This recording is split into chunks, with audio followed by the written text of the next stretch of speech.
As I can, Mr. Porter. Well, of course. How long have you been in town? About a half an hour. Are you all squared away? I've got a room and I've had a bath, if that's what you mean. Well, then I guess you're ready to go to work. I will be as soon as I put on some pants. You sound in a rush. I'm always in a rush when I think somebody might be gypping us out of $100,000.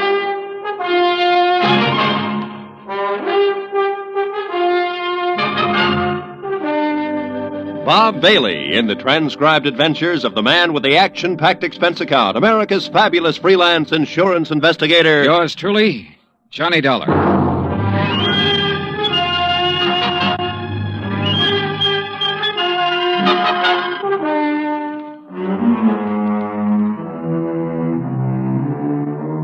Expense account submitted by Special Investigator Johnny Dollar to Western Life and Trust Company, 826 Spear Boulevard, Hartford, Connecticut.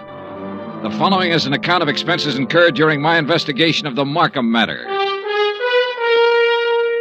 Expense account item 1, $143.69, air transportation from Hartford to San Francisco. Item 2, $17 for incidentals along the way, including transportation from the airport to the St. Francis Hotel. I walked the 8 blocks to the Commodore building where Ed Porter had his office on the 4th floor. He was a short, thin insurance broker with a face like a tight drum. He apologized for the clammy weather as though it were his fault. He asked me how things were out on the East Coast and invited me to sit down and looked as uncomfortable as he was. I got the telegram you were coming last night. Investigator. I've never met one in all my years in the business. Must be very interesting work. Yeah. Look, I don't want to take up too much of your time, Mr. Porter, but I would like to get some information from you. Oh, certainly, Mr. Dollar. What can you tell me about a man named Floyd Markham? Markham? Well, he's the husband of a client of mine. I've met him, but I really can't tell you too much about him. My dealings have always been with Mrs. Markham. She's my customer. Then tell me about Mrs. Markham. Oh, certainly. I'm not going to ask why. I'm sure you have a good reason for coming all the way to San Francisco. The Home Office thinks I have an excellent reason. Yes. Mrs. Markham. Well, I've known her for 20 years as a customer. She's wealthy, always has been, and she handles her money well, and she lives rather well. Mrs. Markham's the one who has the money, huh? Mr. Markham is a salaried man, an industrial engineer. Frankly, I think he depends on Mrs. Markham for his livelihood. Yeah. These 2 checks were issued to Mrs. Markham this year. Recognize them? Yes. Full payments on 2 endowment policies, $50,000 apiece. And they've cleared the bank. Anything wrong with them? Nothing wrong with the checks. On payoffs like this, I always take it in person. It's a custom, of course, to call and make an appointment and deliver the check to the client. Mm-hmm. And try to sell a little more insurance in the bargain. Well, that's about the idea, yes. Yeah. Anything strange about Mrs. Markham when you delivered either one of these checks? Well, no. Before I left Hartford, I looked up her insurance records. Her premiums are always paid right on the button. Mrs. Markham doesn't have a business office or a business manager handling her affairs. The checks are always personal checks on her personal account. Now, can you explain why someone like that might forget a 3rd endowment policy? Why, no. Well, there is a 3rd endowment policy. It matured this month. I have the check with me for $50,000. Well, yes, but this business of forgetting... Floyd Markham called Hartford and spoke to the head of the endowment division. He explained that Mrs. Markham was ill and didn't know whether or not a 3rd policy existed. He said he was checking for her. Uh-huh. Now, you say you've known Mrs. Markham over a period of 20 years. Well, is she the kind of person who'd forget $50,000? Oh, no one forgets $50,000. Did you notice that both of those checks were deposited in the Markham's joint account? Well, no. So they were.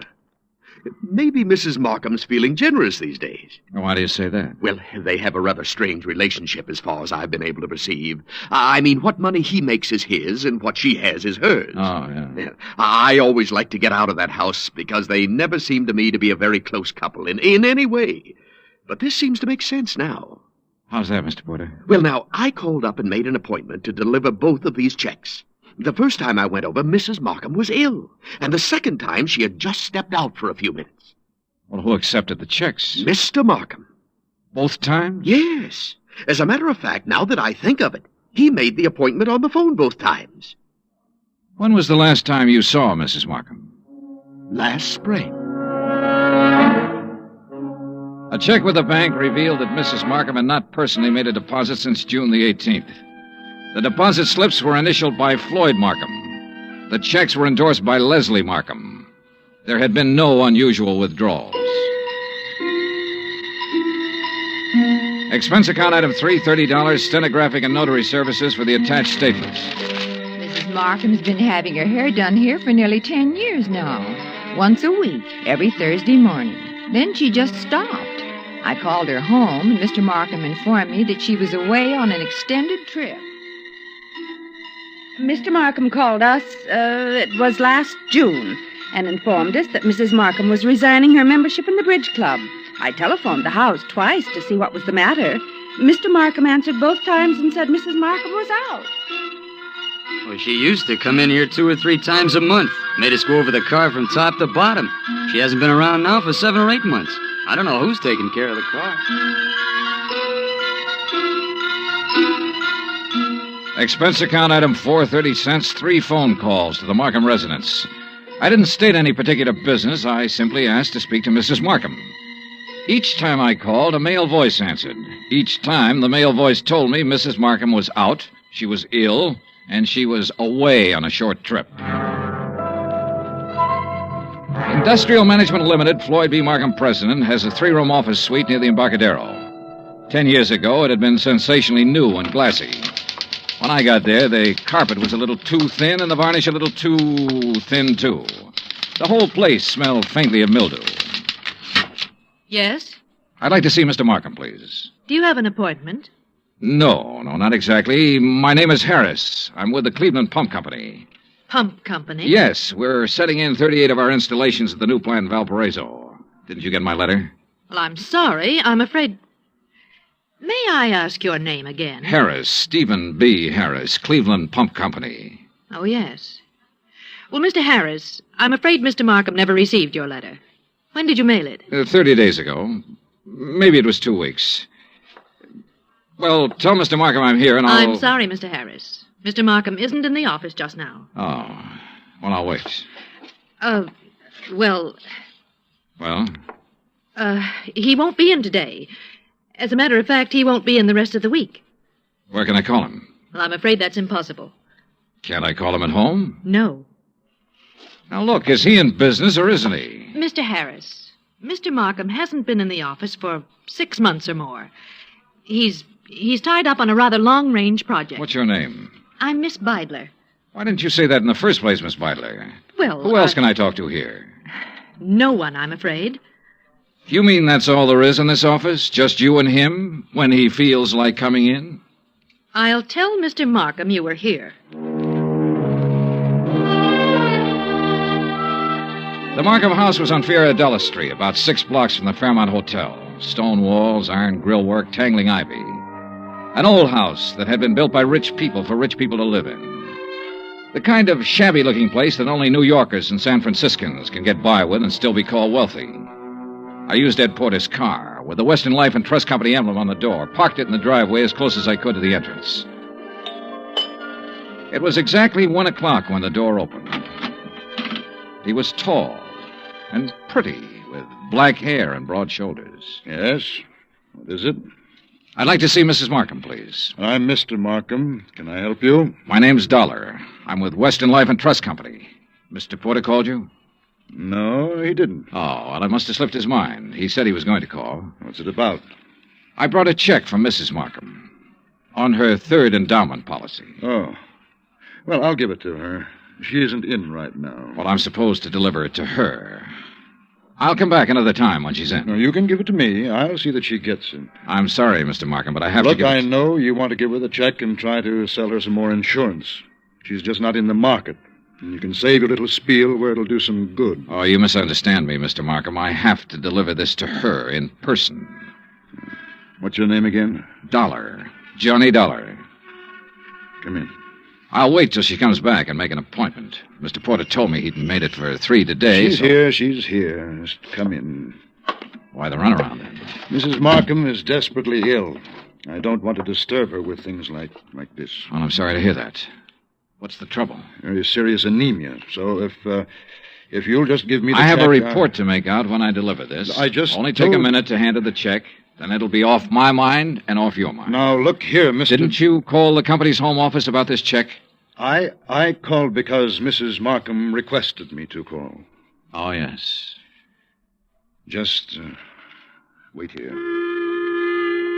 In the little swirl of his exit, I smelled shaving lotion and guessed at the brand name. I also guessed that his suit cost $300, even if I didn't know what San Francisco tailor had made it. The shirt, the tie, the shoes were expensive, too. Yeah, Mr. Floyd Markham liked expensive things. I wondered if he dyed his hair to keep it all black. I wondered if he was 45 or 50. I also wondered why, in a house of that size, on that kind of street, a servant hadn't answered the door. This way, Mr. Dollar.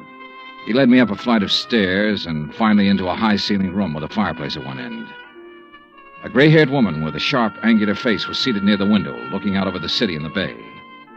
She didn't turn her head when we came into the room, but I could see that her eyes were watery and slightly glazed. Please, don't take too long and don't upset her. Leslie. Leslie, dear. Yes, Floyd. This is Mr. Dollar from the insurance company. He has something for you. Be a good girl, Leslie. Speak to Mr. Dollar. How do you do? And ask him... Yes. How is Mr. Porter? Oh, he's fine, Mrs. Markham, fine. He'll be sorry to hear that you've been ill. I really would rather that you didn't tell Mr. Porter. Oh. I'm satisfied to make my own slow recovery and not worry any of my friends. We'd like some sherry, Floyd. Now, you know what the doctor said, Leslie. Mr. Dollar, you'd like some sherry, wouldn't you? Why, yes, I'd like that very much. Floyd? No, I'm sorry, Mr. Dollar. It's absolutely forbidden, and you know that, dear. Do you have the check, Mr. Dollar? Yes, right here. Here you are, Mrs. Markham. Thank you. Is there anything else, Mr. Dollar? Well, Mr. Dollar? Now, Leslie... Yes? What is it, Mrs. Markham? I'm very tired. Excuse me if I seem impolite. Good day. Good day, Mrs. Markham. Expense account item 5, 10 cents. Phone call to Ed Porter at his office. Yes, Mr. Dollar? Look, Mrs. Markham's 5'5", about 120, black hair, gray streak to the right of the part, blue eyes, looks about 40 years old, a good 40. Why, yes, that sounds like her. You mean you've seen her? I've seen what's left of her, Mr. Porter. Oh, good Lord, she's not dead. Almost. What? He's killing her, Mr. Porter. My guess is he's been at it for about 6 months.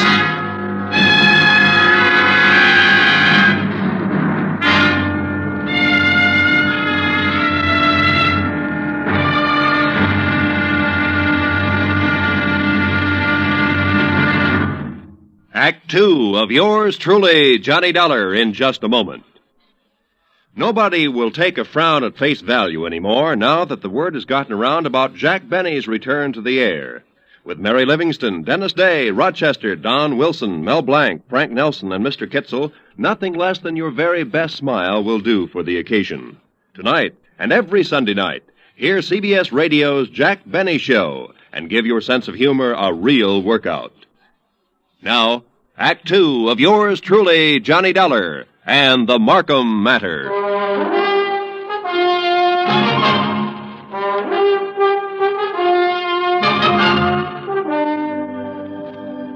Take a rich old house on a rich old street in San Francisco. Walk in with a legitimate insurance check for $50,000 and tell a man named Floyd Markham you want to deliver it to his wife. Tell him this when you know that no one has seen or heard from his wife in 6 months. Just tell him you want to see her. Insist that you see her. Then stand around and listen to him lie a couple of times. Then let him take you to her. Give her the check. Say goodbye. 20 minutes after I walked out of the Markham's house and picked up Ed Porter, we drove back to the house and parked 100 feet from the entrance. This is the darndest thing I ever heard of, Mr. Dollar. I'm not sure it's all clear to me. What's our position? Oh, I wouldn't know that, Mr. Porter. That's up to the legal department. This much I'm sure of right now. Markham's already deposited $100,000 of her insurance money into a joint account. If I'm not mistaken, this last check will go into that account, too. Right now, while we're sitting here, she's probably endorsing that check. Well, then I don't see where it's any of our He's business. making her endorse the check. He's making her stay in that house, in that room, away from everybody. Well, how? What way? He said she was ill. You said she appeared ill. I don't know how he's doing it, but I'm going to find out. Are you sure this isn't all surmise on your part? You weren't in the room when she said, let's have some sherry. Please, let's have some sherry. Well, I must be pretty She was dumb. really trying to say she wanted him to leave the room so she could talk to me. So she could have one little minute to tell me what the matter is, what's going on. His next move is to deposit that check. Then one big withdrawal, the whole $150,000, and bye-bye Floyd Markham. Mr. Dollar, I'm just an insurance broker. I don't understand. Well, how'd you like to be an investigator for about 10 minutes?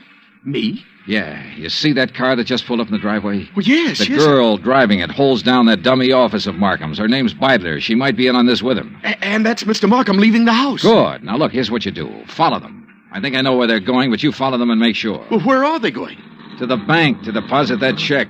Oh. Well, where are you going? To have that glass of sherry, Mr. Porter. Ed Porter pulled his hat down low over his face and put both hands on the wheel and took out after that '55 Cadillac sedan. I crossed the street, went back up on the porch of the house and knocked. I didn't expect her to answer. I didn't expect anyone to answer, but I wanted to make sure. I went around to the garden. There wasn't a sound in the big old house when I opened the garden door and went up the stairs again. The door to her room was closed. She wasn't by the window anymore. She was stretched out on the divan. I felt her wrist for a pulse. It was there, faint, but there. About 3 inches up her arm, there was a series of little marks. I lifted one eyelid and felt her neck muscles. She was doped to the ears. Mrs. Markham. Mrs. Markham, can you hear me? Look, I've come to help you. Me? Yes. Yes, I'm going to take you out of here. Now, don't be frightened. Mr. Dollar? That's right. That's right. That's the ticket. Insurance company. Yes. Now I remember. Yes, that's right. Thank you for bringing my check. I don't want Want what, Mrs. Markham? Want any of my friends to worry. Oh. I'm improving, but I don't want them to know I'm ill. Just say I'm out of town for a while. He told you to say that, didn't he? Yes. He told me to say exactly that. Mr. Dollar, don't fool me. Please don't fool me. What? You will help me get out of here. You aren't fooling me, are you? Are you? I carried her downstairs and put her in my car and drove her to the St. Regis Emergency Hospital. Expense account item $100, deposit with the hospital office. I explained as much as necessary to the intern who promised to advise me when Mrs. Markham became rational. After that, I drove back to the house. Ed Porter's blue coupe was parked across the street. I didn't know what to do but come back here. And when I got back, I didn't know what to do either. Slow down. You're doing fine. Oh, you were right. You were absolutely right. They went straight to the Bank of America to deposit that money. I kind of thought they might be back here by now. No, they're over at Angelo's having a drink and some dinner. I followed them there. You're getting to be quite a sleuth, Mr. Porter. Well, I try to do my best and use my head. Mr. Dollar, did you talk to Mrs. Markham? As much as I could. She was doped. I took her out and put her in the hospital. Oh. Well, should you have done that, Mr. Dollar? I could have left her up in that room to die, Mr. Porter. Oh, yes. Well, what's our next move? Ours? Well, certainly. I can't quit now, Mr. Johnny. Well, let's go to Angelo's, Eddie. Ed Porter settled the hat lower on his ears and gripped the wheel harder, and we took off for Angelo's on Stoker Street. When we got there, we didn't have to go inside to see if our people were still around. The Cadillac sedan was in the parking lot. So we took up a plant across the street. Well, why wait? Why not go in and take them out of there and take them down to the police? Well, that might blow the whole thing. Now, we have to wait and see what Mrs. Markham has to say when she's well enough to talk. Yeah, but... I'm sure she'll have some charges to prefer. In the meantime, we wait and see what's what. Yeah, what do you think he'll do when he goes home and finds her gone? Well, that'll be pretty interesting. What do you think he'll do? Well, I imagine he'll think she got up and walked out. No, he knows better than that. He's had her doped up for 6 months. He knows he can go out of the house and she'll stay right where he left her while he's gone. No, that isn't it. Oh. Well, then he'll know that she had help. That's more like it, Mr. Porter. I liked Eddie. It gives me kind of a feeling. Okay, Eddie. Now answer the question. Oh, what'll he do? Well, he'll try to get out of town. That's it. He'll try to leave town. He'll know that he's had it. Come on. Huh? They're pulling out. We followed them to a cocktail lounge near the Presidio. We waited around outside the place for 2 hours. Expense account item 7, 25 cents. I called the St. Regis Receiving Hospital. Mrs. Markham's condition was unchanged. Item 8, $2, 2 hamburgers, 2 Cokes, and cigarettes for Mr. Porter and myself. We had just finished eating when Floyd Markham's Cadillac turned out onto the street. We followed it for 10 minutes. When Markham parked on a dark hill, we cut our lights and came to a stop. Mr. Dollar. Yeah, Eddie? Can you see what they're doing? Yeah? What? Necking. Huh? Necking. You know. I should have telephoned my wife. At 12:10, Floyd Markham turned the car around and drove back into town. We followed once more. We saw him double park outside a 4-story apartment house on a steep hill, let the woman out, then drive on. Eddie? Yeah, Johnny? Think you can handle something else alone? Oh, I'd love to. Women sometimes talk a lot easier than men. You keep on him. When he finds his wife absent, I want to know where he goes. Wherever it is, I'll let you know. You gonna shake her down? Something like that. Yeah. Get going.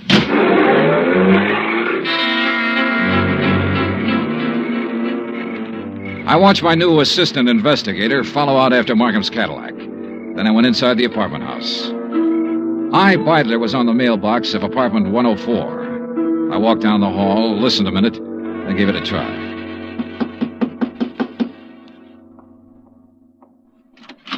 Yes? Well, what on earth are you doing? I'm here to see you, Miss Beidler. It's important. You're, Mr. Harris. I'm Mr. Dollar, Johnny Dollar. I'm an insurance investigator. Oh. There was something about you today. I wasn't sure. Now you're sure. Oh, what are you doing? Right now, I'm working for Western Life and Trust Company. You'd better sit down. Well, I don't know that I'd better do anything, Mr. Dollar. You're rather rude. Then you can stand. We've been checking into Floyd Markham. I don't think I have to tell you what we found out so far. I think you also know that by this time tomorrow he'll be in jail and you might be right along with him. Well, I'm sorry, Mr. Dollar. I simply don't be sorry. Just use your head. I said you might be right along with him. On the other hand, if you have some useful information, the insurance company might be useful to you. What do you mean? Well, I figure he sold you on an island trip or an estate in the country bill of goods. It'll be harder getting it out of him, but we'll get it one way or another. We'll get it all right. Now, what do you want to do? I want a drink. You? Oh, thanks. I'm not bad. I'm not a criminal. I've never been in trouble. You are now. Why? Because I fell in love with him? Because you were helping him kill her. What are you talking about? Mrs. Markham. She's in a hospital right now. What? I took her there myself today. He's had her doped with I don't know what for months. Having her sign checks, endorse deposit slips. Funny. Is it? He told me that Mrs. Markham was out of town, divorcing him. I wondered how. You were right. It was a country estate. In England. A genteel life, he said. The London theater, walks in the country, little harmless things that most people can never do. He said we could do them as soon as he cleaned up his affairs. By tonight, he said we could start packing.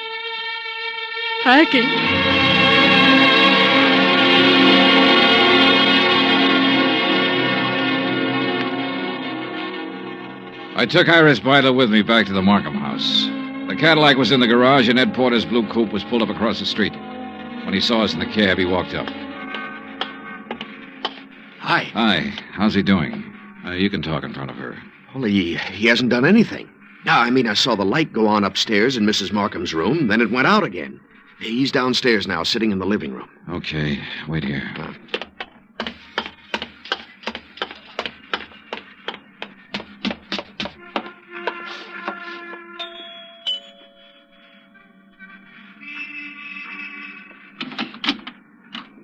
Hello, Markham. Hello. If you're worried about your wife, which I doubt, she's in a hospital. Are you a policeman? Insurance investigator. That's Miss Byler in the taxi over there. Oh. I want you to come with me now. Of course.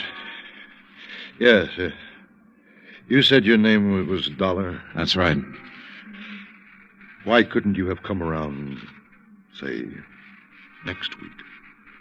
She'd have been dead by then. That's the way she should have been for 16 years. Dead. Yeah. Come on, Markham.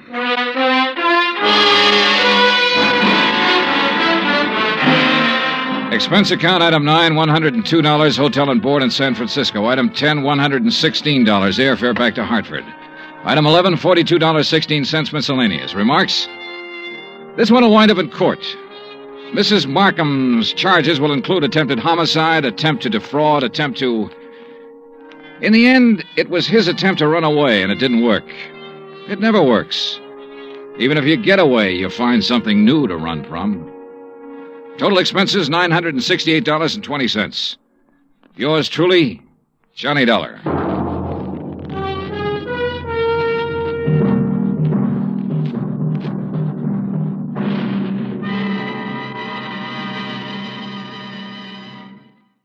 From Hollywood, it's time now for... Johnny Dollar. Oh, hi, man. How's your stomach, Johnny? What? Rich food give you any trouble? Who is this? Why, your old buddy, Angie Orsatti. Oh, hi, Angie. Glad you got my message. Yeah. How about dinner tonight at Antoine's, Johnny? Shrimp gumbo, oysters, Rockefeller. Yeah, sounds fine. Only I've got to do some work first. Man, I thought you was here in New Orleans on vacation. Nope, little matter of fire insurance and the company's check for $16,000. Somebody trying to cheat him out of it, huh? You won't believe this, Angie. Somebody turned it down. What?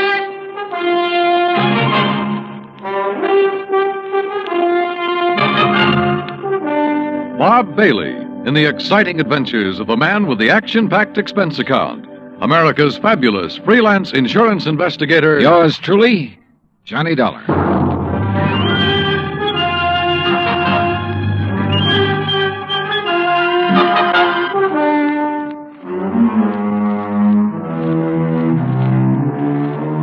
Expense account submitted by Special Investigator Johnny Dollar to Providential Fire and Marine, 787 Greenleaf Avenue, Hartford, Connecticut. The following is an account of expenses incurred during my investigation of the Royal Street matter.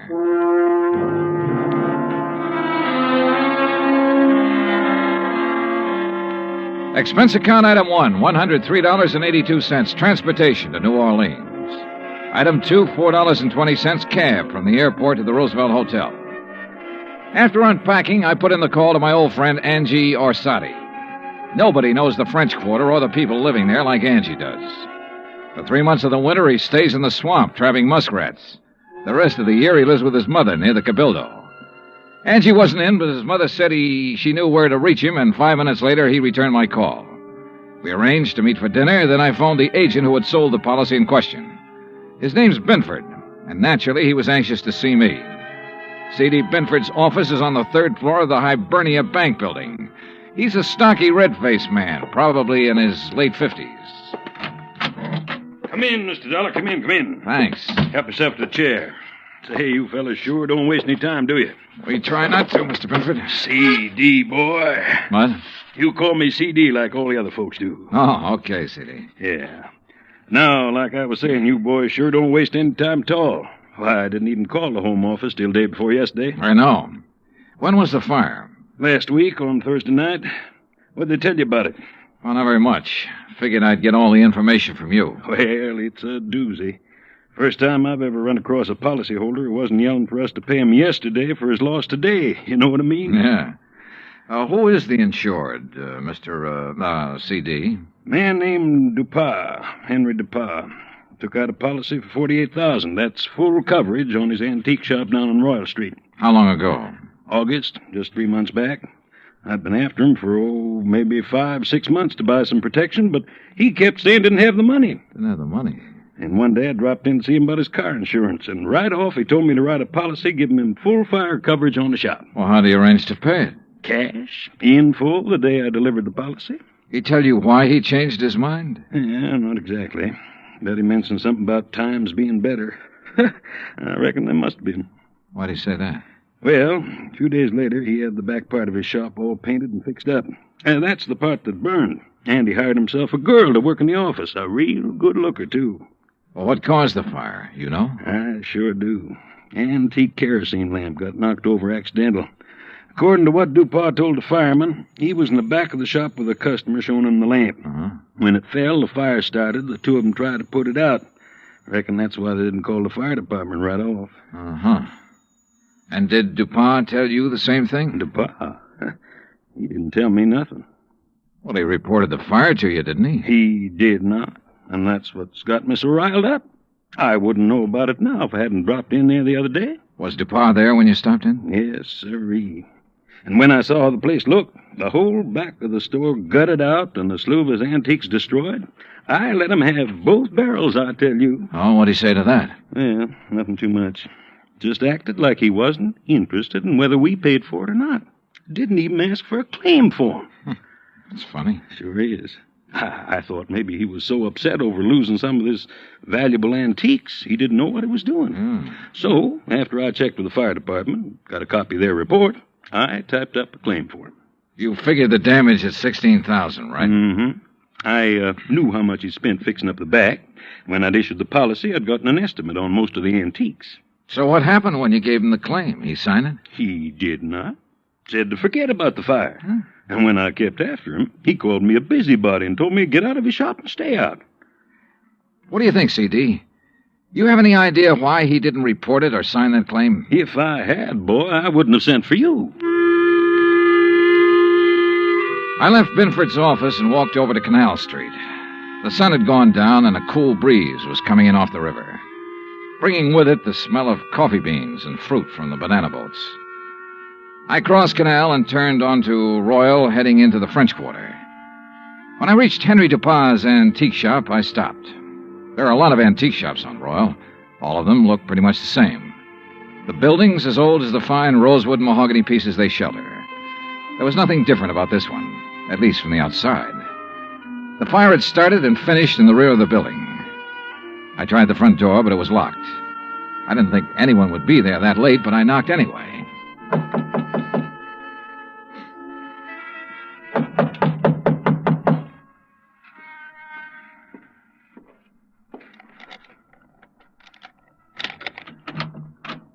Yes, who is it?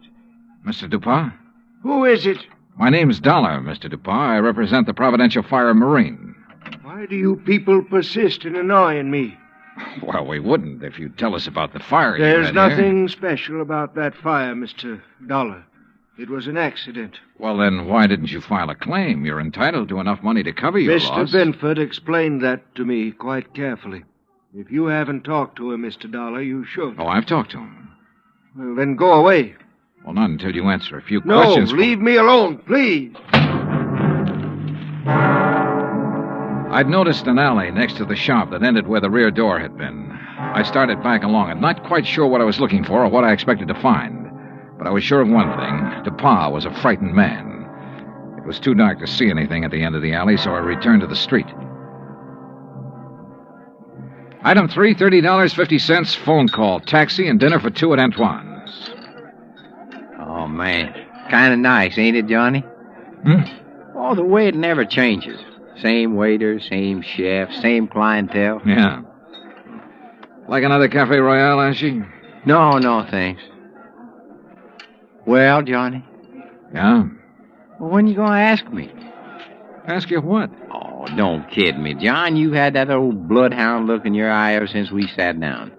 What's the question? Okay, Angie. What do you know about a man named Henry Dupas? Dupas' antique shop? That's right. Oh, not much. Seen him around some's all. Yeah, where? Oh, you know what kind of places I like, Johnny. Yeah, but I can't picture Dupas liking them. Well, maybe he don't, but maybe that little old blonde he's been carrying with him does. Blonde? Yeah, you know. Female, girl, bleached hair. I know. Yeah. How old? Oh, 24, 5. Yeah, real nice for old coot like him. Real winter and spring, huh? Yeah. You seen them together often? Oh, a few times. Saw him about 2 weeks ago at Butcher's place. Hey, you know something? I walked in there that night with a 5, and I walked out with 200. How about that? Great. You know who the blonde is? No, but I might be able to find out. You want? Yeah, I want. I left Angie and started back toward Royal Street. On the way, I ran up item 4, $1.85 for 1 flashlight and batteries. The shades on Dupas' shop were drawn, but I could tell there were lights on inside. In the alley, a small pickup truck was parked near the side entrance to the shop. In the back of the truck, looking like they'd just been taken off the boat, were several stalks of bananas. There wasn't much else to see except the charred wood and refuse left in the alley after the fire. I started back toward the street when a man, a much larger man than Dupas, came out the side door and got into the truck. He turned over the engine and switched on the lights before I could get clear. Hey, what are you doing there? Hold it, mister, right there. Here, buddy, you just hold it. What were you doing back there, huh? Well, right now, mister, I'm wondering what this load of bananas is doing in an antique shop. What is it, Carl? Well, I just caught this guy snooping around in the back. What? It's Mr. Dull. Yeah, that's right. You know him, Dupas? He's one of those insurance men I told you about. Oh, well, what are you here for, Dollar? Didn't Dupas tell you he doesn't want any money from you people? Now, why not?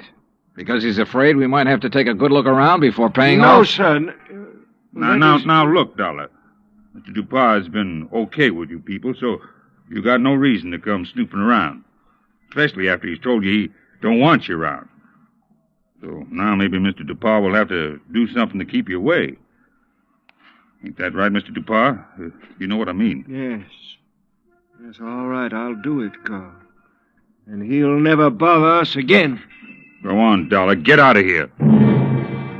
At the time, I had no idea what they meant to do, so it wasn't easy to turn my back on them. But I did. Nothing happened. I went back to my hotel and hit the sack, and I must confess I slept later than usual the next morning. I was still in bed when the phone rang.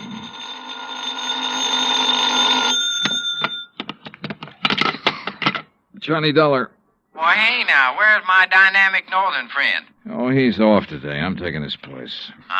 Well, in the news I got, well, I reckon it'll keep till tomorrow. Yeah. Well, so long. No, wait, Angie. Yeah. Did you find out anything about that blonde Dupas been seeing? Sure, everybody around the French Market coffee shop used to know her. Used to, meaning up till she went to work for Mr. Dupas. She worked for Dupas? Yeah, in the office at his store. Started in there about 3 months ago. Well, come on. Well, since then, nobody sees her anymore. At least none of her old gang. You know where she lives? Yep. The Pont Alba Apartments. That is, unless she has moved. What's her name? Rose Ellen. What? Yeah, she used to be a dancer. That enough for you to go on? Yeah, Angie, thanks. That's plenty. Expense account item 5, $1.40 cab fare from my hotel to the Pontalba Apartments. The list of names on the register near the manager's office told me Rose Ellen's apartment was number 215. But when I got up there, the girl who opened the door wasn't a blonde. Yes? Oh, I'm looking for Miss Rose Ellen. She isn't in. Oh, she at work? Who are you? I mean, are you a friend of hers? My name's Dollar. Johnny Dollar. I'm an insurance investigator. But she hasn't done anything, has she? Well, not that I know of. Look, Miss... Garbo. Garbo? May Garbo. You're a dancer, aren't you? How'd you guess? Oh, I'm good at recognizing talent. Oh? Would you like to come in? I've got some coffee on. Well, that'll be just fine. Say, you've certainly got a nice view of the square from here. I suppose. Don't you think so? Oh, sure, if you like that sort of thing. Me, I just think the square's kind of square. Oh, that's good. That's very I brought good. it up the day we moved here. You and Rose move in here together? Uh-huh. Oh, sit down, Johnny. Make yourself at home. Well, thanks. Gee, you're so polite. You wait to be asked. Yeah. Look, tell me, what time do you think Rose will be home? Oh, I couldn't say. May, this is important. What time does she usually get home? Well, I don't know. I mean, after all, she's got her own life to live, you know, and I'm not her keeper. Okay. Sometimes she doesn't get home for days. Oh, I better get the coffee. She ever say anything to you about the fire? Yeah? What fire? The fire down at the antique shop. No, you want cream and sugar? No, thanks, just black. Good. When was that? The fire? Last Thursday night. That's funny. What's funny? That was the last time I saw her. What? Yeah. Rose went to work last Thursday, but she never came home.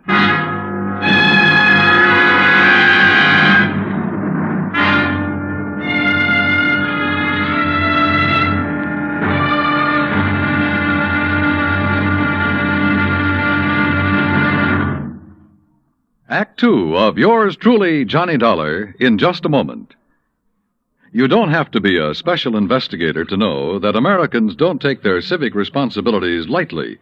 The Election Day turnout proved that, beyond any shadow of doubt. So now it's time for you to face up to another responsibility to the nation in just as straightforward a way. Our Ground Observer Corps needs volunteers. We at CBS Radio urge you to write or telephone your nearest Civil Defense Center to learn how you can help in this vast program that patrols our skies. Now, Act Two of yours truly, Johnny Dollar, and the Royal Street Matter.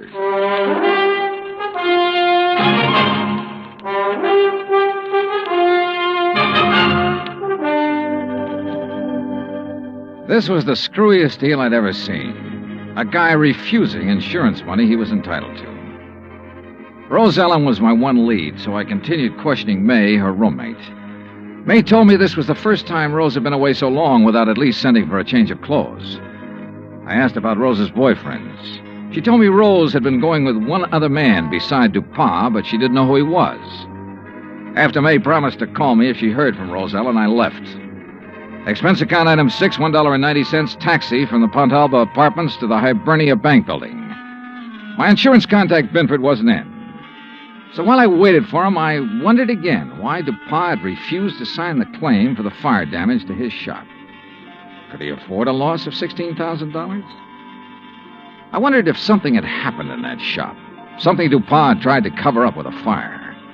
I was wondering what it could have been when Binford walked in. Well, I'm glad you're here, Johnny. We got trouble. Oh? I hear you paid Dupont a call last night. That where you've been? Yeah. He phoned me about 10, wanted me there fast. Oh, boy. I wish I had sense enough to stay away. Well, what happened, C.D.? And before I tell you that, you tell me what he said to you last night. Nothing important. Just something about fixing it so I couldn't bother him again. Oh? Well, he did. How? He canceled his fire insurance policy and every other policy he ever bought from me. Cancel? Yeah. So you might as well go on back to your hotel and pack, Johnny. It's none of your affair now, no matter what he's up to. Yeah, it's too bad it had to turn out this way. You want a drink before you go? Yeah, I guess I need one. Yeah. What'll it be, scotch or rye? Scotch, neat, please. Good, saves making the mess. When you reckon you leave? Oh, I don't know. I'll check with the airline when I get back to the hotel. Mm-hmm. Yeah, here you go. Thanks. Better luck next time. Well, that's that. CD. Hmm? What about the policy? Policy? Did he return the policy to you? No, he said do it tomorrow. But he's covered until he does return it. Does he know that? Why, no. I don't reckon he does. Good. He might get careless. And as long as that policy is in force, I can bother him as much as I want. Oh, I don't see what's the use, Johnny. He'll have it here by tomorrow evening. That still gives me 24 hours to get lucky. CD, you said something about a customer being with him when that kerosene lamp was knocked over. Mm-hmm. According to what he told the fire department, there was. You had that person's name? Well, I should have. I took it from the fire department report, and I've got that right here. Here it is. Now, let's see. The name's Andrew W. DeLong. Address 1515 West Claiborne.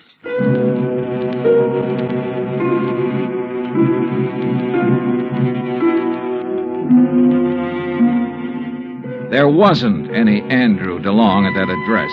We checked the telephone book and the city directory, and the only Andrew W. DeLong we found was out in Metry, in a mausoleum. So we drove back towards CD's office. Well, now what, Johnny? Dupont. What? Find out everything we can about Dupont and everybody who works for him. But ain't nobody but his secretary and his assistant. Fella named Carr. Yeah, how long has Carl been working for him? Oh, about as long as she has. Does this Carl own a fruit stand? Well, not I know about. Why? Oh, I just wondered. Hey, what time is it, CD? 2:15. Say, if we're going to check on Dupas' credit, we better get to the bank before the close. You're driving. Let's move.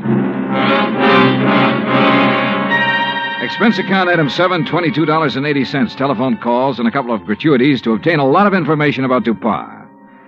I learned, among other things, that he'd banked almost $11,000 in the past 3 months. Before that, almost nothing.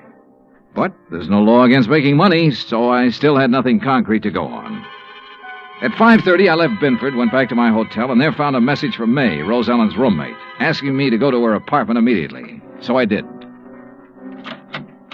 Oh, Johnny. Yeah, hi, May. Oh, well, come in.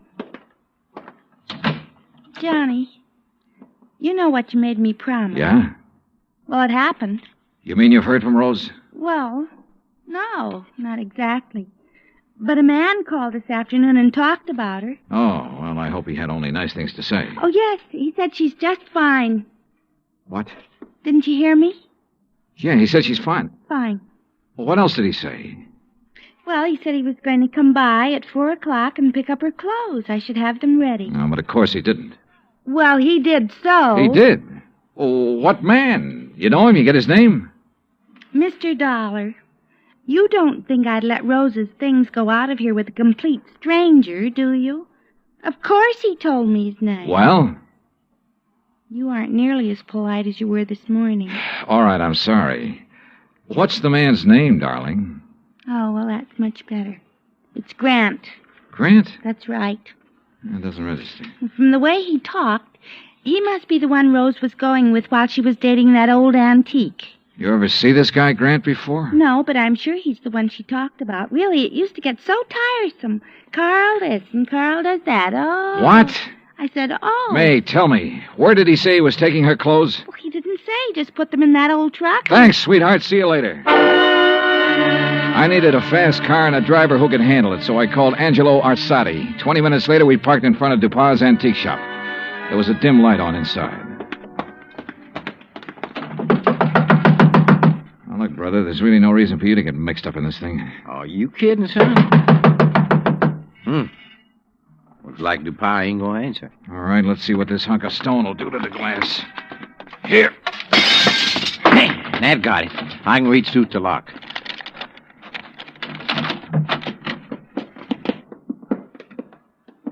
Looks like nobody here. Well. Hey, wait a minute. Yeah, I see him.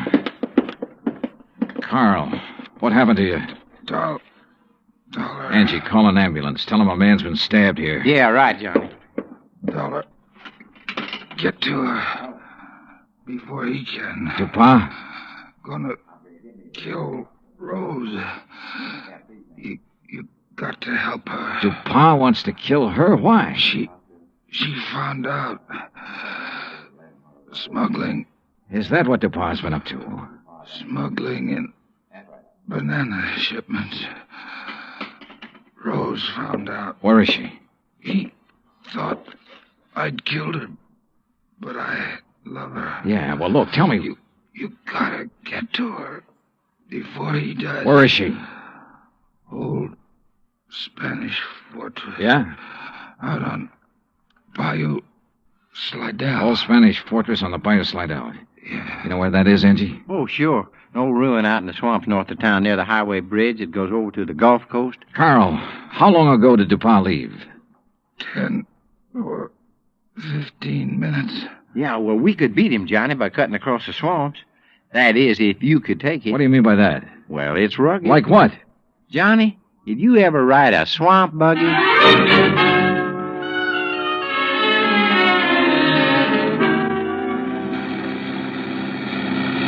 Oh, brother. How much farther, Angie? Well, should be right up ahead. How can you tell?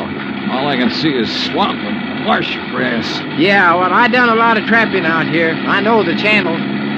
Think we'll make the old ruins before Dupont? Well, we got to, don't we? Hey, there it is. That old wreck is called a fortress? Man, that's it. Well, get us up as close to it as you can. I don't see anybody parked. Somebody approaching the bridge. There we are. Come on, let's go. Hey, look, John. There she is at the side entrance. Yeah, I see. Rose! Rose Ellen! She's scared. She ducked back inside. Rose! We're friends of Carl's. He sent us to help you. Well, come on, Johnny. We can get inside to her through this here doorway. Okay. This place looks like it's about ready to fall apart.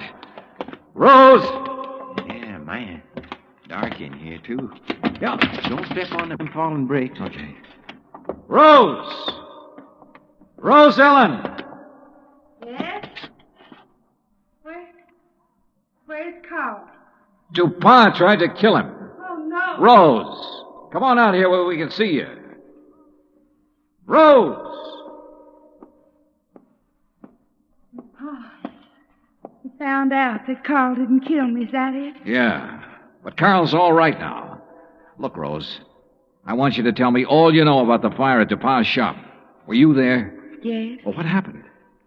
Pa had me tied up. Told Carl I'd found out what they were doing. Smuggling, I mean. He told Carl to kill me. He didn't know Carl and I was going to be married. Go on. Carl argued with him. That's when the lamp got knocked over. They didn't stop arguing until Dupont said he'd kill us both.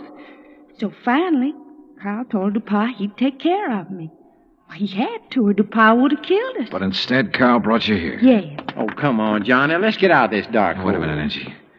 Rose, do you know why Dupont was afraid to report his fire to the insurance company? Some of the things he smuggled in was lost in the fire. If anybody come poking around, they might have found out what he's doing. What was he smuggling, do you know? Little tiny boxes filled with white powder, hidden in the bananas. Johnny, narcotics. Yeah, sure. No wonder he banks so much money so fast. I'll bank much more after I get rid of you, Dollar. Look at that. There he is in the door. Yeah, watch it. See, I ain't fooling, Dollar. He can't see us. No, but what a target he makes in that doorway against the light. No gun, Johnny? No. We can try one of these bricks. Yeah, man, but if you miss... Dollar. Wish me luck. Dollar. Right here, Dupont! Come on. Oh, man, dear. You could qualify for the New York Yankees, Johnny. All right, Dupont. On your feet. Let's get out of here.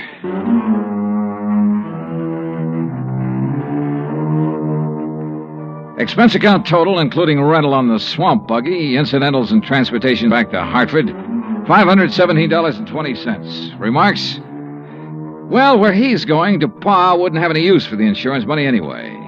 Carl Grant turned state's evidence and clinched the smuggling charges against him. Because of that, Carl may get off easy. I hope so. He and Rose could make a very happy couple. End of remarks, end of report. Yours truly, Johnny Dollar.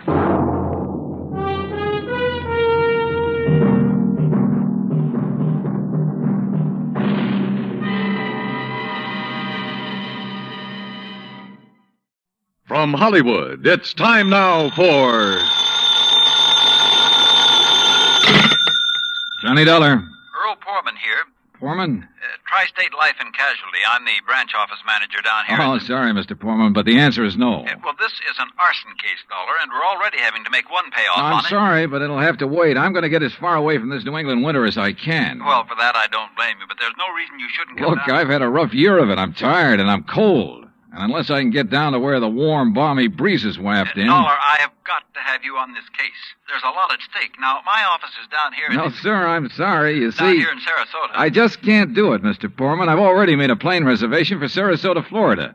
And this is one time I'm going to... Where did you say your branch office is? Sarasota, Florida.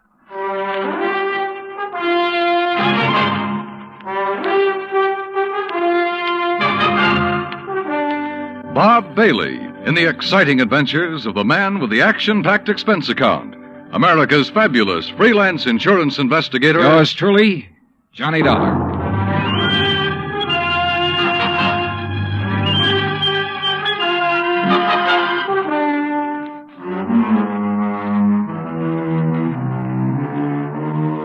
Expense account submitted by Special Investigator Johnny Dollar to the Tri-State Life and Casualty Insurance Company, Home Office, Hartford, Connecticut.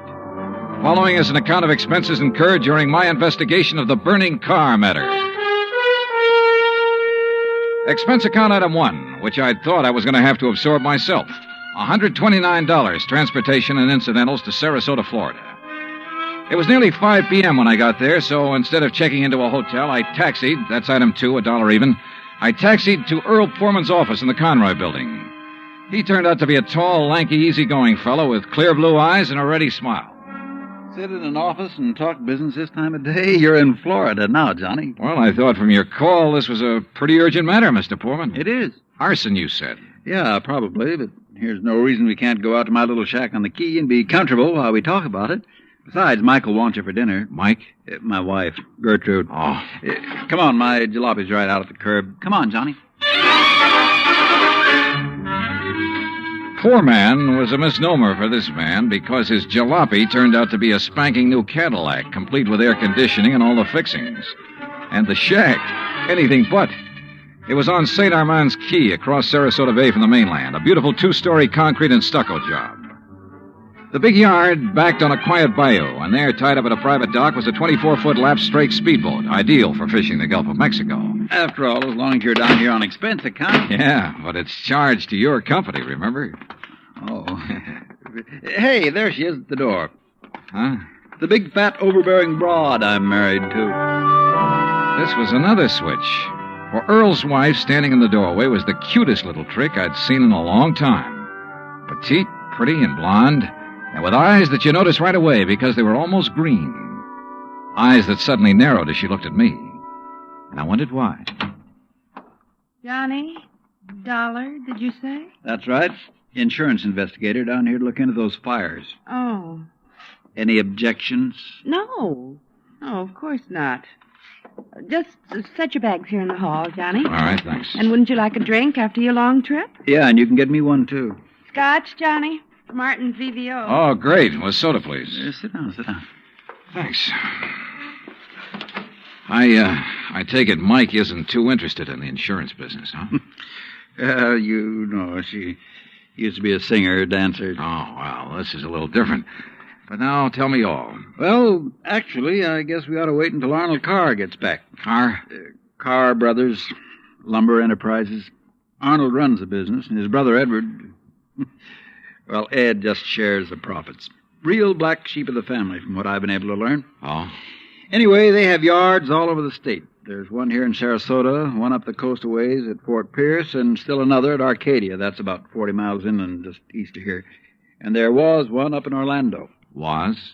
completely destroyed by fire a couple of weeks ago.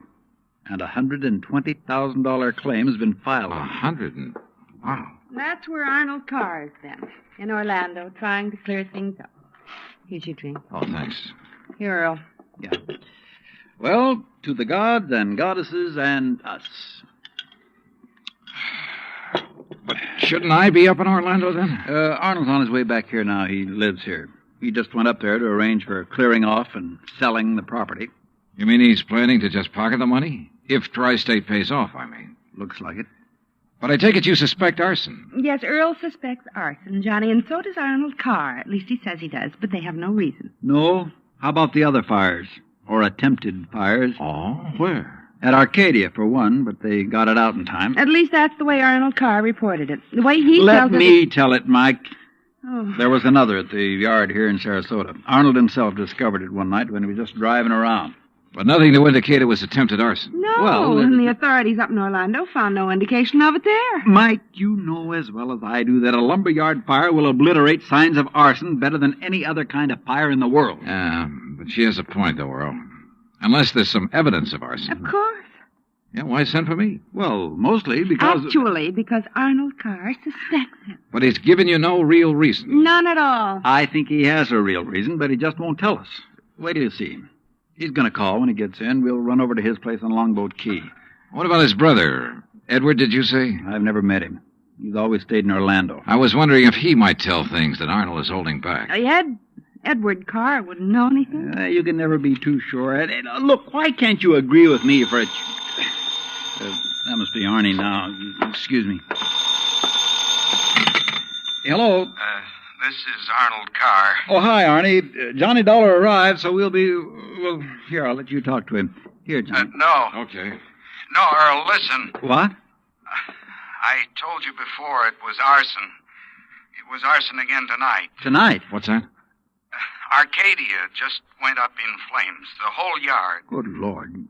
Did you hear that, Johnny? Yeah, I heard. Well, can you prove it was arson tonight in Arcadia and before in Orlando? I have proof. Well, Arnie, we'll be over just as fast No. as... What? No. Wait for me there at your home. Well, but look now. You mustn't come here. And I mustn't stay here because I... Now, listen, man. You... Arnie? Well, I guess he's ready to tell us now. A suspicion began to grow in my mind. A suspicion that Mike apparently shared with me. That Arnold Carr himself might be responsible for the fires. After all, he was the only one who had seemed to know about the two unsuccessful attempts. He himself had planted the idea of arson. He'd lost no time in filing claim for the Orlando burnout. But Earl said I was wrong. Arnold was too honest a man. Earl had also said we were only 15 minutes from Carr's home. So when half an hour passed, we called him back. Got a busy signal. After the fourth try, the three of us took off in Earl's cab. As we pulled into Carr's driveway, we could see him through the picture window, sitting at his desk, telephone in hand, apparently engrossed in a call. Then, as we walked up to the door, I noticed something else. Arnold Carr looked enough like me to be my brother. Maybe that explained Mike's reaction when she first saw me.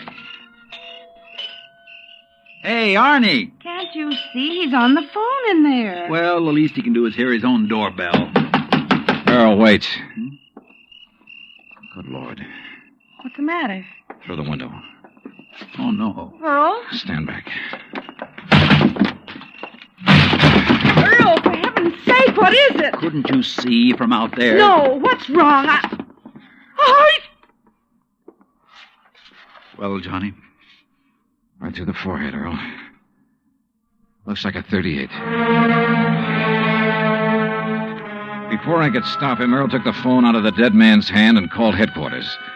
Mike turned pale and slumped into a chair. And I gave the place a quick rundown, checked doors, windows, etc. A few minutes later, an officious young sergeant named Larkin arrived and took over. 38 caliber straight through the middle of the forehead. Were all three of you here when it happened? Mr. Foreman, Mrs. Foreman, and, who are you? The answer to your first question, Sergeant, no, none of us was here. And this is Johnny Dollar, insurance investigator. Hiya. You insurance guys work pretty fast. You related to Mr. Carr? No, why? Look a little like him. Who busted in the front door? The killer? I did. When we drove up, we saw Mr. Carr sitting there at his desk. We rang the doorbell and knocked, but... And when he didn't move, you took things in your own hands and busted in, huh? That's right. You haven't moved anything, have you? No. Except I took the phone out of his hand to call you. Dollar, if you're any kind of investigator, you should have known better than let him touch anything. Now, let's see. The shot must have come from somewhere near this window by the fire. Sure, here we are. Bullet hole right through the pane. Bullet was fired from outside. You're sure, Sergeant? Sure, I'm sure. Look for yourself. You call yourself an investigator? Hey, Cummings, Woolway, check the area around that window beside the chimney out there for footprints. Maybe an empty cartridge case. Now, you folks get out of here so I can call Doc Hanley over and get on with my investigation. And no, Dollar, I don't need any of your help. Well, thank you, Sergeant. Your job is fires, not... Hey, where did Mrs. Poorman go? Out to the car. Why? Who told her she could leave?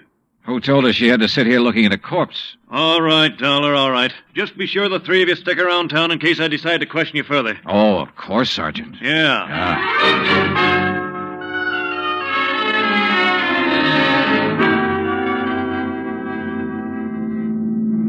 Not shot by somebody standing outside? What do you mean, Johnny? Oh, I spotted that bullet hole in the window, too. So? I also noticed there were no particles of glass on the inside sill. But there were some on the outside. Yeah. The shot that made that hole was fired from inside that room to make it look as though it had come from outside. Then somebody was in there with Arnold Carr. Yeah. Either somebody he'd let in or who had normal access to the house. And he had to stop Arnold from talking about the fire in Arcadia.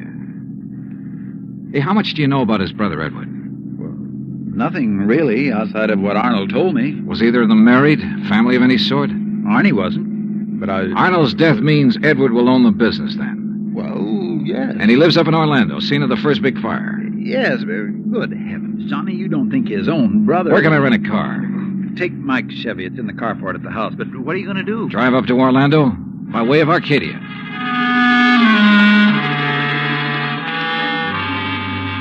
When I got to Arcadia, only a few people were standing around the remains of the fire.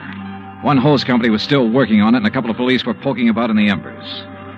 Walking toward it, I almost stumbled over a little old man sitting alone in the darkness beside a palm tree, hunched over, his head in his hands, sobbing.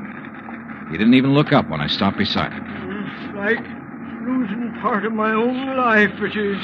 You lost someone in the fire, sir? No, son. Only part of my life. I helped build up that yard. Me and Mr. Arnie. Arnold Carr. All along, he's been worried about it. And last week, when him and me smelled smoke and come over here and put out the barrel of trash that was smoldering, he knew. Knew what? That somebody was trying to burn him out? That's why he stopped by tonight on his way home. That's why we drove over here, him and me. And I brought my gun just in case. Yeah. Well, we got here too late. It was already blazing. And when he seen the automobile pulling away... What auto? Yes, Frank, he said to me. I knowed he was the one trying to burn me out, he said. Who, old-timer? Who do you mean? He didn't say. Then he called the fire department. That car that pulled away, what was it? Just a auto, big white Buick. But he tied it in with whoever set the fire. All he said was, I knowed he was the one. Do you know who it was he meant? Well, he told me even if I did know, I should never tell. Even the police. Well, who do you think it was? Break my word to Mr. Arnie? Never, son. All right, look, old man, I'm sorry to have to tell you this. Mr. Arnie's dead. What? But he can't be. He was... You. Huh? Maybe you thought in the darkness I would know you. But I do know you. Oh, now, just a minute, old-timer. If Mr. Arnie's dead, it's because you killed him. What? Just like you set the fires. No, I'm not who you and think I am. And I'll kill you. That's what I'll do. Put down that gun. I'll kill you.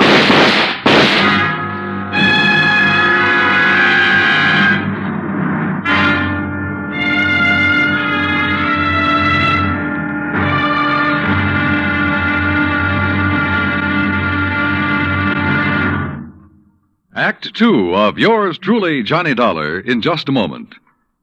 Back in the old days, the very old days, that is, a girl named Cassandra had a corner on the oracle market. But nowadays, you can do some foretelling yourself. On Jukebox Jury, for example, you can help decide which of Tin Pan Alley's new recordings are destined for the hit brackets and which ones are likely to spiral all the way down to oblivion. Remember, Jukebox Jury is yours to hear on most of these same stations every Sunday. Now, Act Two of yours truly, Johnny Dollar, and the burning car matter.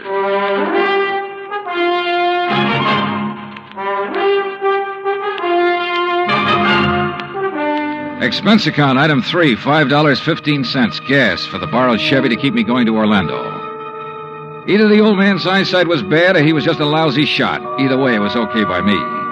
I hated to slap him down, but there was no point hanging around Arcadia trying to explain things to the local authorities. So after making sure I hadn't really hurt him, I appropriated his gun and took off fast. He'd thought I was someone else. Even I had noticed a family-type resemblance to myself in Arnold Carr. Sergeant Larkin had asked me if I was related to him. And now the old man at the fire had apparently thought I was the one who... Oh, well, I'm afraid I made the rest of the trip to Orlando in somewhat less than legal time. And at police headquarters, I barged into the office of Lieutenant Cal Hudson without bothering to be announced. So early in the morning? Sit down while I finish up a report, Mr. Carr. Thanks. I was trying to reach you, but we got no answer to the phone at your house. Well, that's very interesting, Lieutenant. I'm afraid I have the painful duty of notifying you that your brother Arnold down in Sarasota last night... Why did you say very interesting, Mr. Carr? Or had you already learned... I'll be doggone. Yeah. You're not the first one. Who are you? Johnny Dollar, insurance investigator. I can't believe it. Dollar, you look enough like Edward Carr to be his twin. You even sound a lot like him. I take it you haven't located Edward yet? Well, no. Lieutenant, I think Edward Carr is the firebug we're after. And the killer. Wait a minute.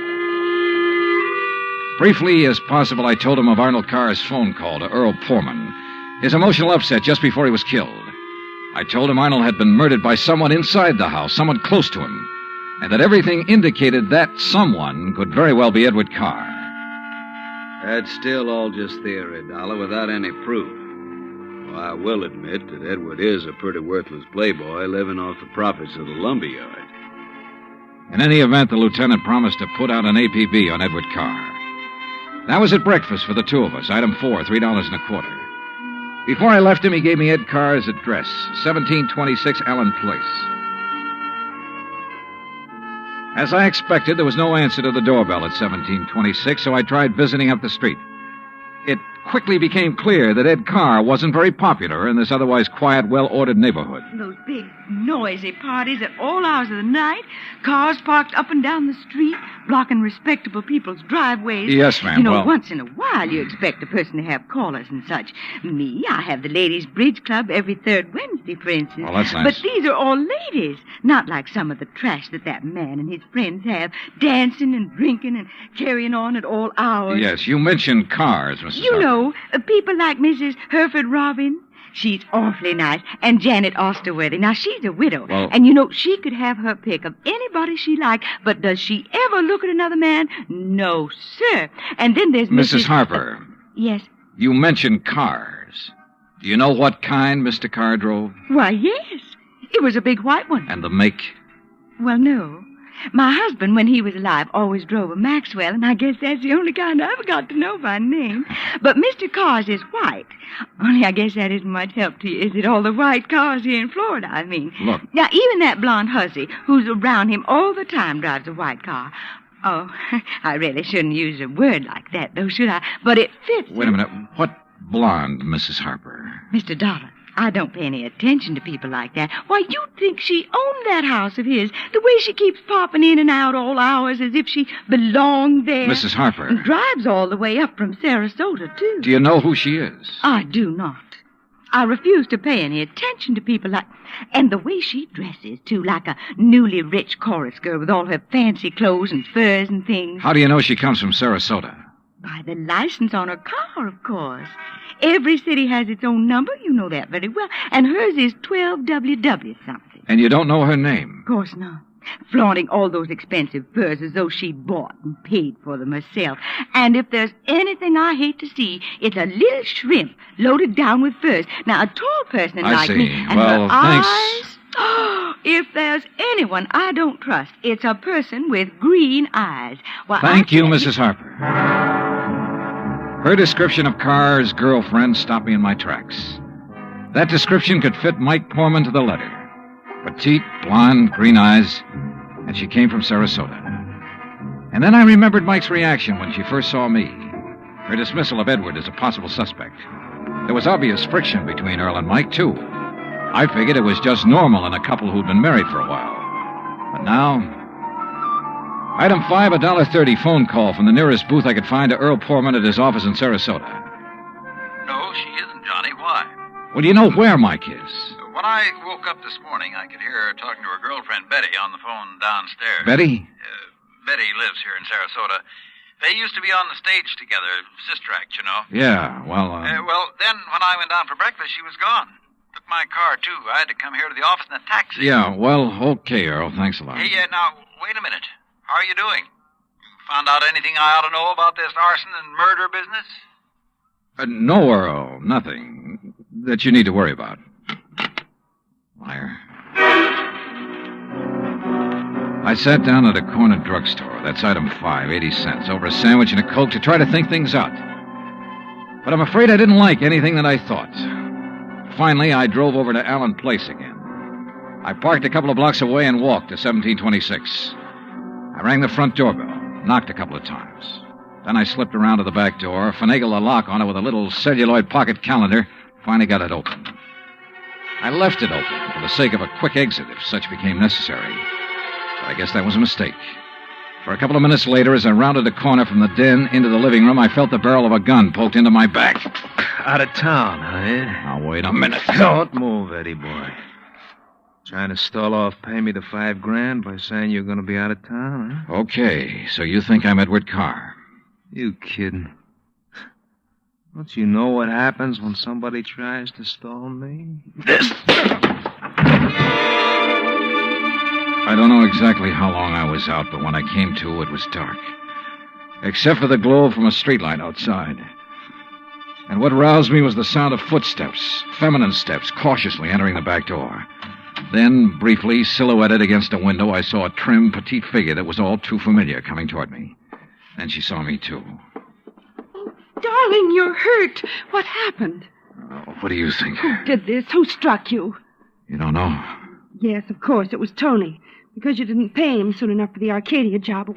Here, Eddie, let me help you. No, just let me rest for a minute. I thought that was Tony I passed on the road in from Sarasota. Why'd you come over from Sarasota? To see you. I knew you'd be here. Oh, why? Why, so the police could surprise you with the news of your poor dear brother's death. But why did you come to the house?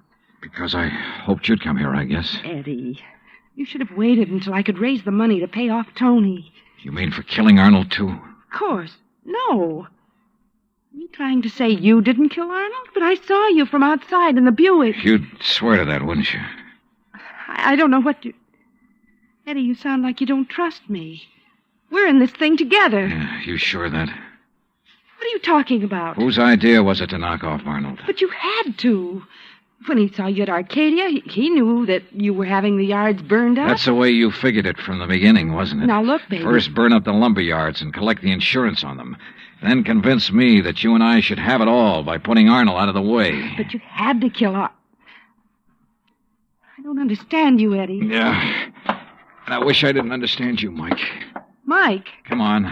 Let's turn on a light. No. No, if somebody sees us. Eddie, you... Who are you? Are you kidding, Mike? Wait a minute. Who are you? You're that insurance investigator, Johnny Dollar, that Mike told me.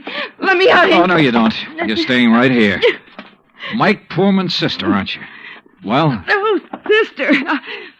So we once did a sister act before she married that Poorman guy. Now, let me go. Not by a long shot. You may as well, Dollar. What? Eddie. Don't move, Dollar. Get his gun, Betty. Get it. Yeah, sure. Here, Ed. Good. Ed Carr, huh? That's right. You know, we do look alike, you and me. Yeah, sure. Enough for Betty here to have told me all I need to know. Don't believe him, Eddie. He's lying. I heard, No, baby. Eddie, I thought it was you. Don't you see? Sure. Why'd you come up here anyway? Because Mike told me that Dollar was coming up here. You been shooting off your mouth to her, too? She knew about us. She thought you might have something to do with the fire. She was my friend. She was trying to get me out of this whole mess, and I wish I'd listened to her. Well, it's too late now, baby. Eddie, what are you going to do? Now I gotta get rid of both of No! them. And figure some way to shut up Tony's mouth. Ed, please! You know you'd never get away with it, Carr. Oh, no, I'll call him. That's what I'll do. Yeah, Betty, and he'll come here to get his money. Then I'll call the police, see? Tell him to come right away. Tell him I found out about you having Tony start the fire. What? That's right, that you had him burn up the yard so there'd be even more money for you to bleed from me, like all the dough you got from me already. You're crazy, Ed. I'll tell the police to meet me here. And when they come in, it'll just be in time to see me kill Tony in self-defense. After getting here too late to save you, I'll tell them. You're out of your mind. They'll check that gun of yours so fast. And that'll prove it. Because the only shot out of my gun will be the one that gets Tony. This gun of yours is the one that's going to knock you two off. And they'll think it's Tony. Oh, Eddie, please, you're drunk or you're crazy. Crazy to save my own life, to keep you and Tony and Dollar from putting a noose around my neck? If you think that harebrained scheme of yours will ever work, you're off your It's got rocker. to work, because it's my only chance, so it's going to work now.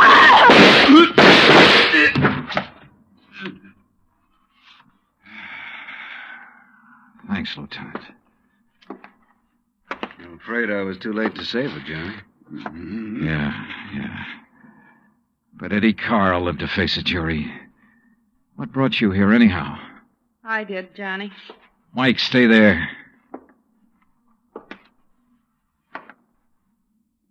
Stay right here, Mike. I know. I don't want to see it. She was my friend. Where's Earl? I came alone. When I talked to Betty this morning, I knew your suspicions about Ed were right because, you see, I knew Betty and Ed were going together. Earl didn't know.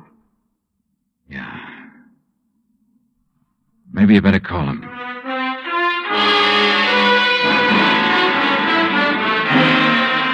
Expense account item 6, $9.80, gas and incidentals for the drive for the two of us back to Sarasota. Remarks? Betty, of course, has already paid for her part in the deal, and I guess it's pretty obvious what'll happen to Ed Carr and Tony Ricardo. The insurance money in the Carr estates will be distributed according to Florida law. Further remarks, the apparent friction between Earl and Mike was only part of a normal married life. They're a pretty nice pair. Oh, and I thoroughly enjoyed 3 days of fishing in the Gulf, thanks to Earl. Expense account total, including all the incidentals I could think of, $385.26. Yours truly, Johnny Dollar.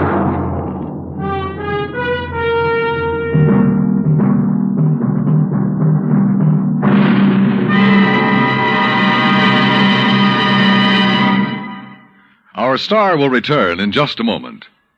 You don't have to be an efficiency expert to figure out that it's easier to lend your support to several worthwhile fundraising campaigns all at once than it would be helping one campaign at a time. That kind of efficiency is yours to enjoy through the United Community Campaigns. CBS Radio hopes that when the United Community Campaigns are underway in your town, that you'll remember how much good you can accomplish with one gesture of support. Now, here is our star to tell you about next week's story. Next week, a case with a real twist. One that I think will just about tear your heart out. Join us, won't you? Yours truly, Johnny Dollar.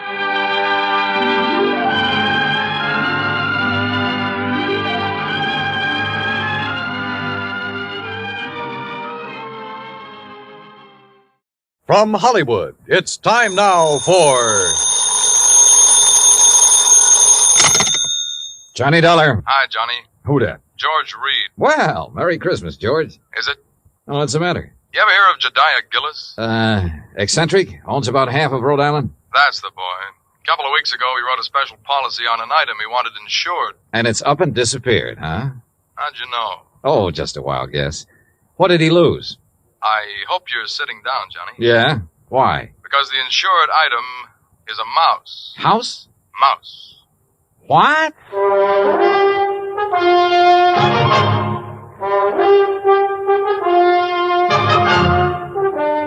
Bob Bailey in the exciting adventures of the man with the action-packed expense account, America's fabulous freelance insurance investigator. Yours truly, Johnny Dollar.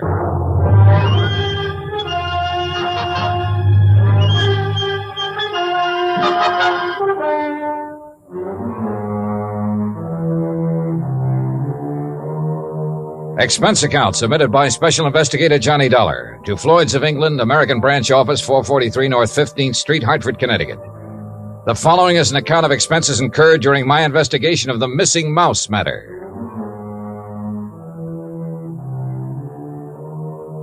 Expense account item 1, 85 cents. Taxi from my apartment to George Reed's office.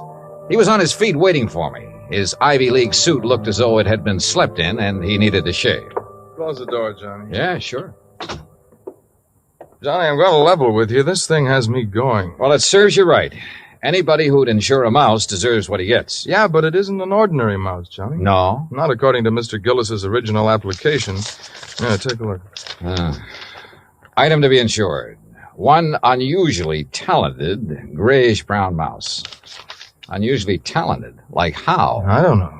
What? I tried to find out, but Gillis wouldn't tell me. And still you issued the policy? You know our company, Johnny. We have a reputation for insuring almost anything, but we have to draw the line occasionally, and we would have here, except for one thing. What's that? And believe me, it better be good. It is. Gillis carries all of his insurance with us. Yeah, but even so. Just one of his several policies is a straight life for $350,000. Wow, king-size premiums, huh? Exactly. So when he called asking us to insure this fellow's mouse for a few weeks... Wait a minute. Gillis doesn't own it? No. Well, who does? It belongs to a friend of his, a man named Glazer. He's spending the holidays with Gillis. Gillis didn't want to be responsible if something happened to Glazer's mouse while he's there, so he asked us to write the policy. How much did you insure it for? All the company would allow, $5,000. Oh, now, George, you think I want to get all worked up over a lousy $5,000 loss? What kind of a commission can I possibly make on that? Look, give me a chance to finish, will you? All right, but only because it's Christmas. All right. Late last night, I received a call from Gillis. He wanted to know whom we considered the best investigator in this part of the country. When I told him, he told me about the mouse and insisted I send you up to help look for it. No, George, I'm sorry, but I'm going to pass. I've handled some screwy cases in my time, but this is... Please, wait till I finish, will you? I told Gillis you wouldn't be interested. That's when he started putting on the squeeze. Squeeze? How do you mean? He said if I didn't get you, he'd cancel his policy. Oh, come on. You don't believe that, do you? I don't know what to believe. Gillis is a screwball of the first water. We've known that for a long time, and frankly, I'd rather not take a chance. Well, you've got to. Maybe not. I've received an okay from upstairs. On this one, you can write your own ticket. Well, why didn't you say so in the first place? You didn't give me a chance. Look, there's a train for Providence at 3:30. Here's Gillis's address. He wants you to stay with him. That'll cost more, Georgie. It figures. Merry Christmas, Johnny. Same to you, Santa Claus.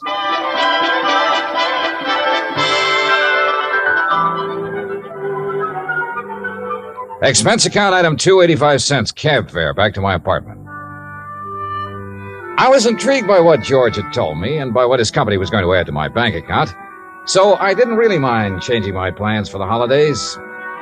Expense account item 3, $18.90, transportation, including a round-trip ticket, Hartford to Providence, and cab fare out to the Gillis residence. Palace would be a better word for it. It stood in the middle of a large wooded park. Must have been half a dozen acres, all of it surrounded by an old-fashioned iron fence. I dismissed the cab and had started toward the front door when it opened. And standing against the light, watching me, was a tall, beautiful girl.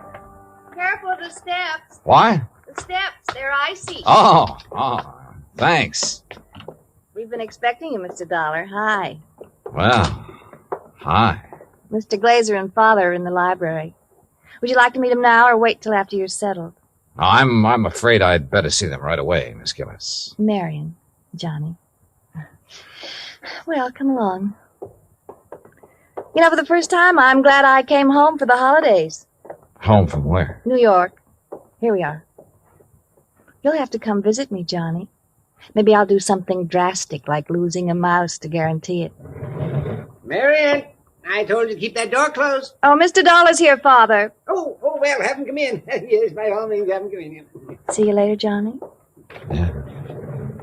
Well, Dollar, glad you finally got here, yes, indeed. Thank you, sir. This is my friend and associate, Bert Glazer. Hi, Mr. Glazer. Bertie and his pals, Mr. Dollar. Beg pardon? My dog act. You investigators are supposed to have good memories. I hoped you might have caught us at some time or other. No, I'm afraid not. Oh, would you like to have a drink, Mr. Dollar? No, thanks. Now, suppose I got anything you want to drink. I got an eggnog, hot buttered rum. Well, maybe later. Right now, I'd like to hear the details of your loss. You mean that insurance agent didn't give you all the information? He didn't know it all, Mr. Gillis. All he did know was that a so-called talented mouse has disappeared. So-called. And he hasn't disappeared either, not at all. He's been kidnapped, that's what. Kidnapped, yes, sir, and we know who did it, too. And why. We know why, too. And it's your job to get him back, Dollar. Oh, now, wait a minute. And I'm not going to pay 1 red cent for ransom. Not 1 cent. Not 1 cent. Okay. But what makes you so sure the mouse was kidnapped? Well, I'm afraid I can't tell you that without Bert's permission. Well, Mr. Glazer? Well, if we tell you, we must have your solemn promise you won't repeat it to anybody until Christmas Day. Well, I'm not sure I can do that. If you can't, we don't open our mouths. Right. Well? Okay. Till Christmas Day. Good. Dollar. Suppose I told you Gulliver was worth at least $50,000. Gulliver? The missing mouse. Oh. You'd be surprised if I said he was worth that much? Depends. You claim he's talented. Does that have something to do with this valuation you put on him? Something. Oh, it has everything to do with it. Yes, sir. Well, what does Gulliver do that other mice can't? Nothing. But it's how he does it that counts. How he does what? Sings. What? Can't you hear the man, Miss Della? Can't you hear him? Gulliver sings. He carries a tune.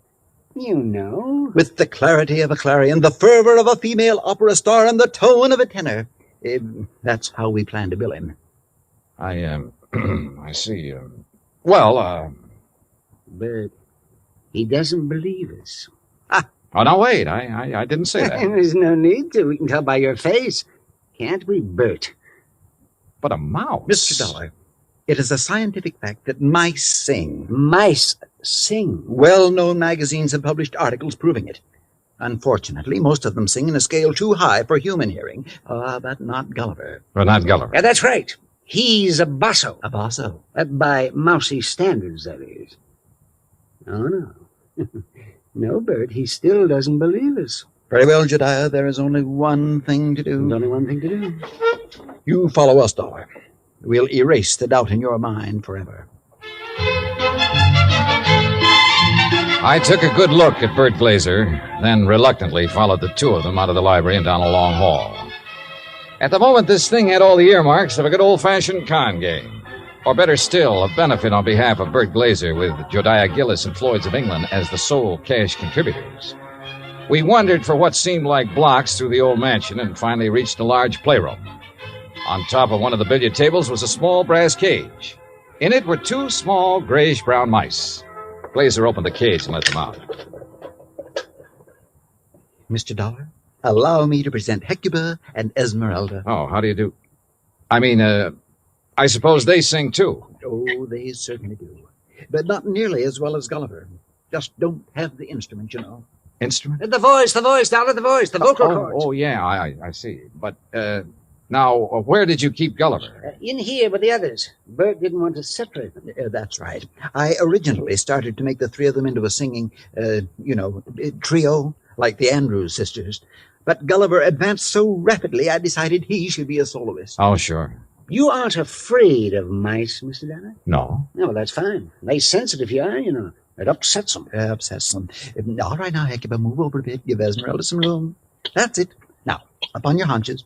Up, Esmeralda. There we are. Now, what would you like to hear, Mr. Dollar? Oh, anything at all. Oh, Bert, how about my favorite, Over the Waves. Good. You got it, Esmeralda? Over the Waves. That's it, Hecuba. All ready then?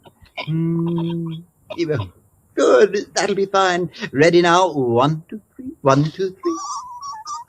Oh, that's it. Oh, beautiful, Esmeralda. Beautiful. Yeah.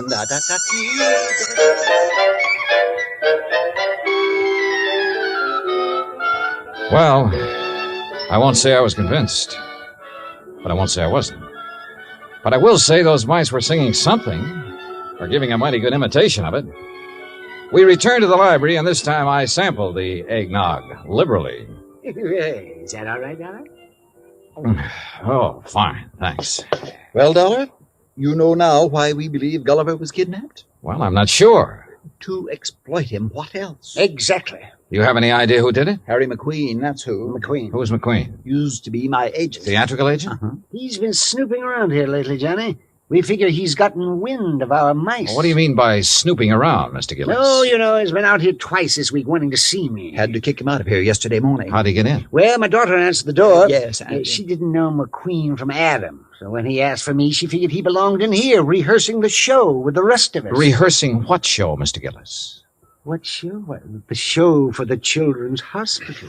Josiah puts one on for the sick kids every Christmas Eve. Of course. You know, dollar variety act, a Santa Claus.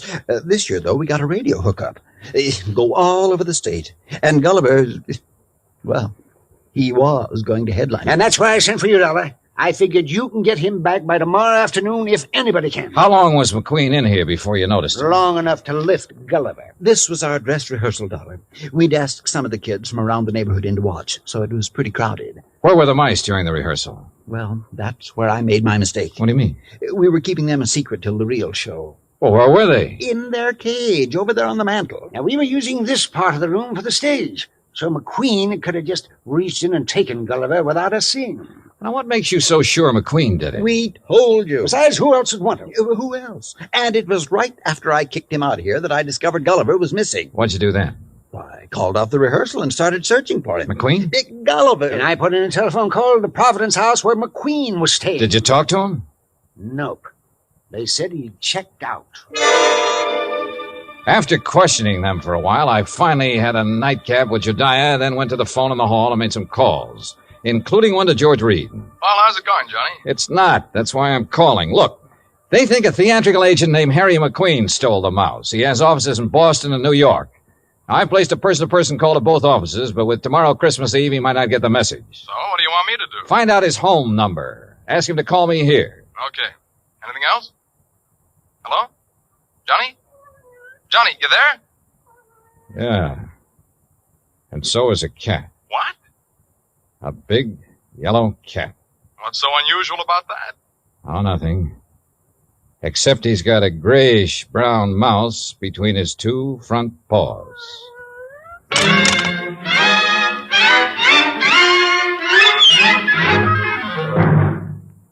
Act 2 of yours truly, Johnny Dollar, in just a moment. You can't buy happiness by the pound or the yard, but you can have it by the hour with no strings attached every Monday through Friday evening and each Saturday in the daytime when the Robert Q. Lewis Show is on the air.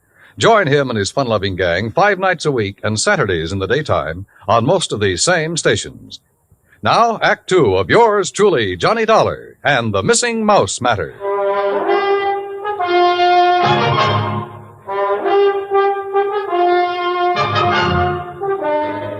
I was standing in the hall of Jediah Gillis's home looking at a big yellow cat that had a mouse between its two front paws. As far as I was concerned, a mouse is a mouse, and this one could be Gulliver. I cut short my phone conversation with George Reed, then started toward the cat. Here, kitty. Here, kitty, kitty. Nice, kitty. Pretty kitty. Here, kitty. Mama, where are you? Here, kitty, kitty. That's a good kitty. Now, kitty, let me have the little mouse. Mama, you naughty cat. Where? Oh. This cannibal belong to you, Marion? Yes, I promised Father I'd... What do you mean, cannibal? Take a look. Oh, no. Oh, yes. And he's very, very dead. Oh. You don't think it's Gulliver, do you? Well, Mr. Glazer will have to identify him. And if he is, well, that's that. Oh, no. No, Johnny. What do you mean? Oh, Johnny, please, you don't have to tell him, do you? Well, sure. If it's Gulliver, this thing's cleared up. If it's not, your Rama gets a reward for being a good mouser. Oh, Johnny, please. Dad almost had a fit when I arrived here with Rama. He made me promise to keep him in my room. This the only time he's been out? Well, no. Oh. He was out for a little while yesterday while they were rehearsing. I didn't notice he was gone till after lunch. Then the corpse could be Gulliver's. Oh, Johnny, if it is, there's nothing we can do about it now. And if you tell my father, besides making him angry, it'll break his heart. All right. I won't say anything until tomorrow night. Oh, thanks, Johnny. Night. Good night.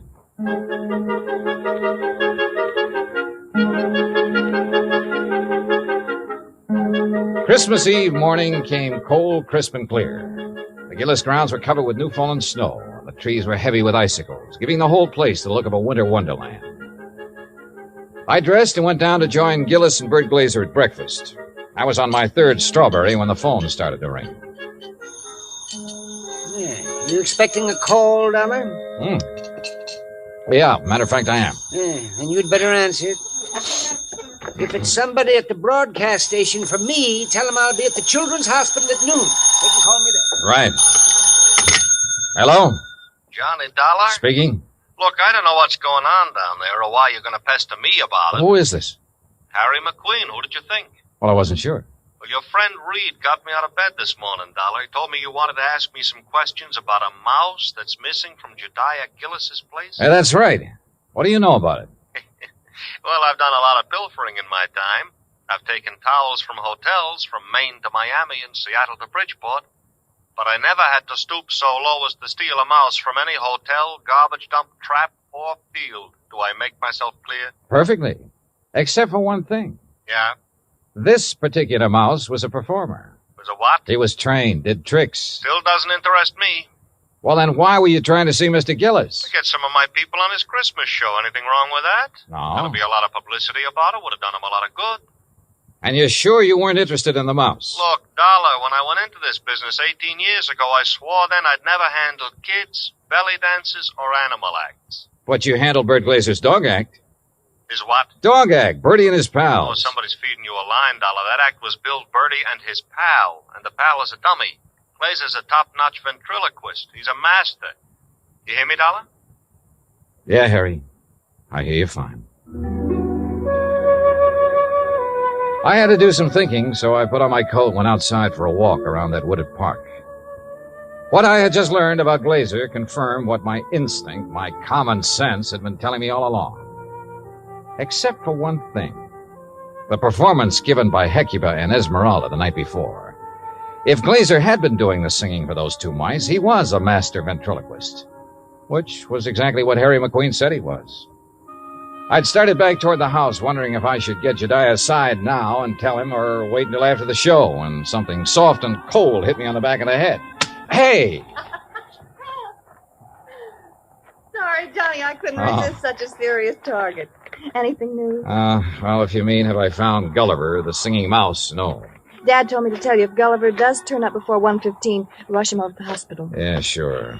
But I think that's extremely unlikely. You think Rama got him, don't you? If he did, he got a very ordinary mouse. He didn't get one that sings. I'm afraid I lost you. Doesn't matter. Oh, now I wonder what he wants. Who? That boy on the porch. Oh, well, if this was Hartford, I'd say he was the paper boy coming around to collect. Well, it's not Hartford, and he's not a paper boy because Dad doesn't subscribe to anything but Fortune. Oh, well, then he's selling something. Well, if he is, he's not going to give us a chance to buy any. Johnny, looks like we scared him off. That's funny. Hey! Hey, come back! He sure tore out of here when he saw us. Wonder what he wanted. Do you suppose he was one of the kids they invited in to see the dress rehearsal? Well, if he was, what would he be doing back here today? I don't know. Let's take a look around. We found it in the playroom, near where Gulliver's cage had been. It was a roundish metal clamp, the kind of boy wraps around his trouser leg when he's riding a bike.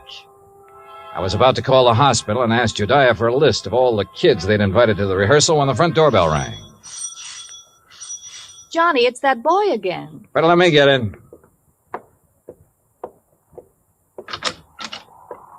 Hi. Hi. I was over here to see the show the other day. Oh? Yeah. You see it? No, I wasn't here then. Oh. Jeez. Sure is calling. Yeah, sure is. Oh, why don't you come in and get warm? Oh, no, that's okay. No, come on. Nobody's here. No? Oh, okay. Yeah, sure, come on. I don't want to bother nobody, you know. I was just riding by and I thought I'd stop and tell old man Gillis what a swell show they put on. You really liked it, huh? Yeah. All except for that Santa Claus. Oh? What was wrong with him? Nothing. Just that, well, who believes in all that smushy kid stuff? Kids, I guess. How old are you, Bobby Neves. How old are you, Bobby? Almost 11. Well, being that old, I can understand why you weren't impressed with the Santa Claus. All that other stuff, too. You know, like giving presents and singing those hymns and junk like that. You gotta cut it out when you start growing up. You sure do, boy. Yeah. You know, you and my mom, you get along just fine. Oh? Yeah. She feels about Christmas. She feels about Christmas just like you and me do. All right. Yeah. Boy, this log fire sure makes your eyes smart, don't it? Yeah, sure does. Where do you live, Bobby? Crosstown, Scully Avenue. Well, how'd you happen to be over here the other day? Well, I was riding my bike when I saw this dog. Well, gee, he was... Anyhow, when I tried to catch him, he ran from me. I followed the silly mutt clear over here. Uh-huh. You ever catch him? No. I was about to when this man hollered and asked me if I wanted to see a free show. So I came in. I see. Well, you must like dogs a lot, huh? Sure. You got one? Used to have one when my pop was with us, but we can't have no pets where we're living now. Oh, that's rough. Yeah. You know that poem? Which one? You know, about all through the house not a creature was stirring, not even a mouse? Yeah? Well, that fits our place. Especially now. How do you mean? Well, I didn't think he'd miss it, you know. Man with a house as big as this one and all. So when I saw this cute little fella up in that cage, well, I didn't really mean to take him on holding me, but when he got under my sweater and was real quiet, like he liked me, well, you know what I mean. Yeah, Bobby. I know. But I got to thinking and decided to bring him back. So would you give me the old man to Mr. Gillis for me, please? No, I think you'd better do that yourself. Oh, no, please. He might be awful mad at me by now. No, Bobby. In fact, you're going to get a reward. Yeah? Word of honor. Now, what do you say we go down where Mr. Gillis is putting on that Christmas show and see it? Okay? Oh, sure. Bobby, Yeah? did you notice anything unusual about this mouse? Yeah, I sure did. What was it? He got some white on his right hind foot.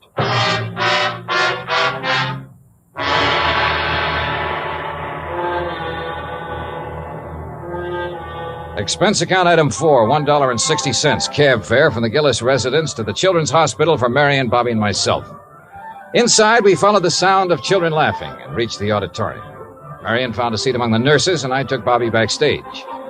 When Jediah saw Gulliver, his face lit up like one of the trees he'd had delivered to the war. Gulliver! By golly. I knew if anybody could do it, you could, Dollar. I didn't do a thing, Mr. Gillis. All the credit goes to Bobby. Oh, to Bobby. Well, I'll speak to you after the show, young man. Yes, sir. Bert, look, he's back. So glad to go, Master. Oh, Gulliver, I do declare I have never been so glad to see a person before. Yeah, you better hurry, Bert. He's scheduled to go on in just a minute. Oh, he will. Well, I'll go check on the microphone when everything be just so. Don't go away, Dollar. No, he won't.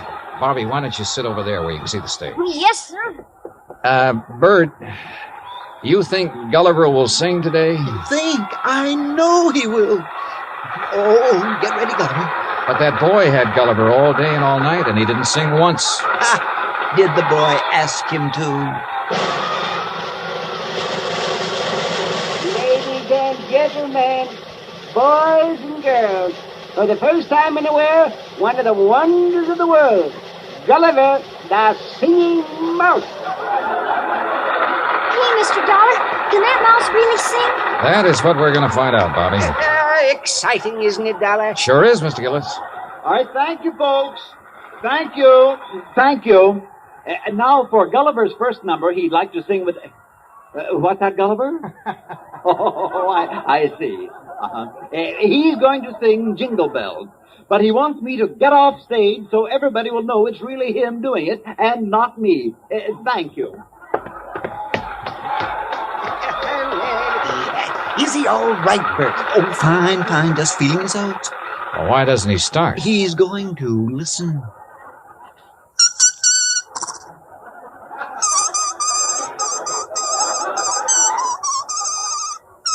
Well, Dollar? Now I have seen everything. Me too. Gee.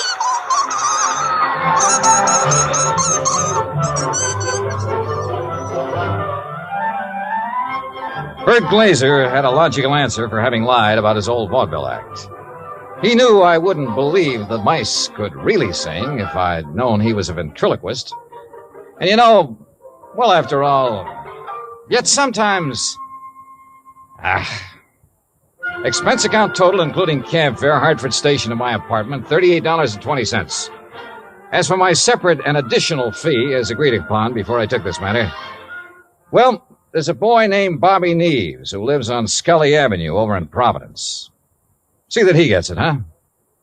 Yours truly, Johnny Dollar.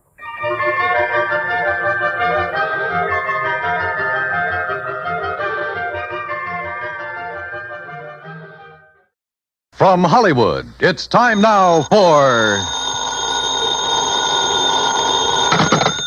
Johnny Dollar. Paul Kendrick, Johnny, over at Eastern Allied Casualty, remember? Oh, sure, Paul. How are you? Seen any good fights lately? Prize fights, that is? Yeah, the championship bout at the stadium over in Mulville last week. Were you there? No, I had to miss it. But it didn't miss me. Huh? The minute Georgie hit the canvas in that fourth round, it cost me $50. Johnny, do you remember Al Coronado? Are you kidding? I've watched that boy come up from the Golden Gloves. Well, he fought in one of the preliminary bouts. I know. I lost on him, too. $20. Come on over, will you? And I'll tell you why the company may lose $50,000 on it.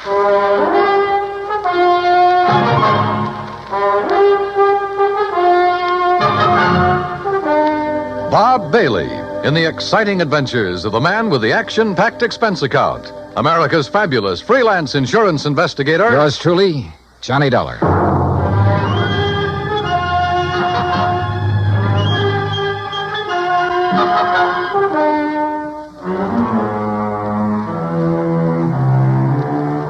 Expense account submitted by Special Investigator Johnny Dollar to Eastern Allied Casualty Insurance Company, 422 Spidal Building, Hartford, Connecticut. Following is an account of expenses incurred during my investigation of the Squared Circle matter. Expense account item 1, $1.10, cab from my apartment to the offices of Eastern Allied. When I got upstairs into his personal cubicle, I found Paul Kendrick pacing the floor. Sit down, Johnny. Have a drink if you want one. No, thanks. Hey, looks like you're the one who could use a drink. What are you worried about? Don't tell me you've been hitting the company till for big money to bet on the fights. Johnny, I'm worried about murder. Listen. I'm all ears. How long since you've seen Al Coronado fight? Oh, 6 months, a year, maybe. But before that, when he was working all the local arenas, you and I were present every time he put on the gloves. So? We knew him when he had reflexes quick enough to... Well, do you remember how he'd show off by picking a fly or mosquito out of the air, grabbing it between his fingers without even hurting it? Yeah, sure. He was no mental giant, not by a long shot, but he had the fastest eyes and hands I ever saw in a man. Right. But something has happened to him, something very wrong, and I think I know what it is. Listen. I'm listening. A few years ago, his manager, Ricky Malone, took out a $50,000 policy on him. Annuity. So what? A lot of managers take out policies on their boys. And then get him killed? Look, Al is fighting again tomorrow night in a small town outside of Joplin. Joplin? Missouri? A little place just across the state line. Johnny, I want you to be there. You mean as a sort of bodyguard? I want you to see the fight, that's all. See Al Coronado fight. Yeah, but this murder crack... I'm having a copy of the policy made, and you can pick it up at the Joplin post office. General delivery. Now, Paul... I know. I may be all wrong. This may only be a hunch, without a single legitimate reason for suspicion. That's why I took a whole week to think it over before calling you. That's why I want somebody who knows Al as well as you and I do to... Look, will you go down there and see him? Well, We'll pay the freight. Pad your expense account, anything you like. Oh, now that's an attractive But do offer. it, Johnny. Will you?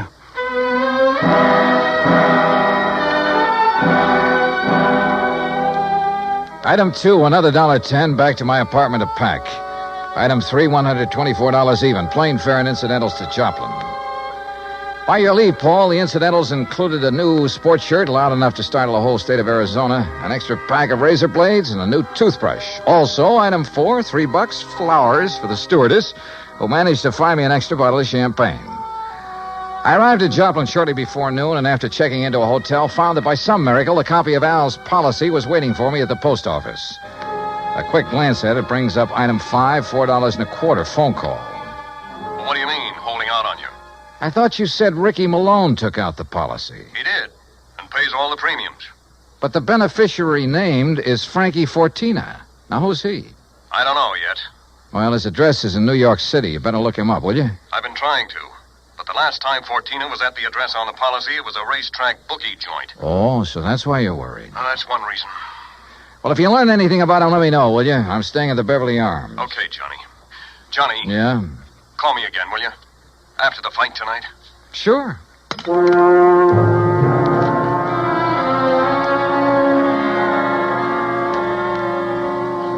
I was tired, so I had a big lunch. That's item 6. Went up to my room and slept. I overslept. It was nearly 9 o'clock when I woke up, so I grabbed a cab. That's item 7, and went out to the arena in the nearby town of Mount Elba.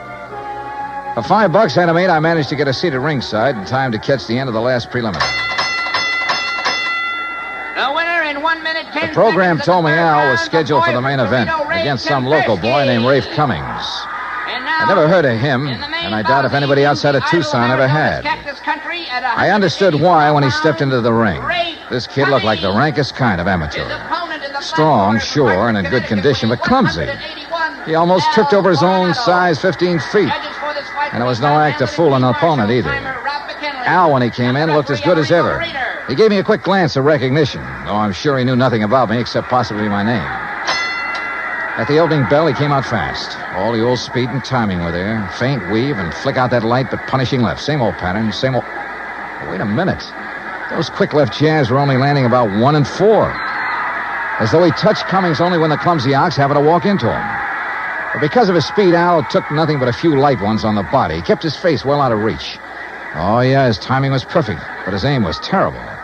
Every time he shot out his fist, he was 3-4 inches wide. Then a funny thing happened. At the end of the round, when Al went back to his corner, and remember, Rafe had only tapped him a few times on the body. When he went back to his corner and started to sit down, he almost missed the stool. Would have if one of the seconds hadn't aimed it under him. Funny. The second round got underway the same as the first. Al was all speed, dodging, weaving, keeping his face out of the way. But again, he wasn't hitting his mark. And then it happened. He missed Cummings wide, then practically ran into his glove, catching it hard in the cheek, and down he went. Why, there wasn't enough steam behind Cummings' glove to hurt it. But Al took the count. He'd been hurt by that tap on the face. Then another thing. The second he was counted out, his handlers practically hauled him out of the ring and back to his dressing room. And believe me, Al looked terrible. His eyes had a strange, almost far-away look, as though that little smack had knocked his brains loose. My seat was on the far side of the ring, but I elbowed my way through the crowd and back to the row of dressing rooms in a hallway built on one end of the building. Al Coronado. I told you on the way up the aisle, Doc. Huh? We don't need you. The boy's all right. Go on, Doc. Beat it. You hear me, Doc? Listen, this is Johnny Dollar. Huh? Old fan of Al's from Hartford. I want to see him. Some other time. No, now, right away. Come on, open up. I said some other time. Don't you understand? We're pulling out of this, Berg, and we ain't got time to stand around and talk. Now, look, buddy. Malone's the name. I'm Al's manager, see? And when I say get out, I mean vamoose. Al, are you okay, boy? This is Johnny Dollar. Oh, no, you don't. Brother, that's where you're wrong. Hey, Al. Al. Good Lord, Al, what's the matter with you? Oh, hello, Johnny. Hey, Al, look at me. No, I mean straight at me. Here. Al. I'm all right, Johnny. You're in bad shape. You should never have fought tonight. Oh, that's all right. Where are your seconds, your trainer? Ricky, he don't let nobody in after fight. Look, Al, can you get up off that table, stand up and walk? Oh, sure, Johnny. Then come on, I'm taking you out of here to no, a doctor. Johnny. Easy, Al. No, look behind Al, you, Rick. Please, he's up, he's good. You bet I am, Dollar.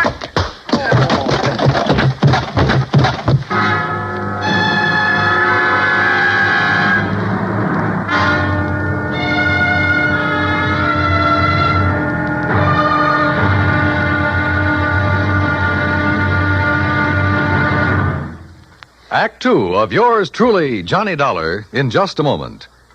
Each Monday through Friday evening, most of these same stations bring you the Amos and Andy Music Hall. Variety entertainment at its best. For top songs, informal visits with top stars, and for a never-ending supply of fun. Turn your home into the Amos and Andy Music Hall 5 nights a week. Now, Act 2 of yours truly, Johnny Dollar, and the Squared Circle Matter.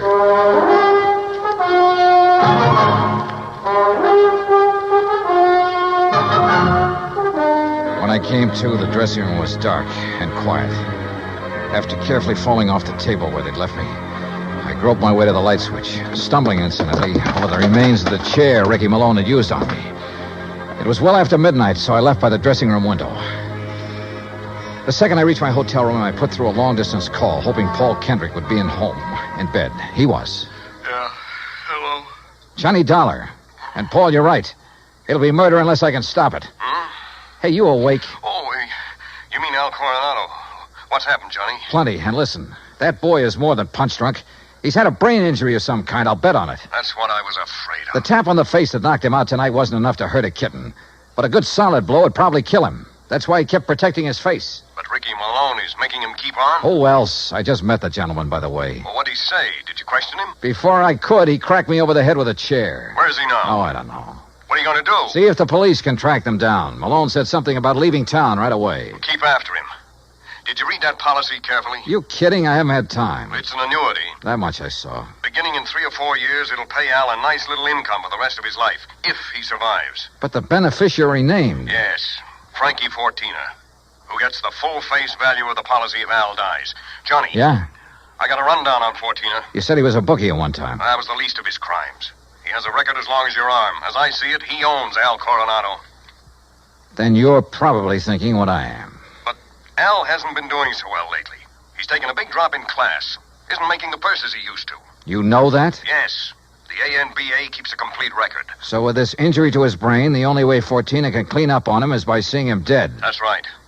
Well, what about medical examinations before these fights? Ricky Malone could bribe his own mother, especially in some of the towns where Al has been fighting lately. Yeah, it's possible, of course. Also, what you and I believe is wrong with Al is one of the hardest things in the world to detect. Yeah, I must admit he looked great when he entered the ring.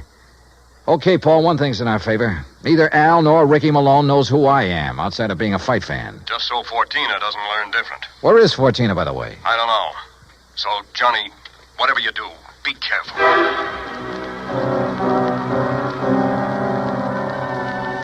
Expense account item 9, $370 for a couple of phone calls, some breakfast, then a taxi to police headquarters. I'll say this for the Joplin police. When they go into action, they really get things done. Within less than 2 hours, Sergeant Danny Ruskin dug up all the information I wanted. Well, that ties in with what Conroy found out at the airport. No, that does it, Herm. Thanks very much. Something? Well, I think it gives us the whole story, Johnny.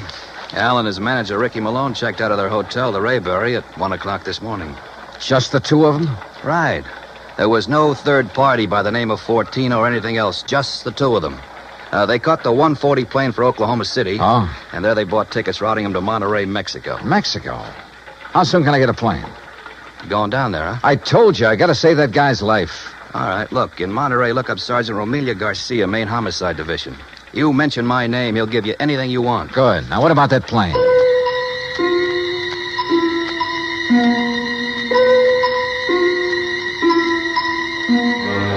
The deal on plane connections turned out to be bad. The best time I could make was by way of El Paso. That's item 10, $127, including incidentals. I finally pulled into Monterey shortly after 8 p.m. I parked my bag at the airport, taxied into town. Item 11, and went straight to main headquarters of the Policia. Sergeant Romelio Garcia was off duty. He'd gone to the fights. Item 12, $4 American for a fast taxi ride to the Plaza del Fisticuffs, or whatever they call it. There, for item 13, $5, I had the sergeant paged over the PA system. After 2 or 3 minutes, a short, stocky, important-looking figure in police uniform strode up to the door. Senor Johnny Dollar? Yeah, that's right, Sergeant. How are you? You Americanos. Now, what is so important I must leave the excellent fights to talk with you, huh? The possible murder of an American fighter right here in your own ring. So what is that to be excited about? Something that happens all the time. It's because the Mexican fight is more better than the Americano fight. So if that is all it is bothering Incidentally, you... Sergeant Danny Ruskin of the Joplin Police. Sergeant Danny? Why do you not say so at the beginning? Well, you didn't give me much of a chance. How is it, my good friend, Sergeant Danny? Pues it's too long IFC here. Yeah, well, look... Excellent man, Sergeant Danny. When I have trouble with one of our Mexican nationals who escape across the border and go all the way to Missouri, Joplin, it's Sergeant Danny who... But you have a problem, huh? Yeah. A fighter named Al Coronado. Coronado. Oh, but of course, tomorrow night he is fighting here, and he will lose. Why do you say that? Come, look. Here on the, what you call, a billboard, a picture of the man he is to fight. So, El Toro Negro. That sounds more like the name of a bull than a... Holy... See, big man, is he not? Is this picture real? 240 pounds, senor. But Al Coronado only weighs in at 181. See, El Toro, big man. And Senor Dollar, he is a killer. Our best. 3 men he's knocked out of the ring. But nobody hurts him, so no wonder you worried. Sergeant, unless you and I can stop it, that won't be a fight tomorrow night. It'll be a premeditated, cold-blooded killing. Oh? How so?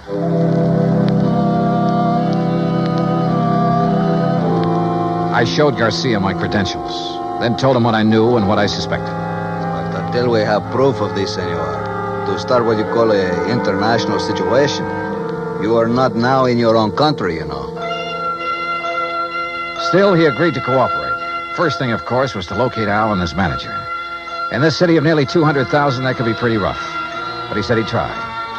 He drove me by the airport to pick up my bag, then to a hotel. And there, as the bellhop unlocked the door of my room, I got a real break.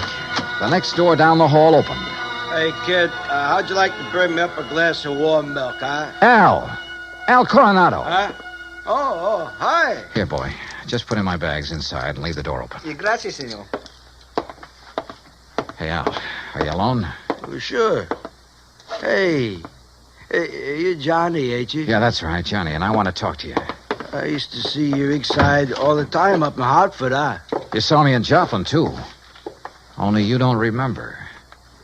Where's Ricky Malone, your manager? Oh, he said he had to go meet somebody. He's always going out. Look, Al, I'm an insurance investigator. Oh?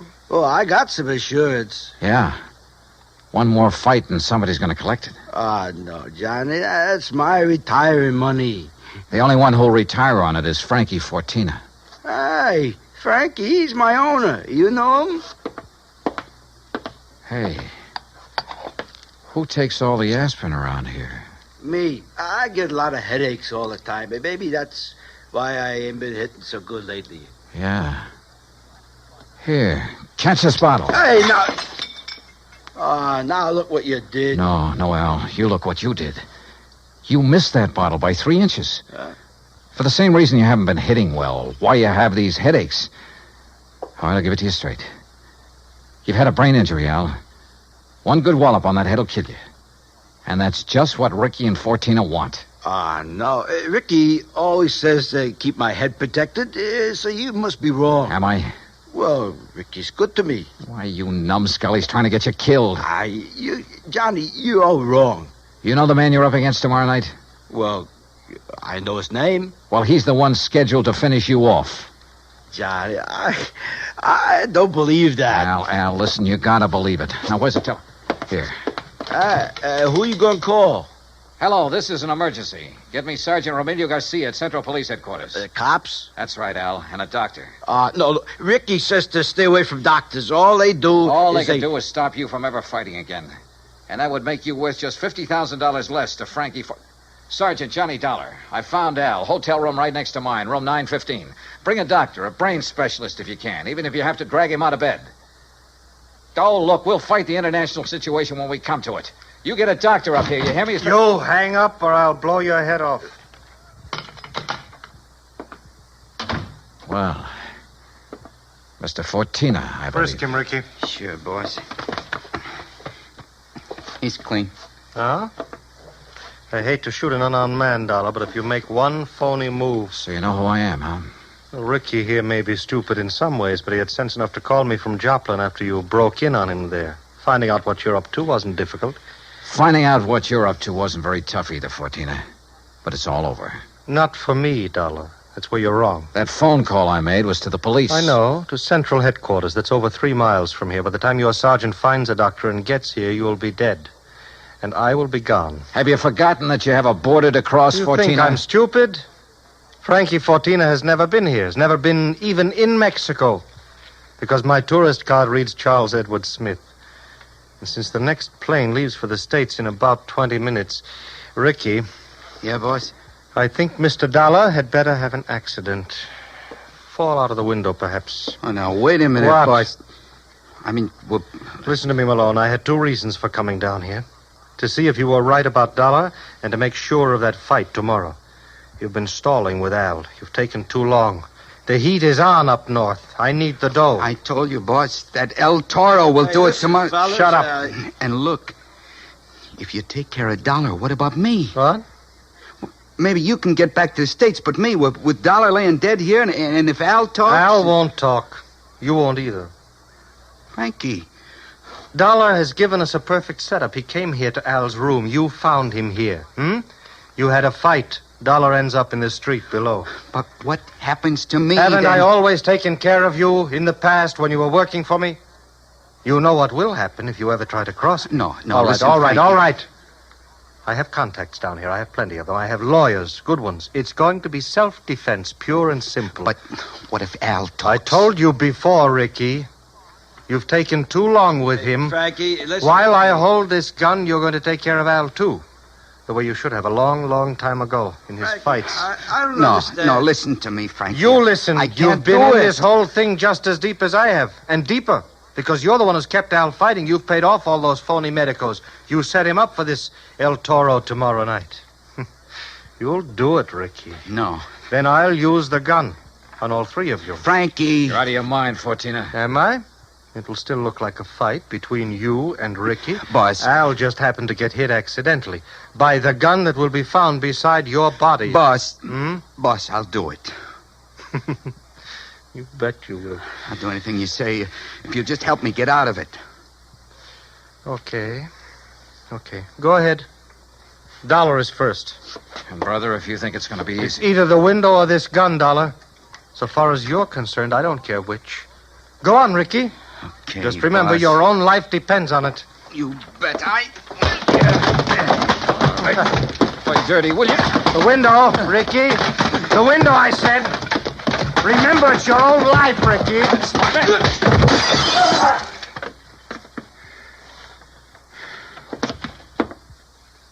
All right, Fortina. So you have got a gun? Al. Yeah, Johnny, I hit him. Well, don't be. Si, Senor Dollar, with one very fine, clean left hook. While Fortina was watching you and the unfortunate Ricky.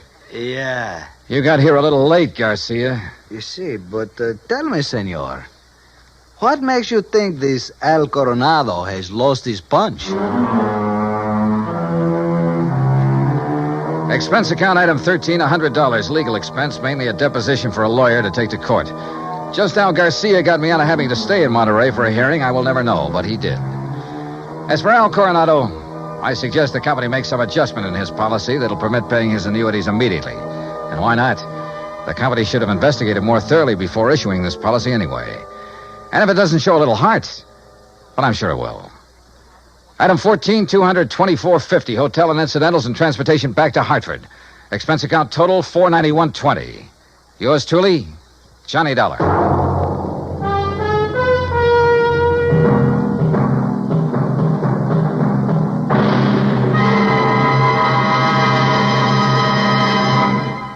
Now, here is our star to tell you about next week's story. Next week, a fast trip to the West Coast to an impossible case involving an impossible man. Join us, won't you? Yours truly, Johnny Dollar. From Hollywood, it's time now for Johnny Dollar. Pat McCracken, Johnny, Universal Adjustment. Oh, hi, Pat. What's on your mind? The sleek, lovely, beautiful Ellen Deere. On the strength of that description, I'll take her. And she's loaded. $325,000 worth of jewelry. Hey, that girl needs a bodyguard. Sweet. Yeah, Johnny, needs a guard of some kind, only she isn't a girl. She's a boat. I've just lost my enthusiasm. What's the matter with the old tub? That's what I want you to find out, Johnny. That last crack suddenly got me interested again. Okay, Pat, I'll be right over.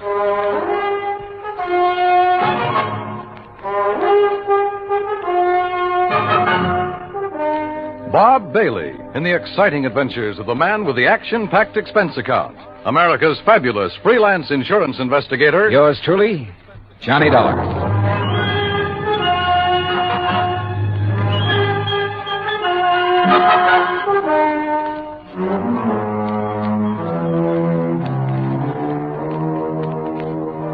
Expense account submitted by Special Investigator Johnny Dollar to the Western Maritime and Property Insurance Company, Los Angeles, California. Following is an account of expenses incurred during my investigation of the Ellen Deer matter. Expense account item 1, 90 cents taxi from my apartment to the offices of Universal Adjustment Bureau in Hartford. Pat McCracken's usual smile was noticeably missing when I walked in on him. Come in, Johnny, and sit down. Thanks. Oh, and you're to bill Western Maritime and Property on this one instead of us. Okay, but how are you involved? We handle all their claims that are of any size. Story, you ever hear of Randolph Berman? I know of a jeweler down in New York. That's the one. And if you know him, Johnny, you've been putting too much gravy in your expense account. I said no of him. Didn't he bring in the Star of Cape Town and the Kamandu Emerald? That's right. Everybody seems to think he's a crook, and yet somehow he manages to handle some of the finest jewels in the world. How can an honest man afford it? Yeah. This time it's the Bettenhouse collection. It's out of Hungary. Oh, yeah, I read about that. Only I thought somebody down in Mexico owned it. Yeah, a fellow named Rigo Mariani, down in Guadalajara. He's the one who sold it to Randolph Berman. Okay, now. Is this Ellen Deer you mentioned Berman's wife? No. Former wife. He's on about his 5th. All beautiful, dumb dolls. But more important, it's the name of his 72-foot motor cruiser. And the Bermans have been traveling around in it, down the coast, through the canal, along the coast of Central America, and so on.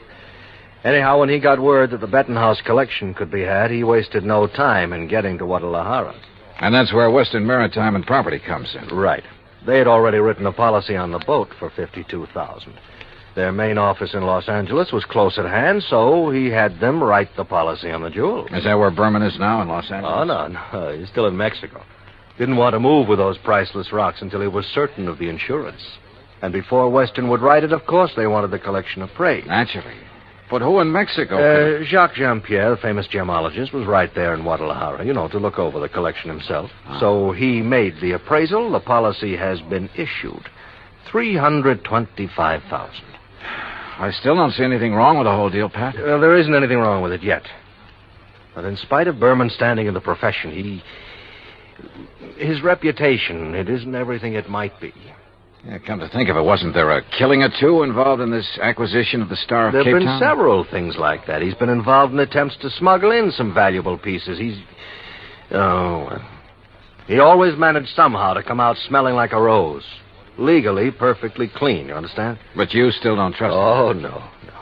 And with his planning to carry that load of stuff around in his yacht. Yeah, I see what you mean. If anything happened to those rocks or the boat, over $300,000 right out the window. Exactly. Now, belatedly, Western is worried about it. And they'll pay good money to have you assuage their worries. You have a Mexican tourist card? Sure, from my last fishing trip down there. And I think you better go down and guard that collection until Berman gets it safely up into the States. He's considered quite the host. He'll probably be perfectly willing to have you aboard. Now, this is the kind of assignment I like. Yachting in the Blue Pacific. But surely he hasn't got his boat parked in Guadalajara. That's over 100 miles inland. No, it's at Mazatlan. And from what I've been able to learn, it's surrounded by armed guards day and night while he has some engine work done. But as soon as that's finished, he'll head north to the States. So he says.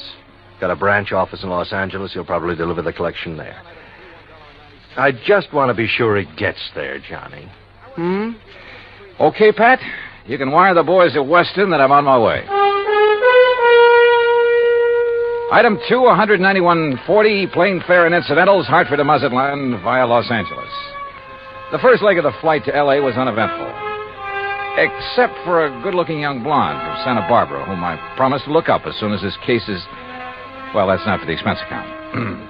When we arrived at the Los Angeles International Airport, I learned that I'd have a three-quarter-hour wait for my plane to Mazatlan. So I grabbed a magazine, that's item 3, 35 cents, when I heard my name being called on the PA system. Johnny Dollar, report to Pan American Airways desk. With the thought in mind that perhaps my little friend from the plane might have decided to stay over in L.A. Her name was Rita, by the way. I lost no time in getting over to the Pan Am desk. Mr. Dollar? Yeah? Johnny Dollar? That's right. I'm Arthur, Western Maritime and Property Insurance Company. Oh, yeah. How do, Mr. Arthur? Planning to go on down to Mazatlan with me? No. But meet Monsieur Jacques Jean-Pierre. Monsieur Dollar, I am honored. How are you, Mr. Jean-Pierre? This is the gentleman who appraised the Bettenhouse collection for us. Oh, yes. I am an they expert. can issue the policy on it to Mr. Berman. Oh, yes. Yes, he's done this sort of thing for us many times. Oh, I don't know now, how I'm many. afraid that he's brought us rather bad news. Something's already happened to the collection? Well, not exactly. Not for the whole collection. No, not the whole... please. That is, I'm not quite sure. What I mean is... Yeah, just what do you mean, Mr. Arthur? Perhaps I should explain to Monsieur Dollar, eh? Well, I think somebody better. Yes, you go ahead, Jacques. Yeah, very well. And while you're doing it, I'll cancel the rest of Mr. Dollar's reservation to Mazatlan. Yes, I'll do that. Oh, clerk... Oh, no, wait a minute. First, let me find out what this is all about. Oui. Oh, very well. Jacques here was in Guadalajara when the Bettenhouse collection became available for purchase. Yes, Monsieur Dollar. I had gone there in the hope that some of the pieces might be purchased separately. So? Alas, such was not the case. The Mariani firm decided to dispose of the collection only as a whole. I see. Well, what's this bad news you have? I am getting to that. Yes, you see, it's this way. Please. Well, then go ahead, Jacques. Thank you.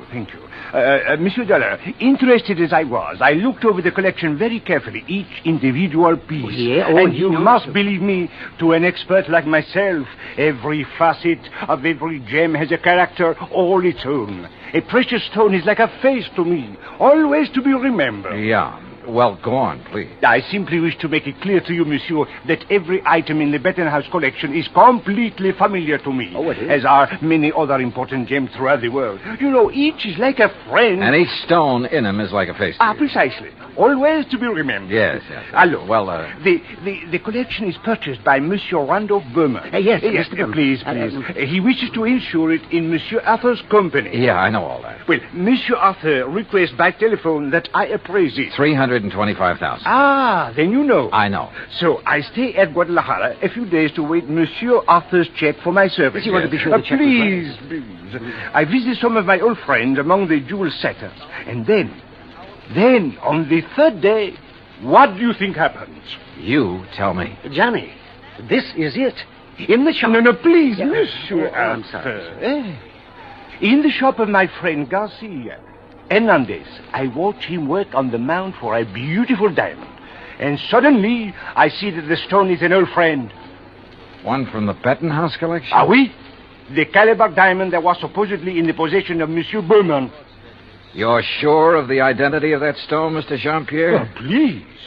As I told you, monsieur, a precious stone to me. Yeah, it's like a face to you. So what you figure, Arthur, is that you've insured a boatload of $300,000 worth of gems on the way to the USA, and maybe they're not on board. Exactly. Unless, of course... Mr. Jean-Pierre, did you tell Mr. Berman about this one stone? Oh, I went immediately to Mazatlan, where I knew he had his boat, the LMD. Well, what did he say? Alas, he had sailed away. Did you learn his destination? Oh, yes.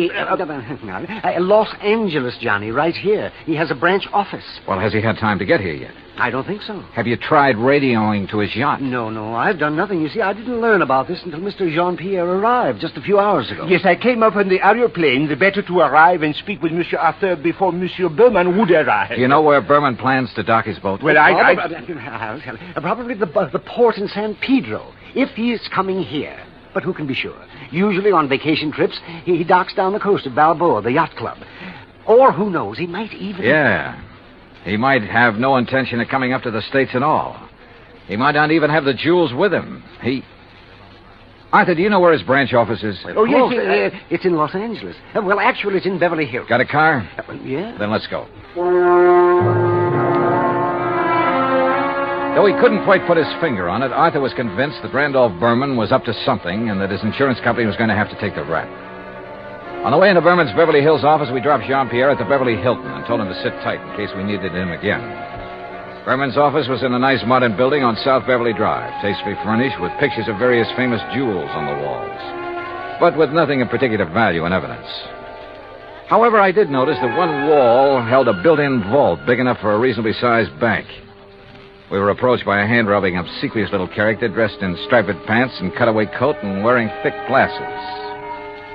Good morning, gentlemen. Is there any way I may be of service to you? Yeah, I think there is. Are you the... Mr. Arthur, forgive me. I didn't recognize you for a moment. Mr. Corello, this is Mr. Johnny Dollar. Hi.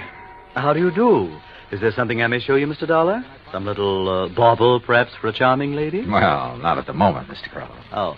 Oh, Mr. Arthur, there's no reason to mail this to you. Let me see now. Oh, yes, here it is. Here is a request for slight revision of the policy on the Benton House collection. Oh? What's this? Well, the wire was sent by Mr. Berman just before he embarked for Massabland. I was going to put it into letter form to be more What's proper, it say? but... Well, now here, I'll read this. Please request Arthur revise Benton House policy. Exclude Calabar diamonds. Value $4,000, which I have sold private party in Guadalajara. Oh, well, we kind of guessed wrong, didn't we, Johnny? Mr. Corello. Yes. Has Mr. Berman wired you whether he's coming here? Oh, of course he is, with that collection. When?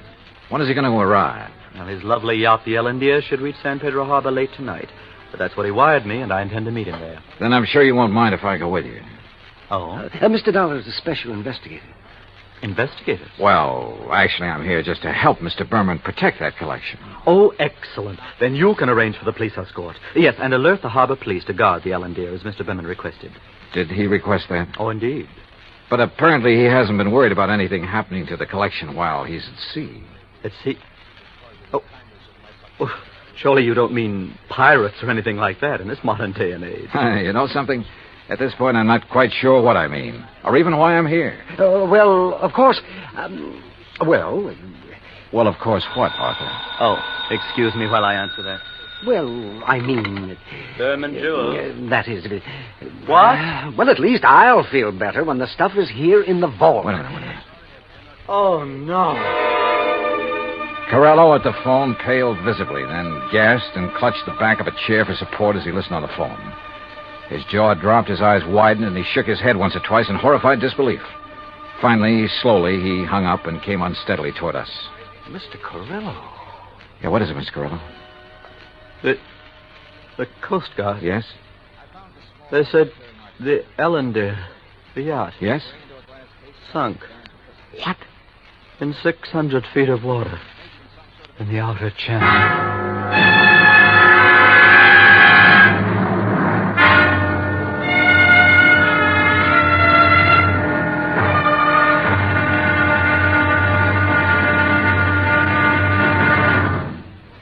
Act Two of yours truly, Johnny Dollar, in just a moment. Democracy. What has it to do with money, the medium of exchange of mankind? A couple of thousand years ago, it was said that money alone sets the world in motion. That's one way of saying that money and economy are virtually one and the same thing. The economy of a nation depends on its commerce. Commerce depends on manufacturing and services. It has been proven that those nations which practice democracy have the greatest economics. That means money, more money for more people, and a greater freedom of opportunity to earn a higher standard of living. That's why democracy provides mankind with its richest legacy of freedom. Now, Act Two of yours truly, Johnny Dollar, and the Ellendeer matter.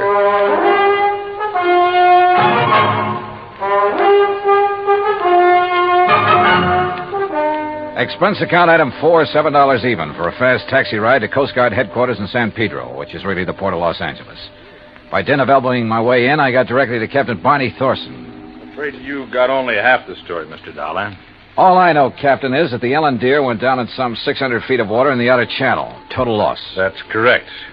However, what you don't know is that the passengers, Mr. and Mrs. Berman, and the crew were picked up and brought in here. Oh? Outside of a little soaking and a little scare, they were perfectly all right. You see, the Ellendeer had apparently had some engine trouble before she left Massaplan. Yes, so I understand. Mexican authorities, with whom we fully cooperate, notified us we'd better keep an eye out for her. So when she reached the channel, we weren't surprised to get a radio call from her asking us to stand by that Universal joint was kicking up. Is that what happened? By the time one of our cutters got within hailing distance, she was on the way down. That propeller shaft had whipped loose, torn through the hull, and the Ellendeer was sinking fast. Ask me, that boat was overpowered, Dolly. How do you mean? Well, it must have been because sheer torque tore the whole engine loose from its mountings. And it plowed through the bottom along with everything else on board that was heavy. There was a big safe, for instance, anchored amidships. There was a what? A safe, you know, a small, heavy steel vault. Yeah, I know. That went down, too? With the engine. It was all our boys could do to keep the owner from diving over after it. It was crying like a baby. You'd think he'd had the crown jewels in it. Maybe you're not too wrong at that. What? Not the crown jewels, perhaps, but a collection worth something over $300,000. Now, what about salvage? Salvage operations in 600 feet of water in that channel? Oh, yeah. No, Dollar. Salvage, even if it were possible, it'd cost a couple of times the worth of that stuff at least. The only passengers were the Bermans, huh? That's right. Prove 3. And they weren't able to save anything? Nothing. Not of any consequence, that is. One of the crew didn't even have his shoes and shirt on. What about Berman and his wife? It's funny what people will do in an emergency sometimes. What do you mean? Well, you've heard about the man whose house catches fire. He gets panicky, throws all the china and the glassware out the window, and carries out the mattress. What are you getting at, Captain? The only thing Berman saved in his excitement was 2 beat-up old hats and a fishing rod. Oh, yeah, I see what you mean. And all his wife brought along was a handful of nylon stockings. She was hanging on to them for dear life. Oh, yeah, a big hat box with an evening dress half hanging out of it. And that's all? That's all. Hey, you know, that Mrs. Berman's quite a dish. Not too bright, but a real looker. Where are they now, Captain? They're headed for Beverly Hills. Beverly, Wilshire was the hotel, I think. In any event, Dollar, I'm afraid your company is going to have a big, fat claim to pay. On the yacht, yes. What's that mean? What do you think? Item 5, 320, long-distance call to the police in Mazatlan. I wanted to be sure that the Benton House collection had been on board the Ellen Deer when she left port down there. Inspector Romulo assured me it had, that he'd checked the safe on the boat himself before allowing it to sail. Furthermore, he had insisted his own maritime service keep tabs on it up to the point where it made contact with the U.S. Coast Guard. In other words, the loot couldn't very well have been passed to someone else at sea. Item 6, 580 cab fare to Beverly Hills, where I dropped in at Berman's office. No, Mr. Dollar. He and Mrs. Berman are at the Beverly Wilshire. I'm sure you understand it's been necessary for them to buy a lot of clothes and things. Yeah, but he will come here. Oh, yes, indeed. From his last phone call, I'd say he'll be here within the hour. All right, then I'll come back. Please ask him to stick around and wait for me if he doesn't mind. Of course, Mr. Dollar, I shall be glad to. Oh, incidentally, he has had me phone Mr. Arthur and ask that claim forms for both the Benton House collection and the loss of the cruiser be brought here to the office just as quickly as possible. Yeah, I'd figured as much.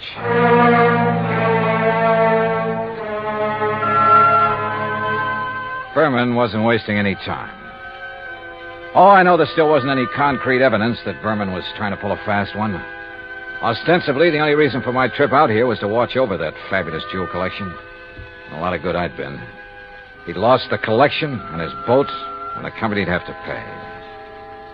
Then a wild idea hit me. I suddenly remembered something that had happened months ago. Last July, to be exact, when a big passenger liner, the Andrea Doria, had sunk off the Atlantic coast. According to the papers, when the survivors were brought into the port, the usual customs inspection was waived. And it occurred to me at the time that every one of those people could have easily smuggled in anything he could carry or conceal in his clothing. I'm not saying it did happen. I'm sure it didn't. But it could have. And if such an idea occurred to me, why not to a man like Berman, who was already pretty well known for his tricks to evade customs? Item 6, 20 cents, phone call to the Coast Guard and Captain Thorson. Thorson speaking. Johnny Dollar, Captain. Answer me just one question, will you? Sure, what? When you brought them in, were the Bermans required to pass through customs? Well, no, of course not. There'd hardly be any reason to... Thank you very much.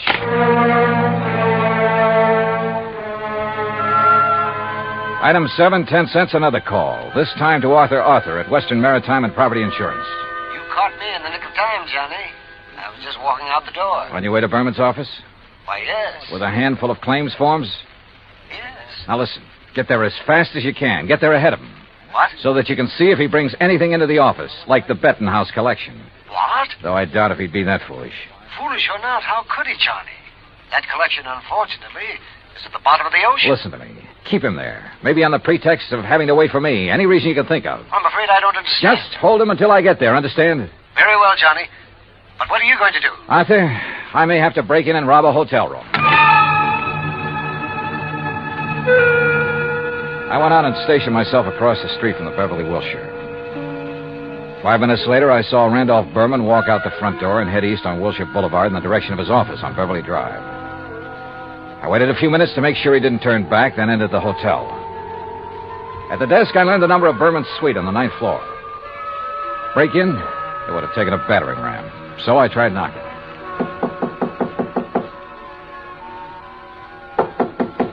All right. You don't have to bust down the door. What's the matter? You forget your key and... No. Get out of here, buddy. Randy said not to let anybody in. He's out buying us clothes. Oh, he'd tell you to let me in, baby. Hey, who are you? Hernandez sent me up here from Guadalajara. Oh, well, then come in. Oh, you are in? Yeah. Well, have a drink then. No, thanks. A girl's entitled to a couple of drinks after that dousing in the ocean, and you might as well... What about Hernandez? Your husband sold him the wrong stone from that collection. Sold? Oh, he gave it to him. Oh, then you know about it. Oh, sure. So he could make a legit-looking change in the insurance and convince everybody he was on the up and... You sure you're from Hernandez? You kidding? How else would I know about the whole deal? I don't know. Hey, Randy said not to let anybody in here or he'd kill me. Dumb blonde, he called me. You? A smart, beautiful girl like you? Oh, hey, you're okay. My name's Vi. Come on, let's have a drink. No, thanks. Listen, Vi. I've got to get the right stone from that collection, the caliber diamond. Then I'll leave this one I've got in my pocket here. Which one you got? Let me see it. Oh, no, only Mr. Berman. And only when he gives me the caliber. Well, which one you got there, huh? Well, never mind. I'll show it to Mr. Berman. I just want to see it. Not until I get the caliber from the collection. So, if he isn't here, if he's taken it to the office, I'll just... You think he's crazy? Let everybody know he... Let me see the one you have, huh? Look, I just told you. Anyway, how do I know I can trust you? I didn't even see you in Guadalajara. Oh, now you sound like Randy. Dumb blonde, he says. Keep the door locked. But I let the bellboy in with the drinks, and I let you in, didn't I? Well, let me see the one you got. Will you, if I get you the other one? From the hat box that didn't have to go through customs? How did you know? Hey, you're a cutie. I'll bet you read about the Andrew Dorsey, just like Randy did. Come on, now let's have Where a is the look. hat box, Vi? Now, wait a minute. Maybe I am dumb. Who did you say you are? Where's the hat box? No, I won't tell you. You get out of here. Now without the collection, Vi. No, you can't. Randy would kill me. He'd kill me if he even knew I let you in here. Who are you? Johnny Dollar, insurance investigator. Oh, please, Johnny, get out of here. The stuff in the bedroom? You can't go in there. I mean it. He'd kill me. Sorry, but that's your worry. Oh, no. Stop it or I'll set your eyes out. Now Hey, you get... pull in those claws, baby. No, you... Well, I hate to do this, but... No, help! Oh, yeah, that's right. Get the manager up here. Get the police up here. Police? Oh, no. Oh, yes. Then you'd really be in trouble. You'd be better off if Berman tried to kill you. Now, where's the stuff? It's in the closet, on the floor, in the hat box. Thanks.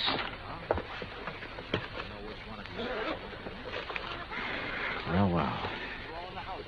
Just a handful, but worth a fortune. Well. Oh, now, wait a minute, girl. Put down that bottle. I gotta stop you. He'd kill me, don't you understand? Just for letting you in here. You don't know him. Look, baby, you're in this thing deep enough as it is. Don't try to make it any worse for yourself. But when he finds out that I... Listen. Yeah, he's come back. Stand by, open up. Get my hands full. What'll I do? Where'll I go? Right here, behind this closet door. Quick. Carr. Johnny, Just stay there. Hang on to that bottle and think over what I told you about getting in deep. Hi, where'd you get these drinks? You got somebody in here. Bellboy? Why, you half-witted bird brain, I told... Who are you? The name is Dollar, Mr. Berman. Insurance Dick? I just dropped by to pick up the Bettenhouse collection. Put it down, Dollar. I'm a good shot with this thing. Yeah. And it wouldn't be the first time you killed over a handful of jewelry, would it? That's right. Won't be the last. You'll never know about it. Now, where's Vi? How should I know? She let you in here? I'll murder that dizzy blonde. That dizzy blonde is a lot smarter than you think. Where is she? What do you mean? By helping me, she has a chance of getting out of this mess you've involved her in, of getting out clean. That dirty two-timing... Dollar, I'm going to kill you. You'd even like to involve her in that, too, wouldn't you? Thanks for the idea. I'll make it look like she killed you. Oh, no,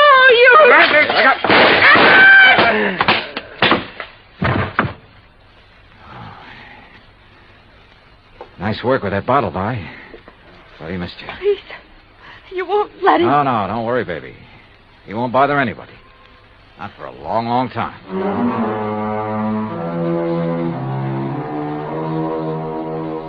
Item 8, $245 even. Incidentals during a couple of days of relaxation under the California sun and transportation back to Hartford. Expense account total, $453.95. Remarks? By way of getting off as easily as possible, Vi sang like a canary, and incidentally cleared up a couple of other of his shady deals. Result? By the time his prison term runs out, he'll be too long dead to collect the insurance on his yacht. End of remarks, end of report. Yours truly, Johnny Dollar.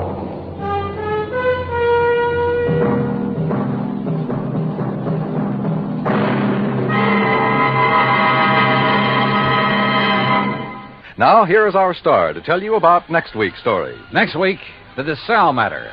And I promise you a double-barrel thrill in it. Join us, won't you? Yours truly, Johnny Dollar. From Hollywood, it's time now for... Johnny Dollar. Hillary Fuchs, Johnny. How's your time these days? Time to live, time to die, you know. What's up? A claim on a $100,000 policy. I want it investigated. 100,000? What kind of policy? Straight life. You sound worried. I am.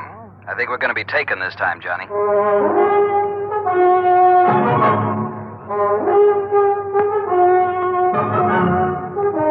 Bob Bailey in the exciting adventures of the man with the action-packed expense account. America's fabulous freelance insurance investigator. Yours truly, Johnny Dollar.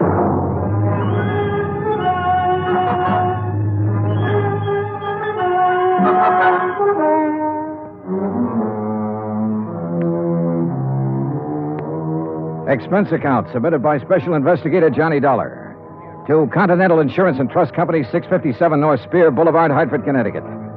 The following is an account of expenses incurred during my investigation of the Desalles matter. I'd heard of Dave Desalles. I guess everybody in this country's heard of him at one time or another.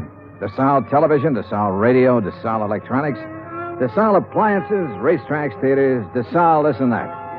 But up until the time I talked to Hillary Fuchs about the case, I had never put a man behind the name.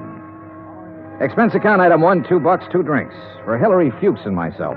We had them in his office out of my bottle over his desk. Just plain worn out with it. Stuck. Ooh, that's some water. Oh. But I'll tell you this. I'm not going to make a present of $100,000 of stockholders' money to anybody. I wouldn't do that either. Drink your drink. Here's to war. Salute. Now, while that's settling, maybe you'll settle down and tell me what it's all about. Dave Desalles. Know him? I've heard the name, yeah. Well, he's dead. Drowned 4 days ago out on the coast. So?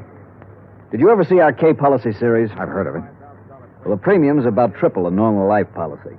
It's designed only for people with big money. Sure. But it's got a feature that makes those people with money look at it a long time. Uh-huh. This clause isn't anything more or less than the old accident clause paying double indemnity. Broken down, we aren't taking much of a chance. The incident statistics are with us. All right, I'll look it up if I need it. Okay. 3 months ago, we insured Dave Desalles on one of those K policies. 4 days ago, he fell off the back of a yacht and drowned, and we're hooked for $100,000. What? Accidents happen. You betcha, all the time. But I'm not sure it was an accident. At least there's not enough proof in this coroner's report to convince me. You say it happened 4 days ago? Yes. Has a claim been filed yet? Yes, and the beneficiary is the deceased's widow. Inquest? Inquest, burial, everything. Was there an autopsy? No, there was not. Investigation? Yes, it was handled by the local police in San Ladillo. San what?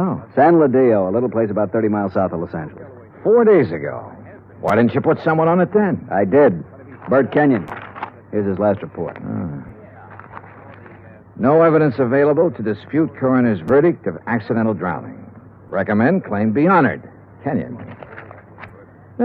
Sounds like cold turkey to me. It may sound that way to you, but I still don't like it. I want it warmed up. Now, look, Bert Kenyon knows his way around. And he can miss like anyone else. I want you to go out there and work with him. Cover it all again. Get at Desalles' widow. She stands to gain most by his death.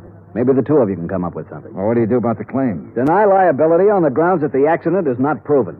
Hillary, you will be sued. I'll take that chance.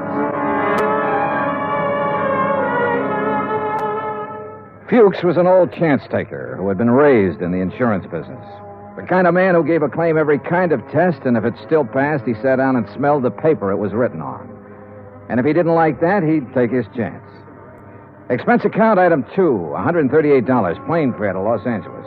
Item 3, $3. A telegram to Bert Kenyon advising him of my arrival, which turned out to be at 1 o'clock in the morning, 10 minutes ahead of a fog that blanked out the whole area at the airport.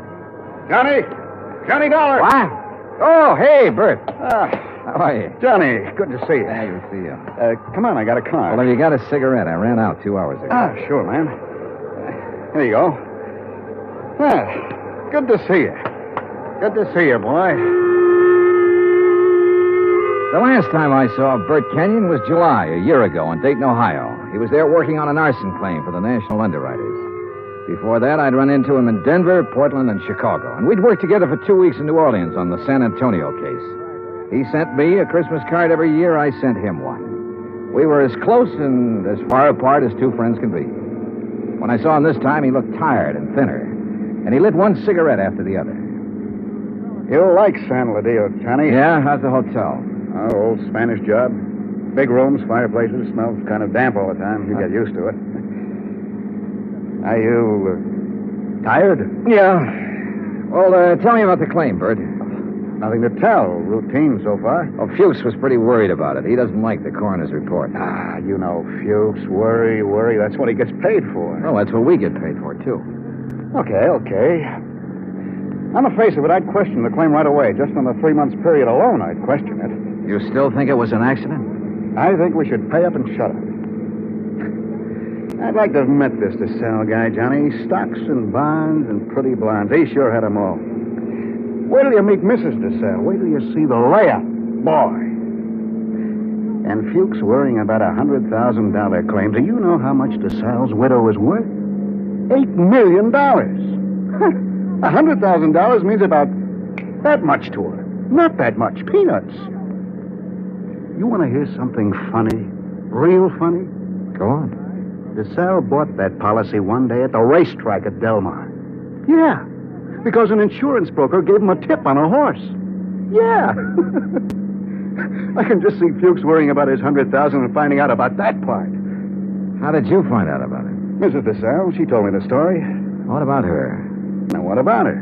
She's the beneficiary. Well, I told you, $100,000 doesn't mean a thing to her.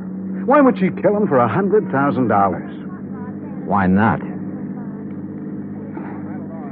Fuchs sent you out here to take over because he thinks I lost stuff, didn't he, Johnny? He sent me out to see if I could give you a hand. He wants us to cover the whole thing again. Wouldn't kid an old pal, would you? I'd never try, Bert. I bet you wouldn't. I just bet you wouldn't. In another 10 minutes, we were in San Ladillo, a sprawling little town built around a natural harbor. The houses looked expensive, the boats even more expensive. Kenyon pointed out one house on a hill, a 3-story affair with an acre or so of lawns around it. He explained it was the Desalles home. I checked into the San Ladillo Hotel and got a good night's sleep. Next morning, Bert Kenyon and I went over to the statements of everyone who had been on the yacht the night Desalles went overboard. Then we went out and interviewed everybody again, including Mrs. Desalles. It's getting awfully dull. You understand we have to do this. All right. Dave and I were having drinks with a few friends. He said he felt like getting a little air. He went up on deck. A few minutes later, someone was looking for him. Mr. Burke. It might have been. Well, that's what's on your statement. All right. Mr. Burke. We couldn't find Dave, and then I remembered he was on deck. We went up there and saw his hat floating on the water. We looked around. We didn't see him. I sent one of the crew to call for help. They fished him out an hour or so later. You were never on deck until then? No, I wasn't.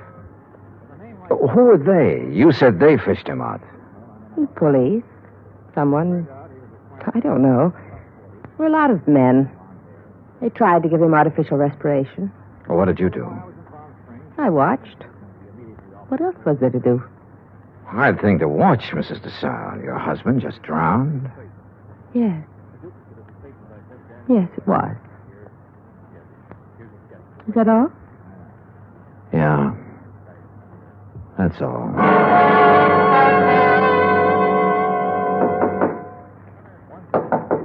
Come in. Hi. Oh, what's all this? Thought you'd be in bed. Just going over the reports again. Well, what do you think? Oh, I don't know. I'm trying to make up my mind, Bert. About Mrs. Desalles. The way she looks, the way she acts. I told you she was something. Yeah, sure. 50 men would sell their souls to be tied up with her one way or another. She had help, Bert. What? She had to have help to kill him. A dozen people swear she was below drinking martinis with him, so someone was up on deck waiting for Desalles. What have you got to go on? Desalles swam the English Channel 20 years ago. He should have been able to swim 20 feet to a gangplank. Drunk or sober, he should have been able to do that. I knew about that swimming business. Expert swimmers drown all the time. We both know that. What else? Well, why didn't somebody hear him yell? Maybe he didn't. Everybody lets out a yell in a situation like that, falling or in the water. There were a dozen people aboard. One of them should have heard him yell. Yeah, I guess you're right. All right, suppose he didn't yell. But suppose this coroner made a mistake about the bruises on the side of his head. Suppose they happened before he went over the side. It'd be hard to prove now, Johnny. Oh, look, she's got a boyfriend somewhere, Bert. She had to have one. The servants can be gone over. Somebody at the house has seen him. He's called her, sent her messages. He's our boy. We can bring him out in the open. We'll get help from Los Angeles. We'll call the legal department and get them busy. Get permission to exhume the body and have an autopsy. We'll Johnny, What? let this one go, huh? What? Drop it. It's just lousy enough to get by, Fuchs. We got a good case, Bert. I know. I've known it all along, Johnny. A sellout? Mrs. Desalles offered me the whole 100,000. The whole 100,000, Johnny, to let it get by. Who helped you do it? I don't know. I wasn't interested anymore when she came up with the offer. Look, what does Desalles mean to you and me? Nothing. He had a whole life, the best it could give him. We can't bring him back. I'll split the 100,000 with you, Johnny. We'd have a little chance for some things, too. Johnny? Bert. No deal? No deal. You're a good dick, Johnny. Stand up. Oh, put that thing away. I've been looking a long time for a mark like this. Now you've lost it up, and I have to beat it. Turn around. Bert. So long, Johnny.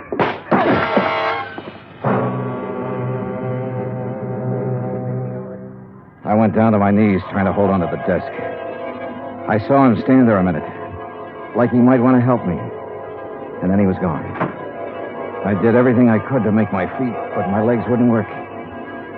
And then it was all over.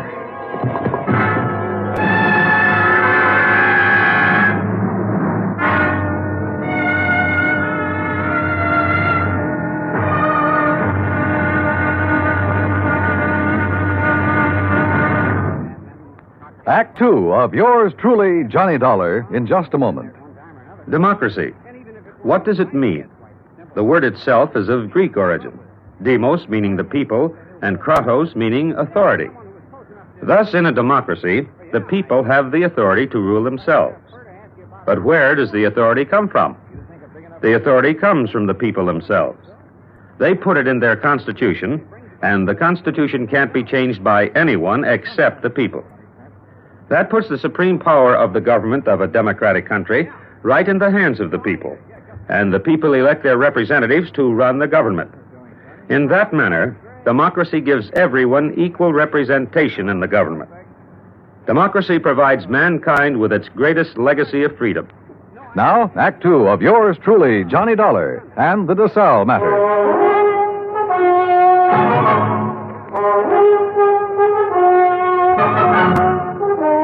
The light on the desk was the first thing I saw. It was still on. The window was still open. The room was the way it had been before. I kept thinking about every man having a price and how Britt Kenyon had settled for $100,000. It seemed like a fair price. It also seemed too bad there was no way for him to collect it. There were two of them, a heavy-set man about 50 years old and a tall, lean-faced man with dark eyes. They looked me over. Your name, Dollar? Yeah. Police. We want to talk to you. My name's Blair. This is Sergeant LaFrida. You sick or something? I bumped my head. How? Never mind. Well, what do you want? We'll ask the questions. What are you doing in San Ladillo? I'm standing around in a hotel room talking to a couple of cops. Just answer up. Don't be funny, fella. I don't feel even a little bit funny. You got a license to carry this gun? Hey, what is this? Have you? Yes. Your meat-handed friend ought to put it down or it might go off. Been fired, Tom? Meat-handed, huh? That's what I said. I'll remember that. Okay. Tell us about it. Tell us what you're doing here. And don't waste a lot of time doing it. I'm an insurance investigator. Tell this goon to back away and undouble his fist or I'll break a chair over his head. Are you going to try to be tough, baby? I'm going to try to find out what this is all about. You want me to pop him open to see if he's as tough as he sounds? Behave yourself, Tom. Let's see something that says you're an insurance dick. Top of the dresser. Bring it over, Tom. Sure.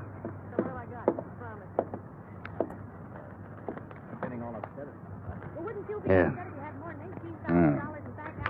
Okay. Now tell us what you're doing in town. The Desalles case. Now you tell me. You know what Bert Kenyon? I know him. I've been working with him. Well, he's been around town 4 or 5 days. We haven't seen you. I only got here this morning. You could prove all that, could you? Oh, sure. With a plane ticket, with a hotel clerk downstairs, with a bellhop who brought up my luggage, with a dozen people or more I've talked to today. And tonight? What about tonight? Right here. You could prove that, too? Try the clerk downstairs. Ask Kenyon. Where is Kenyon? I don't know.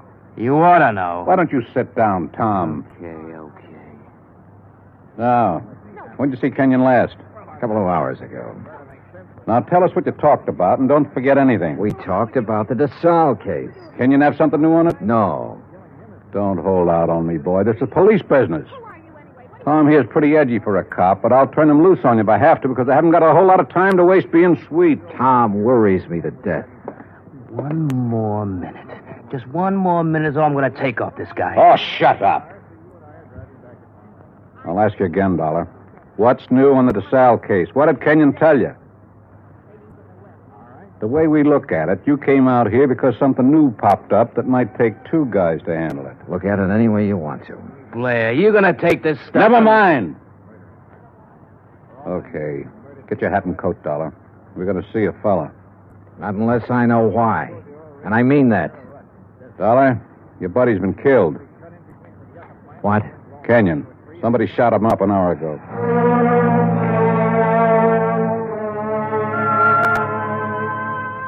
I put on my clothes and we went downstairs and climbed into a battered-looking police car. Tom LaFrida drove. I sat with Blair in the back seat. No one said anything.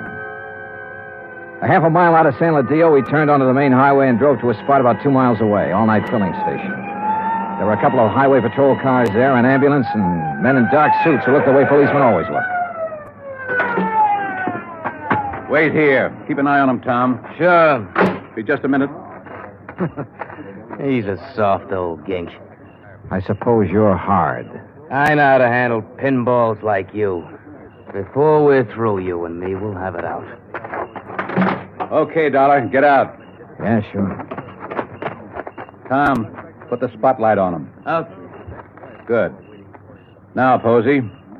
Posey, take a good look at this man. You ever seen him before? No. Look good. Take your time, boy. No, man I saw was shorter by this much. He wasn't as husky. Okay. You go in back of your place there and get some sleep, boy. That all? There'll be more by morning. Go along now. Sure. Night. What was all that? Tom, get out. You stick around here with Dick and Wally. Okay. You're the boss. You get in the front, Dollar.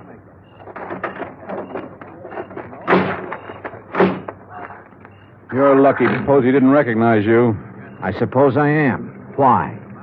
An hour ago, Posey's pumping gas. He hears 3 or 4 shots off in the dark. Then a car starts up and gets out of there real fast. Then Posey sees your pal Kenyon stagger out across the highway, full of lead. Kenyon drops dead right in front of the station. That's him they're mopping up now. We had half an idea you might have been the man beaten in the car. That's a dumb idea. Well, he was shot close up, like it was somebody he was just standing talking to. An old friend. You're an old friend of his. Claire, you got it all wrong.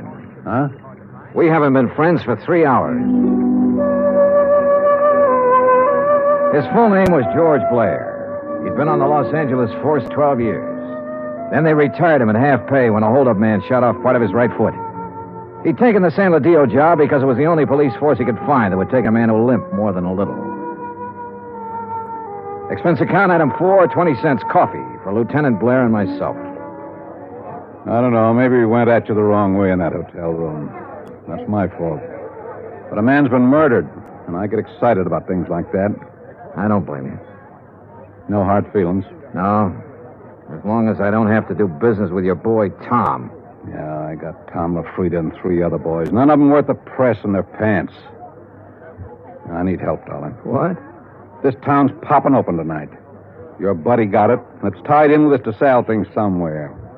You're sure he didn't have anything new for you? No. You wouldn't want to tell me about that bump in your head, would you? Not right now, no. My boys are so green, they tromped all over the boat the night Desalles drowned. They loused up anything that might have helped me to find out how he went over the side. They banged his head against the dock a few times, bringing him in. I couldn't tell if the bruises were there before or after he was in the water. You don't think Desalles was accidental? I was murdered. She had somebody do it. Well, why didn't any of that come out in the coroner's report? My coroner runs a drugstore when he isn't being a coroner. If you feed him enough scotch, he'll tell you whether somebody's dead or not. He don't know from nothing. You know, the thing that kind of got me was this Kenyon. He went along with that coroner's report. I know that. We both know that. All right, I'll lay it on the line. I need help, Dollar. If I'm going to get anything done, find out who killed Kenyon, and get at this Desalles thing, I need help. All right, I'll help you. I was hoping you'd say that. More coffee? No. Dollar. What? You can start by telling me about that bruise in your head. Kenyon. He sold out, did he? Yeah. To Mrs. Desalles. He covered up for her in the reports he sent in. A man back in Hartford got suspicious and sent me out to make a recheck. Yeah, I guess something like that. No dummies, those claims men. Look, who'd he say was in on it? He didn't say. I don't think he really knew. At least not any more than you and me. No wonder you didn't want to talk up that kind of news. Kind of hurts, doesn't it? Like having a bad cop around. You should know. I know. Well, how do you feel? Mister, I feel lousy. A friend of mine's been shot. What's more, he died a bum. Well, I'm talking about dropping in on people while the smoke's still hanging around. Mrs. Desalles? Yeah. Let's go. It was about 6:45 in the morning when we left the diner. By 7:30, we were winding up the driveway to the Desalles mansion overlooking the ocean. Claire mumbled things about the fog lifting and what a nice day it would be. I smoked cigarettes and looked and watched the contented smile he kept on his face. Well, what do you know? Tommy LaFrida's car. Well, what does that mean? Well, let's find out. Tom was off duty at 6 o'clock, as far as I know. I told you it was going to be a nice day. Yeah, you did it then.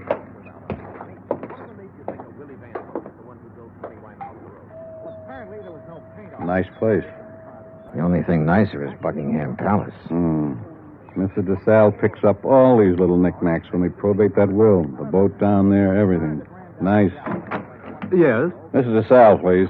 At this hour of the morning. She's still asleep. We kind of guessed she might be in bed. You tell her the police are here and want to talk to her. Police? Now, you got it. Yes, sir. Just a moment.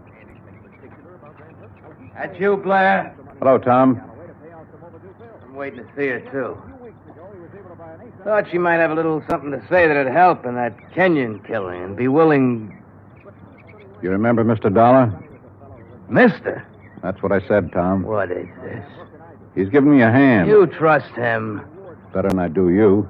What kind of a crack is that? No crack. Just that you're always talking when you ought to be listening. Besides that, you've been drinking again. Go on, get your hat and get out of here. No, I just gave you an order. Beat it. Okay. He'd like to kill somebody, that bird. I'm not so sure he didn't. You got a gun in that coat? No. Take mine. What? I don't like him being here. It just came to me. He was the first one down at the dock the night Desalles got it. The first one. Her boyfriend? Could be. I can't awaken Mrs. Desalles. You'll have to come later. Well, we'll handle that part. Which room is hers? But you can't come in here. Which like this. room? Top of the stairs, the first door. Oh, you run along and buy yourself a cup of coffee. Come on, Dollar. You can't go up there at this hour of the morning and break in on her. Mrs. Desalles. No. Hey, get the light switch. Yeah. Come near me, please. Don't come near me, please. Please. Oh, please, I won't tell. I won't tell anyone. Mrs. Desalles, I just... Beaten up. Good boy. Please. Oh, please don't. Look, Mrs. Desalles, we aren't going to hurt you. Tell us who did this to you. Tell us why. Tom LaFrida? Was it Tom?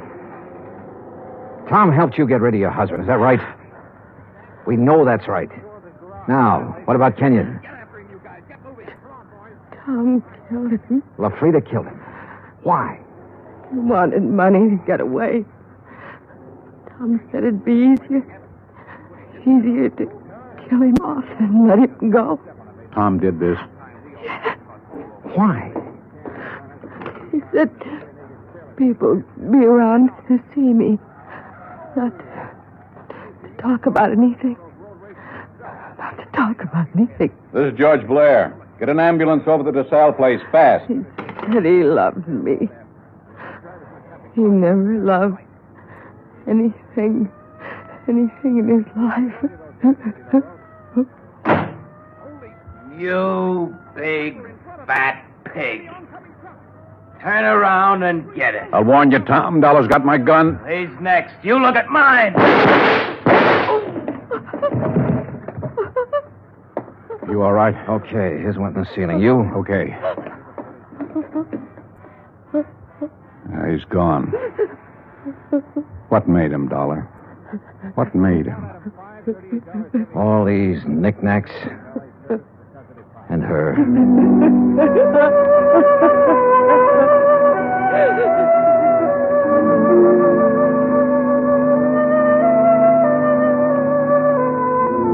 Expense account item 5, $25. One phone call to Hartford.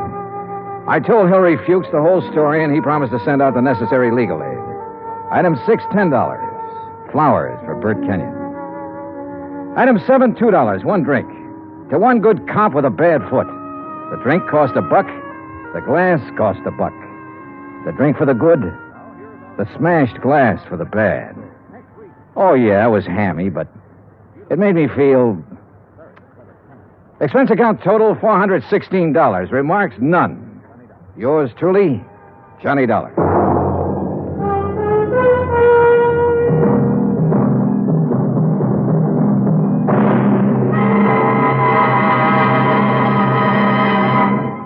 Now, here is our star to tell you about next week's story. Next week, one of the sweetest old characters I ever met. And with him, one of the cleverest killers. Join us, won't you? Yours truly, Johnny Dollar.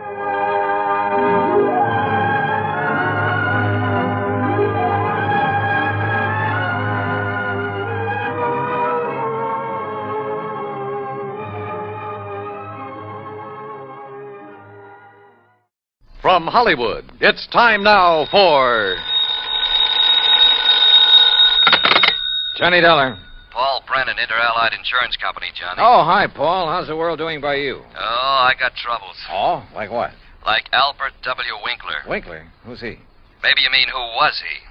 Well, which is it? Well, that's the trouble, Johnny. We don't know. Huh? Well, he's disappeared, and with him a hunk of emerald worth exactly 100,000 clams. Wow. Well? Sure.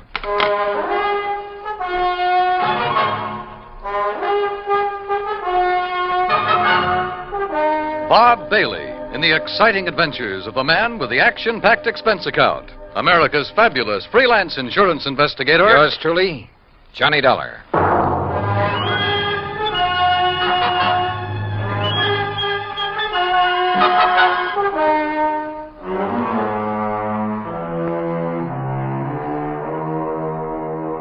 Expense account submitted by Special Investigator Johnny Dollar to the Inter-Allied Insurance Company, Dawson Building, Hartford, Connecticut. Following is an account of expenses incurred during my investigation of the Blooming Blossom matter. Expense account item 1, $1 even. Taxi from my apartment to the offices of Inter-Allied, where Paul Brennan wasted no time in getting to the point. Albert Winkler was a partner in a small jewelry firm down in New York. Real exclusive type place. Fluid and Winkler? Yeah, that's the outfit.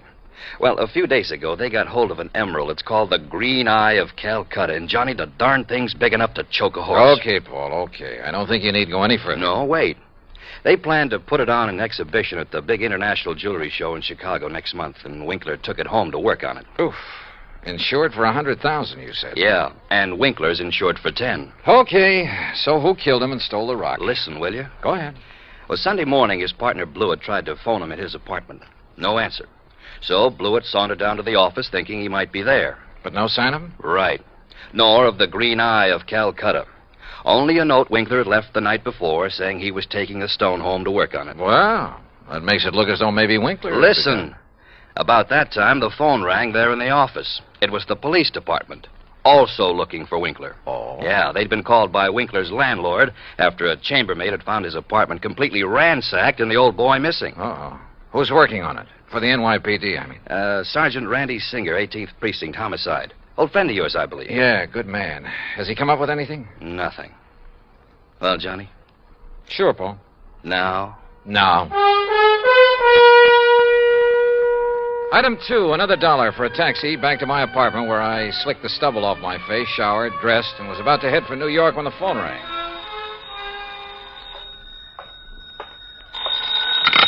Johnny Dollar. Johnny Dollar? That's right. Oh, good. Well, who's that? Oh, yes, of course, Mr. Dollar. Huh? I must talk with you, sir. It's important, very important. Well, who are you? Me? Well, this is Wilbert Kenworthy Blossom. Yes, and I must see you right away. Well, what's this all about, Mr. Blossom, did you say? Oh, why, that's right. How did you know that? Oh, is this some kind of a gag? Certainly is not. And to think that now I'll be working with you on a... Oh, it's wonderful, just wonderful. What are you talking about? Why, you, don't you see? I follow every single one of your cases, sir. Either in the newspapers or on the radio. Oh, I'm your biggest fan. Is that all you call to say, Mr. Blossom? It is not. I'm calling about the mysterious disappearance of Mr. Albert Winkler. Winkler? You know something about him, his whereabouts? I certainly do. Where are you, Mr. Blossom? Here at my house in New York, and I'll be waiting for you, sir. Goodbye. No, wait. Give me your address. Oh, yes, of course. How could you know where to come if I hadn't given you that? Yeah. That was silly of me. Well, goodbye. The address, man, the address. Oh, of course. Yeah. It's 825 East 73rd Street.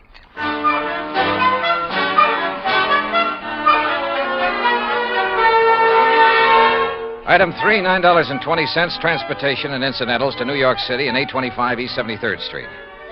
It turned out to be one of New York's famous old brownstone houses, well preserved and reeking of an era long past, when the city's wealthy and elite had built row on row of these monuments to a now forgotten financial aristocracy. Oh, come in, Mr. Dollar. Come in. I'm Wilbert Kenworthy Blossom, and I cannot tell you how thrilled I am to be working with you on this. I don't know how to describe it, but I'll try. The inside of Blossom's home was unbelievable. Ornate pre-Victorian furnishings, heavy velvet draperies, huge lamps and chandeliers, gilt-framed mirrors, even an ancient horsehair sofa. It was also filled with dusty piles of newspapers and magazines, hundreds of old books. Travel books, Mr. Dollar, and mysteries. Oh, I just love mysteries. One corner of the high-ceilinged living room was piled with old trunks and handbags, an old carpet bag even. Boxes of tools and utensils were stacked about, an ancient Victrola, beat-up sewing machine. You just never know when you might want to sew something, do you? Old guns and pistols, some of them museum pieces.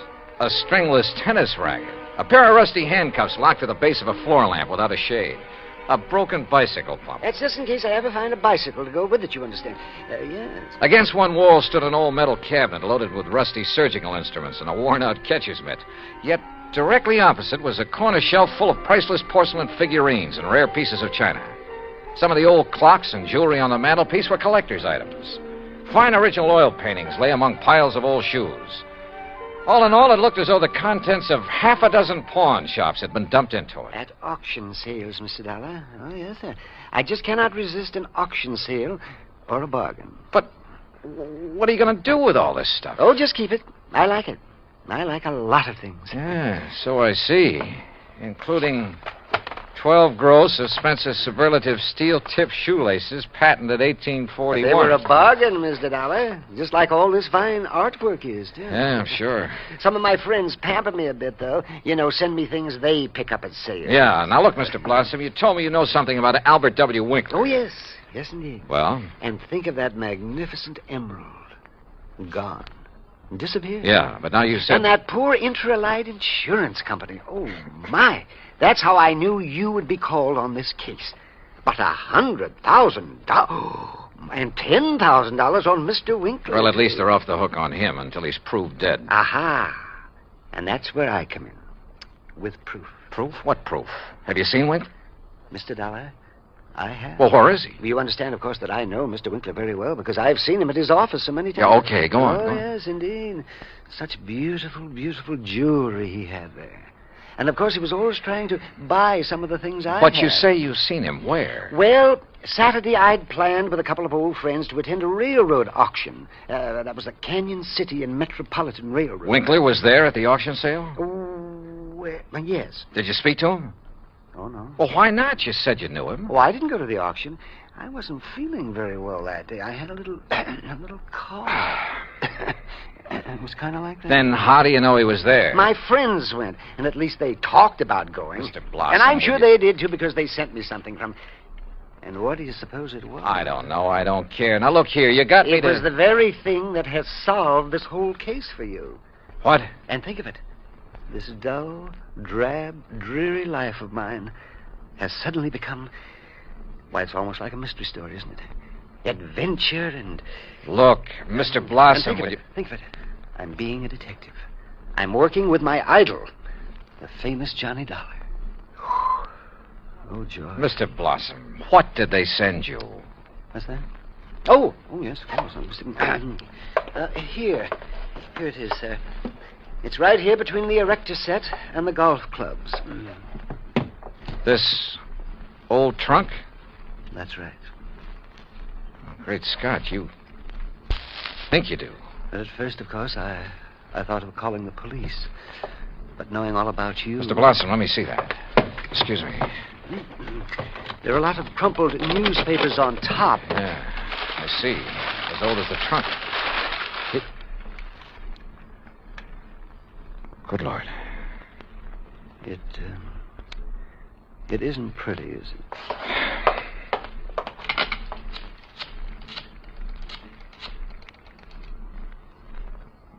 Sergeant Randy Singer, homicide. Randy, Johnny Dollar, get somebody over to 825 East 73rd Street right away, will you? Body of Albert Winkler. Randy got there in a matter of minutes. Got the same story from Blossom that I had, then called for the lab crew to come and take over. Now, who delivered this trunk, Mr. Blossom? Why, it was just a delivery man. Can you describe him? Would you know him if you saw him? Yeah, well, he was big and strong. He was very strong. Distinguishing features, scars or a limp or a beard or something? Well, I told you, Johnny, he was big and strong. How old? Well, I would say he was somewhere between 25 and, Yeah? 50. Yes, I'm sure. Well, that's a lot of help. Yeah, you better have those thick spectacles changed. But he was big. Yes, we know, and strong. What about his truck? Oh, I didn't see that. He left it outside. No. Now, look. These friends of yours who did attend the auction, who were they? Oh, yes. Now the investigation proceeds. Now the excitement... Who were they, Mr. Blossom? Well, there's Randolph Harrison and prisoner...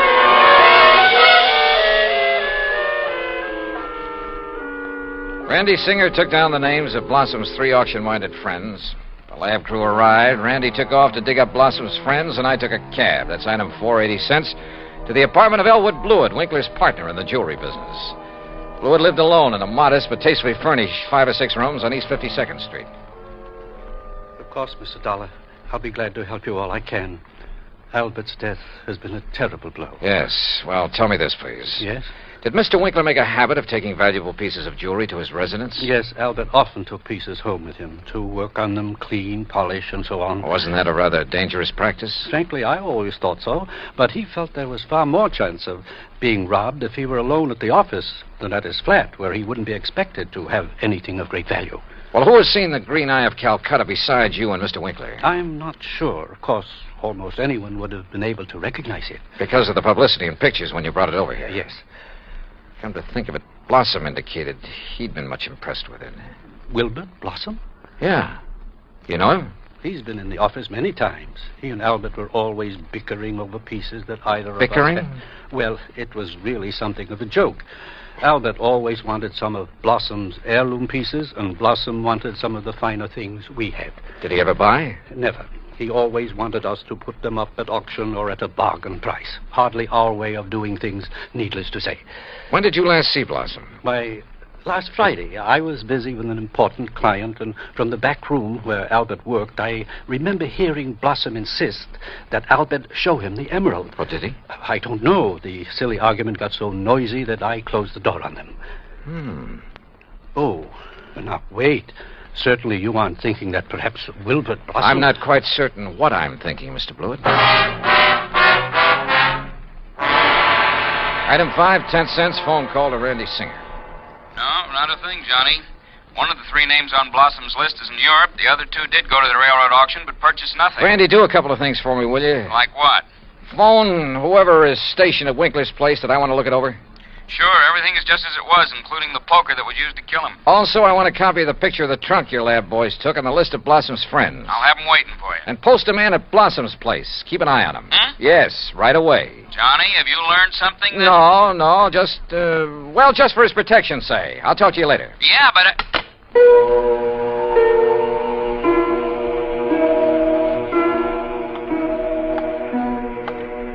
Blossom. Yeah, Blossom. Maybe I hadn't given enough thought to the strange little character. Or to why the trunk with Winkler's body had been at his place. But if he were involved, why call me in? Cover up? Possibility. But Wilbert Blossom kill a man? Yeah, maybe he could. Maybe he did. I'd better see him as soon as I get through with the inspection of Winkler's apartment. Mr. Dollar? Oh, hi, officer. Did Sergeant Singer call and tell you that... He's on the phone here in the Winkler apartment now. Wants to talk to you. Says it's very urgent, sir. Okay, thanks. Johnny Dollar. Johnny, how did you know? Huh? The man I sent to cover Blossom's house for you got there too late. What? Whoever got in and attacked the poor old coot got away. Attacked? Blossom? Yeah, really did a job on him. Johnny? Okay, Randy. Thanks.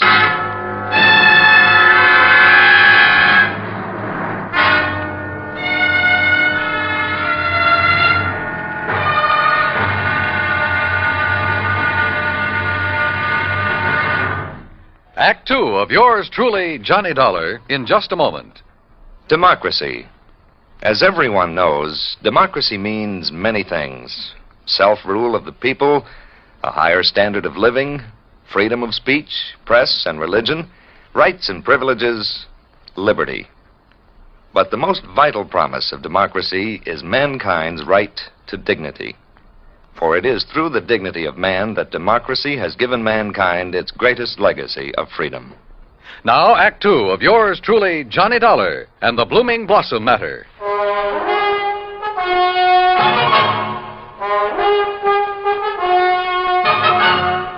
Expense account item 6, $2.25 for a fast taxi ride to 18th Precinct Police Headquarters. All right. As soon as I got your call, Johnny, I sent a uniformed man over to Blossom's house. From the way you talked, I thought maybe you suspected him.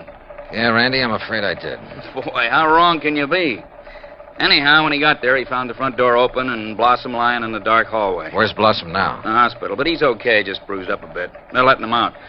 Fingerprints? Anything to go on? The lab's checking on the prints right now. Uh-huh. Let me know. Yeah. Anything else? Nope. So, now let's find out who tried to put Blossom out of the way, and we'll have the guy who killed Winkler. And stole the $100,000 worth of emerald, then shipped Winkler's body to Blossom. Oh, and by the way, here's the picture of the trunk you asked for and the 3 names Blossom gave me. Harrison, Norton, and Scatterday. What are you going to do with them? Randy, suppose the man who attacked Blossom is the one who did all the rest. You got a better suppose? Well, look, Randy, whoever wielded that poker on Winkler couldn't have been very strong. A really hefty wallop would have bent it out of shape. Yeah, and the lab agrees with you. But, of course, it didn't take much of a blow to finish off old Winkler. He didn't weigh much over 100 pounds, you know. Yeah. Any strong arm could have finished him off easily and without messing up the whole apartment. And don't forget, whoever did him in also put him in the trunk and delivered it to Blossom's house. But why? Yeah. Yeah, and where's the emerald? That's what you should be worried about. $100,000 worth of worry for your insurance company. Now, what are you going to do with that picture of the trunk and the list of Blossom's friends? Oh, yeah, sure. I'll see you later.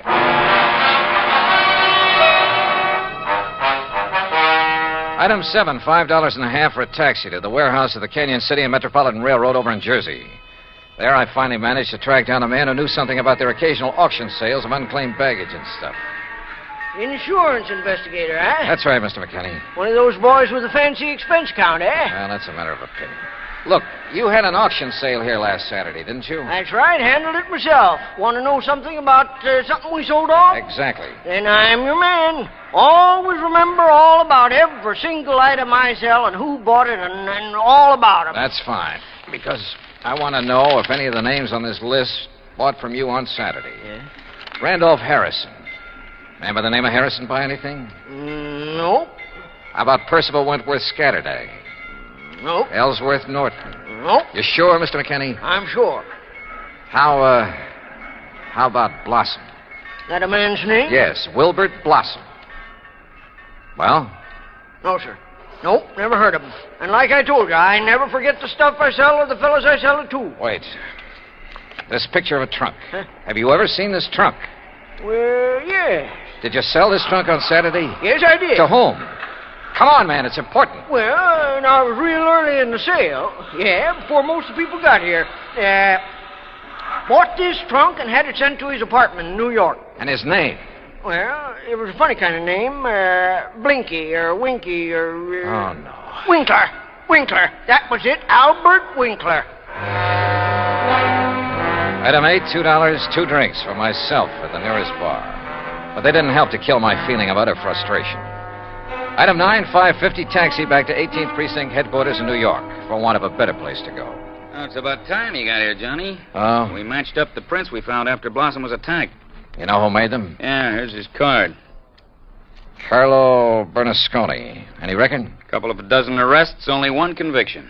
Anything to do with jewelry? Better. Accessory to a hijack operation a couple of years ago. He drove the truck. Hey. Sure. Got a mugshot of him? We got him. Downstairs. Come on, I'll take you down. Randy, what's he look like? Like you'd expect the truck driver to look. Big husky brute. Has he admitted anything? Well, the threat of a murder charge made him talk, all right, but none of it makes any sense.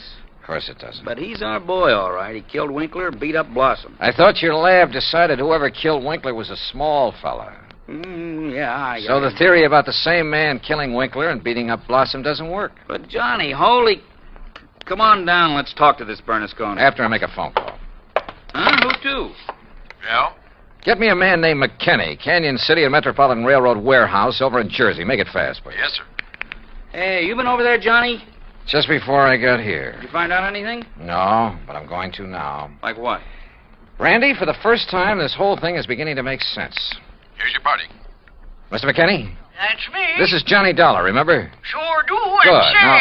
I've been reading in the paper since you left here about that body found in the trunk over there in New York. Yeah, well, look. Is that the same trunk you was over here asking about? Yes. Now, you told me that trunk was bought by a man who gave his name as Winkler. That's right. Do you remember what he looked like? Sure do. Why, I can give it to you as accurate as if it was in the police files. Well? Height, 5'9", maybe 9.5. Go on. Weight, between 155 and 58. You see, when I was young, I worked with a carny show guessing weight and height, and if I didn't guess it right... Yeah, okay. Now, how about the color of the eyes? Well, I noticed them, because because of the way he squinted through them thick, old-fashioned steel glasses. Thanks, Mac. I'm sending you a 10 spot in the next mail. Well, now. Well, Johnny? Come on, Randy. Let's go down and see this Bernasconi. You find something out new? Yeah, and I don't like it. I don't like it.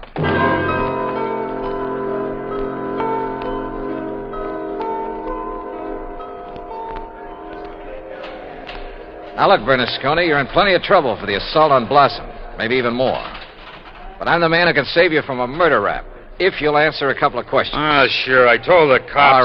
All right. Did you pick up and deliver a trunk yesterday morning? Sure, I told him. For a guy named Winkler. You got the trunk from Winkler? Sure, at his apartment on East... What did he look like? How tall? Maybe 5'8" or 10. What? Johnny... Slight build or heavy or what? I'd say about medium. Maybe 150 pounds. Johnny... Now, look, mister... Now, wait a minute, you look. Did you deliver that trunk to a man named Blossom? Sure, at 825 East 73rd Street. What did he look like? Him I never seen. I knew it. He hollered from a window that the door was open and I should put the trunk in the living room. What a junk house. But you must have seen him later when you came back and assaulted him. It was night then. When he come to the door, I just slugged him and let him lay there. Then I went inside where the lights was on to look for... Well, look for the big rock I'd read about in the paper. But then I heard a prowl car coming, so I beat it. Trunk wasn't there anyway. Okay, Bernasconi. See you later, Randy. Now, just a minute. Hey, and what about me? You said it...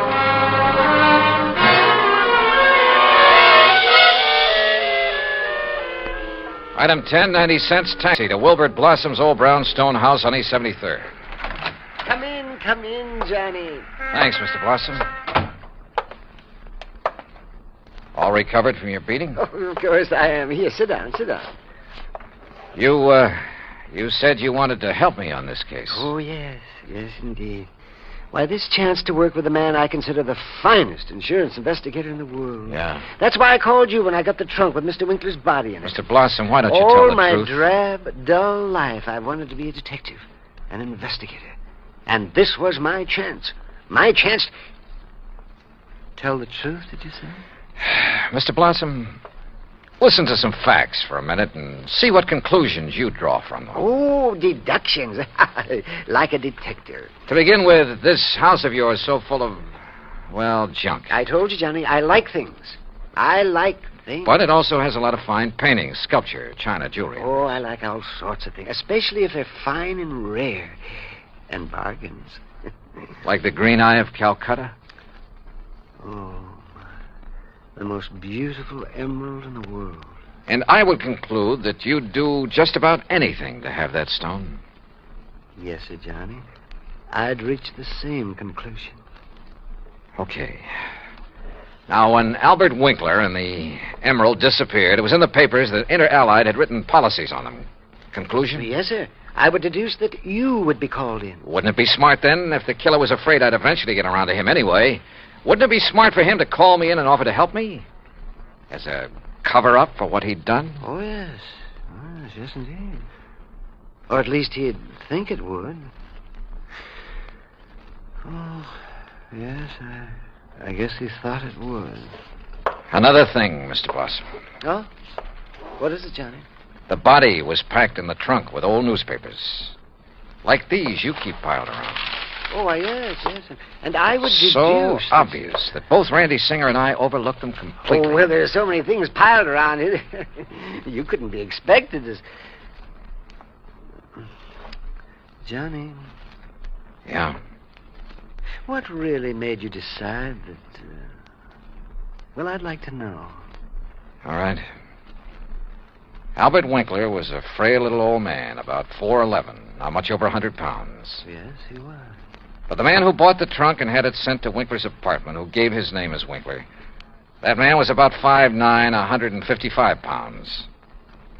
And he wore thick, old-fashioned steel-rimmed glasses. But, Johnny, I can't see without them. Then there's the truck driver. The man who ordered the trunk delivered to this house gave his name as Winkler, too. But Winkler was dead by then. Dead from a blow inflicted not by some big bruiser, but by somebody of, say, your build. Oh, that awful truck driver who thought the emerald would be in the trunk and came here to steal it and who beat me up. I suppose you want the emerald. Yeah.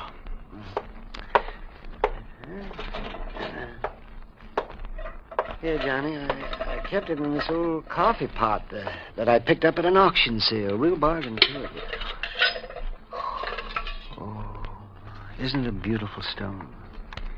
Oh, if only Mr. Winkley would have sold it to me. At a bargain, that is. Then none of this would have happened. Well, I guess we better go now, hadn't we? It's such a silly thing. Me trying to act like a detective. I guess I didn't even make a very good killer. Did I? Why? Just this overpowering passion to have things? Maybe. Or maybe it was just a reaction. A last desperate attempt to some way, any way, break from a lifetime of lonely, dull, drab idleness. I don't know. But for some crazy reason, I feel sorry for the funny little old character who turned killer. Expense account total, including incidentals and fare back to Hartford, $61.55. Yours truly, Johnny Dollar.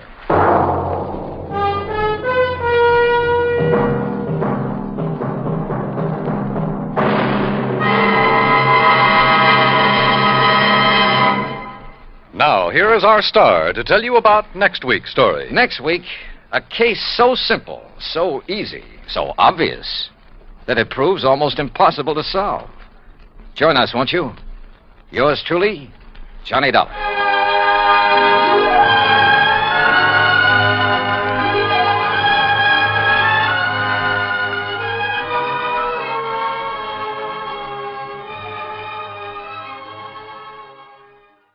From Hollywood, it's time now for Johnny Dollar. Johnny, I've been trying to reach you for 2 days. Who's that? George Reed. Oh, well, I took off a couple of days, George. What's on your mind? A riddle. Riddle? Yeah, and a blonde photographer's model. That's better. How are you with riddles, Johnny? Not as good as I am with... But go ahead, try me. All right.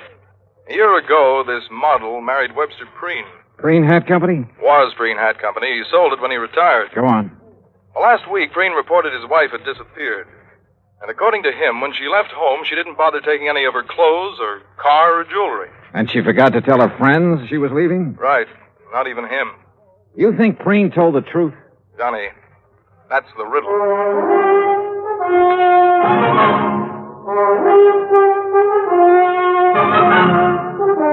Bob Bailey in the exciting adventures of the man with the action-packed expense account, America's fabulous freelance insurance investigator. Yours truly, Johnny Dollar.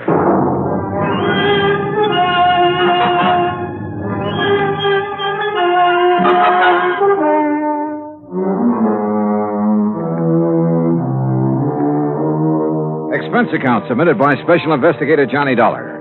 To Floyd's of England, American Branch Office, 443 North 15th Street, Hartford, Connecticut. The following is an account of expenses incurred during my investigation of the Mad Hatter matter. Expense account item 1, 85 cents, cab fare from my apartment to George Reed's office. He was seated behind his desk, his lily-white nose buried in a copy of Playmate magazine. He didn't look up until I was halfway across the room. Huh? Oh, Johnny, come in. Hiya, George. What you reading? I was just taking a look at Bridget Randall. Or Mrs. Preen, I suppose I should call her. Yeah, let's see. Yeah. Very nice. She look familiar to you? Oh, George, you're flattering me. No, really. She should. Oh, why? Well, up until she married Preen, she was a very popular model. Figures. Is that a pun? No. Anyhow, her picture was in everything from the Police Gazette to the Ladies' Home Journal. And after she married him? She retired. Hey, this is a new magazine, George, this month's issue. Well, the picture must have been taken before she was married. Well, what do you know about Preen? Not too much. He's over twice her age, and from all reports has a lot of money. I bet on it. Their marriage caused quite a stir. You know, real winter and spring stuff. The newspapers played it up big. Where were they married? New York. She'd done some ad work for Preen's Hat Company. He liked her look. And she liked his bankroll. Cynical, aren't you? Yeah? Anyway, since then, they've been living at his place near Los Angeles. Here's the address. All right, thanks. I called Mr. Preen long distance day before yesterday. He knows you're coming out. What about the police, George? You know who's handling their end of it? According to Preen, it's a man named Steiner, detective lieutenant. I got the feeling Preen doesn't much care for Steiner. George, how much life insurance does he carry on his wife? None. None? Nope. Or if he does, it's not with us. Then would you mind explaining why you sent for me? Not at all. We're not interested in her life. Obviously. That's a pretty callous attitude. Let me finish. We're not interested in her life, but we are in her face. In her what? The fine print reads from a point 2 inches below her chin to the hairline. Come on, break it down, George. Of course. Last year, a couple of months before she married Preen, she took out a special coverage policy in case something happened to her face that would finish her modeling career. You know, like a permanent scar, bad burn, anything like that. Uh-huh. She received quite a bit of publicity at the time, and it didn't exactly hurt us either. When does this policy lapse? Well, that's why we're so concerned, Johnny. When she married Preen, she announced that she had given up modeling for good. So we quite naturally thought she wouldn't renew the policy. But she did? Yes. And just 10 days before she disappeared. How much did you people bet that she wouldn't ruin her face? The amount she earned year before last. $25,000. Expense account item 2, 85 cents cab fare back to my apartment. On the way, I had the cabbie stop at a newsstand where I spent $50 of my hard-earned cash for a copy of Playmate magazine. Yeah, there was no doubt about it. Mrs. Webster Preen was the kind of woman any red-blooded American boy over 30 would be eager to locate. Item 3, $190 plane fare, Hartford to Los Angeles, then a cab to the Statler Hotel. I checked in, made arrangements to rent a car, then put in a call to police headquarters. Lieutenant Steiner was out, so I left word for him to call me, had lunch, and then drove out to the San Fernando Valley. The Preen home was one of those Spanish stucco and adobe jobs, 2 stories, probably 30, 40 years old. It sat in the middle of some 2 acres of orange trees, with a plaster wall around all the property, separating it from the subdivision on one side and a main thoroughfare on the other. I walked up to the front door and rang the bell. In a moment, it was opened by a beautiful blonde. If she hadn't been wearing a nurse's uniform, I might have mistaken her for Bridget Preen. Yes? Afternoon. Is Mr. Preen in? Do you have an appointment, Mr. Dollar. Johnny Dollar. No, I don't have an appointment, but I'm sure he'll see me. Really? Yes, really. I'm investigating his wife's disappearance. You're from the police? No, insurance investigator. I see. I'm sorry, Mr. Dollar, but Mr. Preen can't possibly see you. You're sure of that, Miss... Richard, and I am sure. Mr. Preen has suffered a severe shock. His doctor left strict orders that he's not to be disturbed unnecessarily. And you feel qualified to say what is necessary and what isn't? I've been with him for nearly 5 years. Well, answer me this, Miss Richards. Do you think Mr. Preen's health would improve if somebody happened to find his wife? What? I mean, they haven't found her, have they? You haven't answered my question. You want my honest opinion, Mr. Dollar? Helen, who is it? Who's out there with you? Excuse me. No one important. It's Johnny Dollar, Mr. Preen. Now, just a minute. Mr. Dollar, come in. Come in. Have him come to the orchid room, Helen. Yes, sir. Well, I hope you enjoy steam baths, Mr. Dollar. Steam bath? What do you mean? Follow me. You'll find out. A pretty girl, in spite of her abrupt manner. And there was a lot going on behind those clear blue eyes. She led me into the house through a couple of large rooms, then up a winding staircase and down the hall to a door at the end of it. Miss Preen's waiting for you in there, Johnny. Thanks. Ouch! Hey, that doorknob's hot as... Oh, very funny. I warned you. Here, like this. Come here, Mr. Dollar. Hurry. I'll see you later, Johnny. Close the door. Close it. I don't want it to cool off in here. Well, you look surprised. Well, I didn't expect to meet you in a hothouse, Mr. Preen. I'm sorry if you're uncomfortable, but orchids must have plenty of heat and moisture. Now, me, I love it. I didn't used to, but since I am at the age where a man is nothing but stick and dried parchment, you can take off your jacket if you like, Mr. Dollar. Thanks. Do you know anything about orchids? Well, only that they're expensive. Aren't all beautiful things? Sit down, sir. Any place that's clean. We can talk while I do this. You know what I'm doing. I haven't the least idea. what the bees would normally do. That is, if these plants were in their native environment.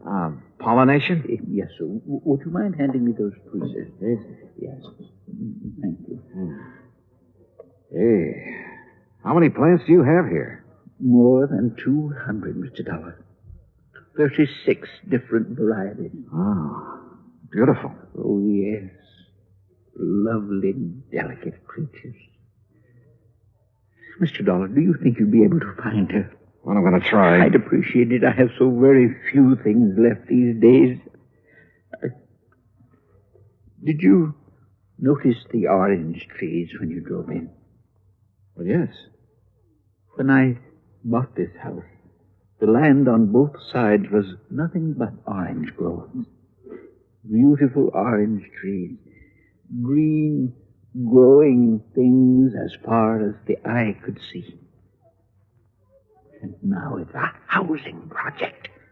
Yes, well, Mr. Preen, I understand you aren't entirely satisfied with the efforts the police are making to find your wife. And you understand correctly. They have done nothing but ask me the same asinine questions over and over again. Have you talked to them? No, sir. I felt that I should see you first, get all the information you have. I will cooperate with you all the way, Mr. Dollar. All right. When exactly did she disappear? Just 10 days ago. She'd come down from our place up at Lake Arrowhead, where she'd spent Saturday and Sunday. Uh-huh. We had planned on going up together that weekend, but I developed a cold. Oh? The evening she returned, I retired earlier than usual, and then when I awoke about 11:30 that night, she wasn't in her room. I called to her, searched the grounds, then waited up. But she never came home. I see. Was anyone else in the building that evening? No. We were alone. Rather, I was. Any sign of a injury to her face? Blood? Anything like that? Nothing. You remember if she made any remark earlier? Anything that had given you some indication as to whether she planned to go out? She had no plans. She was tired from the drive home, had already put cream on her face and her hair up in curlers. But... Yes? Well, she did say something about wanting to go back to Arrowhead the next day. And you're positive she didn't that night? Mr. Dollar, my wife is a very beautiful woman and an extremely vain woman.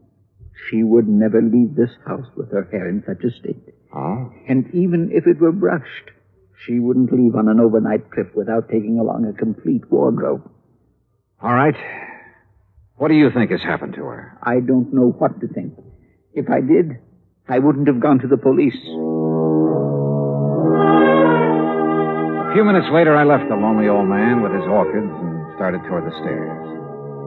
I was about halfway down when I suddenly felt as though I'd forgotten something. Only I was sure I hadn't. Still, something was wrong about this setup. I was trying to figure out what it was when Miss Richards called me. Johnny? Yeah. I'm in here.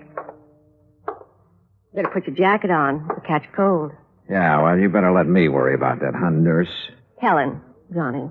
I'm sorry I was so rude. But I thought you were just another detective who was going to upset Mr. Preen. Well, what makes you think I didn't? Because he didn't shout at you. Does he usually shout at detectives? He ripped into Lieutenant Steiner yesterday morning. Oh? You know why? Well, the police have a crazy idea that Mrs. Preen's body could be buried somewhere on the grounds or upstairs in the hothouse bed. Well, how do you know that? Well, they've been after him trying to get his permission to dig. If they were really serious about it, they wouldn't need his permission. They'd get a warrant. Johnny, you don't believe Mr. Preen killed his wife, do you? At this moment, I have no reason to. Well, everyone knows what a kind and gentle person he is. What about Mrs. Preen, Helen? Well? I hate her. Why? You, care for him? I don't like that. All right, sorry. He's a fine man, a gentleman. There aren't many left. No, I guess not. He called Mrs. Preen extremely vain. Would you go along with that description? It was made for her. Suppose something had happened to her that night. Suppose, well, something that scarred or burned her face. What do you think she'd do? If she lost her beauty, she'd kill herself. Even if she threw away $25,000 by doing it? I know about that policy, but even if it was doubled, she'd still do it. Why? Because she wouldn't have the nerve to face her friends? Friends. Bridget Preen never had any friends. But that isn't what happened to her. What did? I don't know, but I'm sure she's dead. Why? Why, Helen? Johnny, please. Tell me. Now, come on. I know you have a good reason for saying that. Now, let's have it. All right. Come over here. I put them away in this drawer. See? What are they? Caps. What? Plastic dental caps. Actresses, models wear them over their teeth to give a perfect appearance. Bridget wouldn't leave a bedroom without them. Where did you get them? I found them on the floor of the garage 2 days after she disappeared.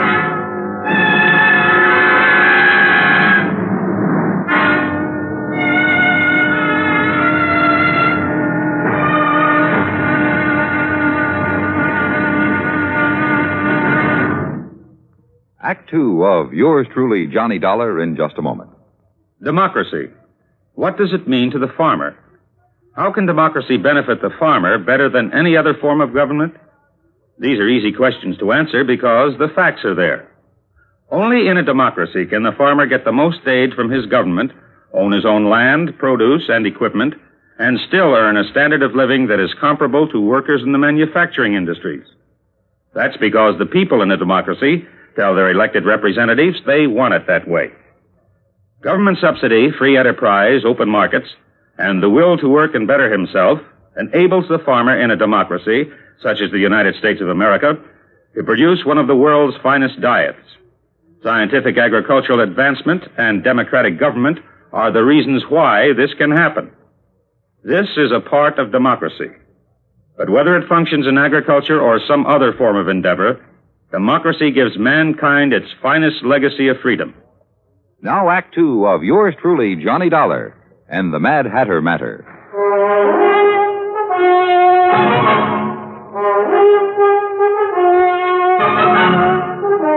Helen, Mr. Preen's nurse, gave me the set of dental caps that Bridget Preen had used to beautify her teeth. And after telling her not to mention them to anyone, I drove back to my hotel in Los Angeles. Along the way, I racked my brain about whatever it was, something that had bothered me at Preen's home. Then as I passed the newsstand in the hotel lobby, it hit me hard. I had been in almost every downstairs room of Preen's house, and not once had I seen a single picture of the beautiful and vain Bridget. In my room, I was about to call Preen and ask him why when somebody began pounding on my door.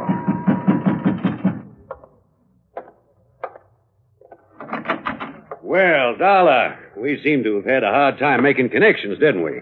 I'm Steiner. Oh, how are you, Lieutenant? Fine, just fine. And I think I've got our little case all sewed up. That's so? Yep. Yeah, you mind if I rest? No, go right ahead. Thank you. See, we've been checking back on Miss Preen's activities for the past few weeks. Uh-huh.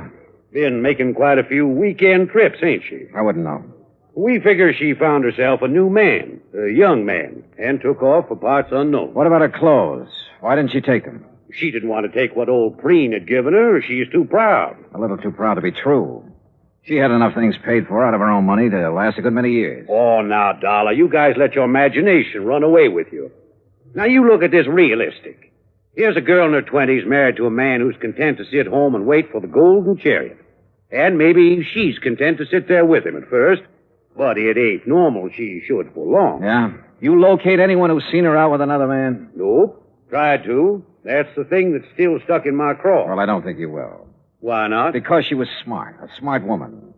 If she had had a boyfriend, and I'm not disagreeing with you on that score, she was very discreet about it.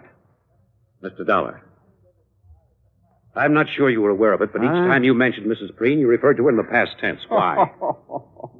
Oh, no. Don't tell me I fell for the oldest trick in the business. Come on, Dollar. Stop playing games and answer me. Oh, you should talk about playing games, Steiner. Sorry, but I wanted to throw you off guard. Oh, you did, pal. You did. What did you learn bird-dogging around today, Dollar? Nothing, Steiner. Nothing. Look, really. You either let me have all the information you've received today, or tonight you'll be on your way back to Hartford. Now, which is it? Okay. Preen's nurse, Miss Richards, found these on the floor of the garage 2 days after Mrs. Preen disappeared. You know what they are, I suppose. They don't have to be Mrs. Preen. Take a look at this chart, Dollar. We got it from a dentist last week. Now look at the caps. Okay. What are you going to do? What do you think? Arrest Webster Preen for the murder of his wife.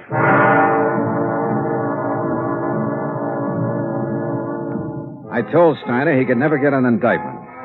The teeth caps definitely belonged to Bridget, but they were found in her own garage. She could have dropped them any time during that evening she came home from Arrowhead.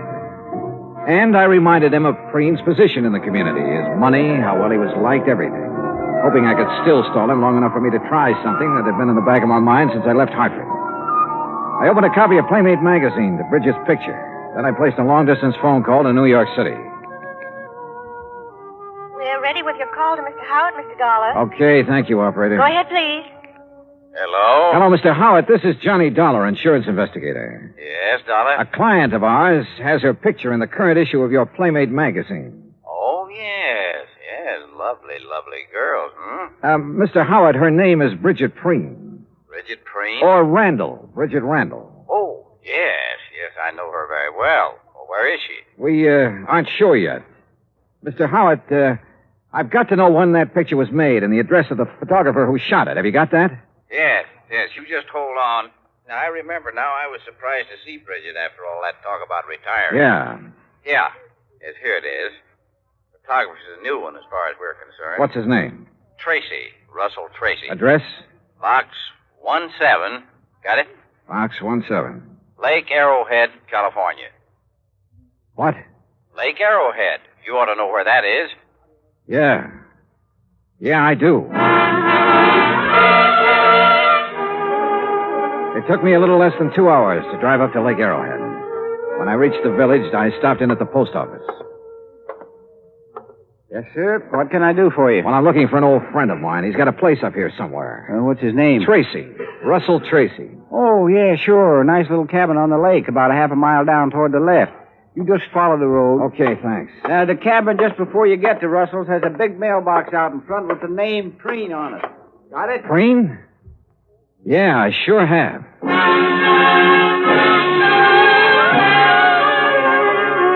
I was there in 5 minutes.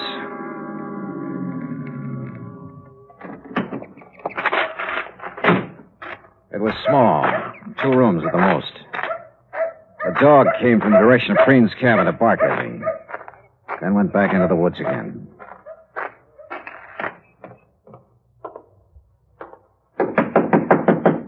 Yeah. Russell Tracy? Yeah.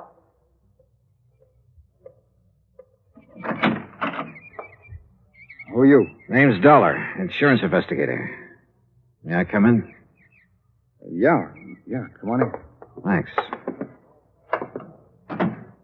Oh, Mr. Dollar, what's this all about? Bridget Preen. Oh, wait a minute. You wait, I'm friend. not... That's a very good picture of her in Playmate. You tell her you sold it? Yes, I did. When? The day you decided to submit it? Or after it was sold and too late to start publication? Or not until some other photographers started calling her home to see if she'd come out of retirement? Now, look, Mr. Dollar, I haven't done anything wrong. I didn't say you had. I mean it, Dollar. All I did was take some pictures of her. I didn't have any reason to kill her. Who said she was dead?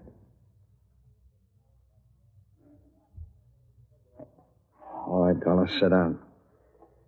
I'll give you the whole story, at least all I know of it. Okay, go ahead. Bridget liked modeling. She liked it better than anything else, I guess. And when she found out I was a photographer, well, she was over here most of the time. What about the day she disappeared? I'm getting to it. I'd needed some money a few weeks before that. I needed it bad. I had a run-in with the law in Texas a couple of years back. I haven't been able to hold on to a good job since. Go on. Well, I had this one shot of her, and I knew it was right, so I sent it in without her knowing about it. When did she find out?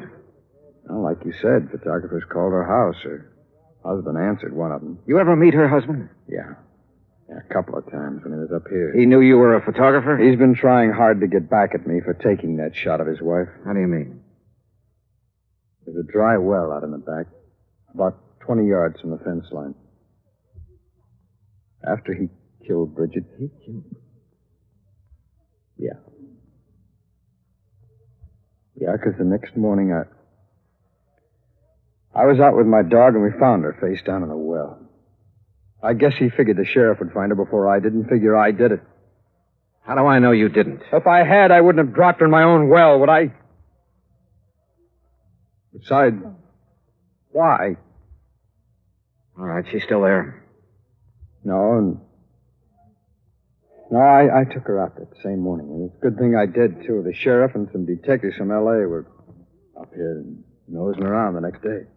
Why would Preen want to kill her, Tracy? All right, now, don't ask why, but Bridget was in love with him. Tonight she went back to L.A. She was going to tell him. I guess that, on top of the picture, was just too much for him to take. Dolly, you believe me, don't you? Why didn't you report this to the sheriff? I've got a record, Dollar, and Preen's got more money than he knows what to do with. Besides, there's no proof of what I've just said. It'd be his word against mine, and you know who'd come out on top. Where's the body now? I'll take it if you want. Yeah, bring your camera. My camera? And plenty of film. Don't ask me why I trusted him. I couldn't answer. Except, like he said, he didn't have any reason for killing Bridget. He led me deep into the woods, into a clearing. And there, well, he'd done his best to make her comfortable. We removed the rocks, and Bridget she was very dead. Expense account item 4, $5.20. Assorted phone calls, Arrowhead Springs to Los Angeles. I've been hoping you'd call. Is Mr. Preen there? Yes, right now he's up with his orchid. Have you seen Steiner? Oh, yes, he was here this afternoon. He took Mr. Preen away with him. But in about an hour, Mr. Preen came Now, look, home. Helen, you stay there, but keep out of his way. Do you understand? Oh, Johnny, really, you're talking like he's a criminal. Helen, do just as I say. I'll be there as soon as I can.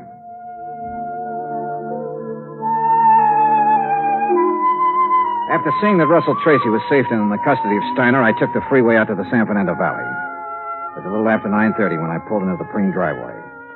The porch lights were on, and Helen opened the door. Johnny, you look awful.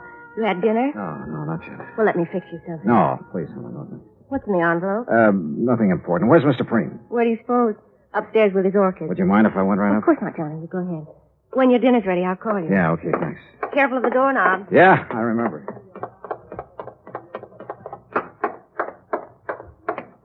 Well, Mr. Dollar, I didn't expect to see you back so soon. Hello, Mr. Preen. Didn't dress for it again, I see. You'd better take off your jacket, Mr. Dollar. Afraid I'm not going to stay long enough to bother. Oh, well, now that's too bad. Beauty such as this isn't often seen, Mr. Dollar. I disagree with you, sir. What? I think I have something here that's every bit as beautiful as any flower in this hothouse.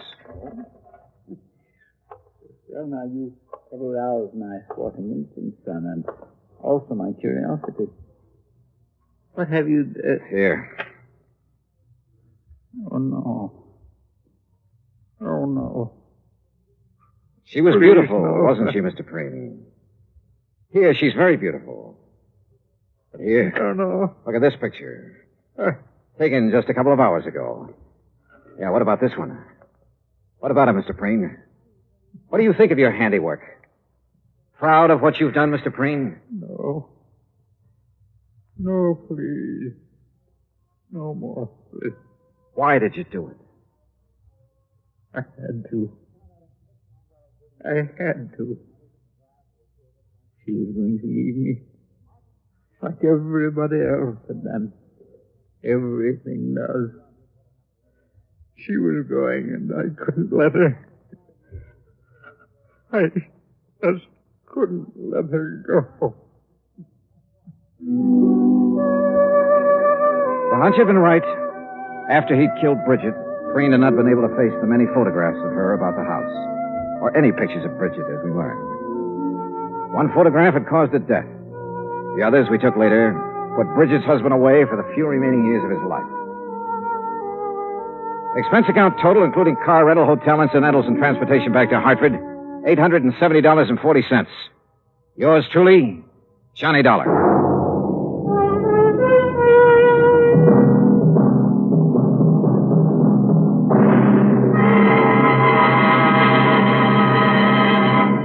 Now here is our star to tell you about next week's story. Next week, a fishing trip that could be very pleasant.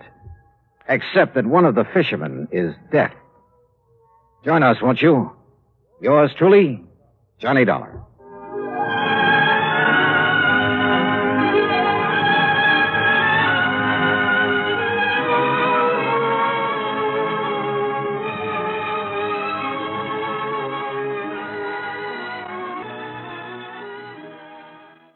Hollywood, it's time now for... Johnny Dollar. Lud Barlow, Johnny. I'm on a spot. What's the matter? The Templeton house in Boston was knocked over sometime during the night. We have a $100,000 loss on our hands. Can you go over there right away? Well, I'll see what the plane situation is, Lud. And Never if I can... mind the plane situation. Just pack up and get out to the airport. I'll meet you at Hangar 12. What? I'm chartering a plane for you.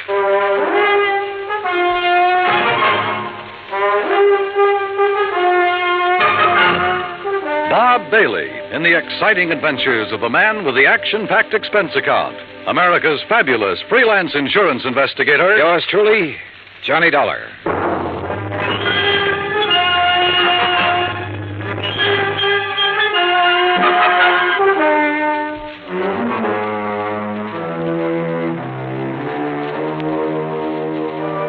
Expense account submitted by Special Investigator Johnny Dollar to the Mideastern Indemnity Corporation, Home Office, Hartford, Connecticut. Following is an account of expenses incurred during my investigation of the Templeton matter.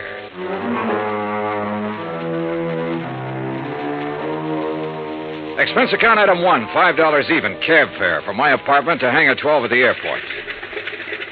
A twin-engine Bonanza had been rolled out and a fueling truck was pulled up alongside. A man in a sheepskin seemed to be supervising things.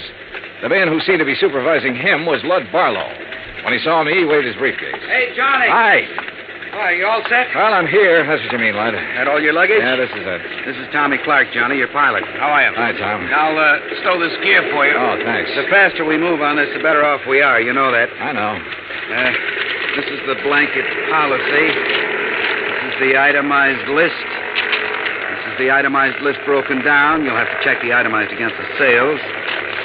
Your authorization procedure. And a description of stock records, including shipments received by Templeton House up to and including the first day of last week. Okay? Swell. Now maybe you'll tell me what this is all about. And when you get there... What? What it's all about. Let's start with Templeton House, huh? It's the biggest jewelry firm in Boston. You said they were robbed last night. Burglarized, broken into somewhere between 5 and 7 o'clock in the morning. All set, Mr. Dollar. What'd they get away with? Well, that's for you to find out, Johnny. We carry a blanket policy on all their stock. Anything in the store in the way of merchandise is covered. On the phone, you said something about $100,000. It may be $200,000, Johnny.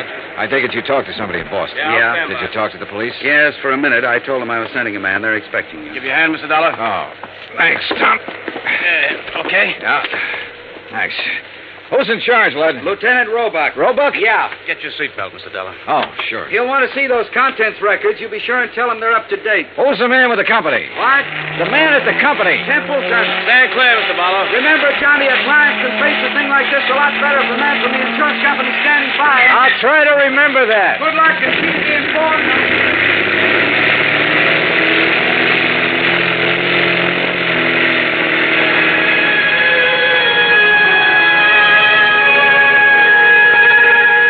By the time we arrived at the Boston airport, I'd read over the policy and had a fair idea of the coverage involved. Expense account item 2, $10, more cab fare. I dropped my bags off at the Independence Hotel and had the driver take me over to Templeton House. 2 police cars were parked in front of the building, and 2 uniformed police officers were parked in the doorway. I'm sorry, mister. The store's not open today. Well, I'm from the insurance company. Oh. Lieutenant Roebuck's in the back. Go ahead. At the back of the store, a white-coated intern and an ambulance attendant were working over a blanket-wrapped figure laid out on the stretcher. One of them was operating a plasma tube. The other was checking the pulse.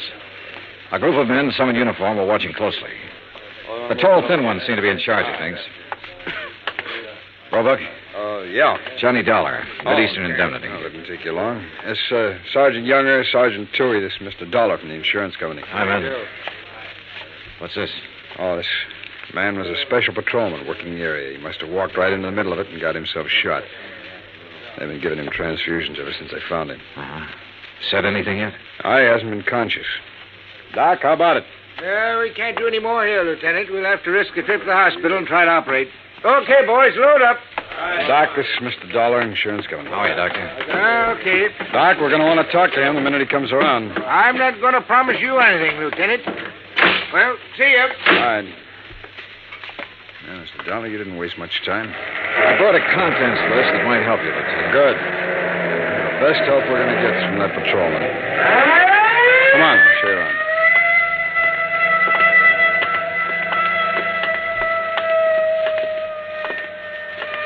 That's just where they got in. Jimmy, huh? Yeah, most likely. There's marks there on the door jamb. But near as we can tell right now, they only took important stuff. Easy to move. Easy to break down and unload, you mean? Yeah.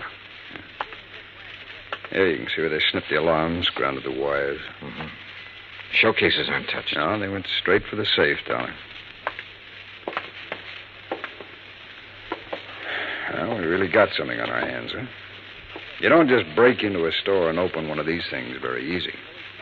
Someone did.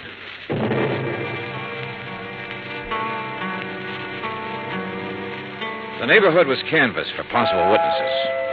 I spent the rest of the morning with Dorian Templeton, the owner of the company. By noon, we had taken an inventory of the missing stock and drawn up a tentative list. As far as I know, that about does it, Mr. Dollar. Now, what's the next step? I'll check this against the merchandise received reports, Mr. Templeton. It'll take a while. As soon as I have that finished, you can check it over again and file a formal claim. And then? The company will reimburse you in cash. Well, what are the chances for recovery in a case like this? Well, I could quote the actuaries, Mr. Templeton, but I won't. Why not? Whoever broke in here last night knew what they were about. They opened your vault the way you'd open your front door. They took what they wanted and got out very quickly. No alarm, no witnesses. The chances are they planned the rest of it just as well. They probably scattered. The police aren't sure how many men were involved. They know it was at least 2 men, possibly 3. How do they arrive at that? 1 man working on the safe, another man looking out, possibly 2. The point is, the more men who are involved, the harder it'll be for them to take the jewelry, break it down, sell it, and stay out of sight. They're going to get away with it? I didn't say that. Well, nothing seems to have gone wrong with their plan so far. One thing went wrong. That special patrolman surprised them. True, he didn't have time to draw his gun or sound the alarm, but they had to shoot him. And if something hadn't gone wrong, they'd have been satisfied to knock him on the head. Yes. Well, what happens now? Well, that's up to the police. I can tell you their investigation will take some time. Burglary is the toughest kind of thing to work on. Why? No witnesses. I never thought of that. Dollar, you all cleaned up? Well, we got a tentative list. As soon as I check it, I'll give it to you. Okay. Mr. Templeton, I'd like to have you come with me now. Now? Yes, we'll want your statement, sir, and there's quite a bit of work to do with the employees. All right. Dollar, as soon as you get the list up, give me a ring, will you? Yeah, okay. Any news about the policeman? Yeah. It's a murder case now. Expense account item 3, $25, stenographic fees. The public stenographer at the hotel helped me make a comprehensive list of the stolen items, which was verified by Templeton. The amount of loss was set at $100,000. By late afternoon, clerks, stenographers, accountants, designers, salespeople, stonecutters, all in Templeton's employ had made statements to Lieutenant Roebuck. The statements were in the process of being checked. A general roundup of known safecrackers and burglary suspects had begun. Expense account item 4, $3.75 dinner. Lieutenant Roebuck and myself. Well, it's going to be a long night. Yeah. Any luck on the employees? Oh, it's hard to say yet. One of them has a record. Hmm? Yeah, a fellow named Tabor, one of the janitors there. He's a 2-time loser. I had him tucked away in a cell until we clear some of this other stuff away. Has he said anything?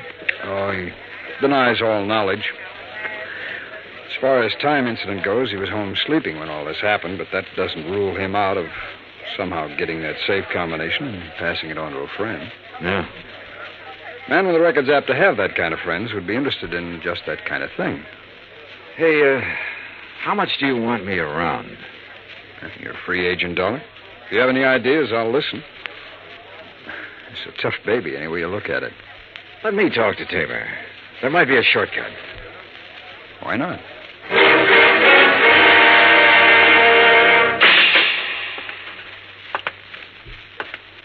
Well? John Tabor? That's right. Who are you? Johnny Dollar. I'd like to talk to you a minute. Okay, talk. You might be in a lot of trouble, Tabor. That'd be too bad. They tell me you're a 2-time loser. If you don't believe what they tell you, you just go look it up for yourself. It's right down there in the books. How did you get that job at Templeton's? I asked for it.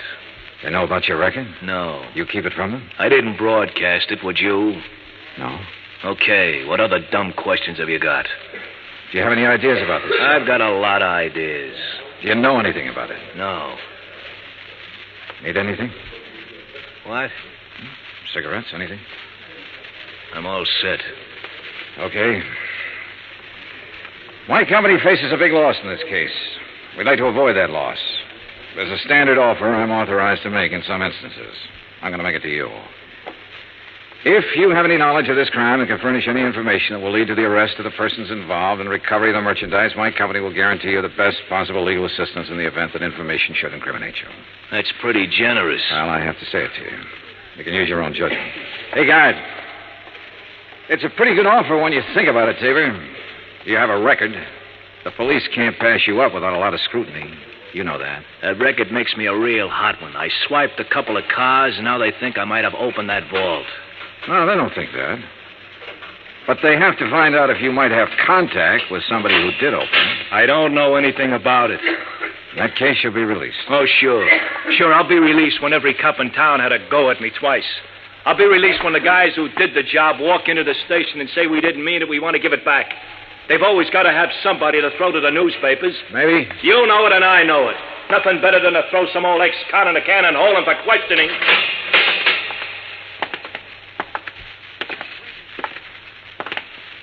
Well, Dolly, you go for it?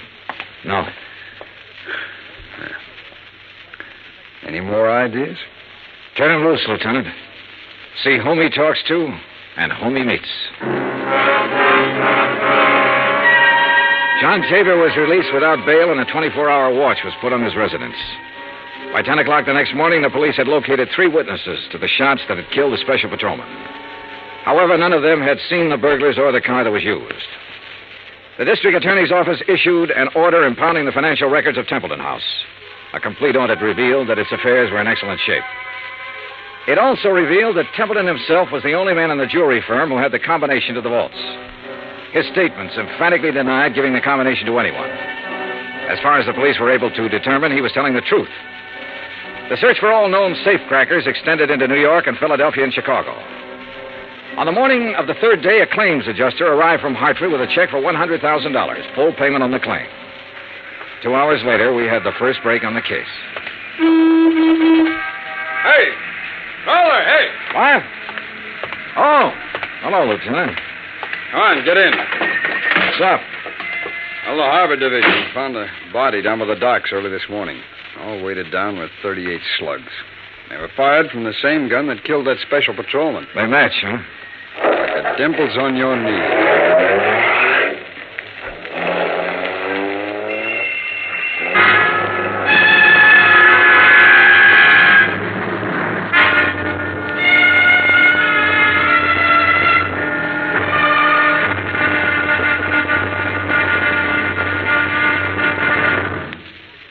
Act 2 of yours truly, Johnny Dollar, in just a moment. It is a rare event when a young man decides to leave civilization behind and hide himself away in the steaming jungle, just so he can help his fellow humans in a remote corner of the world. The late Dr. Tom Dooley did just that when he left the United States to help the sick and starving jungle people in the little kingdom of Laos in Southeast Asia. Dr. Dooley's story is well known to nearly everyone.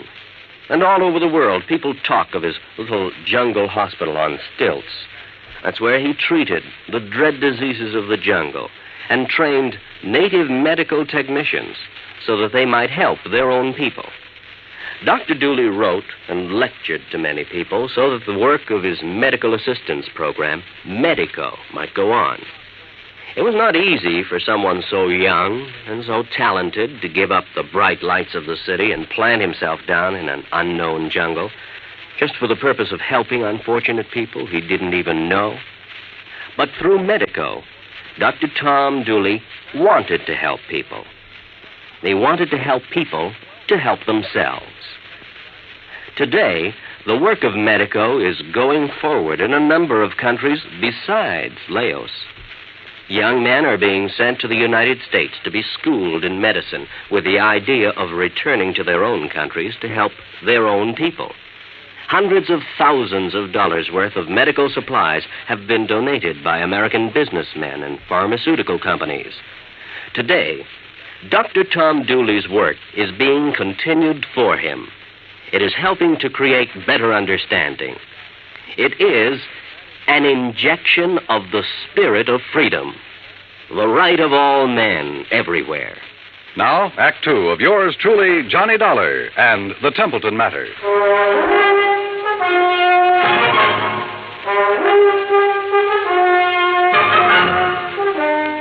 I spent the rest of the day with Lieutenant Roebuck at the morgue. The body that had been found in the harbor was a man about 35 to 40 years old, slim build, dark hair. The labels had been cut out of his clothes and the laundry marks torn off. His fingerprints didn't check with anything in the local files. Roebuck put them on the wire to Washington and requested an urgent identification. Johnny Dollar. Blood Barlow, Johnny. What's this in the paper? Well, the special patrolman and the unidentified man were killed by the same gun. As soon as we get an identification, we can go to work. Well, how about that ex-con that turned up working at Templeton's? Tabor? Well, they're still watching him. He might have been the case man. So far, it's just an idea. I'd like a recovery on this one, Johnny. So would I. What do you think is possible? Well, 2 days ago, I would have said no. Today, things look better. For one thing, none of the merchandise has shown up on the market. For another thing, there has to be some kind of connection with this unidentified man. I just read your report on Templeton himself. He's out of the question as a suspect? So far, yeah. He's the only one who had the combination to the safe. There's no apparent motive for him to rob himself. But he's the only one Don't start yelling at me, Lud. I know what you're thinking. Find a motive. Well, give us time, boy. Give us time on everything. Lud? Oh, I guess I hate to pay off big claims. You may get it back. Keep your pants on. Expense account item 5, $50 deposit for rented car. That afternoon, I drove from Boston to Creeksdale, the home of the Grantland Safe Company, where I met a man who looked as formidable as the product he manufactured. I am Grantland, sir. I found him standing inside a shiny new vault, ready for shipment. Beautiful thing, eh? On its way to South America tonight. Well, I never thought of a safe exactly that way, Mr. Grantland. Ah, beauty, strength. Think for a moment, sir, the treasures it will someday hold. But I bore you, sir, with my enthusiasm. Now then, you say you are here on a matter of vaults? One vault, Mr. Grantland. No? The one your company sold and installed at the Templeton house in Boston 17 years ago. Yes? Have you read about the burglary? No, sir, I have not. Templeton house? Yes. The vault was opened. Blasted? Opened. Someone had a combination. I'm bewildered, sir. Indeed I am. You'll want a thorough accounting from my organization, of course. Well, that's up to the police, Mr. Grantland. Right now, for my own information, I wonder if you could tell me who might have the combination to that vault. Well, in answer to your question, I would first have to inspect our records. Well, I brought the serial numbers. Oh, well, let me see. That's as good as... the K series. Mr. Keating set the final combination. Mr. Keating? Yes, my chief engineer for years. And who else? Myself, sir. I'd have a record of the combination in my own file. And who are those available to? Myself, sir. I keep them in my own vault. I see. Anyone else? No one here. The people in proper authority at Templeton. I'd like to meet Mr. Keating if I could. Impossible, Mr. Dollar. Why? Mr. Keating has been dead these 6 years.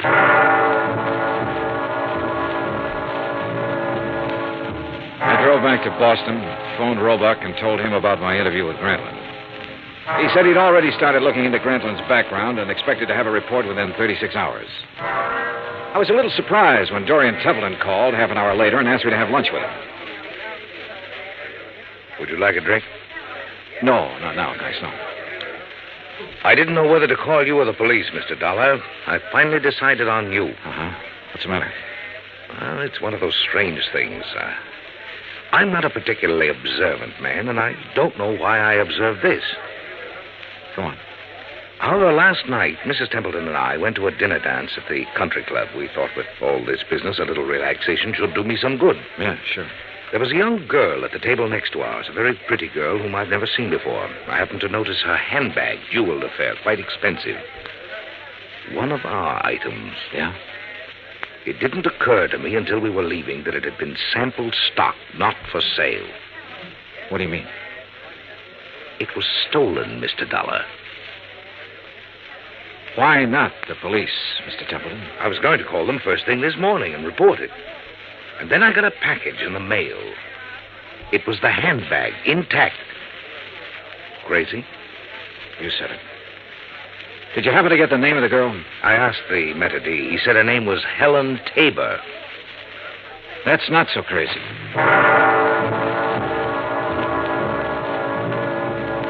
Expense account item 6, 10 cents, one phone call to Lieutenant Roebuck to see if John Tabor was still being watched. Roebuck said that 2 men were on duty watching his house at all times. I saw them when I drove up an hour later. They were parked across the street.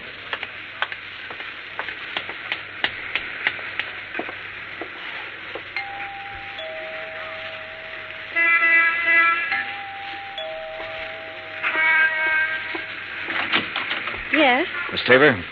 Yes, who are you? Johnny Dollar, is your father in? He's sleeping right now. May I help you? I don't know. Didn't I see you at the country club last night? Why, yes, were you there? Couldn't keep my eyes off of you. Or your handbag. Oh. I'll talk to him, honey. Dad, is anything wrong? Nothing I can't handle. Go ahead, fix up a pot of coffee. All right, Dad. Nice girl, Tabor. Yeah. Templeton was at the country club last night. He saw her. You can talk to me or you can talk to the police. I don't have to talk to anybody. The way it looks is that you cased the job. You might even have killed the special patrolman. He was shot close range. Could have been somebody new and trusted. You've got your share of things. That handbag was part of it. A little part of it. The way it looks, huh? That's about it. Of course, I don't understand why you sent the handbag back, but then you've probably got a good story for that. Oh, I've got a good story. Nobody will believe it, but I've got a good one. It starts off by me saying I didn't help in that heist. I had nothing to do with it. I didn't case the place for anybody. I didn't even know it was coming off. Let's get to the handbag. I took that 2 days ago. I borrowed it. I've been borrowing stuff right along whenever my kid needed anything. I always come back in good shape. I told her they let me do it. She don't know anything. Borrowed, huh? That's kind of a strange philosophy. I don't even know how to spell the word. I do know my kid's got a life ahead of her. I got to give her every chance to look good, act good, use her brains, meet the right people.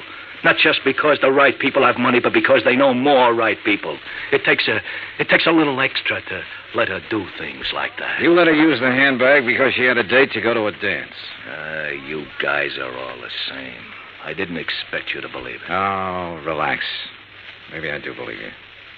What? It sounds nutty enough to be the truth. It is the truth. All right. You taking me in? I'm going to tell Roebuck about this. He'll probably want to talk to you. He can check it better than I can. No, I haven't any authority to take you in. I wouldn't take you in anyhow.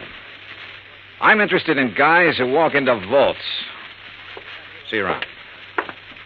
Hey, wait a minute. What? I never thought I'd see the day when I try to help a cop or anybody like a cop. Maybe this is the day. I saw the paper last night. Oh? The picture of that guy they found floating in the harbor. They tagged him yet? He's a John Doe until we hear from Washington. His name's Kiley. Billy Kiley. How do you know? I used to know him a long time ago. Billy Kiley? Yeah, from Philadelphia. Thanks. A check with the Philadelphia police and a comparison of fingerprints identified the man as William H. Kiley. His Boston address was on Parker Street. I drove out there with Lieutenant Roebuck. It was an ordinary, undistinguished apartment house. No one answered at apartment 12A, so we let ourselves in. The room had nothing to offer in the way of evidence. Well, did you find anything? No. Well, I'll have some men come out here and give it a good going over. Well, maybe the manager or the tenants will have something that'll help us. Come on, let's go. Yeah. Now, be careful, though. Yeah. Yeah? Tim? Yeah, this is Tim. Any trouble there? A little. Say that again. A little. I don't know who you are, but I know you're not Tim. Well, it sounds like we're getting something. Here, let me have the phone. I'll see if I can trace it. Don't bother. I know where we can find him. What? I'd recognize his voice anywhere.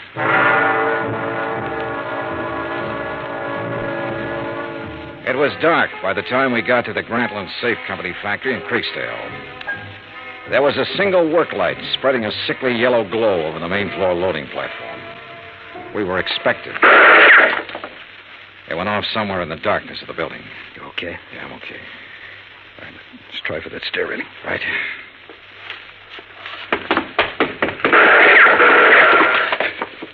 You see the flashes? There. All right. We'll have to try and make Mr. Dollar. He thinks you're alone. Answer him. Yeah?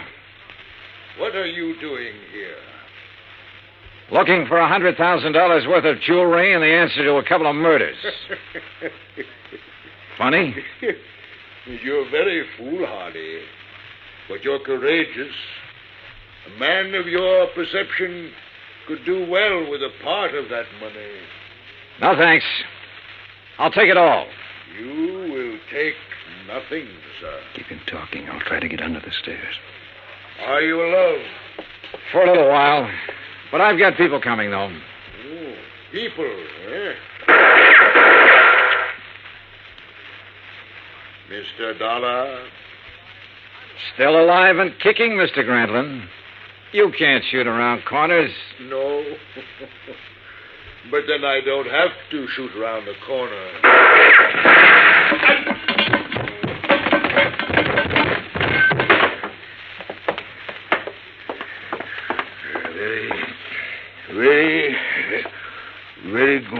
Very good shooting, sir.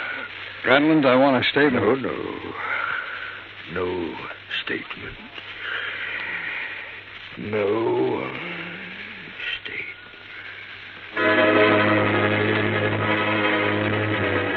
He was dead before the ambulance arrived, and there was no statement. There was never a statement. As nearly as it could be pieced together, Grantland himself opened the vaults at Templeton House. William Kiley and possibly a man named Tim helped him. Kiley, of course, was killed for his efforts. Tim never appeared, was never identified. My hotel bill ran up to $168. That's item 7. Item 8, $35. Car rental. I got $50 deposit back. Item 9, $32.50. Airfare and incidentals back to Hartford. Expense account total, $413.28. Remarks? Put that against the $100,000 the insurance company didn't have to pay off. Johnny Dollar. This is Barlow. I just talked to Roebuck in Boston. There's not one scrap of that jewelry anywhere in that whole safe factory. Not one piece. I know. What? Just about now, there's a safe at the port of New York being shipped to South America. It's a Grantland safe. And if you hurry over there, you can... Yours truly, Johnny Dollar.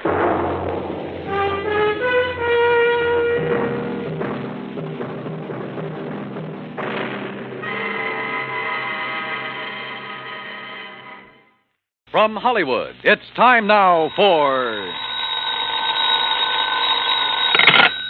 Johnny Dollar. Where have you been for the past 20 minutes? In the shower. For 20 minutes? Okay, so I'm a shiny dollar. So you... Oh. Who's that? Max Green at Assured Equity. Oh, hi, Max. What's on your mind? 7 years ago... Our fathers brought forth, but that doesn't answer my question. Johnny, you ever hear of the Meeks? New England family, stood away on the Mayflower, speak only to their money. That's the Meeks. What about them?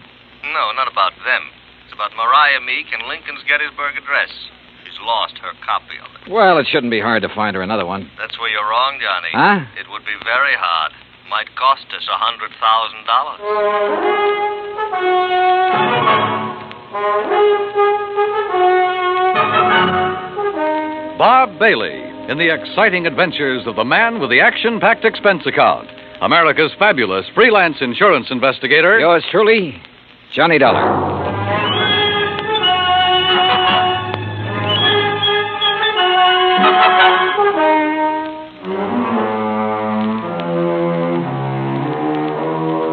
Expense account submitted by Special Investigator Johnny Dollar to the Assured Equity and Trust Company, 325 Scott Avenue, Hartford, Connecticut.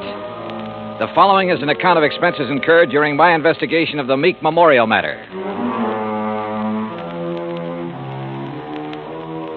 Expense account item 1, $1.90. Cab from my apartment to Max Green's office.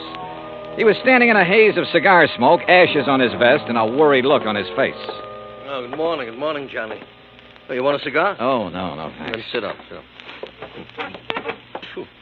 Excuse me. Listen, Johnny, what do you know about that speech that Lincoln made at Gettysburg? Well, I had to memorize it in school like every other kid. All right. You know how many words are in it? Maybe a couple of hundred. Why? Wait a minute. It's in this book. Here. It's page 143. Speech is printed here exactly as Mr. Lincoln released it to the newspapers after the Gettysburg Address. You find it? Yeah, but now what do you... Okay. Total number of words, 268. Oh.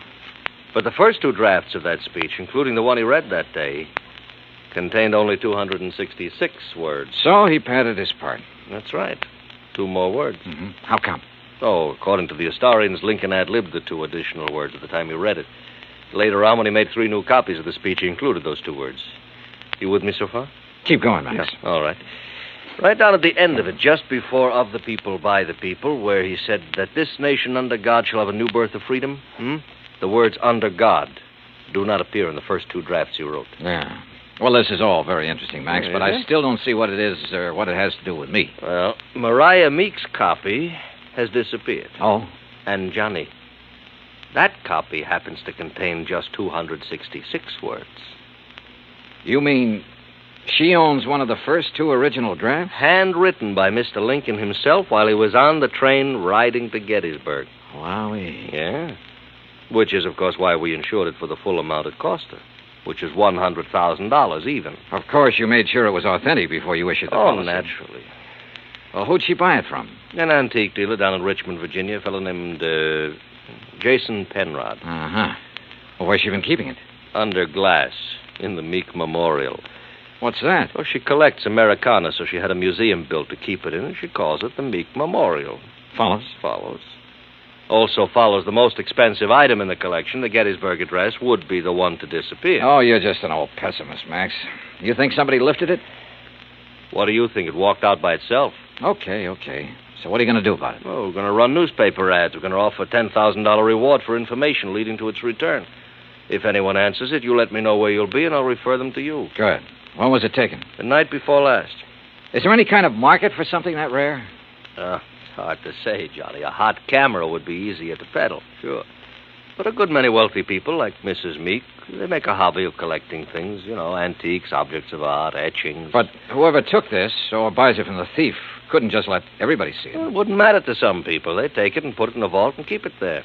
Then what's the point in having it around? Pride of possession. You got something no other collector could own. And, of course, it might not have really disappeared at all. You're thinking of fraud? $100,000 is a lot of cash.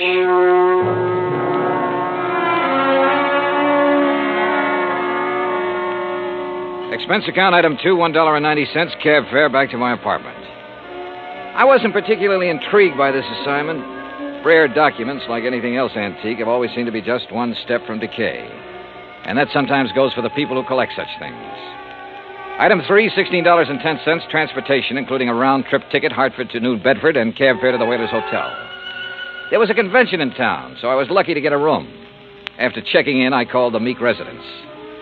Mrs. Meek was expecting me and said she'd have her car pick me up. I had just put down the phone when someone knocked on the door.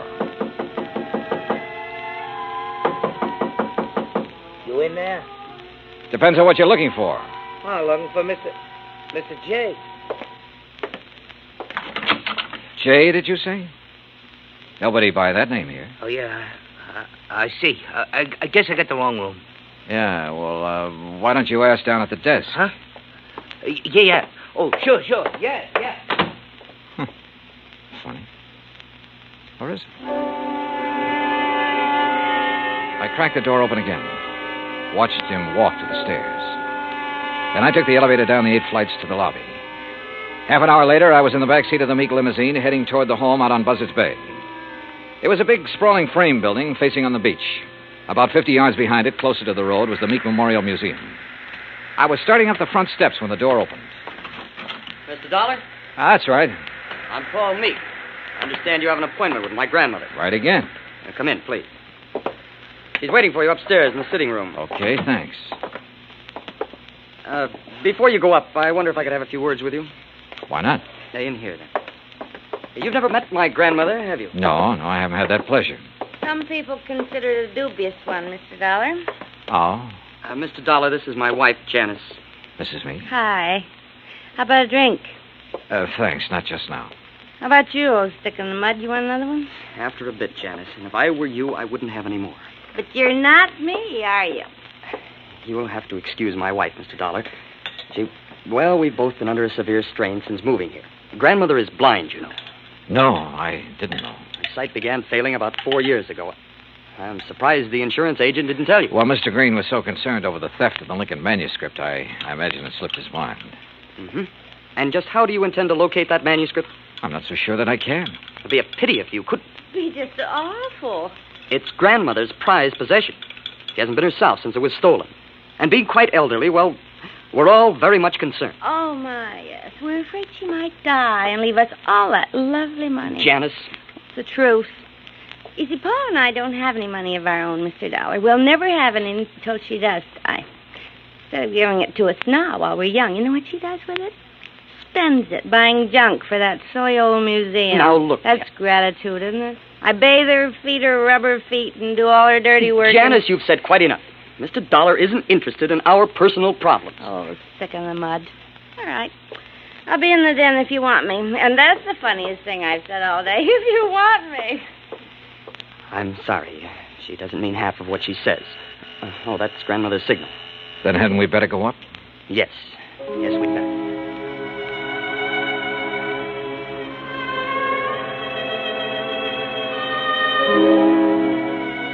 We went up the broad staircase, through a hall, and into a bright, sunny room.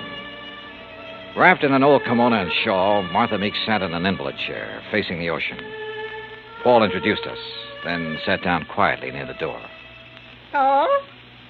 Paul, I know you're there. Now answer me. Yes, grandmother. You go on downstairs. I want to talk with Mr. Dollar in private. Whatever you say.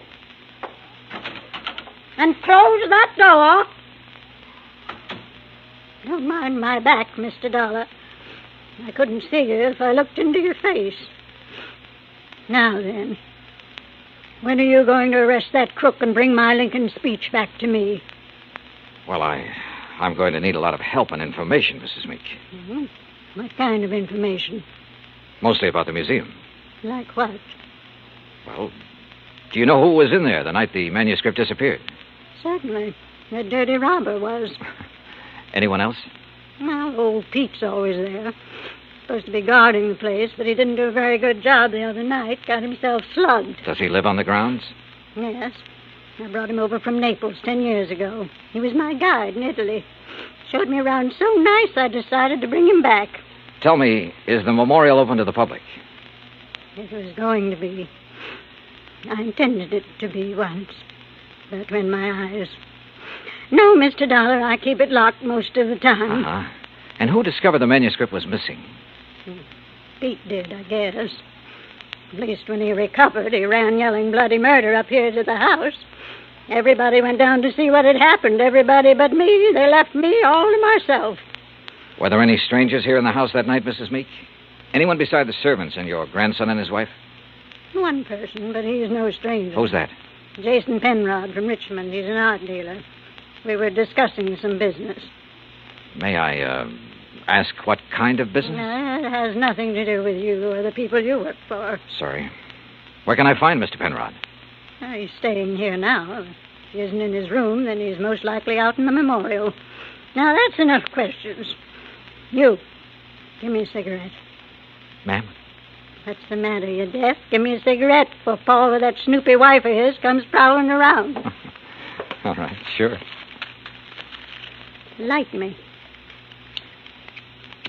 Yeah. Well, you want any more information, Pete's the one to talk to. All right, thanks.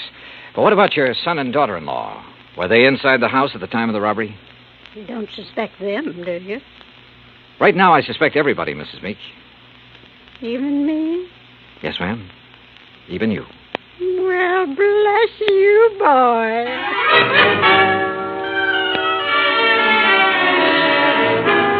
I found Pete Vesuvio trimming the shrubbery just outside the memorial building.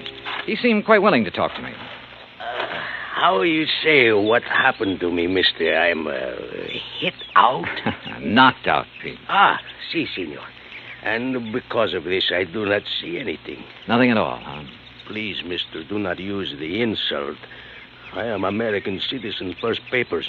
And because of the kindness of my patrona, I will soon be second papers.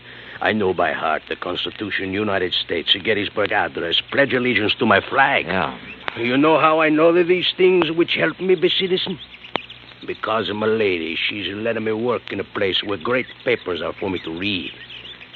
Because of her, I would not hide anything, mister. Okay, Pete, okay. I'm convinced. But I'm sorry I cannot help you, mister. Well, it's not your fault. Hey, you like to hear me say Gettysburg Address? Well, do it very good. Learn it right from President's own writing. Some other time, Pete. Right now, I have to find Mr. Penrod. Oh, he's inside, mister.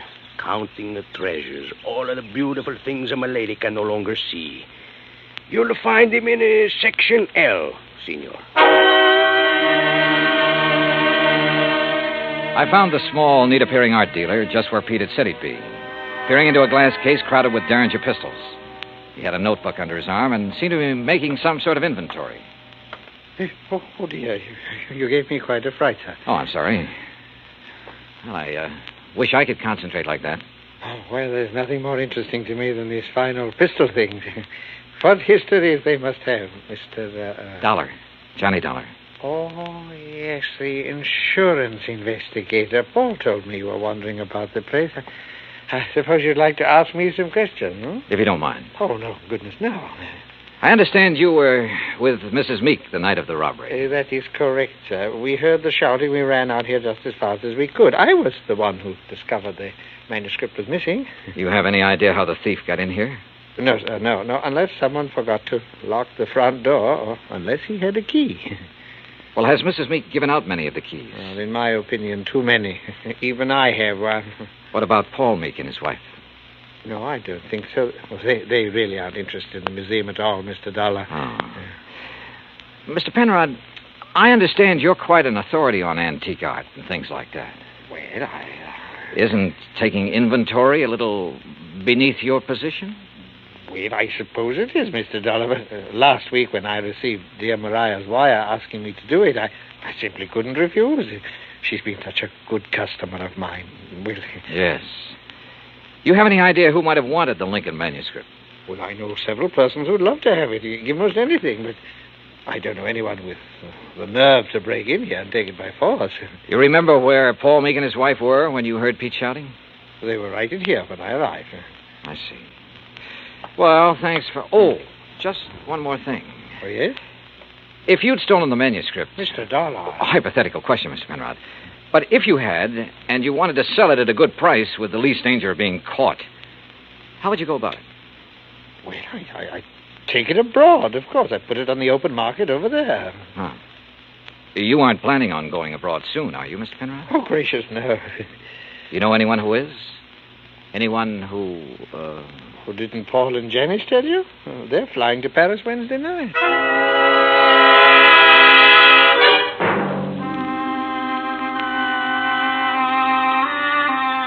I left the memorial and walked back to the house. The Meeks were in the study, engaged in their favorite pastime. When I told them what the art dealer had said, Paul set down his glass long enough to confirm the fact that they did have reservations and insisted that he had a logical explanation for not having told me of those plans earlier. Very logical explanation, Mr. Dollar. Let me handle this, Janice, please. Sure. Drink, Johnny? Now, first I want to hear that explanation, if you don't mind, Paul. Of course I don't mind. Janice and me were fed up. Why didn't you tell me about the plane reservations? Well, why should I have? I'm not even sure I'm going to use them. Oh? Grandmother's upset enough over losing that manuscript. Something else might... Well, anyhow, if the manuscript doesn't turn up within 48 hours, we're canceling our trip. Oh, no, please. Sorry, Janice, but that's the way it's got to be. She did it. What do you mean? It's an act, don't you see? Jason Penrod told her we were going to leave, so she had him hide the manuscript. And now this thing about her being so upset and having such a weak heart. It's an act to keep her precious darling boy tied to her apron strings. I don't believe that. Well, just wait. You will. Anything else, Dollar? What does a trip to Paris cost, Paul? Well, it's not inexpensive. Your wife was complaining about being so broke. Haven't you ever heard of flying now and paying later? We have friends in Paris, Dollar. It won't cost as much to live once we get there. And we'll worry about paying for our ticket when we get back. Any other questions, Mr. Snooper? Yeah. Later. It was after 7 when I finally got back to my hotel room. I ordered a drink and tried to make some kind of sense out of the information I'd gathered during the day. But it all added up to 0. I called Hartford and asked Max Green to look into the Meek finances. Then I dressed for dinner. I was about to go downstairs when the phone rang. Johnny Dollar. Mr. Dollar, I was told to call you. Yeah? It's about the ad. The ad? In tonight's paper about something missing from a certain memorial. Go on. Well, I called Hartford Collect. They said to call you. Yeah, that's right. Who is this? My name's not important, Dollar, but that 10 grand reward is. You think you can earn it? You meet me tonight, you'll see. Where? In the alley behind the Bourne Whaling Museum. Be there at 9:30 and be alone. You got it? Yeah, I got it. Expense account item 4, 85 cents cab fare from my hotel to the Bourne Whaling Museum. I don't like wandering around dark alleys at night, alone in a strange town. It isn't the best way to stay alive. But at 9:29, I passed the old whaling museum and started down the alley. It was dark, no moon, and it was very quiet. I was about 20 yards in from the street when I saw him, curled up in a ball like he had a stomachache. Only he didn't. Because somebody had made him very dead. I struck a match and turned him over. I'd only seen him once before, but I didn't have any trouble remembering where it had been. Right after I'd checked in, he'd knocked on my hotel room door. By mistake. At least that's what he'd said. After giving a statement to the local police who identified him, I went back to my hotel. Evening, Mr. Dollar. Yeah, say, look, I know it's probably against all your rules, but who had my room just before I checked in? Oh, I couldn't disclose that information, sir. Sorry. Oh, well, so am I. It'd mean a lot for me to know. Maybe even $5 worth. Well, well, sir, if it's that important. Thank you. Now, let's see here. Yes, here it is. Can you read his signature, Mr. Dollar? Yeah, thanks. Just fine. The name I'd seen scrawled on the hotel register wasn't important now. At least not without something more to back it up. There was no law against checking out of a hotel, but there was a law against murder, if it could be proven. And that would be hard to do without finding a motive. So I went back to the Meek house to look for it. I paid off the taxi, that's item 5, and started up the front steps. Oh, hi, Johnny. I thought it might be you. That's so? Mm-hmm. I hope you aren't mad at me for the things I said today. No, not at all. I've been a very bad girl. But everything's going to be all right now. It is. Mm-hmm. Or haven't you heard? Heard what? About dear old grandmother. She's had a real bad stroke. Isn't expected to live. You, aren't a bit sorry, are you? Would you be, if you were me? Dollar, you mind coming up here? No, not a bit, Paul. I'm trying to reach you at your hotel. Thank goodness you've come here. Did Janice tell you? Yeah. How is she? Bad. Doctor's given up. Says it's only a matter of hours. She told me to send for you, Mr. Dollar. Oh? I don't know why. I've never been able to figure out a lot of things she did. All right, where is she? In there. Old Pete's with her, but go on in. Thanks. Would they increase devotion to that cause for which they here gave her the last... Who is it? Oh, it's Mr. Dollar, my lady. Hello, Mrs. Meek. Oh, thank you for coming, Mr. Dollar. I go now. No, wait. Mr. Dollar, you have a moment, haven't you? Of course. I promised Pete the last time I visited the museum. I promised I'd let him recite some of the things he's learned while working there. Haven't been able to keep that promise till now. Go on, Pete. Please. Yes, my lady. They here gave her the last full measure of devotion. That we here highly resolve that these dead shall not have died in vain. That this nation under God shall have a new birth of freedom, and that the government of the people, by the people, for the people, shall not perish from the earth. Thank you. That was wonderful. Thank you, my lady. Now I go. Well, Mr. Dollar, I have a confession to make to you. Yes? I lied to you. Oh, I'm sure it wasn't a very big lie, Mrs. Meek. Oh, but it was. I told you the business Mr. Penrod and I were discussing the night of the burglary. Yes? I told you it had nothing to do with you or the people you work for, remember? Yes, ma'am. Well, that was a lie. I'm broke, Mr. Dollar. All I have left in the world is this house and the things in the memorial. I see. That's why I sent for Jason Penrod. He purchased most of my treasures for me.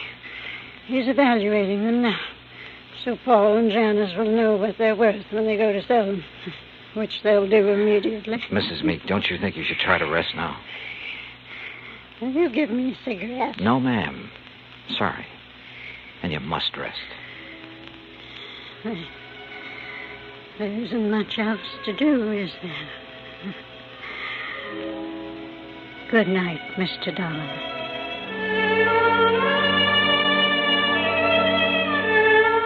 Outside in the hall, Paul and Janice Meek were talking quietly to Jason Penrod. Off in the corner, standing with his back to the others, was Pete Vesuvio. Mr. Dollar, is she... She's resting quietly. Oh, Dio grazie. Why did you lie to me, Pete? What? I never lied to nobody. Who say I did? I say you did. You're crazy, mister. What lie I tell you? You said you learned the Gettysburg Address right from Mr. Lincoln's own writing in the museum. That's no lie. What's the matter? You don't believe that, mister? I believe you, Pete. But I just had to be sure. Come on, let's join the others, shall we? See. Well, good evening, Mr. Dollar. Mr. Penrod? Tell you any of the family secrets, Johnny? Not too many. You learn anything in there you didn't know before? Yeah? I know which one of you stole the Lincoln manuscript. One of us? Why, you're crazy, Dollar. We were all in the house at the time it happened. That's right. But one of you hired a little man named Leo Jones to do your dirty work. Jones called me earlier this evening.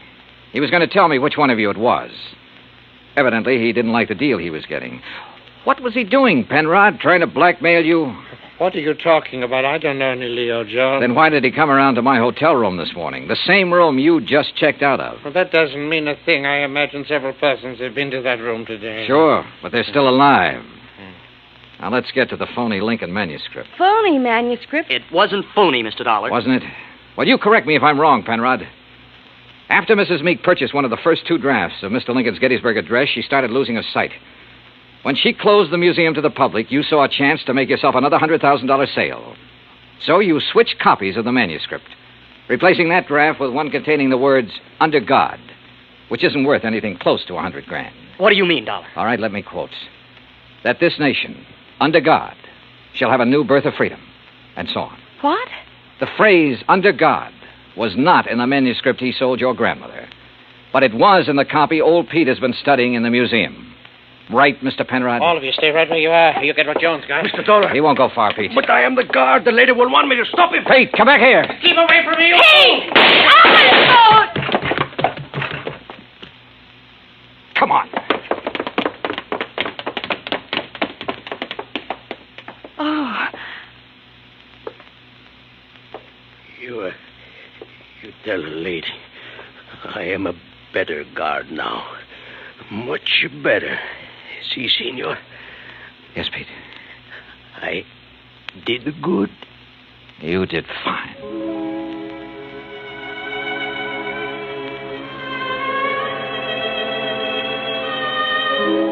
Pete Vesuvio will live to apply for his second papers. And in time, probably open a spaghetti joint in New Bedford. Penrod will be tried for murder. As yet, he hasn't disclosed the name of the person who purchased the stolen manuscript. But in time, I'm sure he will. As for the Meeks, well, Mariah passed on later that night. But as she said, there was nothing left for her but to rest. Expense account total, including hotel and numerous incidentals, $98.30. Yours truly, Johnny Dollar.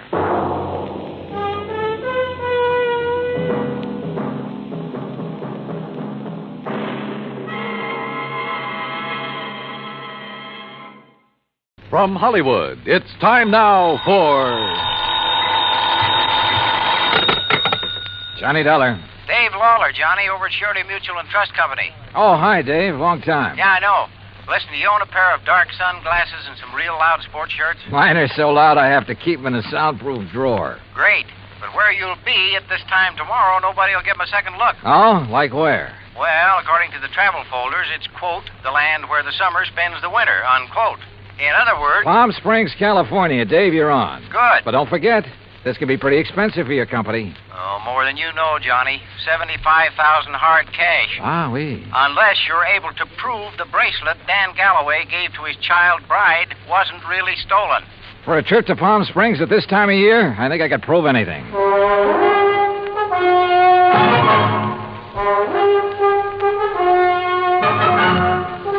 Bob Bailey in the exciting adventures of the man with the action-packed expense account.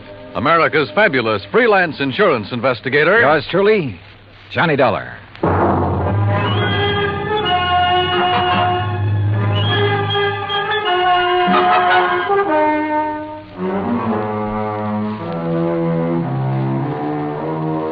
Expense account submitted by Special Investigator Johnny Dollar to the Home Office, Surety Mutual and Trust Company, Franklin Building, Hartford, Connecticut. Following is an account of expenses incurred during my investigation of the Suntan oil matter.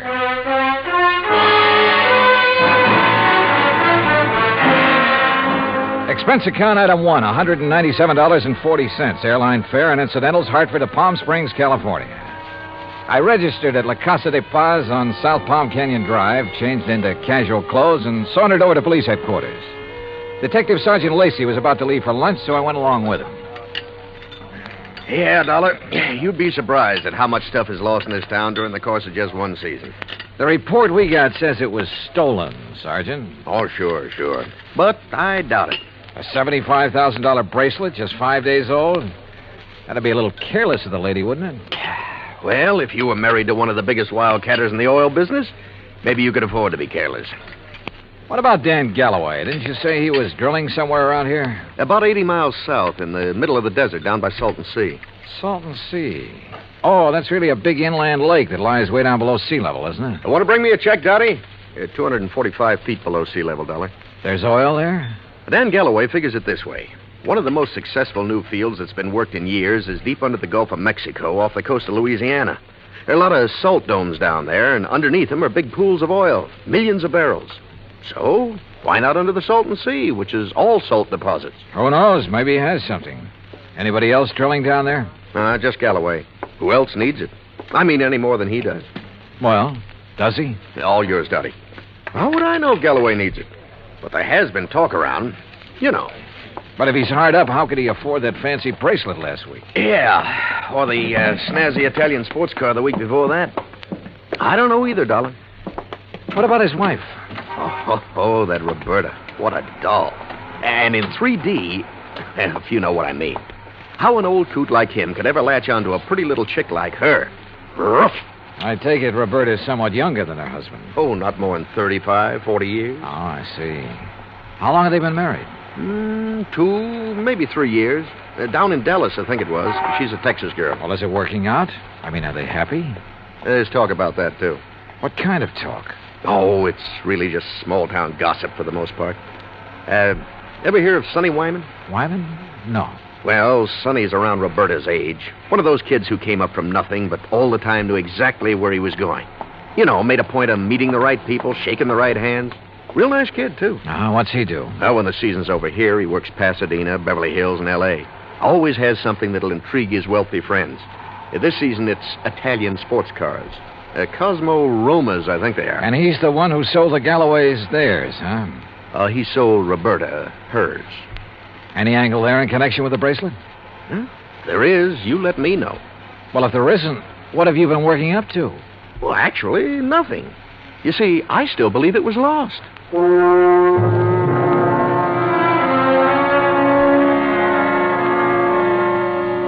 Expense account item 2, $35 for rental of a drive-your-own car.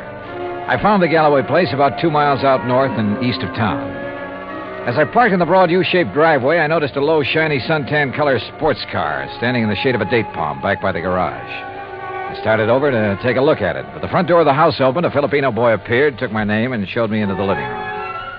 Through the solid wall of picture windows, I could see that the whole place was built around a kidney-shaped swimming pool. Mighty inviting. And so was Roberta, Mrs. Galloway, when she stepped into the room a minute or two later. Hi there, Mr. Dollar. My, it's nice of you to come all the way out here. Yeah, Sergeant Lacey was right. Roberta was a living doll. 22 or 3, trim, petite, and with a figure that... Well, let's not go into that. She said it would be more comfortable out on the lanai beside the pool. I just wish there was something I could tell you about that bracelet that'd help you find it, Mr. Dollar, but... Well, just must have been stolen. Well, it makes no difference insofar as your claim is concerned, Mrs. Galloway. The company will still have to pay up, you know, unless, of course, it's found. Oh, I know that. How do you go about your investigation? I mean, do you offer a reward or something? Usually, yes. Of course, it depends on... How much have they offered for my bracelet? Well, frankly, I haven't checked on that yet. But now, Mrs. How Galloway... much would you guess, Johnny? Well, claim this size, probably somewhere between 10 and 30%. What's the matter, Johnny? Your ear's out a mile. Nothing. I just thought I heard... Now, that's funny. I didn't hear a thing. But I had. Quick footsteps somewhere in the house. Then a door opened and closed. Then a few seconds later, the unmistakable growl of a high-powered engine thundering out through twin straight pipes. Oh, that. Probably some hot rod fan in the neighborhood just drove by.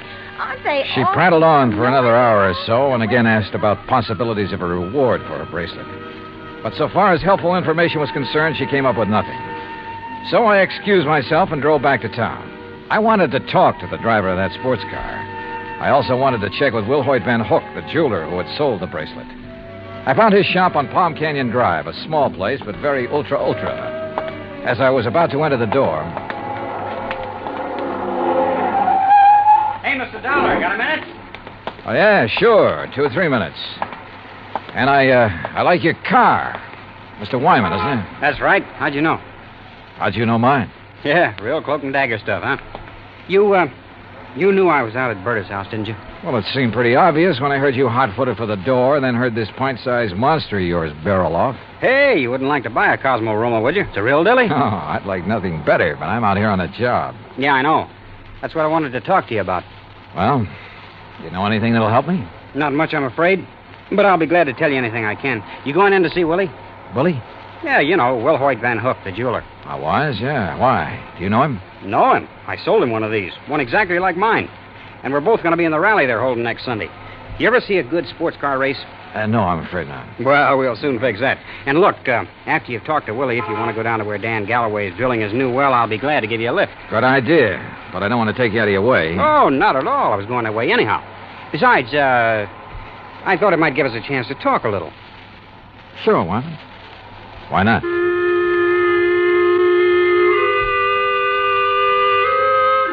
With a name like Wilhoit Van Hook, I expected... Well, I don't know what I expected. As it turned out, he was a smartly dressed chap of about 40, tall and slim, blonde hair and quick blue eyes, an alert mind. I told him why I was in Palm Springs, showed him my credentials, and he immediately offered full cooperation. Now, here we are, Mr. Dollar. Here's a copy of the appraisal. A duplicate of the statement I sent Dan Galloway. And here's a sketch of the bracelet. Ah, very good. Diamonds here, emeralds, and the mounting is yellow gold. Hand-worked, all of it. Mm-hmm. One thing I can't help wondering about, Mr. Van Hook. Yes? Isn't a $75,000 bracelet a bit unusual for a shop in a resort town? As a matter of fact, it is. As you can see, I specialize in rare and exclusive sort of things. But very little over, say, $10,000 or $12,000. Then the Galloway bracelet was an exception. Yes. After Dan told me what he had in mind to give to his wife, I had some sent over from Pasadena and Los Angeles by wholesalers with whom I do business. You know, had them shipped down on consignment. He liked one, and that was that.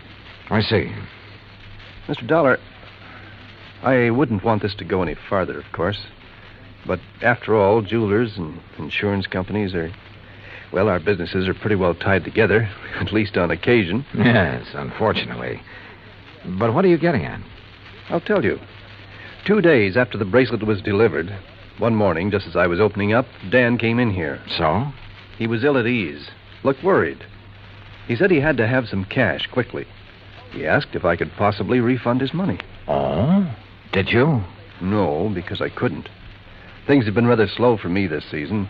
Quite frankly, I'd used all I'd made on the bracelet to pay up some old bills. I told him as much and that I was sorry, but I just couldn't help him. Did Galloway say why he had to have that much cash right away? Yes. Well? I don't know much about oil drilling, but as I understand it, his test well is down some 400 feet further than he'd planned on going. And the day before he came in here, something on his rig had broken loose and left him with a highly expensive repair job before he could proceed any further. Apparently, it was all very serious and very expensive.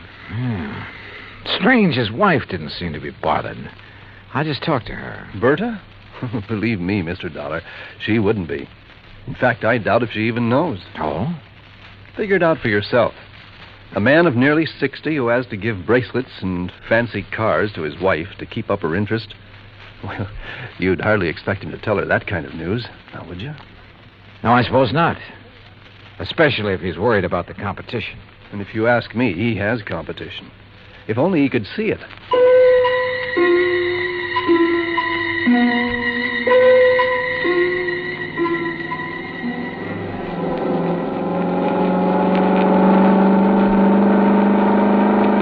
That suntan and chrome Cosmorama was all Sonny Wyman claimed it was. It purred like a kitten, performed beautifully. But I was more interested at the moment in what Sonny wanted to talk about. Johnny, I'm going to be perfectly blunt with you. I'll go along with that. Out at the house a while ago, I felt pretty foolish when you arrived, and Berta insisted I hide until she could get you out on the lanai. Did she have any particular reason? Well, you see, we know that... Well, there's some talk going around about Berta and me. Any truth in it, Sonny? A little, I guess. You saw her. Oh, yeah? I mean, there's nothing serious between us. It's just that, well, with Dan away so much of the time, we have fun together. Yeah, sure. Now, what about the bracelet? You mean who might have stolen it? That's the general idea. I don't know. I have no idea. That sound funny to you? Should it? Well, after all, Dan and Berta keeping their house open to everybody. People in to swim, play badminton, cocktails, barbecues. I guess half the population of Palm Springs has been there at one time or another. And even if it weren't an invited guest, why, it'd be simple for someone to just sneak in and walk off with it. Providing, of course, they knew where it was kept. Well, yeah, someone who was close enough to... Well, yeah, I heard Berta ask you about a reward for it. You think a big enough reward would turn it up? I would think so. I understand that stolen jewelry brings about 20 cents on the dollar. Sometimes it brings 20 cents. Sometimes 20 years. Well, yeah. Well, I just wondered. How's the car business doing, Sonny? Oh, great.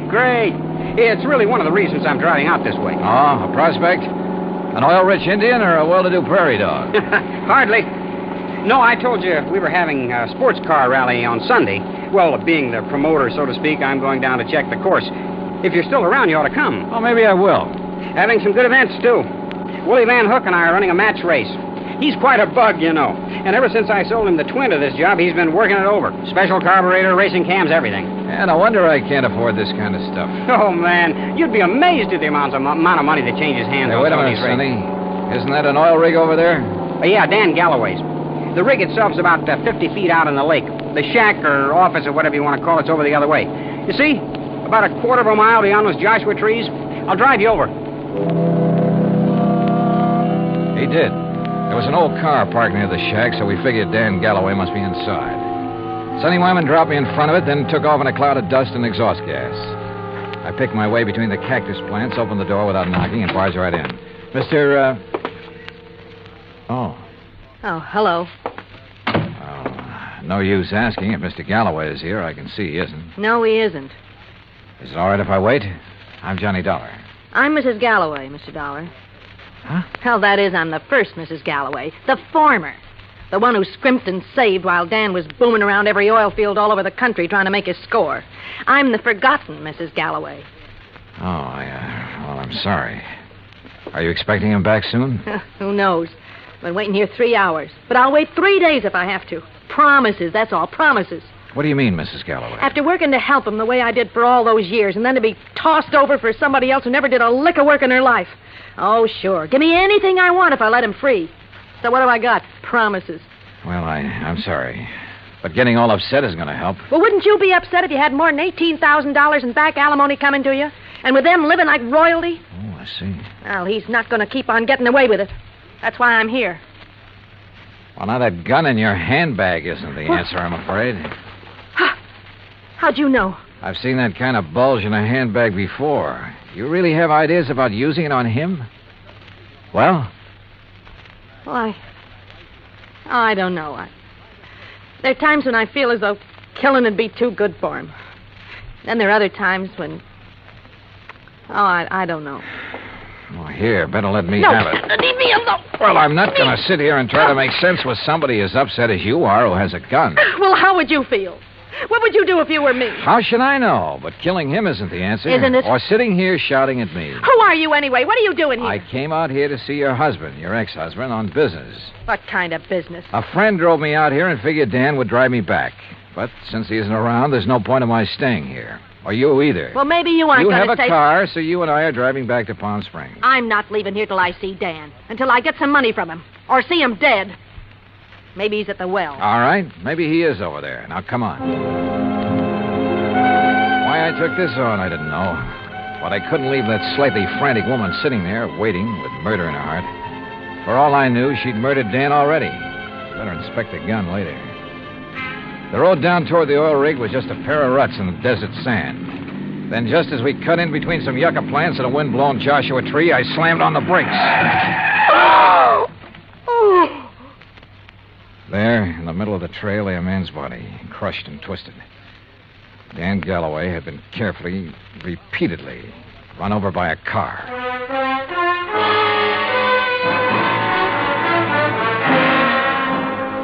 Expense account item 3, $1.19 for a quick phone call to Sergeant Lacey in Palm Springs and smelling salts and a bromide for Florida, the ex-Mrs. Galloway. Then I dropped her off at the Galloway house. She and Roberta ended up consoling each other while I huddled with Lacey in his office at headquarters. Some of the boys are still out there, Dollar, checking tire prints, taking pictures, and so on. No clue as to who ran Galloway down? Not yet. Looked to me as though Galloway stepped out of his own car to see whoever had pulled up in the other and was run down for his trouble. The car that did it ran around in a circle over and over him. Any suspects, Sergeant? You found his ex-wife, Flora, waiting for him in the field office, you said. That's right. And she was pretty nervous, on edge, you say. So? Also, she was carrying a gun. Whoa, now, wait a minute. Any reason why she couldn't have run him down earlier, then gone back and just waited for somebody like you to come along? Somebody with whom she could then discover the body? Only one hitch. You told me yourself, Dollar, that she was pretty insistent about your going over there to look for Galloway. Yeah, I know. But, Sergeant, you're off on the wrong foot. Why? Because of the tracks left by the killer's car. They didn't match the tires on Flora's car. You checked? I checked. And if I were you, I'd have your boys find out whose car did make those tracks. I'm way ahead of you. Well, if you know, then what do you... Wait a second. Yeah? Levine, Sergeant. I got news for you. Hey, listen to this, Dollar. About those tire tracks at the scene of the killing. Wow, right on cue. They're the same make and size as the tires on Sonny Wyman's Cosmo Roma. You sure? Well, I told you at the scene I thought it was a sports car by the small size of the circle the tracks made. Yeah? And knowing the feeling between Wyman and Galloway, I went right over to his place. Nice, clean tracks all over. And they match. You holding Wyman? Oh, well, I don't know where he is, Sergeant. He wasn't at his place, and there was no answer to the phone at his showroom. Well, then get after him. Put out a flash on him. With that car, he shouldn't be too hard to find. Let me know when he's picked up. Yes, sir. What do you think, Sergeant? You know something, Dollar? I have a notion that when we find Sonny Wyman, we'll also find out what happened to that bracelet. Yeah, could be. One thing was certain. Dan Galloway could no longer be suspect in the case. But Roberta? Why not? Maybe she did know that Dan had run out of money. Maybe that's why she was so interested in the amount of reward for the bracelet. And what about Sonny Wyman? Well, it looked bad. A smart young opportunist out for the fast buck. And, of course, close to Galloway's wife. Anything he could do to hurt Galloway would help him. And now these tire tracks, the one solid clue to Galloway's killer. Sergeant Lacey and I drove out to the Galloway house. No, Johnny. I haven't seen Sonny since he left here this afternoon. That's when you were here. He didn't call up? Why should he call up? Why shouldn't he call, Roberta, if he'd heard that Dan was killed? Now, you listen here, Mr. Dollar. If you're trying to trick me into saying something about Sonny having anything to do with Dan's death, you're wasting your time. And what's more... Pardon me. Hello? Oh, yes. Just a minute. For you, Sergeant Lacey. Oh, thanks. Hello? Yes? Yes, when? Yeah, I see. Okay, Levine, thanks. Has he found Sonny Wyman? He sure has. And if you want to see him, you'll have to go to the coroner's office. What? Oh, no. Yeah, that souped-up car of his. A couple of miles out of town. Ran off a curve and over a 100-foot bank. Within minutes, Lacey and I were at the scene of the accident, looking things over with the help of flashlights. Yeah, he must have been really burning up the road to spin and roll this far off the highway. But surely he must have been familiar with that curve. Oh, sure. He knew these roads around here as well as anybody in the county. Tires still in one piece, too. And these sport cars usually corner pretty well. Well, this one didn't. Hey, Lacey, look here. Yeah? This left rear fender. Looks to me like this car was sideswiped. Hey, you're right. Rolling over would never make a long crease like that. Uh-huh. No, wait. If another car sideswiped him, there'd be paint on this fender. Paint from the other car. Sergeant, you're absolutely right. And since there's none here... Sergeant, you're absolutely wrong. How far to the nearest filling station? What? I want to make a couple of calls to some wholesale jewelers in Pasadena and Los Angeles. Right now, in the middle of the night? Right now. Wholesale jewelers? Expense account item 4, $11.90 phone calls to Pasadena and L.A. The third call yielded Mr. Alfred Macon of Macon Imports Incorporated, who was pretty cheerful about having been gotten out of bed. It's quite all right, Mr. Dollar. Now that I'm up, I'm wide awake almost. Well, I hate to throw something like this at you in the middle of the night, Mr. Macon, but tell me, please, did you ship a diamond and emerald bracelet to Will Hoyt Van Hook in Palm Springs within the past few weeks? Why, yes, Mr. Dollar. Oh? As a matter of fact, I sent him 3. That was 2 weeks ago, and he returned them all. Returned them? When? Well, 2 of them the day after he got them. But the third one he kept for a while. I got it back just last Thursday. Now, I don't know if that means anything to you. You bet it does. Thanks very much. Lacey and I piled into one squad car, 4 patrolmen in another. It was several miles out to the little ranch where Van Hook lived, and Lacey and I chewed it over as we drove along. Don't hold out on me, Johnny. Whatever made you think of Willie Van Hook is the one who drove Sonny Wyman off the road? Well, apparently there was no paint on that fender from the car that sideswiped him. Actually, there was. Holy...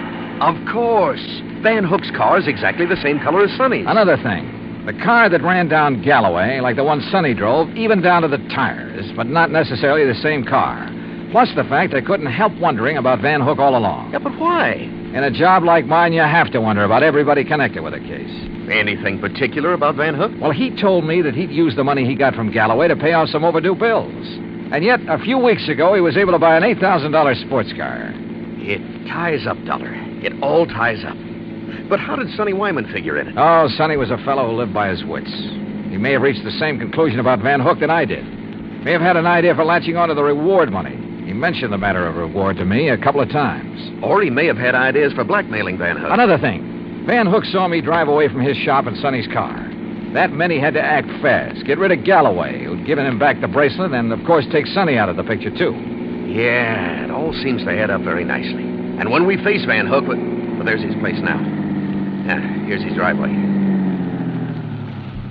Well, either he's skipped out or he's asleep. No lights on in the place. Well, if you ask me, he's far... No, wait.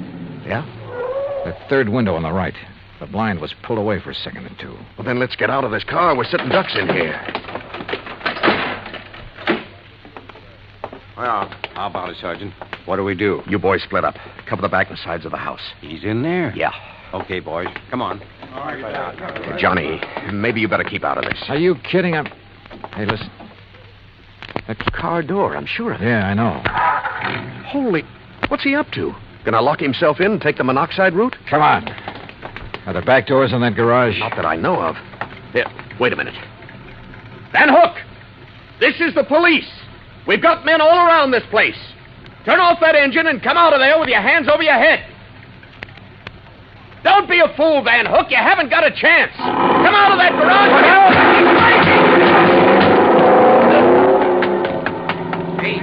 that? He drove right through the door of his garage. Come on, Lacey, the car. Get after him, you guys. Get moving. Yeah, come on, boys.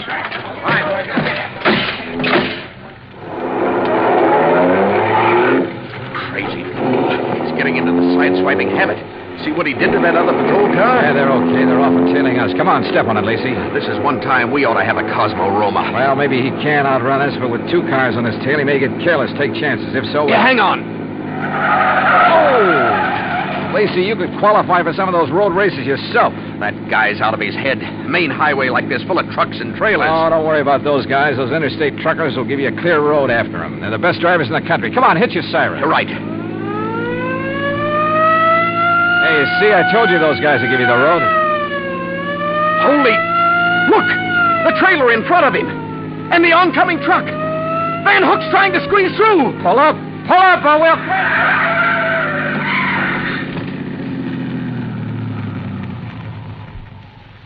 Well, he squeezed through all right. Squeezed right through the pearly gates.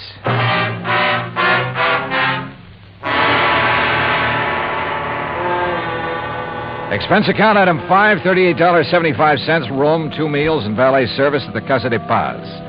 Item 6, $191.60, airfare and incidentals, Palm Springs, California, back to Hartford. Expense account total, $474.84. Remarks? Well, justice is done in pretty strange ways sometimes. Kind of makes you think. Maybe it pays to tread the straight and narrow, doesn't it? Yours truly, Johnny Dollar.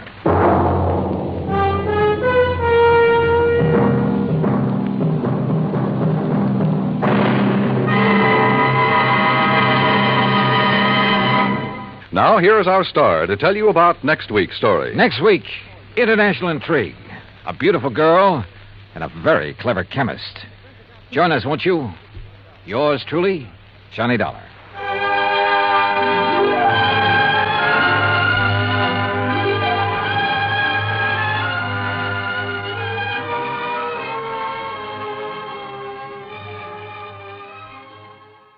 From Hollywood, it's time now for Johnny Dollar. You smell smoke, Johnny? What'd you say? Who is that? This is Henry Willoughby at Fourth State Mutual Insurance Company. Oh, hi, Hank. And I asked if you smell smoke. Should I? What kind? The kind $5,000 makes when it goes up in flames. Where? Over in Cranford, the Peerless junkyard. Junkyard? That's right. But if there's only a $5,000 loss, how can you afford me? Because what I smell is arson.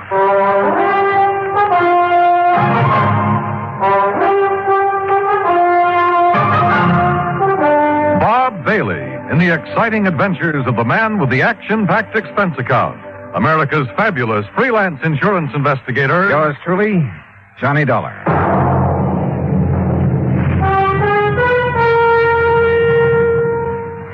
And now, Act One of yours truly, Johnny Dollar.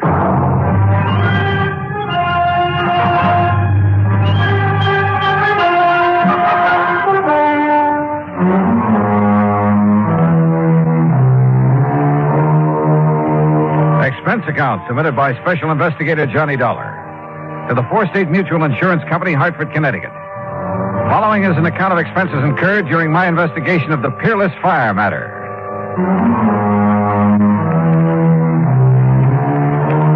Expense account item 1, $1 even, cab to Hank Willoughby's office in the Security National Building, where he lost no time in getting to the point. Policy was taken out by one Oscar H. Lehman about 4 years ago. He's the owner of the junkyard. Address of the yard is corner of Howard and Kingsway Boulevard.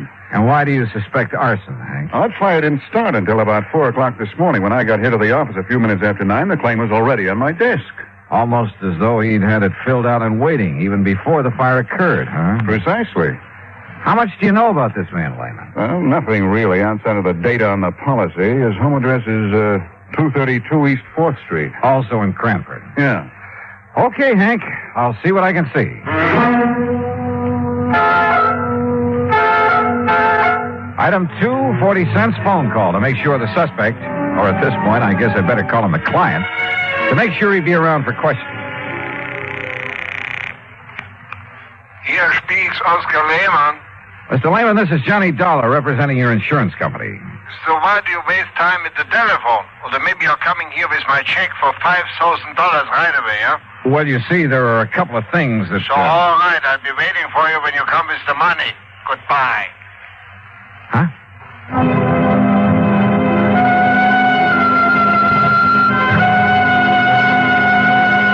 Item 3, $1.20 for a train ticket to Cranford. Item 4, $2 for an old rattletrap taxi when I got there. Cranford is a new town, or rather a new one built on what was left of the old. When the big clock company folded up at the end of World War II, Cranford kind of fell to pieces. But situated as it was, just a few miles above the busy city of New Haven, a bunch of smart New York operators had stepped in and were busy making a nice modern residential community out of it.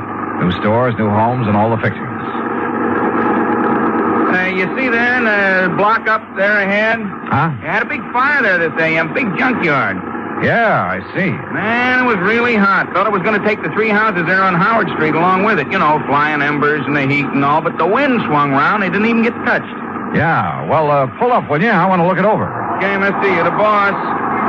Hey, you want me to keep the meter running? No, I'll leave you here. Okay. That's 85 cents. But it would have been $1.50 to where you first wanted to go. Okay. Hey, Hey, thanks. Boy, how I hate to see that junkyard gone. Oh? Why? Oh, well, that's where I've been buying my parts to keep this old crate tied together. You know something? It looks it. Now that Peerless is gone, I'll probably either have to get a new cab or either try and fix this one up right, you know, and that costs dough. Yeah, well, happy fixing. Yeah, like I say, though, out of something bad always comes something good. Sure. And I not only mean my taxi, mister, but them houses there, too. Well, what about that? Oh, they're on Howard Street. They've been beefing their heads off ever since the yard got its license. So now, no more junkyard. Now the whole place could be residential like it ought to. Like I always say, out of something bad always something comes... good, yeah. Yeah. Now, I got to get going. Hey, you know something? Maybe that fire gives me a good idea. Like, maybe I should burn up this old wreck of mine and the insurance company would have to give me a new one. Hey, how about that? Maybe you'd better be careful who you say that to. Oh, sure. Especially not to an insurance investigator Yeah, like well, me. don't you worry, bud. I'm too smart. You? You? That's right. Oh, happy day. In spite of the valiant efforts of Fire Chief Dale Marley and his crew, the Peerless junkyard was just that, junk.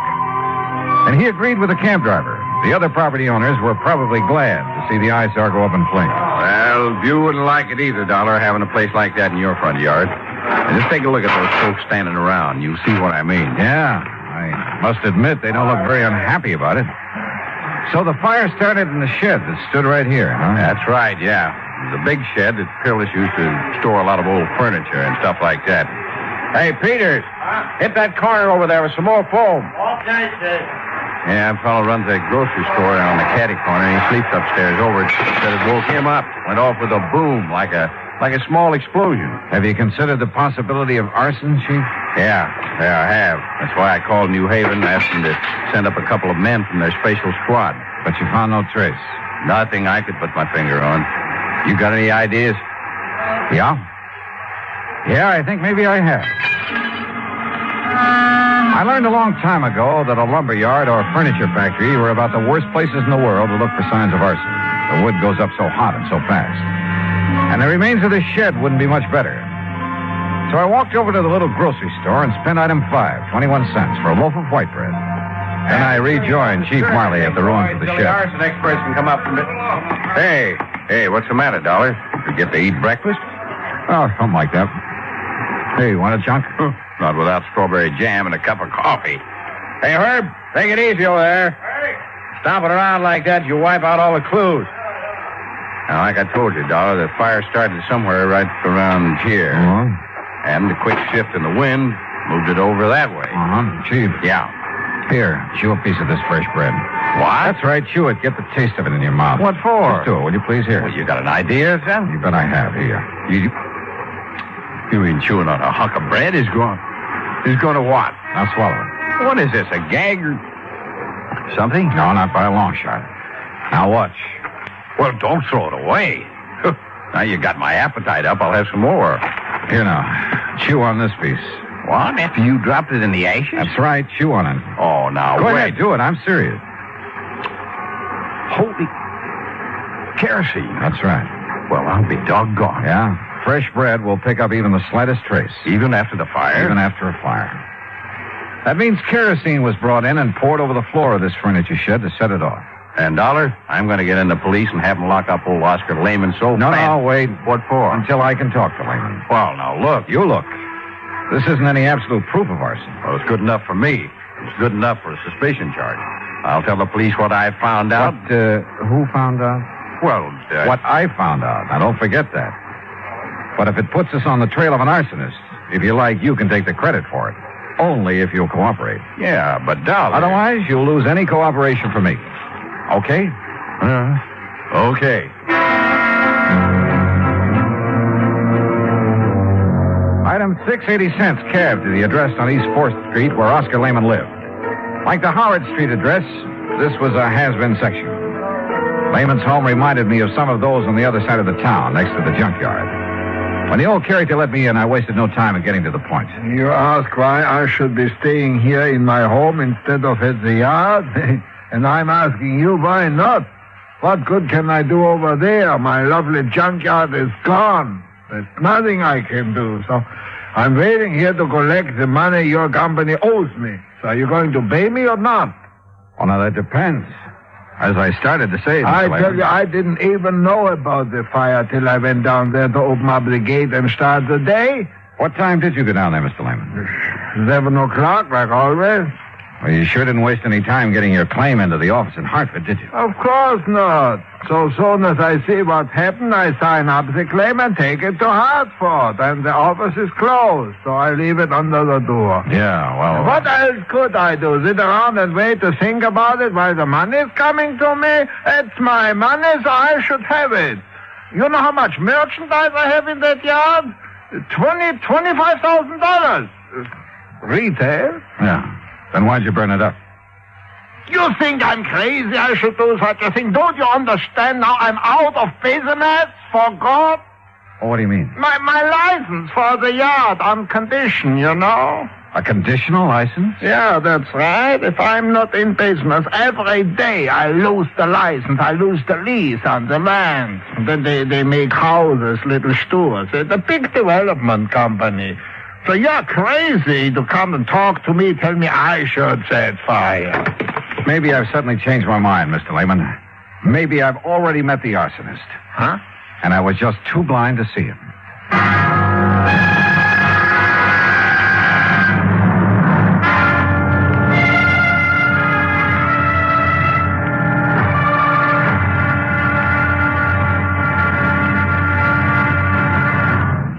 Act two of yours truly, Johnny Dollar, in a moment.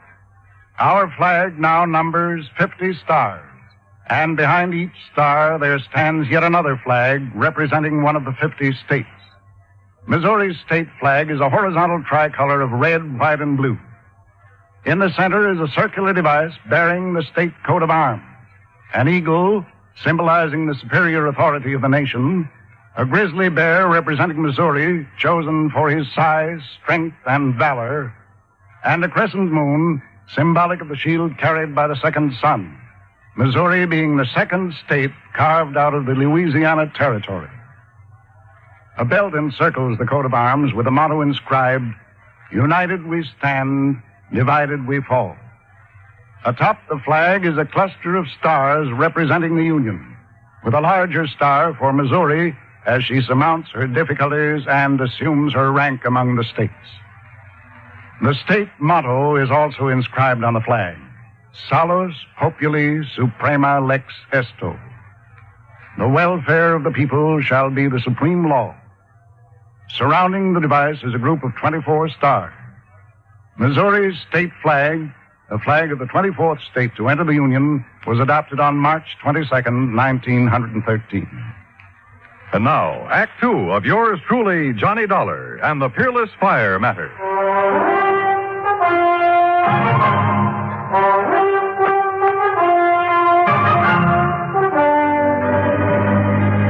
Something the cab driver had said while taking me to the scene of the junkyard fire had suddenly come back to me.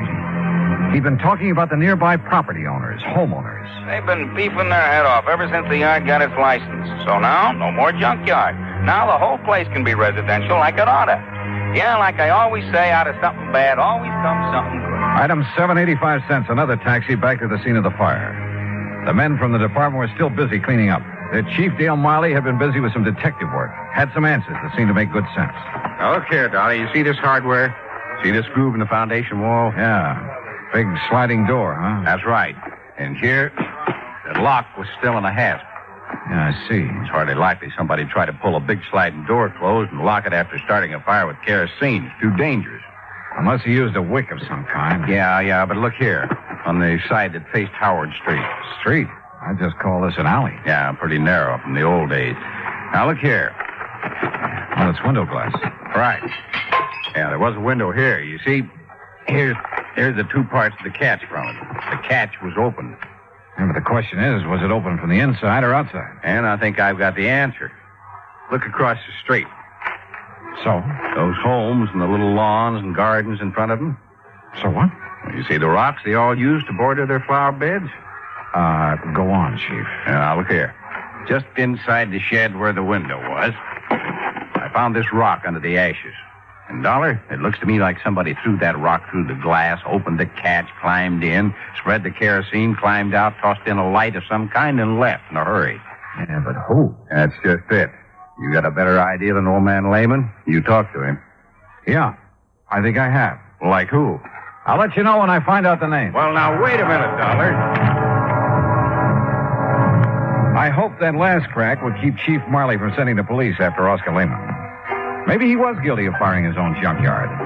But with only $5,000 insurance, it didn't make sense. And I had a couple of better ideas.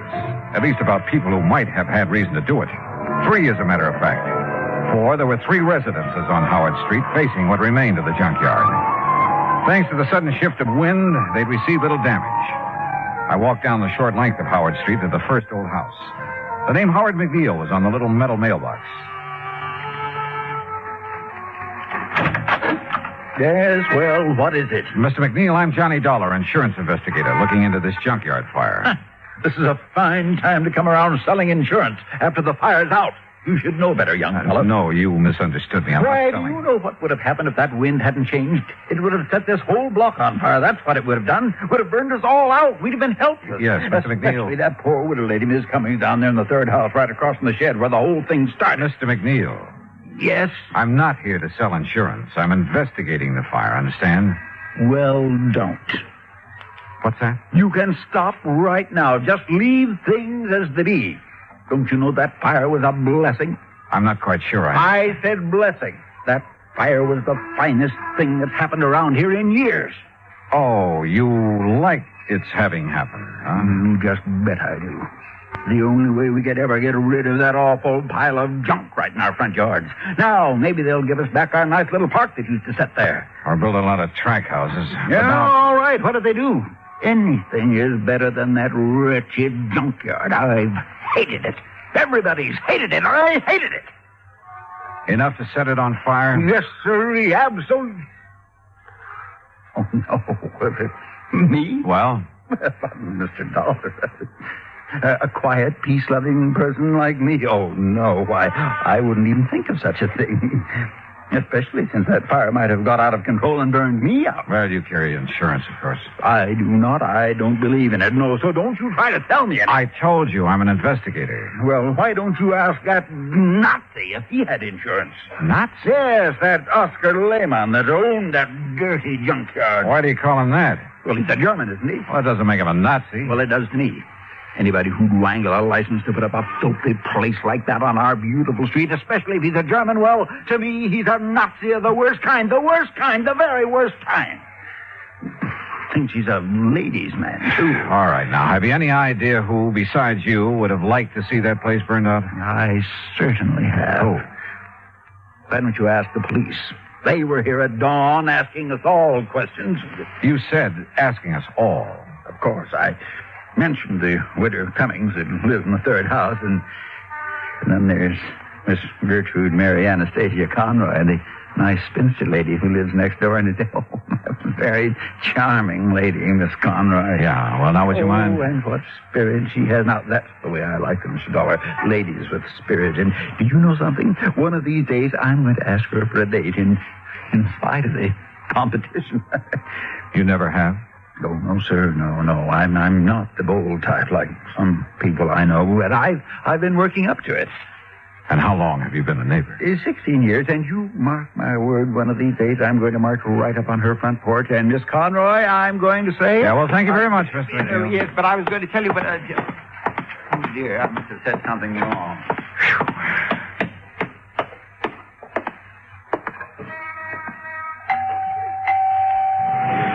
And what the devil is it you'd be wanting? Miss Conroy? That's right. And don't you see the sign beside the door? No peddlers, no felicitations. So be gone with you. I'm busy cleaning the smoke out of your house for that awful fire this morning. Well, that's what I'm calling about, ma'am, that fire. I'm an insurance investigator. Investigator, huh? Oh, now, just a...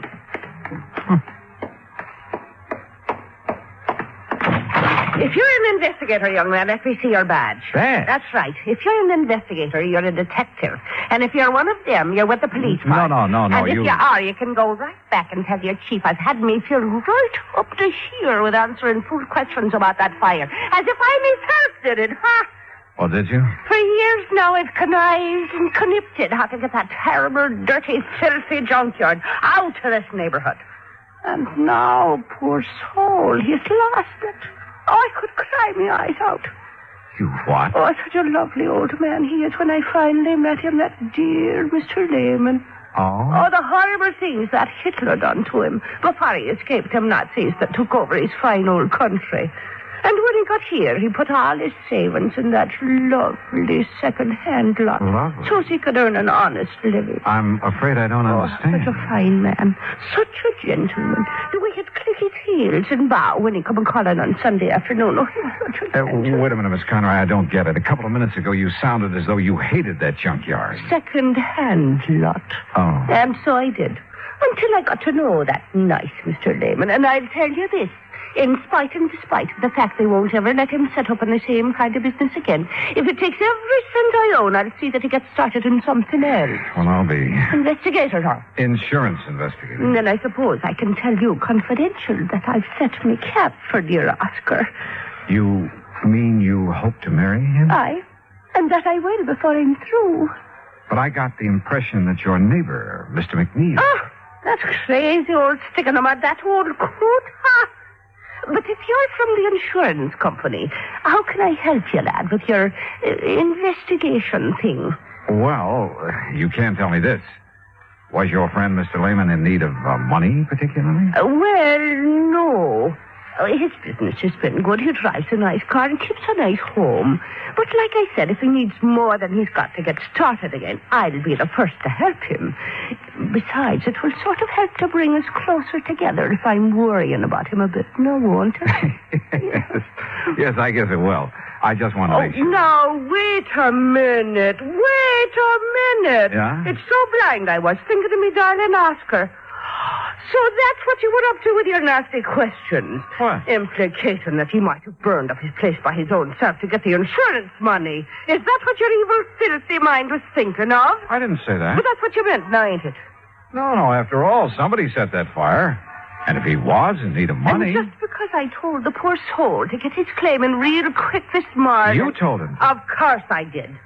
Give him something to do besides standing around in the ruins crying his poor old eyes out, keeping his sorrows to himself. But I'll soon put a stop to that. I'll cook him up a real nice mess of corned beef and cabbage, a German style, that is, and take it over for his supper to comfort and keep him company. And what will you be doing for the poor soul? Well, that depends. Oh, it depends, does it? Well, you and that insurance company better pay up what you owe him instead of making snide talk about maybe he himself set that fire in his... Oh, get out. Go on, get out. Why should I be wasting my time talking to the likes of you when I've got cooking to do for me? Oh, brother.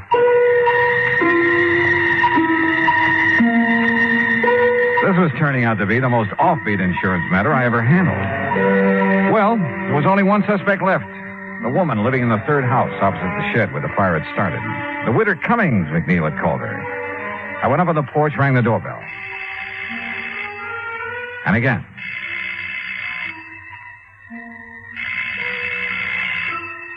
After the third time, I was about to decide no one was home when the door slowly opened. And just inside the door, in a wheelchair, sat a little old lady, pale, gray-haired. Her face reflected years of pain, of worry. I've been waiting for you to come, Mr. Dollar. You know who I am. I overheard you at my window when you talked to Mr. McNeil and Miss Conroy.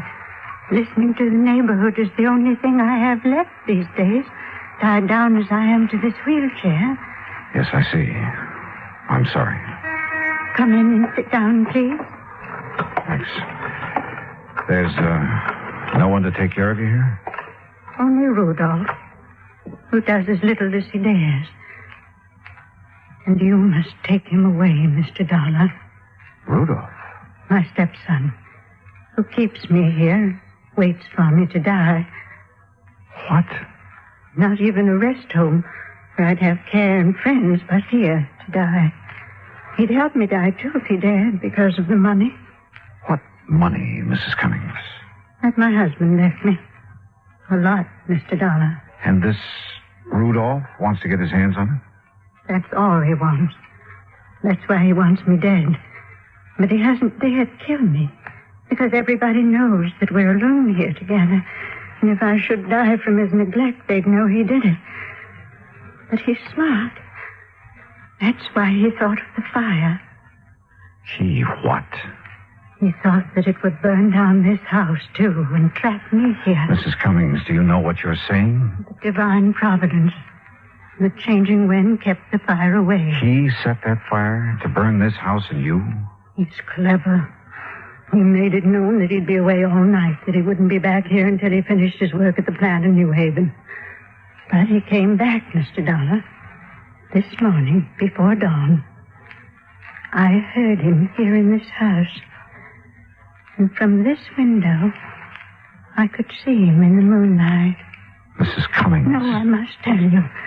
Quickly, because he'll be coming back from work. His work. To keep up appearances, to keep them from suspecting. His gambling. The terrible people he goes out with at night. Gangsters, that's all. And I must tell you, because if I don't... Listen to me. I'm listening. I saw him take a can, the kerosene we keep in the cellar for when the electricity goes out. He took it across the street. He broke the window of the shed and went in. Then he came out. He threw a piece of burning waste back in. Then ran. Mrs. Cummings, are you sure? I lied to the police. I couldn't make myself tell them. After all these years of knowing what he's been and saying nothing.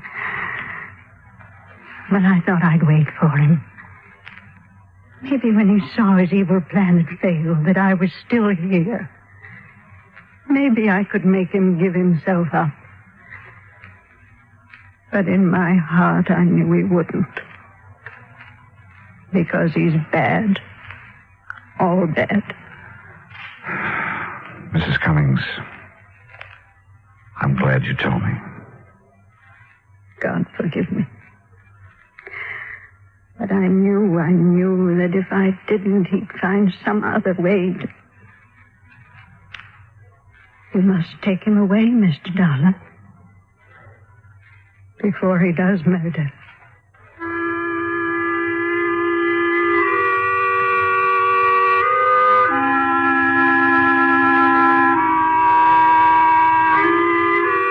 Expense account item 8, $10, board and room. I've stayed an extra day in Cranford to clear things up. For while I waited for Rudolph to return, I found the kerosene can he'd used down in the cellar. Chief Marley found the top from it in the ashes. The police have since found only his prints on it. Rudolph is in the city jail. And I'm sure Mrs. Cummings will testify against him. After all, her life is at stake. Hospital layman, his claim will be paid in full. Well, I hope he and Miss Conroy live happily ever after. Expense account total, including incidentals on the way back to Hartford, $14.46. Yours truly, Johnny Dollar.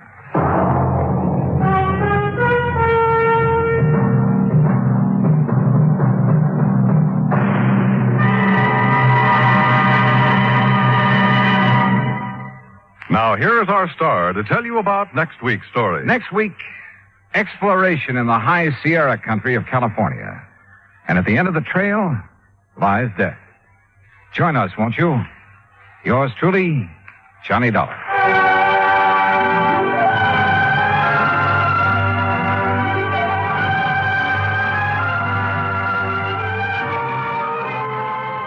Yours truly, Johnny Dollar, starring Bob Bailey, originates in Hollywood. From Hollywood, it's time now for Johnny Dollar. Batter up, Johnny. Who's that? McGraw. Oh, as if I didn't know. What's on your mind, Bert? Dollar Mason. Ever hear of her? Her uncle Sylvester Mason. Mason Steel and Iron? That's the man. Doll is his favorite niece. About 6 weeks ago, she disappeared. So? So, yesterday, a body washed up on Newport Beach not too far from her parents' home. Darless? According to her father. And you hold a policy on her? For $25,000, double indemnity. Ouch. So, why don't you pay it off? We would have, today, except for one thing. Well, what's that? Right after Mason identified the body, a man named Dixon showed up and swore it was the body of his daughter. What?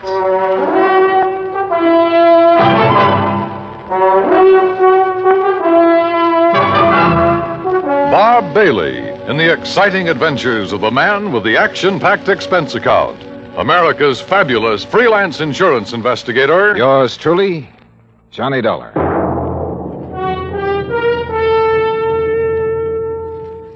And now, Act One of Yours Truly, Johnny Dollar.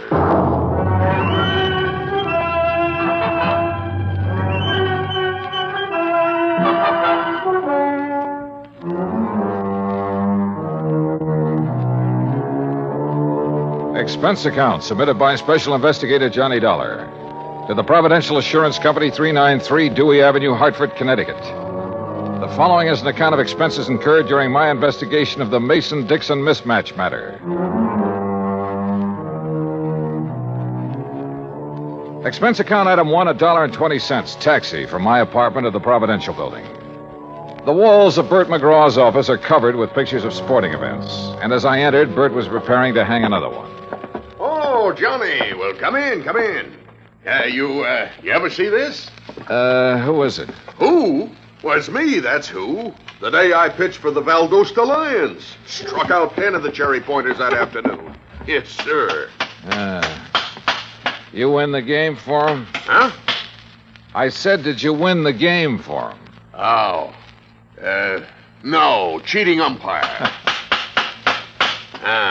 There.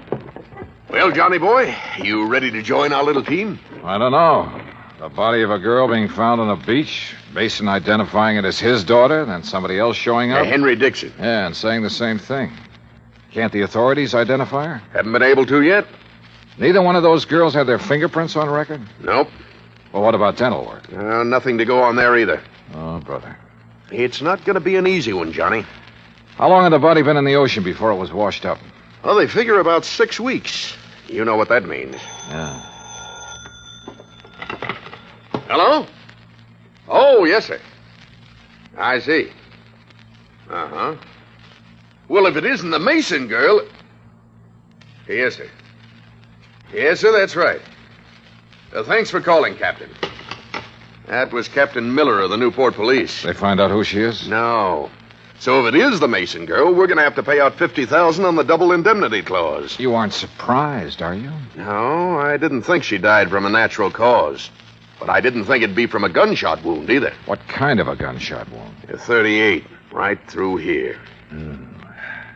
How old did you say the Mason girl was, Bert? Oh, around 20. Dixon girl, too. Both of them pretty, full of life. At least they were. When did the Mason girl disappear?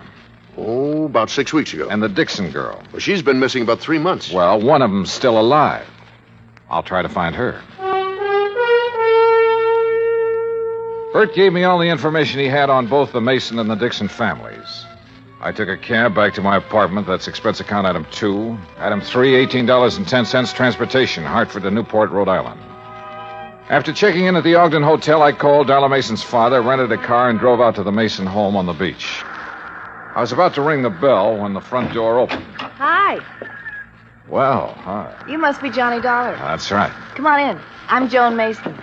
Darla's little sister. Uh-huh. This way, Mr. Dollar. Mother's waiting for you in the den. Your mother? I thought my appointment was with your... Oh, my father's indisposed. Besides, Mother's the brains of this family. Of course, if you really want to know about Darla, you ask me. Maybe I will. You better. Mr. Dollar's here, Mother. Thank you, my dear. Come in, please, Mr. Dollar. See you later, Johnny. A dreadful mistake my husband made has upset him so. I thought it best to see you myself. Just what mistake are you referring to, Mrs. Mason? Well, we've released a statement to the newspapers. I thought you had heard. No, ma'am, I haven't. You've made a trip over here for nothing, then. Oh? Yes, you see, my husband erred when he identified that body as being our daughter's. It couldn't possibly have been. Well, I know you're glad of that, Mrs. Mason. But what made Mr. Mason change his mind? I haven't changed it, Dollar. George, I thought you were going to stay in your room. Never mind. Dollar, any questions you want to ask, I'll try to answer them. Why, George Mason, you've been drinking. Only enough to take the bad taste out of my mouth, and you know what put it there. Well, Don't look so mixed up, Jenny. I tried going along with you, but I got too weak a stomach. So here I am. I don't know what you're talking about. No. Listen, Dollar. Soon as they found out that girl had been murdered, my wife here decided it couldn't have been Darla. It isn't Darla, and you know it. Only thing I know is that you got a set idea good, proper people don't die nowhere else but in bed. Because this girl died like she did, because she was shot, you tried convincing me she ain't our daughter. Well, I won't hold still for it. That girl's Darla, no matter what that crazy Coot Dixon says. Me, or what Mr. you Dollar? say. Yes, surely. You hear? You hear me, Jenny? Oh. Doggone woman.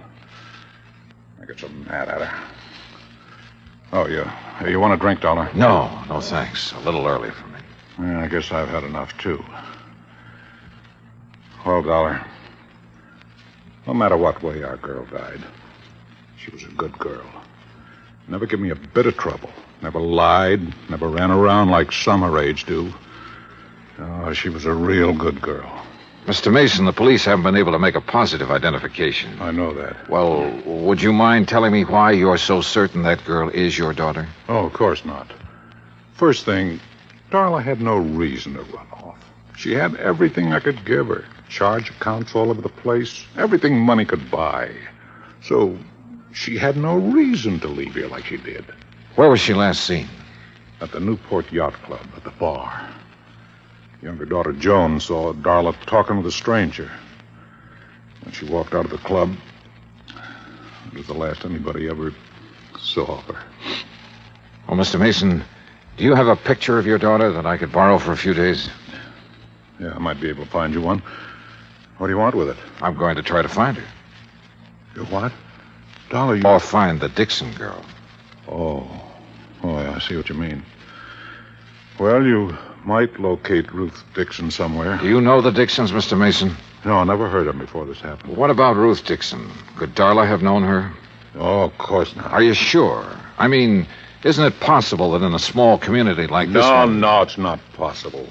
Dollar, we're the Masons. Now, maybe that don't mean much to you or to me, but it means an awful lot to my wife. And for the time poor Darla was born, my wife drilled it into her. You understand? No, I'm not sure that I do. Well, Darla never mixed with people she thought were beneath her, any more than my wife ever has. I see. You don't believe it, you just ask around. I plan to, Mr. Mason.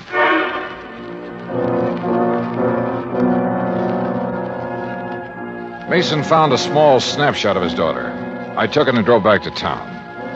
Expense account item 4, 10 cents, one phone call to Henry Dixon. 20 minutes later, I walked through the knee-high weeds that surrounded the Dixon home. Standing on the front porch waiting for me was a tall, thin man. Afternoon. Mr. Dollar? Yes, that's right. Well, I'm glad to know you. Sit down. It's such a nice day, I thought we could talk out here on the porch. Fine with me. Dollar. Yeah? Look, this whole thing hasn't been easy on my wife. Now, I've spent all day convincing her that I was mistaken, that the girl found on the beach isn't our daughter. You really believe that? Oh, I do, and so does my wife. And for the first time in days, she's almost her old self again. Henry? Oh, on the porch, Lucille. Mr. Dollar's here. Oh, my. It's a beautiful day, isn't it? Oh, Lucille, this is Mr. Dollar. Oh, pleased to meet you, sir. Thank you, Mrs. Dixon. Well, sit down, Mr. Dollar. Just anywhere. Oh, Henry built these chairs himself. I wanted to put them in the house, but Ruth, she just wouldn't have it. There. Yes, Mr. Dollar. I'm not at all sure why you want to see us. Ruth wasn't insured. We never could afford to take out a policy on her. Well, we did once for her college fund. You remember, Henry? Yes, but when I was forced to slow down, we had to cash it in. All except about $1,000, that is. Back in St. Louis, my husband was a school teacher, Mr. Dollar. A fine one. But the doctors made him give it up because of his heart. Oh, I see. How long have you folks lived in Newport? 5 years and 4 months. Mrs. Dixon, I imagine you remember just about everything that happened the day Ruth disappeared, don't you? Oh, my, yes. Well, did your daughter seem to be upset or emotionally disturbed in any way? No more than usual. Well, Ruth was spoiled, Mr. Dollar. Before Henry had to leave his job, we had the money to buy her nice things. Then, when we didn't have it, well, Ruth just never could get used to seeing her friends in their pretty new dresses. That's one of the reasons we moved to Newport, to get away from that crowd. Yes, we hoped she would find some friends on her own, financial level. Yes, some friends like that. But she wouldn't change. Did she know the Mason girl? Or ever talk about her? No, I can't recall that she did. Now, wait a minute, Henry. She did once. Oh, when was that? Oh, about the middle of March. They were having a dance where Ruth worked. When she got home that night, she told me the Mason girl had been there and how nice her hair had looked. The Mason girl wasn't nearly as pretty. Oh, no. Have you ever seen a picture of Ruth, Mr. Dollar? Well, only the one in the newspapers. Oh, that doesn't look a thing like Ruth. Excuse me. Surely.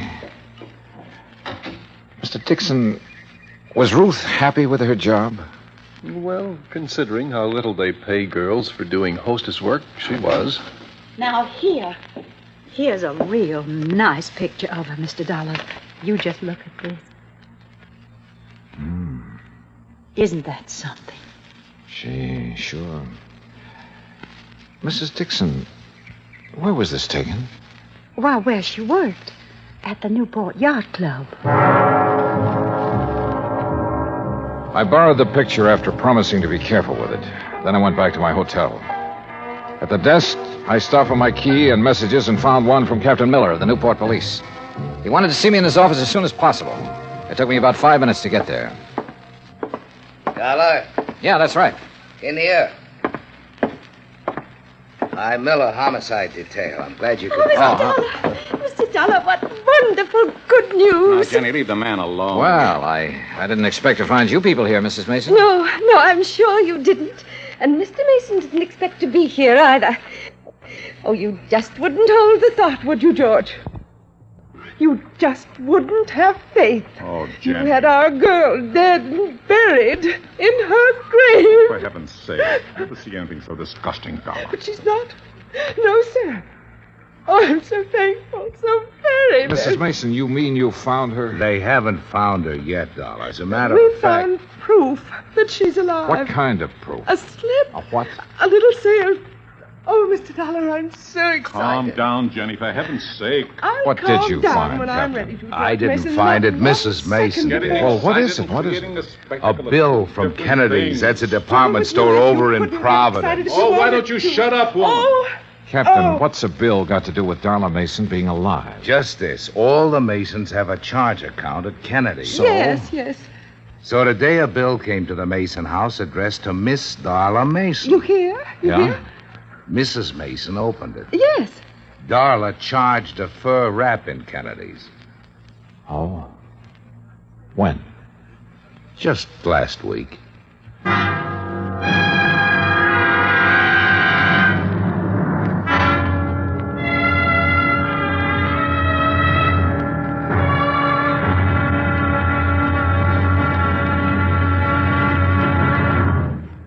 Act Two of yours truly, Johnny Dollar, in a moment.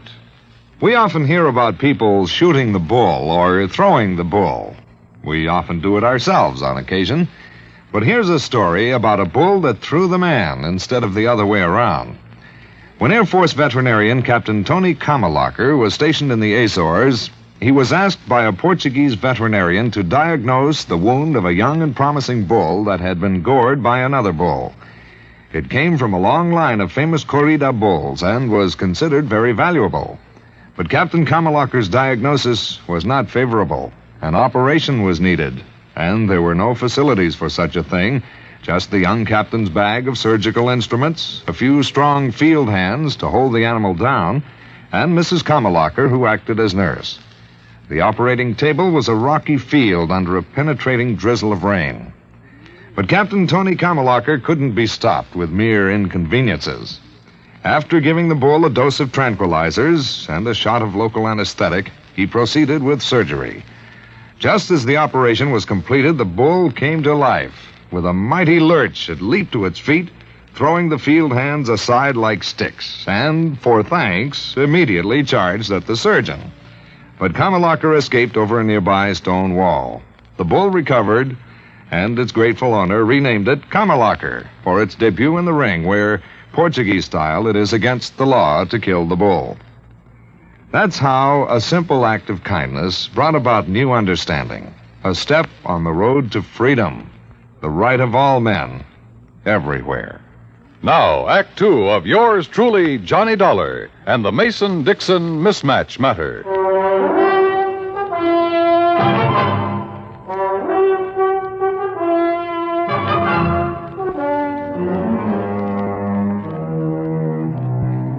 After telling me that the Mason girl had used one of her charge accounts just 5 days before the body was discovered on the beach, Captain Miller produced the original sales slip. Written across the bottom of it was the name Darla Mason.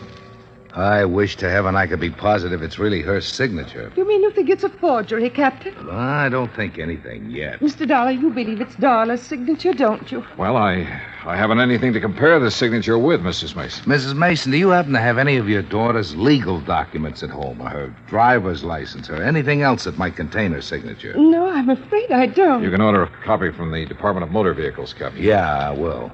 What do you want it for, Captain? Well, it's just a matter of form, Mr. Mason. We have to be sure. But Darla's mother and me, we are sure. And we're the only ones that count. Well, that's not quite true, Mr. Mason. What? Have you forgotten about the Dixons? Oh, yeah, I guess I did for a minute. Well, you go ahead.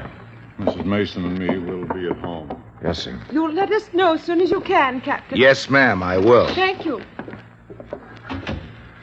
Well, Darla, now what? How far is Providence, Captain? 40 miles. Why? Well, I don't know about that store over there, but where I came from, before a person could charge on an expensive item like a fur wrap, he'd have to produce some identification. Unless. Yeah? Unless the salesperson recognized him. Or her. What do you think? It's 3:10 now. If we hurry, we might have time to do a little shopping.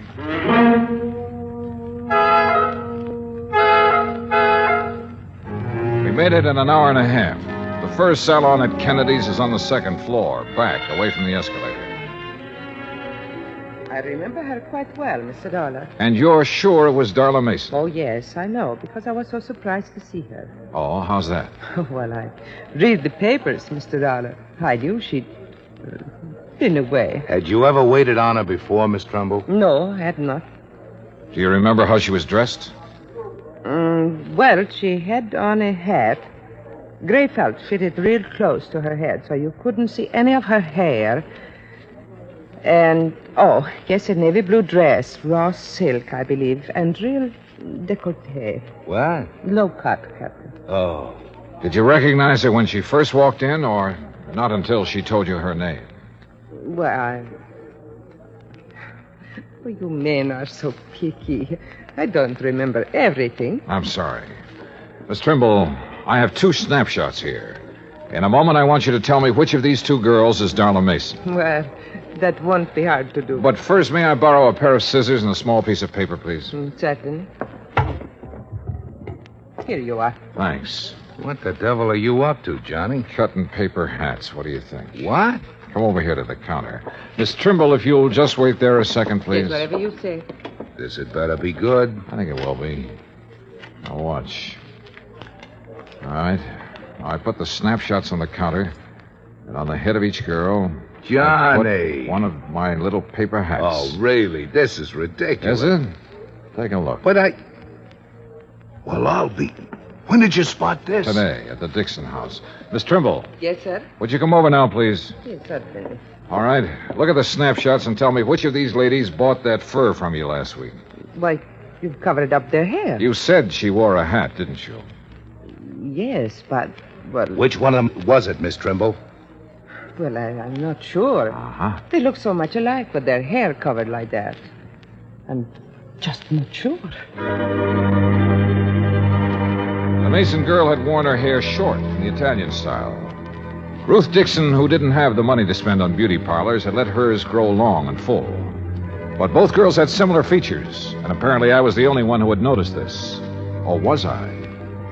Captain Miller and I went to the credit department where we compared the signature on the sales slip with Darla Mason's original credit application.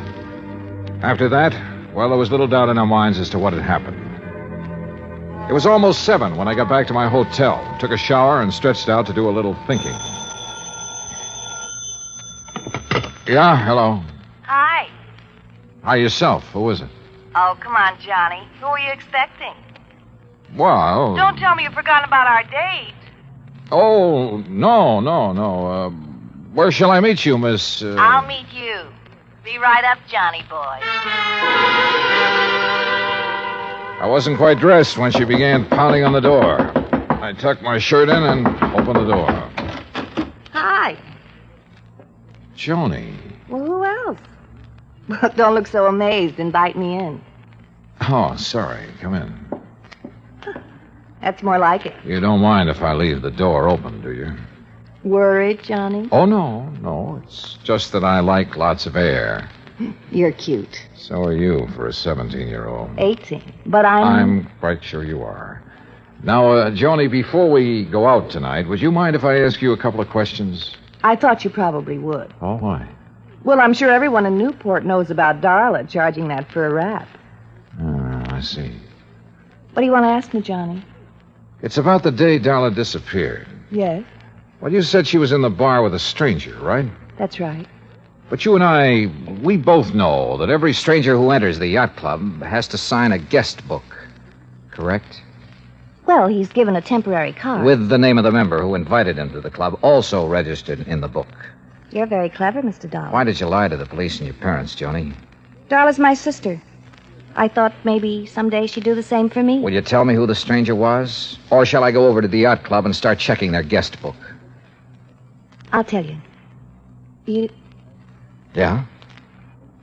Would you mind closing that door? Tell me first.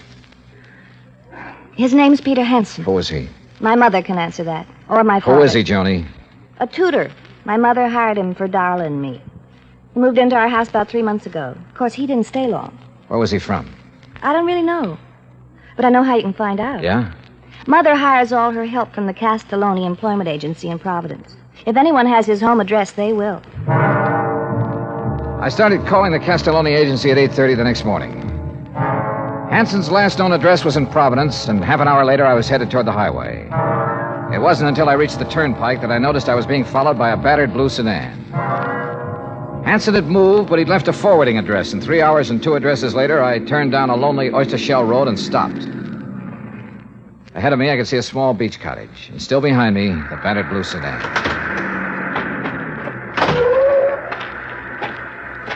You make it real easy for a man to follow you, Mr. Dollar. If I had known it was you, sir, I wouldn't have. I hope you don't mind my tagging along like this. Mr. Dixon. Now, wait. I know what you're going to say. But let me say this first, Mr. Dollar. I've waited around, wondering if it was our girl you would find or the other one for so long. Well, I just couldn't anymore. I had to do something. You understand that, don't you? Yes, sir, I think I do. Good. Well, then, you go on about your business, and I won't bother you. You go on up to that house, and I'll wait right here. Go on now. Yes, sir. I wasn't sure who or what I would find in that beach house, but I was sure no amount of talk could persuade Mr. Dixon to leave until I did. I knocked on the door for a good minute before it finally opened. Yeah? Mr. Hanson? Yeah, what is it? My name's Dollar. I'm an insurance. Insurance man. Oh, I thought you... Honey, it's just an insurance salesman. Look, Dollar, even if I had the money, I wouldn't buy any insurance from you. You come around too early. You didn't let me finish. Huh? I'm not a salesman. I'm an investigator. Oh. Hey! Oh, no. Give it up, Hanson. No! Honey! Honey! I'm Ian. Pete, don't let him. You can't stop me, Hanson. You want to bet? Yeah. Kill him, Pete. Kill him. Pete, look out! Oh, Pete. Oh, Pete. He'll be all right. Why did you have to find us? Why? Why did you disappear? You know how much trouble you've caused? I can read, I know. It didn't bother you? Your family not knowing whether you were dead or alive? Not a bit. I'd be happier if they thought I was dead. Oh, Dolly, you don't mean that. I proved it, didn't I? I'm not sure.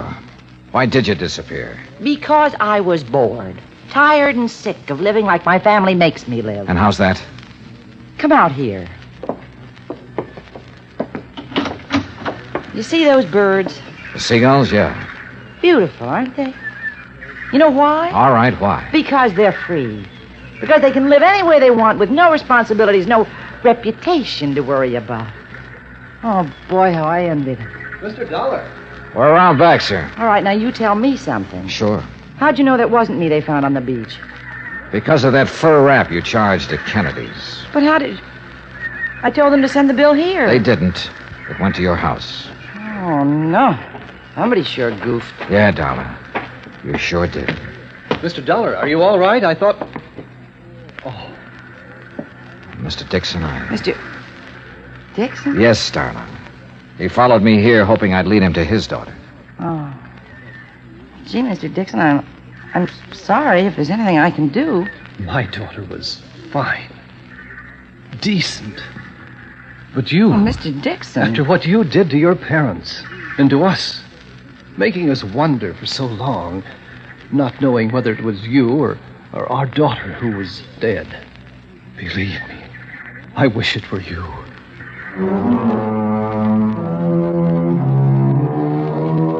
Like Bert McGraw told me a long time ago, somebody has to handle the rough ones. And for me, this was it.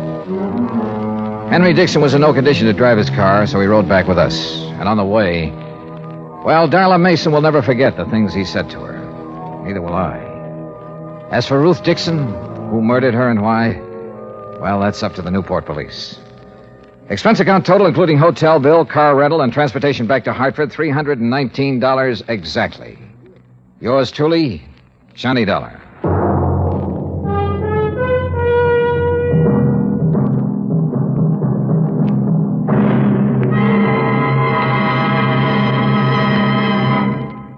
Now, here's our star to tell you about next week's story. Next week, well, I suddenly found out there was more to this case I just finished. More. The really tough part. Join us, won't you? Yours truly, Johnny Dollar.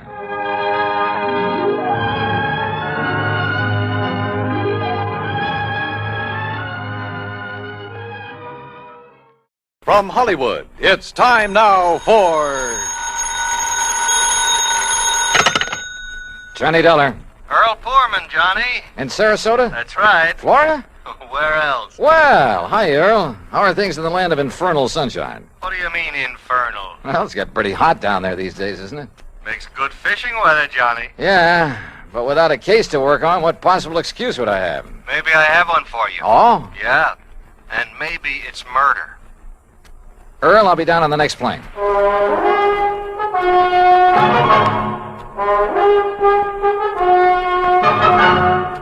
Bob Bailey in the exciting adventures of the man with the action-packed expense account, America's fabulous freelance insurance investigator. Yours truly, Johnny Dollar.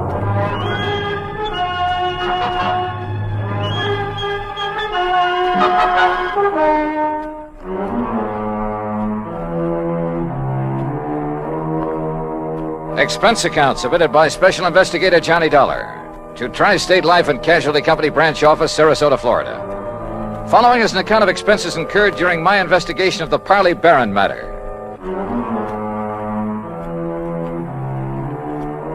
Expense account item 1, $131.50, transportation and incidentals to Sarasota, Florida. Knowing Earl Poorman, I didn't bother checking into a hotel, but instead took a cab to his office in the Conroy building. Tall, lanky, easygoing, he welcomed me like a long-lost brother. Oh, Johnny, you're looking great. And I'm glad you're here because you can clear up this case in a hurry, and then you and I can get out in the Gulf and do some real serious fishing. Oh, well, that's okay by me, Earl. Your last trip down here, you remember, they weren't biting so good. But, oh, Johnny, so help me now that... Oh, I see you've got your bags with you. Well, yeah. Good, because you're going to stay with us out the house. Now, I'm not going to take any argument. I told that old battle axe I'm married to hang out an extra towel for you. How is Mike? Oh, she's great, just great. I never did understand how I was lucky enough to grab that dame, Johnny. Oh, well, now, I think maybe she kind of cares for you, too, Earl. Now, about why women show funny taste sometimes. Hey, maybe the old horse will go fishing with us. Mike? Yeah. Anything over 10 pounds would pull her right out of the boat. But now, what kind of a problem? She's been getting pretty good with a rod and reel. Look, will you? This fishing talk is just making my mouth water. First, we'd better discuss... Yes, I know. Once I get started on fishing... I know. All right, now. Let's get down to cases, huh? Oh, all right, if you insist. I insist. Yeah, all right, okay. I was just trying to stall off having to. You know where Lido Key is? Lido? Yeah, a mile or so offshore, just beyond St. Armand's Key, where we live. Oh, yeah, sure. Well, a client of mine, a man I've known for years. He retired, bought himself a piece of property there, built a nice little home on it. His name is Parley Barron. So? Well, I've handled all his insurance for him, including a straight life at $50,000. Uh-huh. Beneficiary? His wife, Laura Barron. And what's happened to him? Well, Friday morning, now that's the day before yesterday, he left the house just to do some errands. Well, go on. Yeah, well, he hadn't got back home by about 5 p.m., and his wife started calling around, trying to find out where he was, and nobody seemed to know. So finally, she put in a call to the police. Who's your man there? Sergeant Harry Brackett. Oh, I remember him. Sure. Go on. Well, then around 7 p.m., they found Barron's car. Found it parked down by one of the fishing docks. But no sign of him? Not a sign, not then or since. Had he gone out fishing? Police questioned everybody, the boat owners, all the boat livery, everybody. Old Will Bright, who runs the dock where the car was parked, he was closed up. Sign on the door saying he'd gone up to Gainesville. Well, could Barron have had any reason to disappear? Oh, no. Well, not that anyone knows of. What kind of a person is his wife? No, she's very sweet, Johnny. She's a bit of a bore. But, they doted on each other. All right, how about enemies? Parley Barron? Never. Sweet old guy. I sure hope you can find him. That he's still alive. I'm afraid I doubt it. Well, so far you've given me no reason to believe he's dead. Well, it's just a feeling, I guess. And I don't like it. Well, what else can you tell me, Earl? Nothing, really. Then maybe I'd better talk to Mrs. Barron and to the police. Yeah. Oh, here. You take my car. Oh, thanks. It's the new air-conditioned cad out in back of the building. What did you do? Oh, Michael picked me up. Now, we'll see you at the house for dinner, huh? Well, that may depend on what I find out in the meantime. Whenever you're ready, there's food and there's a bed waiting for you, and I hope you... Well, I just hope you find Parley Barron. Pretty good friend of yours, isn't he? Oh, yeah, Johnny. He was. Earl seemed so sure that Barron was dead. I was pretty down in the mouth about it. But I wondered, did he know something about the old man that he hadn't told me? That didn't seem like Earl. He gave me the Barron's address on Lido Key, and I drove out there. Laura Barron was a fragile, gray-haired little old lady wearing steel-rimmed spectacles and with almost a sanctimonious air about her. She sat primly, properly straight in her chair as we talked, a Bible in her hand. Then Mr. Earl Poorman has told you as much as any of us knows, Mr. Dollar. I see. But even the smallest bit of information may hold the key to finding your husband. Only prayer can help us now, Mr. Dollar, or help him if he's gone to the great beyond. How, well, tell me, how was he dressed on Friday morning when you last saw him? As you see him in the picture there on the table, in old gray pants and a rather tattered sport shirt and that old straw hat. That shirt is blue? Yes. He was so happy the day that picture was taken. He just finished making an addition to our dock with his own 2 hands. He was so proud. Now... Yes, I'm sorry. He'd hoped to get his own little boat, too, for fishing. He loved to fish so. Yes, well, tell me, please, do you know of anyone who might have wanted to harm your husband? Oh, dear, no, Mr. Dollar.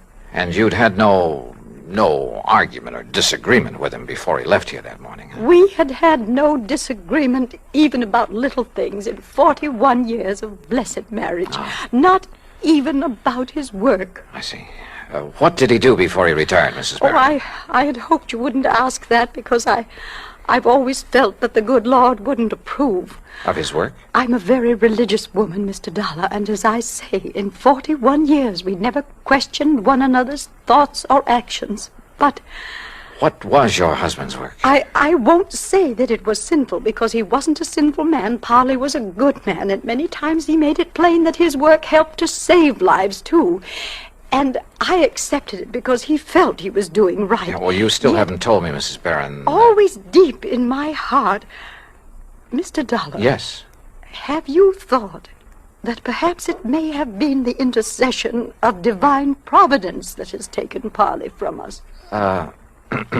No. But you must consider it, mustn't you? Because the workings of the power that guides our destinies, our birth and our death... Mrs. Barron... They are sometimes too mysterious for us mortals fully to comprehend, much less question. Well... And so, if my beloved Parley has been taken from us for some divine purpose, or for something he might have done unknowing that was not in accord with the supreme will... Mrs. Barron, I'm sorry, but I would like to know what your husband's work was. I know, and perhaps it was my humble mission on earth, the cross I had to bear, to guide him away from it, to... chemicals. He was a chemist, Mr. Dollar. Explosives. Explosives? Yes, heaven please forgive me for not having led him into some other Where field. did he work? Tampa, Dufresne Chemical Corporation. Dufresne. Oh, yes, I've heard of it. Explosive things to kill in defiance of the Almighty's purpose, that we love one another. Yeah, but now how long ago was this? He retired in 1951. And since then? Here in Sarasota. Uh-huh. And to keep himself occupied. Oh, this lovely home of ours and his fishing, though he never caught anything. Oh, I see. Never caught anything, Mr. Dollar. Do you suppose that was some retribution for the work he had done so long, for some error in his living or thinking? Well, well, who knows, of course. Yes, who knows? But we should consider it, shouldn't we? Where did he do his fishing? He never told me, but he left here almost every day to try his skill. And always he came home empty-handed. Yeah. Well, thanks, Mrs. Barron. I'm sorry to have had to ask you so many questions. It's all right, Mr. Dollar. My faith will sustain me through this ordeal. I'm sure it will. Thanks again. Here, you must take some of these pamphlets with them. Oh, read them. Any aid to piety of the mind is good for all of us. Yes, well, thanks. The inspired word may help us all. Oh, sure. Thanks. Thanks very much.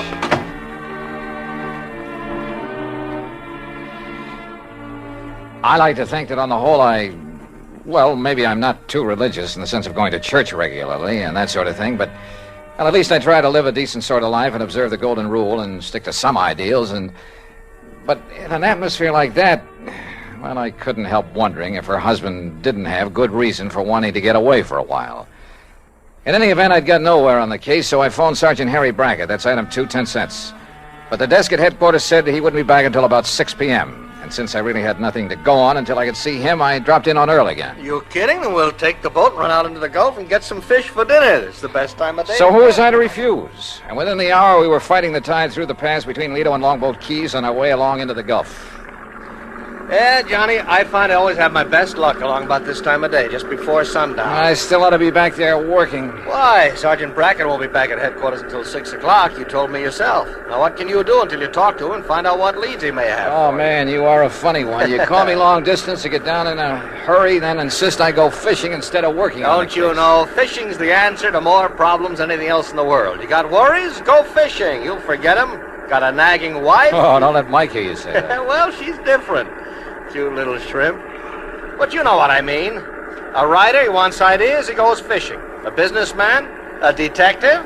Huh? All right, go ahead and say it, an insurance investigator. Sure. I'll bet that more than once when you've been stumped on a case, why, if you had just relaxed your mind by going out somewhere and wetting a line... I wish it were that easy. And so far as this matter is concerned, I haven't even got started on it yet. Well, relax anyway. Who knows? Maybe the answer to what's happened to poor old Parley Barron will just come to you. Oh, yeah, sure. Oh, sure. Instead of you chasing Earl. him. Huh? Yeah? Up ahead, just to the right there. Where? Oh, yeah. Somebody's old beat-up straw hat. Yeah, and a little further. You know something? The tide will carry that skimmer right smack into the Earl, city pier. look. And if the fellow that lost it Look, knows... further over to the right. Huh? What is that, floating there? I don't know. Well, it looks like... Oh, good Lord. Johnny. It's a body, Johnny. We'll drift over to it. It's a body, all right. And that straw hat looks exactly like one I saw in a picture this afternoon. Here. I got it. Can you reach him, Johnny? Yeah. There we go now. Oh, good boy. All right, now let's see. Oh. Is it? Yeah. Are you sure, Earl? Oh, yeah. Yeah, Johnny, it's poor old Parley Barron.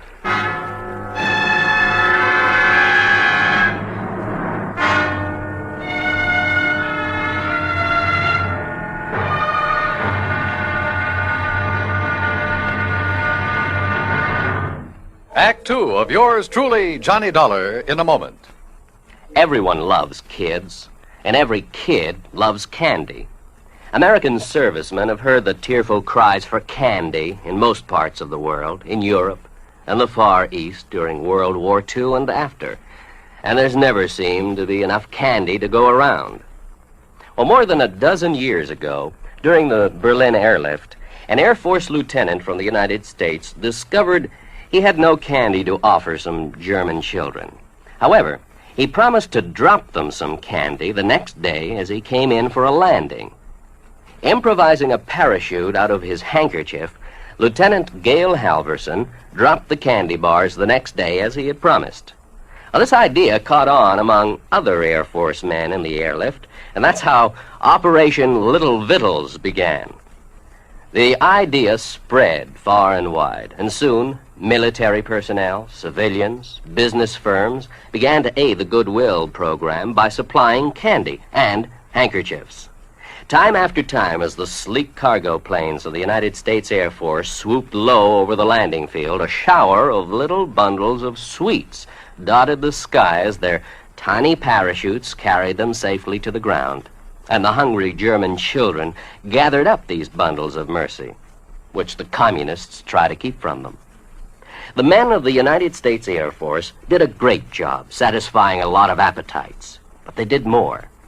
By a wonderful sense of understanding, they nourished the cause of freedom, the right of all men and children, everywhere.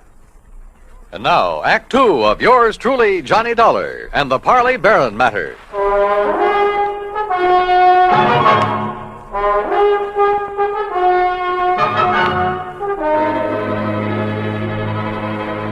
Two days' exposure to the elements and the creatures of the sea had made almost unrecognizable the body that Earl Portman and I found floating in the Gulf of Mexico off Sarasota, Florida. But Earl was certain it was the remains of old Parley Barron, who had disappeared 2 days before. The men on duty at police headquarters confirmed the identification and placed the body in the morgue to await the autopsy surgeon. On a hunch, I asked Earl to drive me over to Will Bright's boat dock, where Barron's car had been left parked. It's like I just finished telling the police over the telephone. I wasn't here when poor old Barron come for his boat on Friday. Oh, what a shame, such a nice old man. Where were you, Mr. Bright? I was up to Gainesville picking up some fishing tackle from a wholesaler. Well, then Mr. Barron must have got a boat from someone else that morning. Oh, no, sir. No? No? Poor man, no, sir. Why not, Mr. Bright? Oh, he never took out a boat from anybody else but me. His own boat. At least it was the one I kept set aside for him. And that's what kind of puzzled me, Mr. Dollar, is it? That's right. Well, you see, when I come back here Saturday night, his boat was right here at the dock. But it weren't tied up in its usual spot where I always tie it up. Somebody had moved it. Must have. And it weren't my helper, Pete. You know, Johnny, that means he may have taken it out, but whoever did him in returned it. Oh, possibly. Mr. Bright, which one is his boat? Right here, I'll show you. I always give him the same one. Never let nobody else use it. That's why he kept his fishing tackle just laying in it, always ready to use. Here. Yeah, I see. I've heard he wasn't a very good fisherman. No, he never brought in a thing. Of course, maybe he was so soft-hearted he put back everything he caught. Or maybe his daily excursions were just to get away from his wife, Mr. Bright. Now, don't you say nothing against her, mister. Maybe she is a little touched on religion. Sure, she tries a different kind every couple of months. But she's a fine woman. Just like he was a fine man. And everybody knows it. Yeah. The whole town is mourning here. Excuse me. What are you looking for, Johnny? Earl, I just noticed something about this tackle lying in the boat. Mm-hmm. Well? Come on.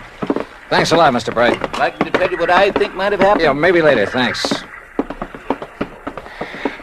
Well, what did you find there, Johnny? Earl, did Parley Barron ever go fishing with you? You were good friends. No, he always wanted to go out alone. Yeah, but not to fish. Huh? That tackle box hasn't been moved in months. The paint is still dark under it. What? And that reel, I could hardly turn it. Well, then what? I don't know what. But Barron was using that boat every day for something besides fishing. Any ideas? You know him pretty well, have you? No. Let's get over to headquarters.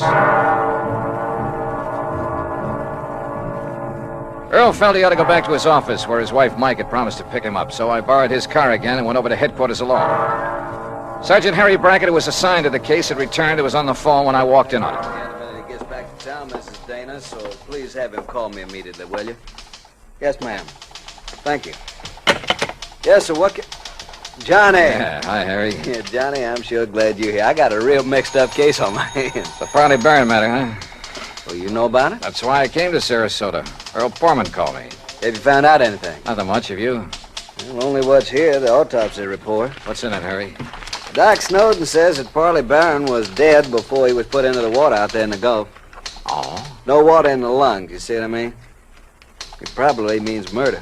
Have you told anybody this? No, not yet. Why not? Well, I don't know. Maybe because I just can't figure anybody in the world would want to kill Parley Barron. Did you talk with Will Bright down at the boat dock? Just before you came in.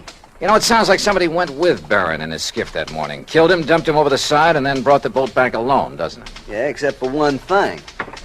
Pete Marino, a little kid who plays around Bright's dock all the time, he's sort of a self-appointed caretaker when Bright isn't there. What about him? Well, Peter saw Mr. Barron take off in his skiff Friday morning, alone. But he didn't see him come back. Pete went home for lunch. When he got back to the dock, the skiff was in. Uh-huh. Then whoever did it met him out on the water somewhere. Maybe several people, so that one of them could return the skiff. Be taking an awful chance, wouldn't it? How do you mean? Yeah, Doc's in a pretty isolated spot, all right, but the killer showing up in Barron's skiff without the old man along, that's too much of a chance. How else could it be returned? Tied. Tied? Little Pete says that when he got back to the dock, the skiff was there, all right, but not in its usual place. So Will Bright mentioned. Also, it wasn't tied up. It was just sitting there. Oh, then you meant untied. No, I meant T-I-D-E. When the tide's rising, it floats everything from the pass between Lido and Longboat Keys right up to Will's dock. You think the boat just floated back by itself? You got a better idea? Harry. Yeah? Are you sure it was Barron's body we picked up out there? After all, the fish and whatnot disfigured it pretty badly. Johnny, I've known him for years, and didn't Earl Pullman recognize him immediately? Yeah. In the clothes he was wearing, his own straw hat? Well, have you checked on his dental work, things like that? I'm waiting now for Dr. Dana. He was his dentist to get back to. You know, that's a funny thing. What? I called Dana the minute that body was brought in. After all, teeth are about as solid identification as you can get. Oh, I thought you were sure anyway. Well, I wanted to be doubly sure. Anyhow, when Dana didn't get here right away, I called him again. I got his wife on the phone, and according to her, he suddenly left for Tampa. Urgent call or something. Where in Tampa? She didn't know. At least she wouldn't say, but it seems kind of fishy to me. Well, it may just be that one of his patients... Daner. That's right. The man who got so much publicity about atomic radiation studies, effects on the teeth, and so on. That's the one. What's the matter, Johnny? Well, when you're stumped on a case, says Earl Poorman, go fishing. We did. We found a body. What are you getting at? Me, when I'm stumped, I play my hunches, no matter how crazy they may seem. And the hunch I have right now, man, is the craziest. I'll see you later. I learned a long time ago in this business, when you got a hunch on the line, you play it for all it's worth. Item 3, 10 cents for a phone call from a booth in the drugstore just around the corner. Hello? Hello, Mrs. Daner. Yes, this is Mrs. Daner. My name is Larkin, Mrs. Daner, from the Federal Bureau. The Federal Bureau? That's right, so you can see why it's important you say nothing to anyone about this call. Well, how can I be sure you I'm are? simply checking to make sure your husband has followed instructions. Oh, I see. Has he left for Tampa? Why, yes, the minute he got the phone call. Did he tell you who called? Why, no, but I did hear him mention the name Dufresne. Dufresne? Yes, only he didn't know I heard. And...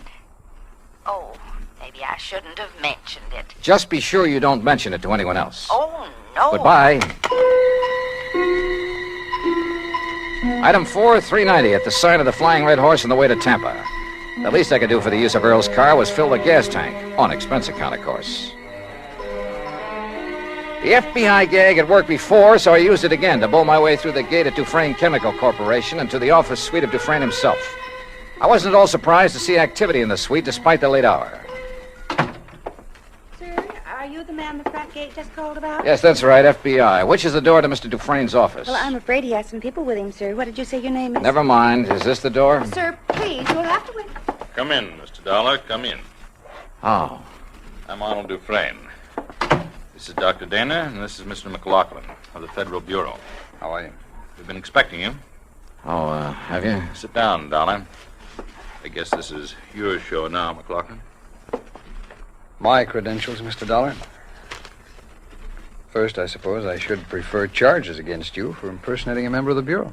Yeah, well, I can hardly say that I blame you, though, under the circumstances. Incidentally, our man in Sarasota's had quite a time keeping track of you. You mean there was a tail on me? From the moment you arrived. No kidding. We didn't dare take the chance that you might upset things for us. After all, you've a reputation for being pretty sharp. We should have anticipated that you might be called in on the case, but though we planned things very carefully, we, shall we say, overlooked you.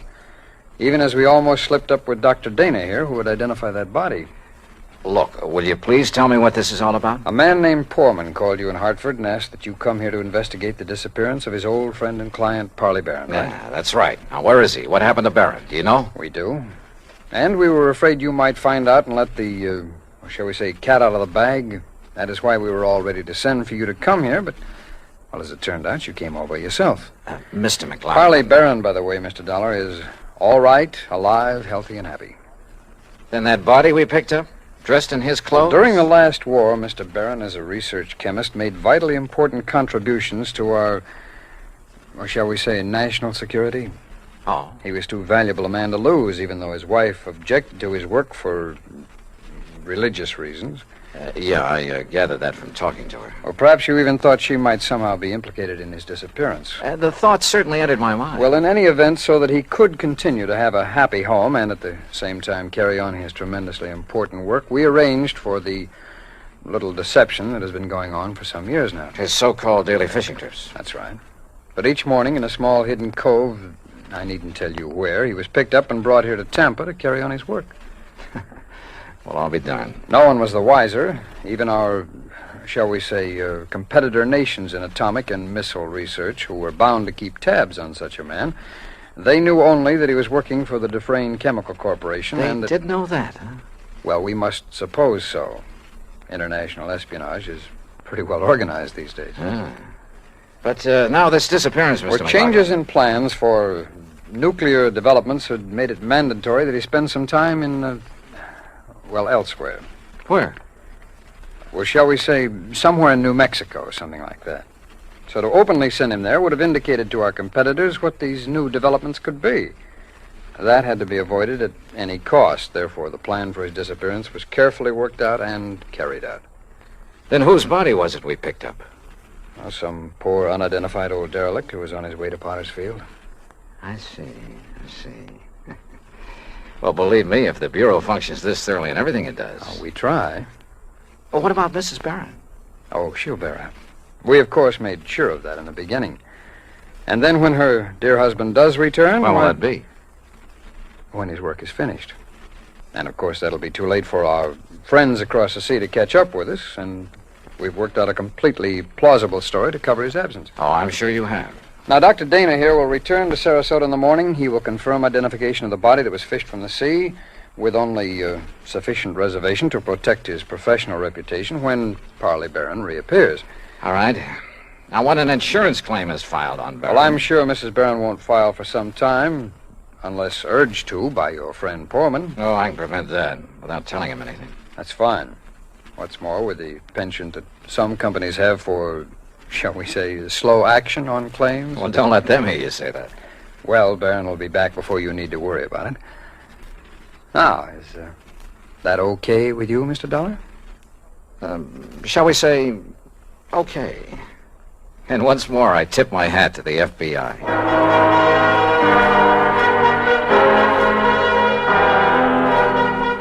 Expense account total, including plane fare and incidentals back to Hartford, $421.50. Remarks? For obvious reasons, I have used fictitious names throughout this report, and of course delayed filing it until obtaining official clearance. Yours truly, Johnny Dollar.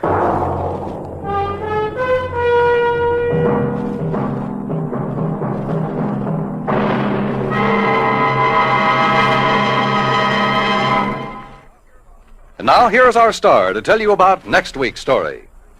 Next week, a strange old character, the most beautiful girl I've ever met, and money all over the place. Counterfeit. Join us, won't you? Yours truly, Johnny Dollar.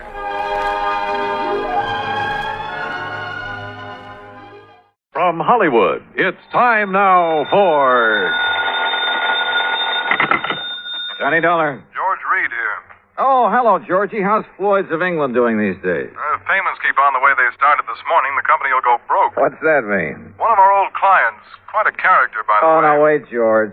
For just once, give me a case involving some nice, ordinary, normal person. No, Johnny. First, it was that old fuss-budget Jediah Gillis. Yes, but Then now... big bad Michael Meany, who thought he owned half the state of Louisiana. Well, yes, I know, but compared to them, Durango Laramie Dalhart is as normal as they come. Durango what? Except for one thing, of course. The payment of his insurance premium this morning. What was the matter with it? $4,500, Johnny, in $100 bills.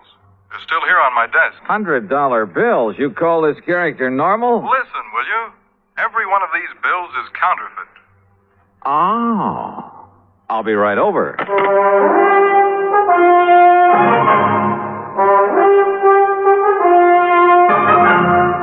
Bob Bailey in the exciting adventures of the man with the action-packed expense account. America's fabulous freelance insurance investigator. Yours truly, Johnny Dollar.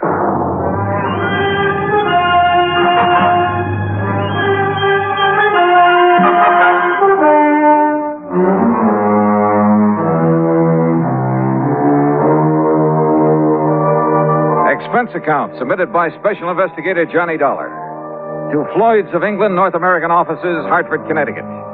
Following is an account of expenses incurred during my investigation of the funny money matter. Expense account item 1, $1 even, taxi from my apartment to George Reed's office. I found him sitting, staring grimly at a pile of paper money spread around on the top of his desk. Well, there they are, Johnny. 45 $100 bills, and every one of them as phony as I've ever seen. Look at them. Yeah, I see what you mean. Whoever turned these out didn't even have sense enough to use the proper kind of ink. Yeah, it looks like he must have diluted it. Yeah. Have you ever seen such washed-out-looking money in all your life?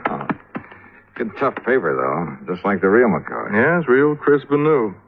But, Johnny, look at those colors. Even the black isn't really black. Yeah. You'd think they'd at least have tried to wrinkle them up a bit and dirty them. Yeah. This is the most obviously flagrant... What are you looking at, Johnny? Oh, this is unusual. For counterfeit, that is. What?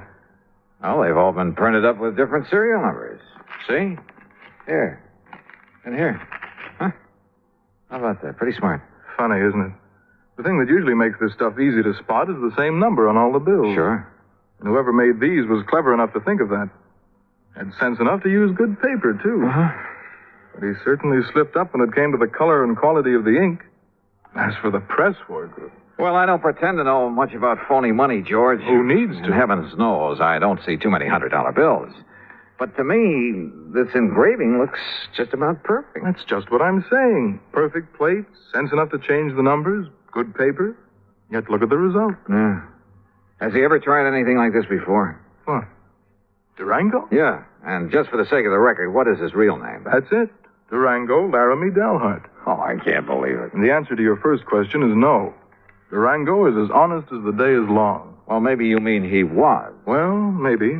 But if so, I want to know why. There'd have to be a mighty good reason, believe me. Running out of dough is the best one I can think of. But he's always had plenty. After all, $4,500 to spend on insurance year after year. Well, just who is he? And where is he? He lives on a ranch in Oklahoma. What kind of a ranch? I don't know. But it must be awfully big. Where in Oklahoma? A place called Bum Spung. Bum Spung? Yes. Oh, now look, George. This whole thing is beginning to get a little too thick.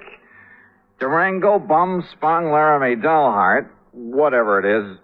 Look, counterfeit money is for the Secret Service for her, so why don't you just put in a phone call to them and let them carry the ball? No. Why? Because of Durango. I simply can't believe he'd deliberately hand over a lot of phony money. He's been paying on that policy for years. Always in cash? Always in cash. Crisp, new, legitimate $100 bills. Up till now. Were you here when he left these? No. Now, look, Johnny, if somebody is trying to take him, it's up to us to protect him. Well, that's a big if, George, from where I stand. Johnny, we've always tried to give more personal service to our clients than some of the other companies. Look, I want you to investigate this thing for us, without Durango's knowing, of course, on a fee plus expense account basis. Oh, an extra fee? That's not usual, George. With you, it is. You know as well as I do, the padding that goes on your expense account is plenty fee for anybody. Oh, George, you cut me to the quick. All right, where is where is Mr. Dalhart now? Back in Bum Spung, Oklahoma, or at least on the way. But I thought he just left this money this morning. Every year he follows the same pattern. Comes east for a fling. You know, New York and all the nightclubs, that sort of thing. Then, just before leaving, he drops in here, makes his premium payment, and is gone. So? George, I still think you should have called in the Secret Service. But I'll take this on for just one reason. What's that? I want to find out what kind of a place could ever deserve the name of Bum Spung. Since George had already arranged for plane travel as far as Enid, Oklahoma, item 2 is a mere $8.55 for incidentals along the way. I arrived in Enid shortly after noon. Item 3, $2.60 for lunch. Item 4, $50 deposit on a rental car. And the owner of the drive-your-own agency wore a silly little smile as he gave me the directions to Bum Spung. Anyway, I headed due north on Highway 81 across the Oklahoma flatland. Some 26 miles or so further on, after passing through Pond Creek and crossing the Salt Fork of the Arkansas River, I spotted a rather crude, weather-beaten sign indicating that the place I was looking for was somewhere up a dirt road to the left. Road? That's a laugh. And it twisted and turned for seemingly endless rough miles along the riverbank. I just about decided that Bum Spung was a bum steer when suddenly I almost ran into the gate of an old wooden fence, surrounding some 2 or 3 acres of sandy ground.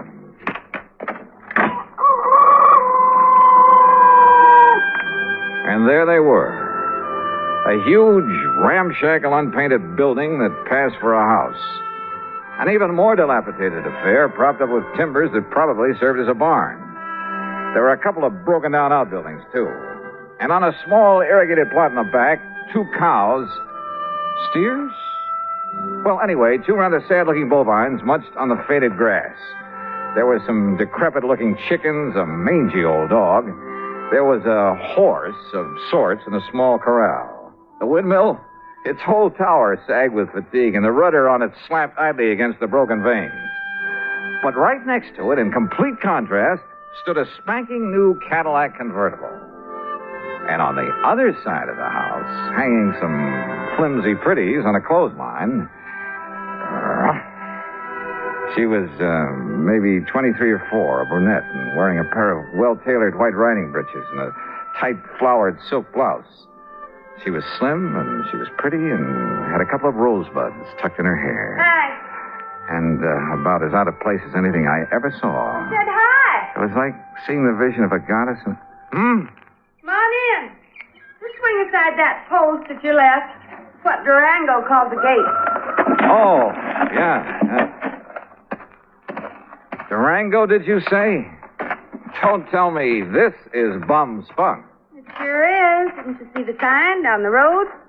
The vast acreage within this broken-down fence is the cattle ranch of Durango Laramie Dahlhart, who happens to be my uncle. I'm Carol Dahlhart. Who are you?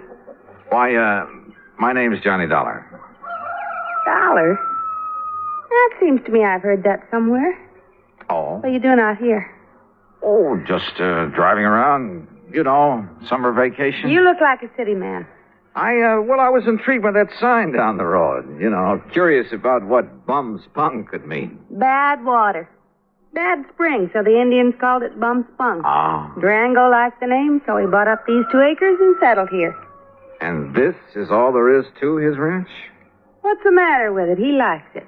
But I'd had an idea. Well... Yeah? Nothing. From what you've told me, I think I'd like to meet Durango. Is he around? You trying to kid me or something? I haven't told you anything about him. Now look, Johnny Dollar. Yeah, look! Suddenly she turned, drew an old Colt 45, and as I ducked, she let go with it. Holy! I got him, see? She got him all right. A small snake that had poked up out of a hole in the ground some 25 feet away. And she'd got him right through the head with both shots. Oh, God darn rattlesnake? Rattlesnakes? That looks to me like a poor old gopher snake. What's left of him. So what's the difference? Could have been a rattlesnake. Hey, you were plenty fast with that gun. Yeah, gotta be. Or old Durango wouldn't have me on the place. It's no use for anybody to...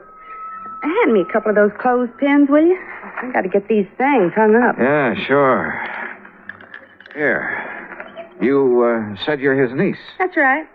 Only one left to take care of the old buzzard. You live here with him? Part of the time. Well, enough to look after him, make sure he don't get lonely, that he's got enough food in the house, that kind of thing. And I stick around when he goes out on the West Coast or back east for a fling. That's where he is now. Yeah, and he's due back. Hand me that slip out of the laundromat. Sure. Here you are. I take it that convertible's yours, huh? Yeah, that was my birthday present. Oh, your family must be pretty well heeled. Family? Me and Durango, we're all that's left. Give me them stockings now. Sure. But certainly Durango... Why not? He gives me a new one every year. And this ranch is all he owns? Except for his money. Says he has a barrel of it. Well, he must have. Or else, Or else, what? nothing. Go on with what you were saying. More clothespins. Yeah, here. And when he kicks off, I get it all. And I can give up the filling station. Filling station? Well, you must have passed it, just the side of Enid. Durango says a woman's no good unless she's got a job, so I got a filling station. Let somebody else run it for me, though, and Durango don't know the difference. Or at least he don't care. The main thing is I'm around to keep him happy and give him somebody to cuss at now and then. And say, why am I shooting off my face to you this way? I don't know, but don't stop. There. Them clothes will be dry in an hour, and if you're still here, you can help me take them down again. Okay. Carry that basket for me, and I'll give you a cool drink in the house. Hey, great. You say Durango is due back here, huh? Mm-hmm. Why, don't save yourself time traveling by plane instead of train, I'll never... Johnny, if you're just around here on vacation, I'll eat my shirt. Why'd you come here? And don't give me any guff. All right, come on. Pour me that drink and I'll tell you. Now, I'll tell you. If you're here to pull something on... Oh! What's it? Son of a dog blasted gopher. Holy... Easy now. Easy. Don't you easy now, me. I busted my ankle. Oh, it's just a little sprain. Here, arm over my shoulder. Okay. Dang fool that I was to kill that gopher snake back there. Oh, Johnny, it hurts. Then I'll carry you. Oh, that's better. And hey, boy, you got muscles. Huh? What the? Well, take me over to the sofa. What's the matter, Johnny? What stopped me was the inside of the ramshackle old house. Clean, modern, well-furnished. Even the kitchen with its gleaming porcelain, electric range, huge refrigerator, and freezer. Modern in every way. Well, don't just stand there staring. Get some water, hot and cold for this ankle. While you're at it, pour us a drink at the bar over there in the corner. I could use a good, stiff snort.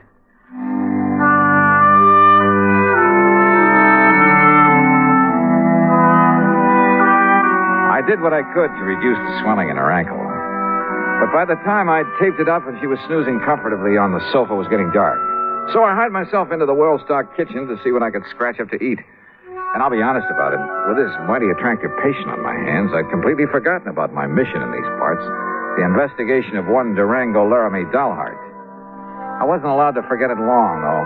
As I opened and was about to reach into the ample freezer... Stop right there, you. Huh? There's only one way to deal with a thieving, stealing, dirty varmint like you. Now, wait a minute. Put that thing down. And that, partner, is this way. Holy, no. Hey, no, you're out of your... No!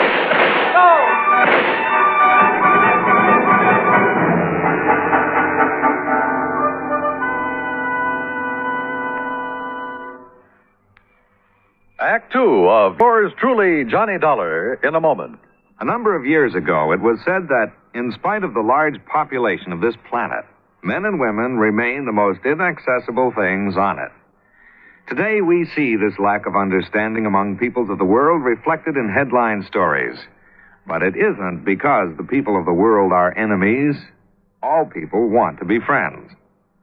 Long before the termination of World War II, Reverend Eugene Wood, a Methodist minister from Oceanside, California, went into a Scottsdale, Arizona camp where German prisoners of war were interned and offered his services to the imprisoned men. Among other things, Reverend Wood taught the men English, and he taught them about the United States of America.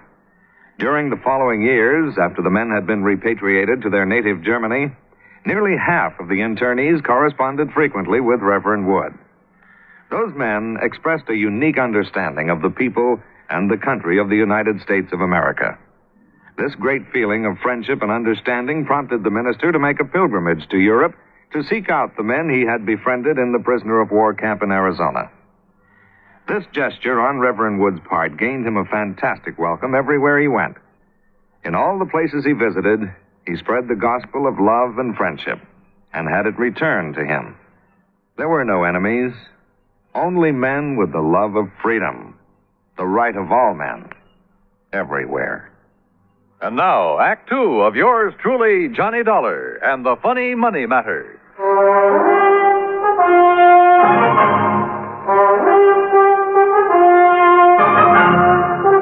Robbing my house, eh, you thief? Now, wait a minute. Not my old Durango's around. Durango, you old maverick! Watch it! Cut out that shooting while I'm trying to sleep. Ain't had a chance like this in years. Well, you cut it out. Quit it! Cut it out, I say! Enough. Me, too. Take a swing at me, will you? Right. Holy Moses. Okay. Yeah, and here's your gun. Keep it in your pocket where it belongs. Sure. Now, what was the big idea? Well, whenever you bring one of these fancy boyfriends of yours around to my house, I got a right to have a little fun with them, ain't it? Fun? Is this your idea of fun? Crazy gall darn fun. Look what you did to the stove. You blowed it full of holes. The old wood stove would have held up. Here, buy yourself another one. There's $500 nice new dollars. Hey, wait, let me see Now, what about that window and the jars on the shelf? Okay, here. You should have saw him when I started throwing that lid all around him. Sure. Here, Johnny, let me wipe off some of that jam that fell on your head. Johnny? Johnny who? Johnny Dollar. And I take it you're Durango Laramie Dollheart. I sure am. Fastest shot in the country, too. My pa learned how in Durango, my ma learned how in Laramie, and I'm better than both of them was. Only thing is, I get no chance to show off no more. Durango, you crazy idiot. What's the idea? No harm, man, no harm. Yeah, take a slug of this. You forget all about it. I'll get a glass. Glass, a man drinks out of the bottle.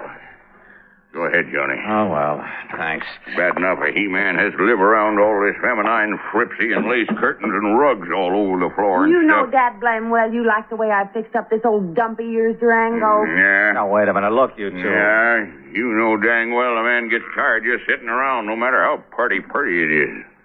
Why else do you suppose I got to get away every now and then to San Francisco or New York or some of them places where they got some noise and excitement? Is that right, Johnny Dollar? Just leave him out of this. Why? What's he doing here, anyhow? Well? Well, Durango, I'll tell you why. Because he's just driving around on his vacation and he happened to get to the end of the road and I made him come in. That's why. Thanks, Carol. You got any objections? Now, I'll say this. He's got a lot more get-up and guts than most of the boys you bring around here. That larrup on the chin he give me is... Yeah, well, I'm sorry about that, Durango. Sorry for what? Because you didn't act like some of them lily-livered kids she brings around and run for home? No, sir, boy, you're all right. Just... Carol, what the Sam Hill you got on your foot? Well, it's high time you noticed. Well, what happened to it? I like to have busted my ankle and a gopher hole, and if it hadn't been for Johnny, I'd still be laying out in the yard howling with pain. Yeah. Me, I'd seen that happen. I thought she'd broke her leg. I'd liable to took her out and shot her. But Johnny boy, you done a real good job on my little ticket. Here, honey. I have to get back on the sofa. No, now, let Johnny. He's a lot gentler.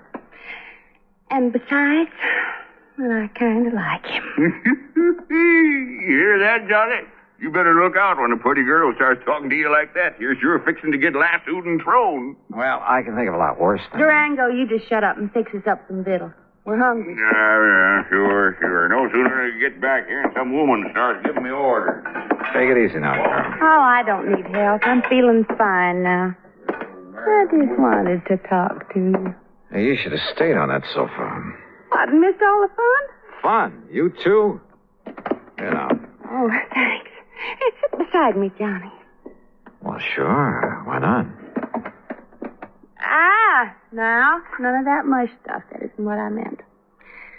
Oh, I can't say as I'd mind it with you, Johnny. Well, now, if that isn't an invitation, Hey, kids, some nice steaks, a couple of chops, maybe some pancakes and beans to fill you up, be all right? Just make it good and take your time. Or shall I do it? Yeah, woman, I can cook better than you any time. Well? Johnny, before you start that... What's the matter with some lights in there, you kids? It's getting dark. Oh. Just mind your own affairs. And I warn you, Johnny, you better watch out for yourself. Yeah, I'll risk it, Durango. You don't, want the light, do you, Carol? You know what I want? What? I don't know why you come out here to bum spun. Can't I wait? Dollar, at least you got somewhere else to go, and it'll be pretty late by the time we met. Why, I might as well bunk here tonight. Got plenty of room. What do you say? Johnny? Sure, Durango. Thanks a lot. Now, Carol. You haven't answered my question, Johnny. Tomorrow. I'll tell you tomorrow when we can be alone. Aren't we alone now? Oh, not as much as I wish we were. You're a mighty cute guy, Johnny. Oh, you don't know me, Carol. I'm really just an old wolf. Oh, I don't believe it. I don't know. Just one of the roses fell out of my hair. There it is. With buds of roses in her hair and kisses on her mouth. What's that? Pretty? Just a line from an old poem. I have the roses in my hair. What about the rest? Why don't you find out? You kids want to bell down on the jug while you're waiting? Oh, why don't you tend to your cooking? Johnny? On that Durango, he certainly puts together a meal in a hurry. Too much of a hurry. And the meal itself, enough for an army. And to see him pack it away, you'd think he'd been out on the range for years. Yes, sir. Nothing like coming home to give you an appetite. Here, scoop yourself up some more beans, Johnny. I still hadn't made any progress in my investigation and encouraged him to talk about himself. He did, willingly. And how much of it was true was something else again. Said he left his father's little farm in Colorado to hunt for gold. Said he found it, too, a lot of it. Claimed he'd used that money exploring for oil, wildcatting. That everything he touched had turned to money. That he'd made and banked so much he could never spend it all. That's why he'd go on those flings to San Francisco and New York, just to get rid of it. Then come back here to this little plot of ground and rest up for the next excursion to the big city. His only regret was he was too old to make the new West like the old West. Yes, sir. If I was 20 years younger, I'd ride a horse into Dodge City and show all them law and order. I'd show them just exactly how it was in the old days. Like I read about in them magazines. But if all this were true, why the counterfeit money? Those phony, washed-out $100 bills I'd seen on George Reed's desk. The bed in the guest room was as comfortable as my own, but I couldn't get to sleep. Fortunately, for long after the house was dark, it must have been close to midnight, I heard the door of Durango's room open, heard him sneak out of the house the back way. Quickly, as quietly as I could, I slipped on trousers and shoes, took along my gun, and went after him. From the back porch, I could see that there was a light on in one of the small outbuildings.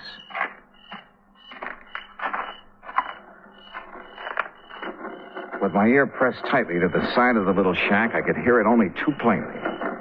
The printing press on which Durango was turning out the phony money. No question about it. And I was sorry. Kind of begun to like the old character. To say nothing, it was beautiful. Johnny. Huh? Carol. What are you doing out here? If it's a walk in the moonlight you want, why didn't you ask me to come with you? Carol, listen. I'll lay my cards right on the table. What I really came to this place for was to find out, well, it was right here inside this little shack. Oh, no. And now that I've found out, Johnny, you'll break his heart. He thinks nobody knows about this. Oh, of course he does. He's been doing it ever since. And he thinks that even I don't know about I'll it. bet. Oh, Johnny, please, you'll spoil everything. Why not? It's about time, isn't it? He means no harm to anybody. What do you mean, no harm? Are you kidding? Or maybe you're in this whole thing with him. Are you? Oh, no, but I don't see what difference it would make. Johnny, baby, Oh, don't pull that stuff. It's time for a showdown. Hey, what's the racket? What's going on? Oh. Snooping, huh? Why, you ornery, low-down, sneaking coyote. All right, Durango. Just cut it and stand where you are. Well, what are you doing with that gun? I only hope you won't make it necessary for me to use it. Johnny. Open up that door, Durango. I want to see what you've got inside there. Go ahead now, open it. Yeah. Now, look, son, there ain't no harm in what I'm doing in there. No harm? That seems to be a pat phrase around here. Well, it's just that ever since I made my pile, everywhere I'd go, I'd spend a lot of money. So you told me at great length. Always, maybe it was sort of showing off a bit, but when I'd draw it out of the bank, I'd make them give me brand new money. You know, to impress the folks, like a big shot up in Hartford where I pay my insurance for Carol here every year. In brand new $100 bills, supposedly. That's right, and no supposedly. But this last insurance payment to Georgia. Yeah, I know. But, Johnny, it wasn't my fault. The bank didn't have some nice new ones for me, and they couldn't get them in time either, so I had to... Well, this was the next best. Oh, that's a likely Johnny, story. please. Open that door. Oh, God, I kept hoping nobody'd find Come out. on, open it. Okay. There you are. What under the... That's the washing machine there. And that's the soap. And plenty of strong bleach. And the starch to make them nice and crisp. Oh, no. And that there's the ironing board where I press them out real nice and flat. They'll never believe it. But it does make them look real pretty and new. Honest, Johnny. I didn't think there was no harm in it.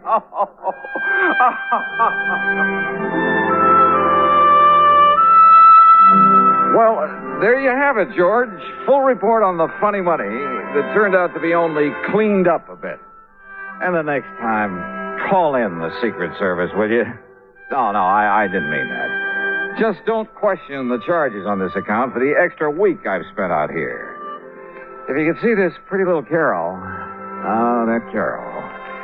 And if I ever get enough money, so help me, I think I'll retire to Bum Spung, Oklahoma.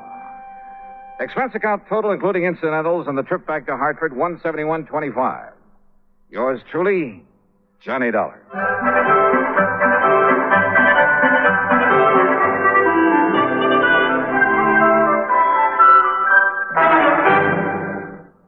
Now, here is our star to tell you about next week's story. Next week, well, just remember one thing. That old saying about a cat having 9 lives. And be sure to join us, won't you? Yours truly, Johnny Dollar.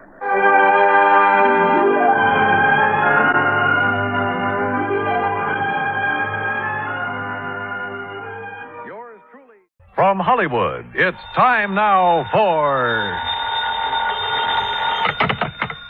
Johnny Dollar. Mr. Dollar, this is Henry Parker with Continental Assurance out in Reno. Well, how are things in Nevada, Mr. Parker? Terrible, sir, just terrible. Well, I'm sorry to hear that. What seems to be... Excuse me, Mr. Dollar. Yeah? There's someone here who would like to speak with you. Oh, who? Give me that. Who do you suppose it is, you sloth-eyed Pinkerton? Sounds to me like a cantankerous old character named Jodiah Gillis. Cantankerous? Why, you miserable... What are you doing in Reno, Mr. Gillis? I tell you when you get here. When I get... Oh, no, now, wait a minute. I can't wait. If I do, he'll be dead and it'll be your fault. Who? A feline friend of mine. A what? Oh, being uncouth like you'd probably call him a cat. Oh, no. Look, Jodiah. Also, he's rich. He's what? Rich, yes, sir. Last week he inherited $60,000. This week somebody's making sure he won't live long enough to spend it.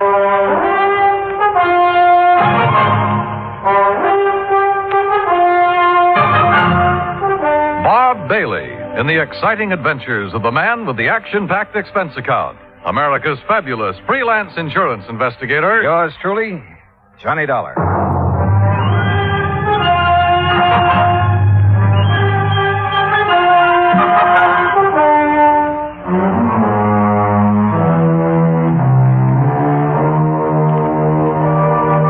Expense account submitted by Special Investigator Johnny Dollar to the Continental Assurance Company, Reno, Nevada.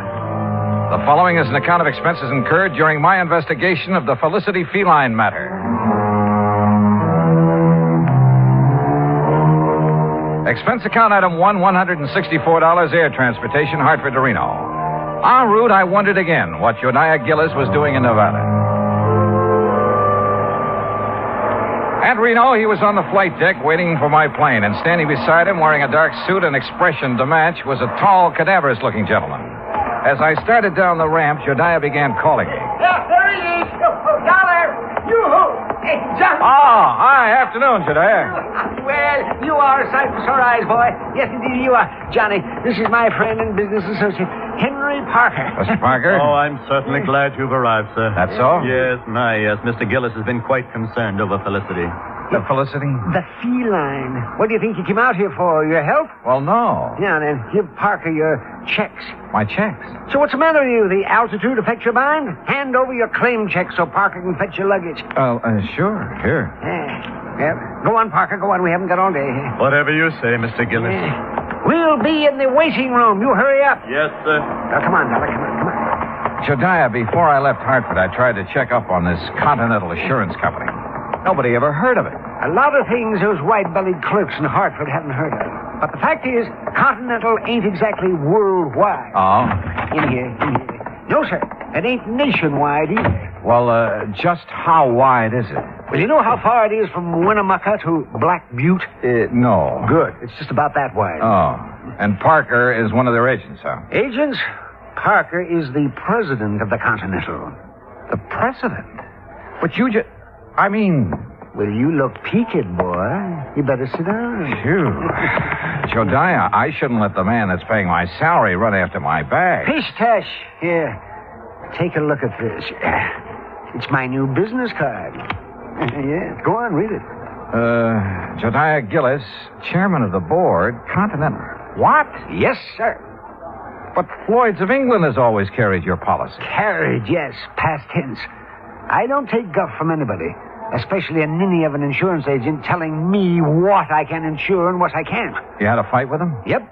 My cousin Rachel, she's a sweet girl. She lives in the Belgian Congo. She sent me an African anteater. Now, all I wanted Floyd's to do was insure it for $15,000. And of course they wouldn't. Nope.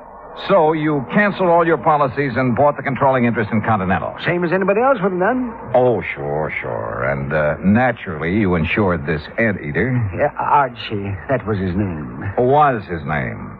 What happened to him? Well, it was a terrible thing, Johnny. Oh, it was just poor old Archie. He overindulged. He did what? Yeah, he overindulged. He found a house full of termites. Oh. Yes, finally died. Acute indigestion. Too bad. But of course, Continental Assurance paid off. And of course they paid off, and with a smile. Same as they paid off the $60,000 to my feline friend, Felicity. What? $60,000 to Felicity? What do you think? The $60,000 Felicity inherited from Mrs. Hammermeyer. And who is Mrs. Was. All right, was Mrs. Hammermeyer. A client of Henry Parker's. Had a life policy for $60,000. Felicity was the beneficiary. But didn't she have any children or relatives? She had one brother, a nephew, and a niece. Oh, of course, not counting Mrs. Hawkins, who was Mrs. Hammermeyer's best friend. You see, the two ladies lived together 15 years. Right now, Mrs. Hawkins has been appointed trustee to administer the $60,000 as Felicity needs. Oh, I see. Yeah, you'll meet her as soon as we get settled. Jediah, what makes you think someone's trying to kill that cat? I don't think so. I know it. There have been 2 attempts in 2 weeks. You ask Mrs. Hawkins. She'll tell you. Mr. Gillis, Mr. Dollar. Yeah, it's about time, Parker. Well, come on, Johnny, come on. We'll take you down to the Mapes. The Mapes? The Mapes Hotel. I'm staying there. And if it's good enough for me, it's good enough for you. The Mapes Hotel stands high above Virginia Street overlooking the Truckee River. After Gillis checked me in and introduced me to the owner, Mr. Charles Mapes, I unpacked and went with Jediah out to the old Hammelmeyer place where Felicity the cat, Mrs. Hawkins, and the relatives still lived. We rang the old-fashioned doorbell and waited. In a moment, the door was opened by a pasty-faced man of about 28. Yeah? Oh, Mr. Gillis. Yes, afternoon, Oscar. Mrs. Hawkins in? Ain't she always? Who's he? He's a friend of mine who's also an insurance investigator. An insurance? Name's Johnny Dollar. Johnny, this is Oscar Emmett, the late Mrs. Hammermeyer's nephew. Hi, I suppose you're here about that lousy cat. That's right. Come on in. I'll tell the old lady you're here. You know where the living room is at, don't you, Mr. Oh, indeed I do. Oh, friendly sort of character. Oscar's like the rest of the Emmets. They just can't stand seeing Felicity eat steak when they gotta have tuna casserole. In here, Dollar. All right. Well, what kind of work does he do? Work? Oh, Oscar, none of the Emmets worked. No, sir. Not even Mrs. Hammelmeyer's brother? Emmett spends all his time in the gambling halls. You know, gambling's legal here. He a professional? Oh, no. He's got a slot machine route. He goes around poking his finger in the payoff trays, picking up the nickels and dimes that people overlook. Yeah, let's sit down here. What the? Oh, Felicity! That cat has claws. Oh, you stepped on his tail, you stupid. Tell him you're sorry, Dollar. Well, I didn't know he was there. Sorry, Felicity. The bad man didn't see you. What's going on? Felicity, you get right down off that table. You hear me. You. Mr. Gillis, would you use your influence, please? Well, I'll certainly try, Mrs. Hawkins. Felicity. Come on now, honey. That's a good kitty. There. Now. I just put out a nice dish of scallops for him. Oh, you hear that, Felicity? Scallops. Oh, yum. Sure. So you run along now. Bye-bye. Oh, I do declare I've never seen a man who has such a way with animals. Well, And that goes for lonely widows, too, Mr. Gillis. Oh, now, Leona, stop. Jediah. Oh, yeah. Mrs. Hawkins. Leona is just fine. Yeah, well, this is the young fellow I was telling you about, Johnny Dollar. Oh, well, this is indeed a pleasure, Mr. Dollar. Jediah told me so much about you. Oh, is that so? You're much more handsome than I imagined, Mr. Dollar. Yeah, now, good gravy, Leona. Now, you just tell him what's been going on around here. You mean about Felicity? Yeah, that's what I mean. Well, somebody's after him. trying to kill him. Tell me, has an actual attempt been made on his life? Wednesday night a week ago. I let him out just before I went to bed like always. Uh-huh. He'd been out about an hour when it started to pour. And knowing Felicity hates to get wet, I opened the front door to call him. Well, just as he was crossing the street, I heard this big car start up, and it zoomed straight for Felicity. Whoever was driving it almost turned over, trying to hit him. You didn't get a good look at the driver, huh? I didn't get any kind of a look. It was too dark. What about the car? What make was it? If I knew that, I'd have already told you that. I haven't any secrets from him.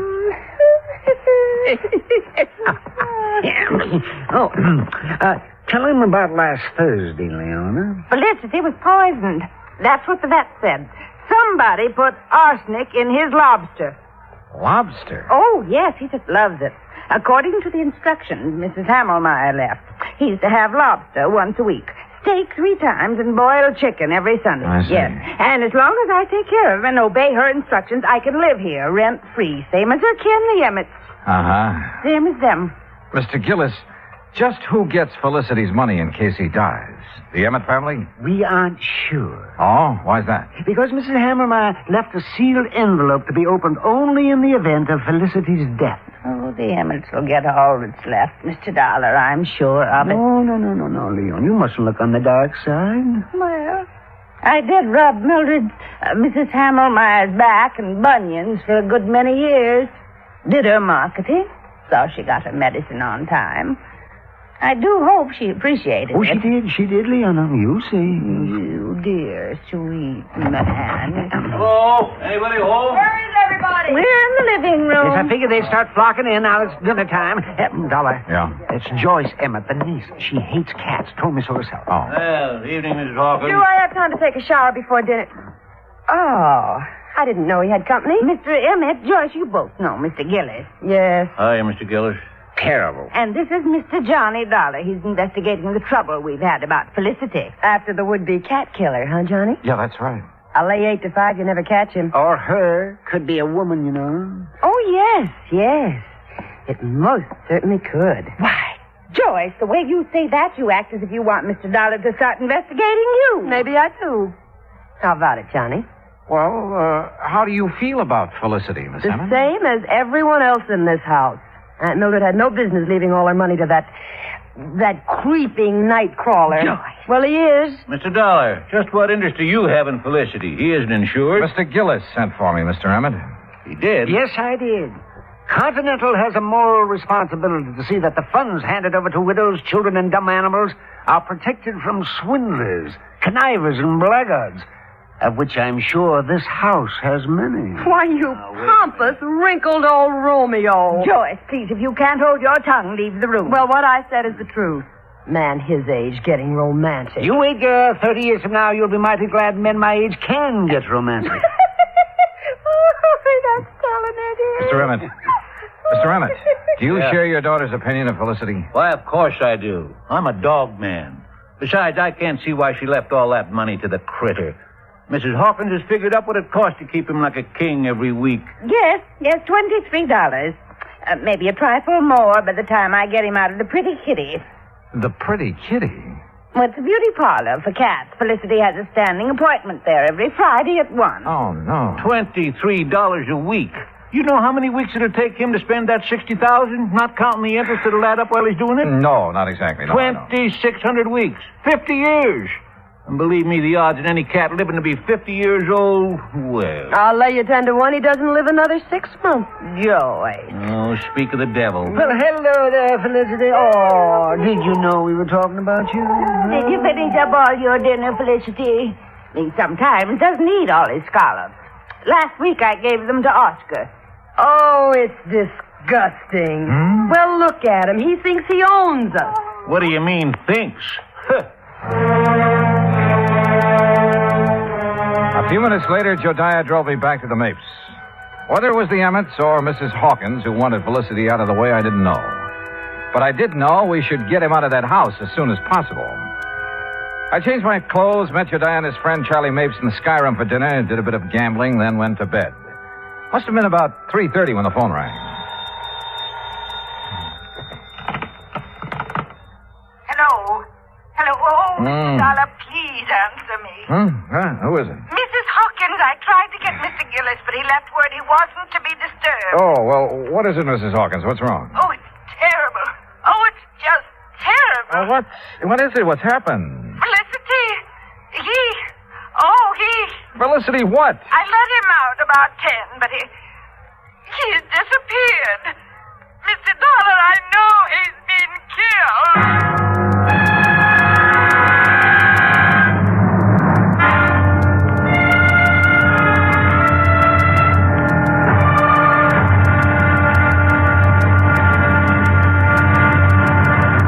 Act Two of yours truly, Johnny Dollar, in a moment. Anyone who has survived the rigors of basic training is familiar with a great variety of milk that is dished out periodically in the armed forces. Now, there's frozen milk, concentrated milk, frozen concentrate, and good old powdered milk. But sometimes supplying wholesome, fresh, real milk has been a problem when servicemen have been stationed in out-of-the-way places. The United States Air Force came across that problem some time ago in the island of Terceira in the Azores, those Portuguese islands that dot an eastern portion of the Atlantic Ocean. The air base there was considered powdered milk country for a long time. Although cattle have played an important role in the economy of the island of Terceira, the herd was badly inbred and milk production was very low. Modern milk processing was not a part of the picture. And with the help of Portuguese veterinarians, the men in the United States Air Force unit worked out a free breeding service by using a small herd of milk cows acquired in England, and the cattle there at Terceira improved.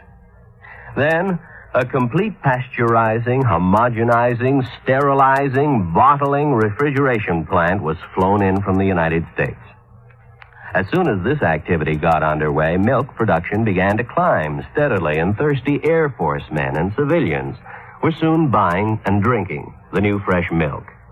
When economy of the island began to rise rapidly, the people were happy and grateful.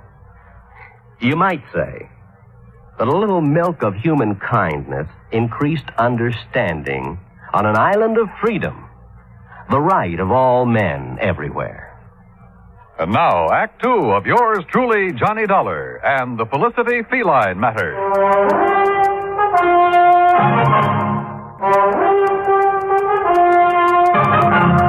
A few minutes later, Jediah Gillis and I were at the old Hammelmeyer home. Joyce and her father, along with Mrs. Hawkins, were waiting for us. Oscar Emmett was nowhere to be found. He's the one, Johnny. Yes, sir, that shifty critter, that Oscar. He stole Felicity and is going to do him in. Ah, that poor Felicity. Oh, for heaven's sake, Mr. Gillis, pull yourself together. Oscar could be downtown having a run of luck, Mr. Dollar. Well, if he's gambling this time of night, he shouldn't be too hard to find. Mrs. Hawkins. Yes. When did you first realize Felicity was missing? Why, about an hour ago, I guess it was. I woke up and remembered he was still outside, so I came down and called him. Yeah? Always before, ever since he was a little kitten, he's come back home for me. But tonight, well, he's just nowhere to be found. What time did you let him out? About 10:30, same time as I always do. Were you at home then, Joyce? No, she wasn't. I had a real good day yesterday, collected almost $4, so I took her to a movie. A movie? That's a likely story if I ever heard one. It happens to be the truth, Mr. Gillis. What'd you see? Come on, tell me. It was an old one about a giant gorilla. That's right. Oh, I'll bet. Well, Jediah, if anything has happened to poor Felicity, will we... Well, how much time will we be given before we have to move out of this house? Well, that's up to the court, but I'd say a couple of weeks. That's all? Oh, my. Well, it's all they deserve. My. All except you, my dear. Well, Johnny, you've been unusually quiet. What do you think? I think we'll take in the late spots, Jediah. See how our luck's running. We started at the Mapes and went down Virginia Street, stopping in at every gambling casino, hoping we'd find Oscar Emmett. Finally, we found him at one of the roulette wheels in Harold's Club. And in front of him was a large stack of chips. Take your bets, ladies and gentlemen. There's a couple of seats around here, gents. No, thanks. We'll just watch our friend. And a very lucky friend he is, too. Put these on 32 and these on... Good morning, Oscar. What? Well, what are you two doing here? We've been looking for you. That's so? What for? You know what for, you catnapper? What'd you do with Felicity? That cat. You know any other Felicity? You no good loafer? All bets are down. No, wait a minute. I wanted these chips on 13 black. Sorry, all bets are down. What? Now see what you two made me do. If that 13 hits, Well, what do you want to see me about? We told you. Felicity. You know where he is? How would I know? Where have you been since 10:30 this evening? All around town. How long have you been here? Long enough. Look out now. 13, odd, and black. Oh, why, you see what you two clowns cost me? Taking my mind off what I'm doing. Now get out of my way. I'm cashing in. You're not doing nothing to answer our questions, Mr. Oscar Emmett. You hear me? Oh, yeah. Oh. Hey, just a minute, Oscar. Hold back. Shania, are you all right? Yes, I guess a fine bodyguard you'd make. Mr. Gillis, I'm sorry. I didn't really mean to hit you. Well, you sure did. Yes, sir. But here, let me help you up. Are you sure you're all right, Shania? Yes, if I could just sit here a minute, I'll be fine. Okay, folks, it's all over. Let's get back to our business. Want to come over here a second, Dollar? If you say so. That crazy old fool. I didn't really mean to hit him so hard, but well, you know how it is sometimes. That was the best run of luck I had this year. Well, don't worry about Jodiah. He sometimes forgets he's not as young as he used to be. You can say that again. Boy, the way he's been letting that Mrs. Hawkins make a fool of him. How do you mean? Oh, you know. Telling him how much she's in love with him, how nice it'll be after they're married, you know. You heard her say this? Sure. You see, my room's on the first floor just off the parlor. And I can't help but hear what's going on. Uh-huh. Well, what makes you think Mrs. Hawkins isn't sincere? Because she's been given the same line to Mr. Remmett. Oh. Only she really loves him. Oh, yes, sir. Sometimes he argues with her, and she breaks out crying. Now, that's something no woman like her could fake. Yeah. Maybe you're right. I didn't tell Jodiah what I'd learned from Oscar. At least not then. The wind had already been taken out of his sails. So I took him back to the Mapes. I made sure he was going to be all right. Then I returned to the old Hamelmeyer house. Joyce, Mr. Emmett, and Mrs. Hawkins were out in the yard hunting for Felicity. Hi, Johnny. Well, how is so? We've got some coffee inside if you're interested. Coffee? Sure. But have you found any sign of Felicity? Not yet. Poor Miss Hawkins, she's about to go out of her mind. Uh-huh. Did you find Oscar last night? Yeah. He's been having a session downtown at a roulette table. That's what I thought. Johnny? Mm-hmm. What will happen if we don't find Felicity? I mean, if he's just run away, we won't be able to prove he's dead. And the money... Well, what will happen? Do you know? Well, I imagine there'll be a waiting period, and then the court will declare Felicity dead, and the money will go wherever Mrs. Hamelmeyer has willed it. Mm-hmm. Oh, I sure wish I knew what's in the envelope Mr. Gillis has locked in his office. Mrs. Hawkins! Joyce! Mr. Doubtful! What is it, Dad? In here, quick! Johnny, he's found something in the garage. Come on. The garage was about 25 yards from where we'd been standing. We made it nothing flat. Inside, toward the bag and on the ground, was a small hatchet. And near the hatchet was some blood and cat fur. Oh, Johnny. Oh, no. Poor Felicity. Oh, the poor thing. Well, it looks like he met his end here, and then whoever did it carted him away, Dollar? Looks that way. Johnny, take me out of here. Yeah, sure, Joyce. So ashamed. And you know I hated that cat. I really wanted him dead, but not like this. Oh, hey, come on now. I know it's silly of me, isn't it? No, I don't think it is. Oh, Mr. Dollar. Yes, ma'am. Will you be kind enough to notify Mr. Gillis? I'm afraid I just couldn't speak about it over the telephone. Of course. I'll be glad to. I drove Jodiah's car back to the hotel. I made sure he was feeling better, then told him what we'd found in the garage. Naturally, he wanted to call out the police reserves, but I managed to talk him out of it. At 10 o'clock, I made some telephone calls to the local banks. When I got the information I'd been after, Jediah and I again drove out to the Hammermeyer house. Well, I expected you two gentlemen a couple of hours ago. Sorry, Mrs. Hawkins. I had some things to take care of. Oh, well, come in. What's the matter with... Why, Jediah Gillis, you've been fighting. So I have, woman. So I have. Sweet darling, and at your age... Seems like I've been doing a lot of crazy fool things at my age. Now, just what do you mean by that? You know very well what. Pulling the wool over my eyes. Let me think that I'd found a true sweetheart at last. Oh, you miserable Jezebel. Mr. Dollar, whatever is he talking about? About you and Mr. Emmett. And how you plan to use Jediah's friendship to get you out of trouble in case your little scheme failed. Well, I still don't understand. No? Well, suppose I tell you that you did away with Felicity yourself. Why, you can't prove that. I won't need to. Jediah's having a copy made of all your bank deposits since the time you moved in with Mrs. Hammermeyer 15 years ago. And started taking care of her by paying her bills, ordering her food and medicine, and pocketing a good share of the money for yourself. Well, why shouldn't I have? She didn't give me 1 cent of salary. Oh, I know. And your bank balance shows you have $47,000 on deposit. All right. All right. But I'll pay it back. You'll see. Oh, they won't be able to do a thing to me. No, sir. Mildred Hammermeyer appreciated me even if nobody else did. Or does. You'll see. My name will be in that envelope. She wanted me to have that money all the time. I know she did. Hi. Ready to read the will? Yeah, just about. Joyce, you and your father sit over there, huh? Mm-hmm. Wherever you say, Mr. Dollar. Okay, Jediah, open the will. Sure I will. But if it does give the money to... Jediah. Well, Mrs. Hammermeyer should spin in her grave if it does. Read it if you dare, you old goat. You miserable female woman. Yes, right, I'll read it now. Here we go. Codicil to the last will and testament of Mildred Emmett Hammermeyer. Witnessed by...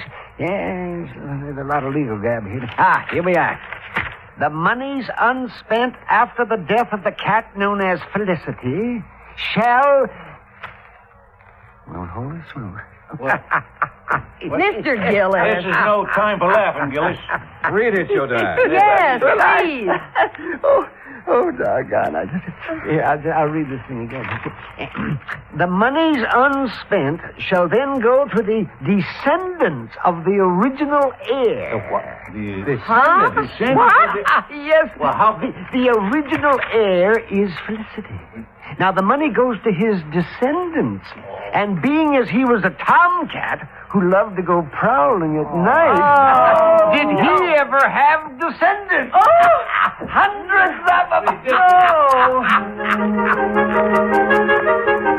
Well, sir, what happened later proved once and for all that miracles can happen. For at 1 o'clock on Friday afternoon, we got a phone call from the Pretty Kitty Beauty Shop. A large tomcat with a bad cut on the back of his neck had shown up for his usual shampoo and manicure. Maybe they do have 9 lives. Expense account total, including hotel bill, incidentals, and transportation back to Hartford, $407.20. Yours truly, Johnny Dollar.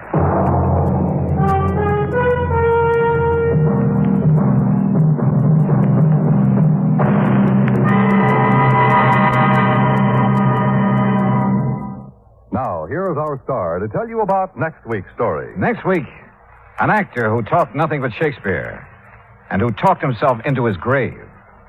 Join us, won't you? Yours truly, Johnny Dollar.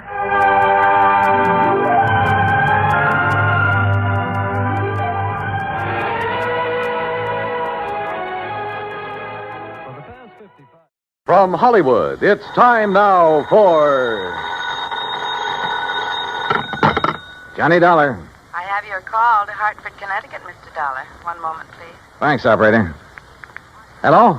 Pat McCracken. Hi, Pat. Johnny Dollar. Oh, good. Still out on the West Coast, Johnny? Practically. Did you clear up that Kincaid matter? Mailed you the final report 2 days ago. Oh, good. Now sit tight because I think I'll have another case for you out there. Yeah? Well, I've got one all lined up for myself. I just want to get your okay for an expense account. Well, it depends. Who holds the policy? Holds several policies with the companies that you serve. Who is he? Or is it a she? Oh, it's a he, all right. The most important client I know. Huh? Who, Johnny? And certainly the one deserving the most attention. Well, who is it? Me, Pat. What? Me.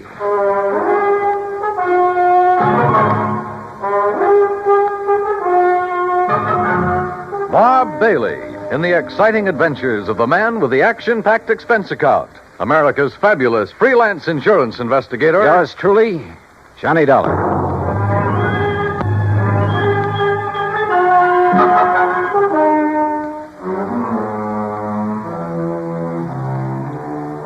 Expense account submitted by Special Investigator Johnny Dollar. To the Universal Adjustment Bureau, Hartford, Connecticut. Attention, Mr. Pat McCracken. Following is an account of expenses incurred during my investigation of and participation in the yours truly matter. Item 1, $34. Transportation and all the incidentals I could think of. Los Angeles to Las Vegas, Nevada.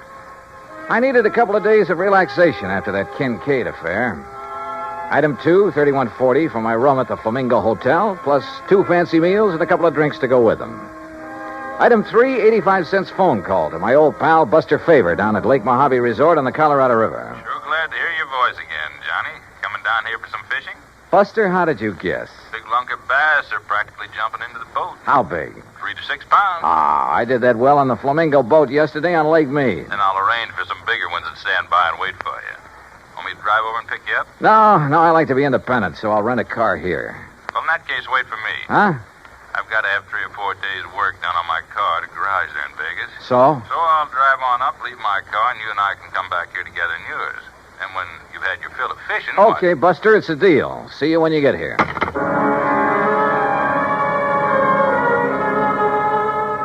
Item 4, $100 deposit on a rental car, a shiny new air-conditioned Cadillac. And remember, Pat, one of your companies holds the insurance on it. Item 5, $21.70 for drinks and a big dinner with Buster when he arrived.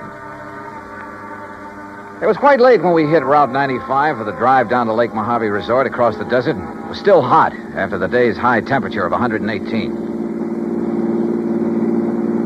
You driving so fast to keep up the breeze, Johnny? You ought to take it a little easier. They patrol these roads pretty good, you know. Are you kidding? I haven't seen a car in nearly 10 miles. Yeah, and you mightn't see one of those law boys until he's right up on top of you. Oh, Buster, you mean they hide on the side road? No, not hide. They patrol some of them. Hey, where do all those side roads go, Buster?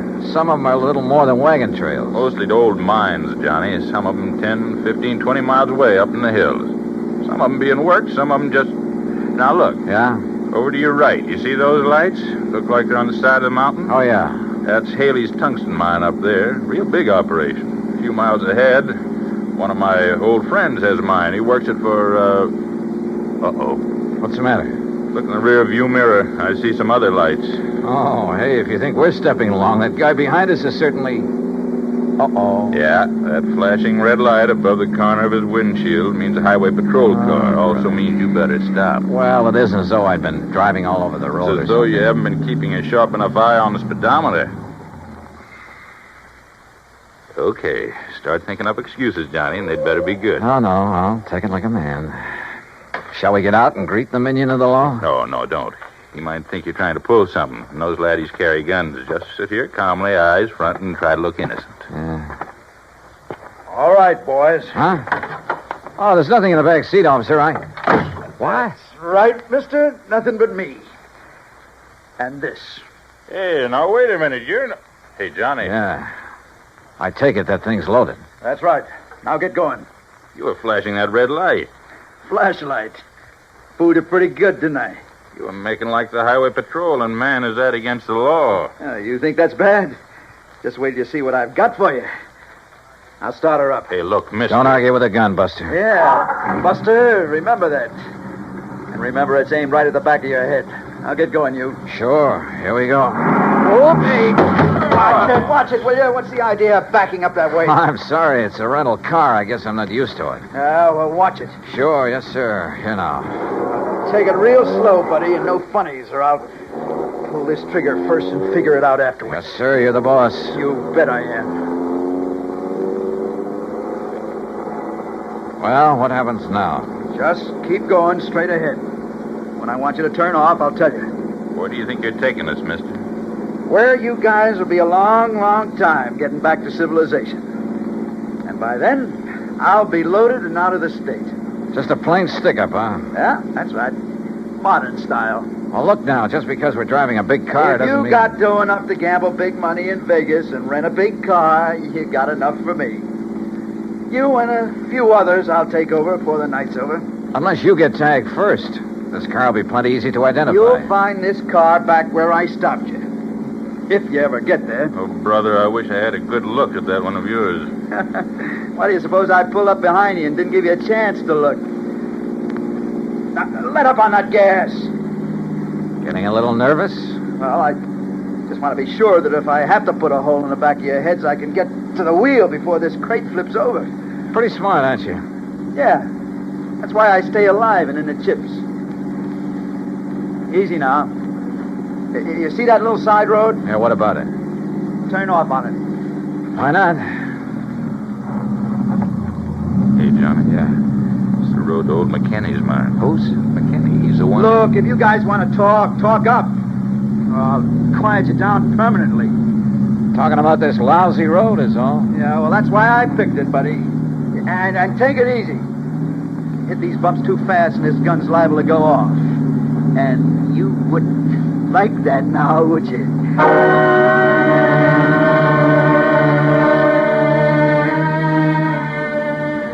We continued up the rough, curving road on the side of the mountain. 10, 15 miles, I guess. And I could see nothing but the road itself and the shadow of the mountain ahead of us.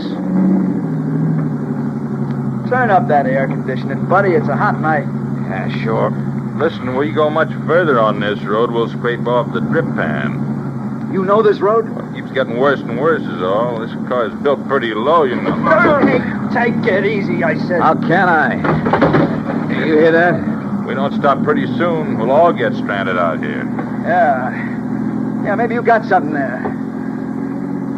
Okay, buddy, that wide spot. You turn us around and stop.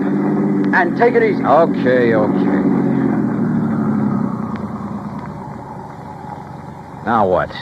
Just leave the engine running and both of you get out the right-hand door. Yeah, sure. Now, look. Shut up. From now on, I'm not going to waste any time. Come on, get out. You're not going to leave us out here, I hope. That's right. I figure the temperature's still around 100, so you're going to have to take it easy. It'll be long after daylight before you get back down the highway. If we make it at all. Oh, you will. If you go real slow. And if I don't have to use this on you. Now turn around, both of you. Hands up in the air. Now, look, mister, with no water out here in this heat, it'll be murder. It'll be murder if you try anything cute. What? Wait. Nearly $100. You don't know this desert heat. Shut up. Now you. Okay. Here, lower that left hand just a little. And be careful. Say, I like that watch. And that ring. Yeah. Say, you must have done all right at the gambling tables. Well, easy come, easy go. That's right. But, well. This card fall out of your wallet? Yeah. Johnny Dollar insurance investigator. Oh, boy, that's a laugh. A private dick. Just as big a sucker as anybody else. Yeah, I'm laughing. All right, now, boys. Walk. 10 steps, straight forward. Together. Come on, Buster. No, sir. Now, look, you, if you think that you're going to... Wait a minute, Buster, don't. Oh, no, you don't. Why, you dirty rat. Yeah. One phony move out of you and you're going to get the same. Only right in the back, you hear me? Now you walk. Walk. Keep going. Walk. Walk!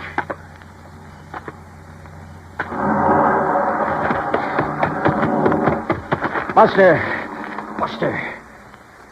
Why, that dirty murdering...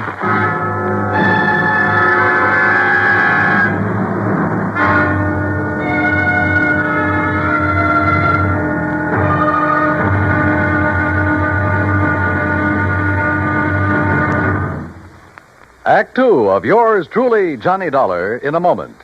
While her husband was a captain assigned to a unit of the United States Air Force on the island of Okinawa, Mrs. Carolyn Pesaturo went along, but friends and build greater understanding with other people of other lands. A chance to demonstrate her convictions. Her maid, Kikuko Chibana, invited her to her home. Kikuko's mother intimated that Mrs. Pesaturo had never done a hard day's work in her life, not with a manicure job like that. Well, that did it. Carolyn Pesaturo volunteered to do a full day's work, just like any Okinawan housewife, and be no more tired at the end of the day. Bright and early one day, she found herself in the Chibana home. And after washing the breakfast dishes in cold, soapless water, she scrubbed the kitchen floor, prepared meals on a wood-burning stove, drew 25 buckets of water from the well, and worked in the fields for the rest of the day, carrying 50-pound bundles of cut rice stalks through knee-deep mud. Well, she did such a good job, she was invited back for the rice planting. But more importantly, Carolyn Pesaturo planted understanding so that others could reap the harvest of freedom, the right of all men everywhere. And now, Act Two of Yours Truly, Johnny Dollar, and the Yours Truly Matter.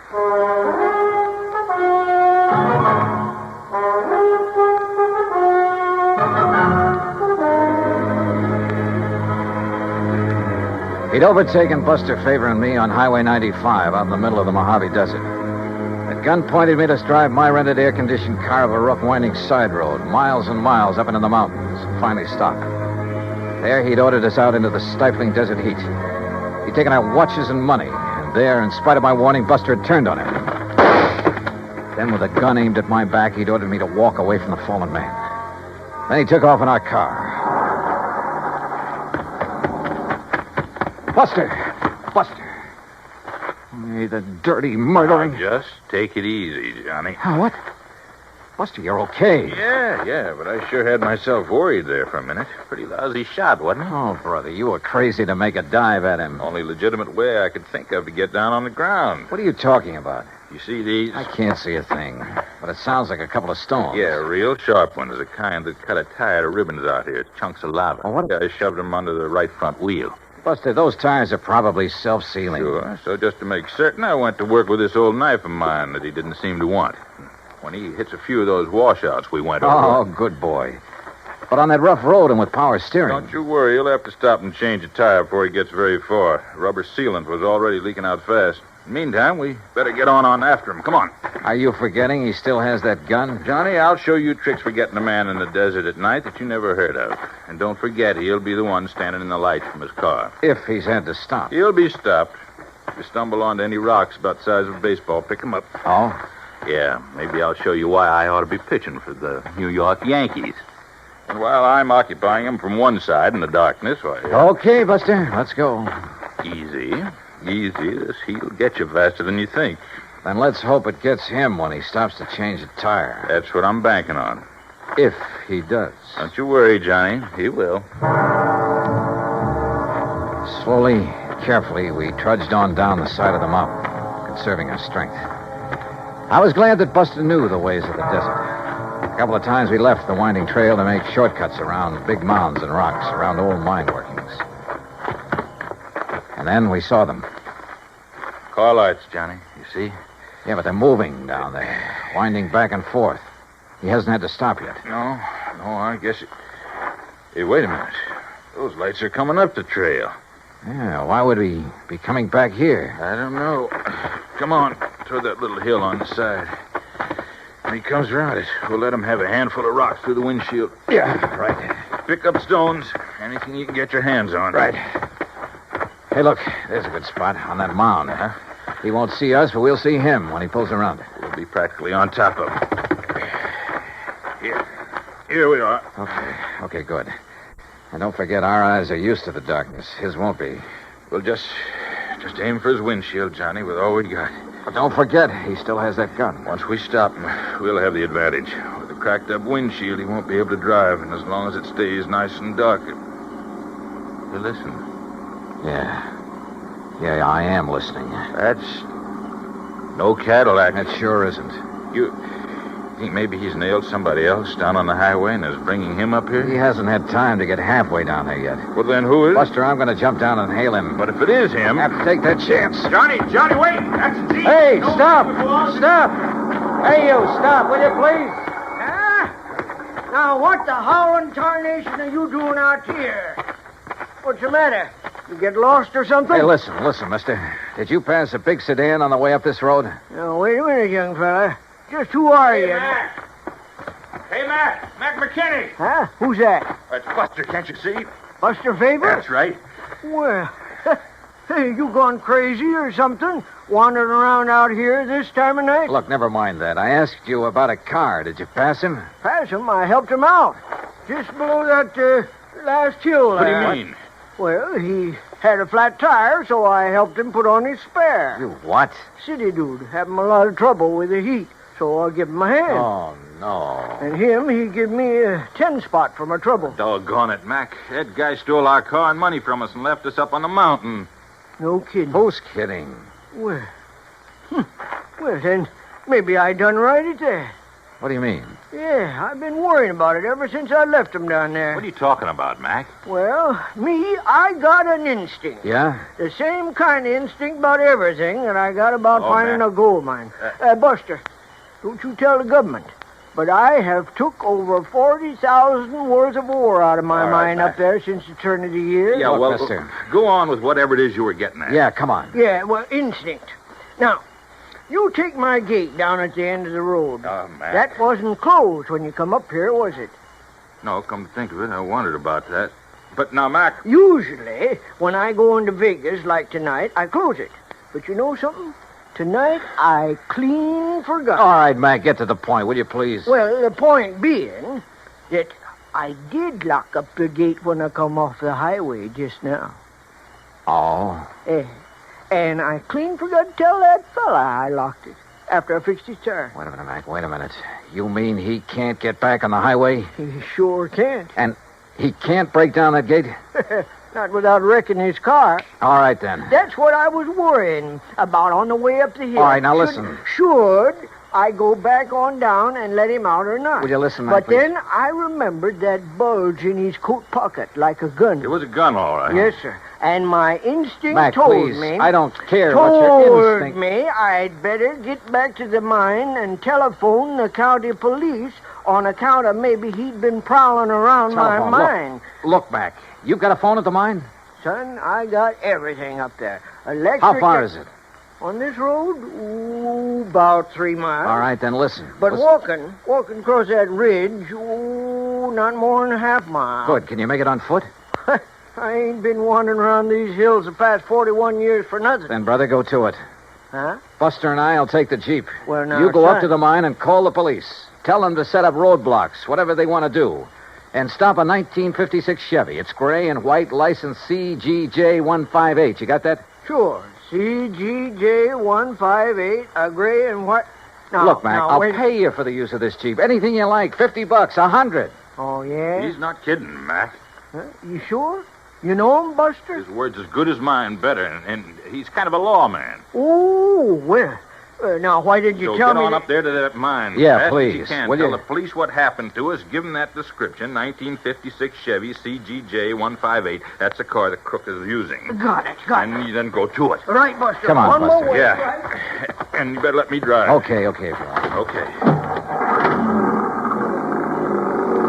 Now, hold on to your seat, and I'll show you how one of these things can really take these roads. What do you mean? You've only hit the road every 20 feet so far. Hold on, Johnny. You ain't seen nothing. Buster wasn't kidding. And Mac's old Jeep would have put a mountain goat to shame. To this day, it's a wonder to me how he ever held the thing together. To say nothing of how we managed to stay aboard. You think 90 miles an hour on the open road is a thrill? You should try 20 per on that old wagon trail. Hey, wait a minute. Wait, nothing. We gotta catch up on that guy. No, what I mean is, How'd you ever know the make and license of his car? There wasn't enough light when he stopped us to see a thing. Why do you suppose I put the car into reverse when we started? Huh? Doing that turned on the backup lights. Backup lights? Sure. Gave me a good look at his car in the rearview mirror. Johnny, you're all right. Oh! Hey, how much more of this is there? We ought to get to the gate any minute. The gate? Buster, we ought to be shot. What's the matter? Oh, Mac didn't give us the key to that gate. We'll be locked in as well as that bandit. Well, you don't think he's just going to be sitting there, do you? Oh, yeah, you're right. He'll have to go on to his own car on foot. Which gives us more time, Johnny, to take advantage. Now, look. No, you look. Huh? Yeah. Either he didn't see the gate or he tried to plow right through it. And look what it did to that nice car. Come on. Okay. Over this way, Buster. All right? Stay out of the Jeep's headlights. Circle around. He may still be in that car. Oh, yeah. Yeah, you're right. Okay, we'll take it easy. And pick up a rock or two. I'm way ahead of you, brother. I don't see any sign of him. No. He's probably hoofing it down the highway to his own car. We're going to take no chances. Right. That gun of his looked pretty... Right, easy now. Uh-huh. Okay. Well, he's gone. Yeah. Oh, brother, what he's done to this car. Somebody's going to pay a pretty penny. The insurance company. But come on. We'd better light out after him. We'll use the Jeep. But, Buster, if this big car couldn't knock down We'll that drive gate... off the road and cut through the fence if old Mac had a pair of pliers in the toolbox. Come on. There were pliers in the toolbox, all right. And a pair of wire cutters, too. But it took us longer than it should have to find a place where even the Jeep could navigate through the fence. Finally, though, we got out on the highway. All right, not too fast, Buster. If he's still on foot, I want to be sure we see him first. You know what I'd like to see? What's that? The lights from a couple of patrol cars coming this way. You think they'd have time to get there? Even if Mac phoned him right away? Yeah, that's true. But with our little pal with a gun, we ought to come on his car pretty soon. Unless he's already got to it and taken off. I just don't think so, Johnny. He'd try to move too fast in this heat, he'd collapse. Must be somewhere along this highway. Hide, maybe.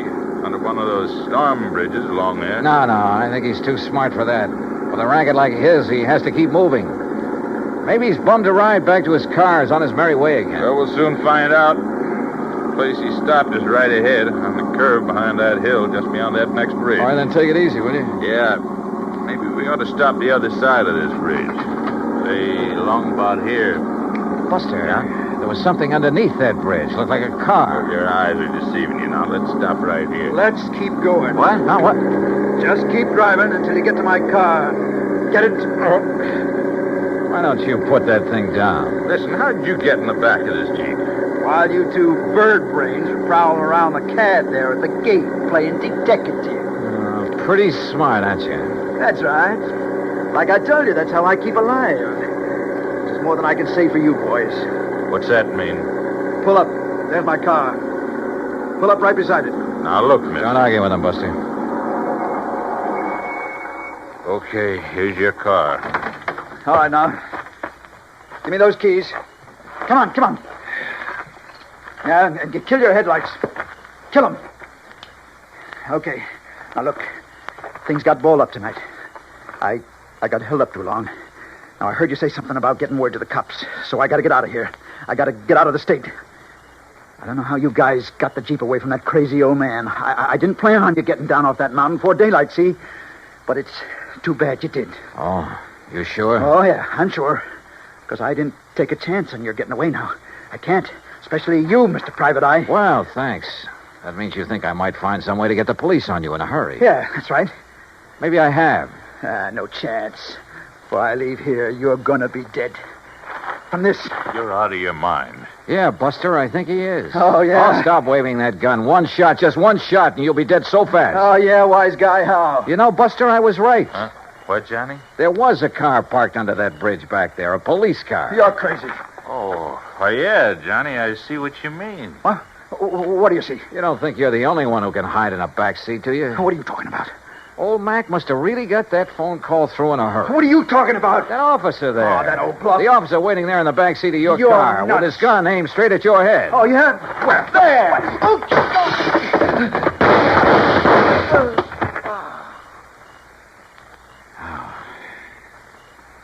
Wow. Boy, that Took a lot of nerve, Johnny, and throwing that rock in his windshield when he turned was just enough. Hey, where'd you get that rock, anyhow? For some silly reason, I'd been hanging on to that rock ever since we started down the side of the mountain. Silly reason, huh? Not by a long shot, no, sir. Oh, and what do you know? Here comes a patrol car. The one you were supposed to see hiding under that bridge. Hey, you know something, Buster? I really did think I saw a car under there. Oh, no. No, really, honest. I think I saw it back there. Look very much. Expense account total. Hold your head, Pat. Including incidentals and my fare back to Hartford, $528. And that includes $50 to old man McKinney for the use of his Jeep and $81.50 for the repairs to Buster's car by way of thanks for his help. The car rental agency will present you with its own damage claim on the cab. Oh, and of course the windshield on that Chevy will have to be replaced. You see, it was also insured with one of your companies. So, Pat, you can just charge off this case to recovery of that car. Yours truly, Johnny Dollar.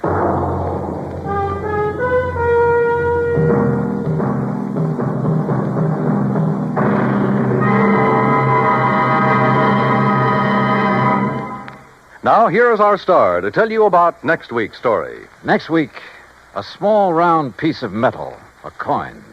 Face value, 50 cents. Insured value, $20,000. Join us, won't you? Yours truly, Johnny Dollar.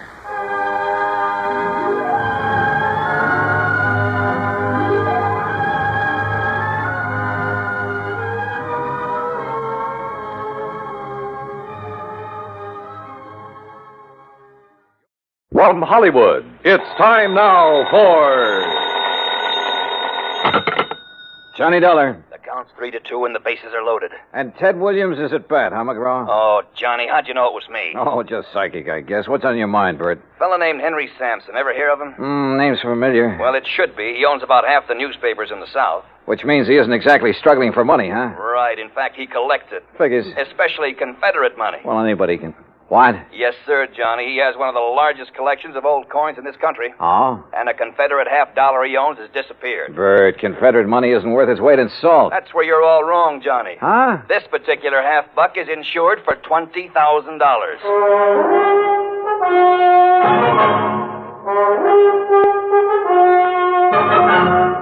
Bob Bailey in the exciting adventures of the man with the action-packed expense account. America's fabulous freelance insurance investigator. Yours truly, Johnny Dollar.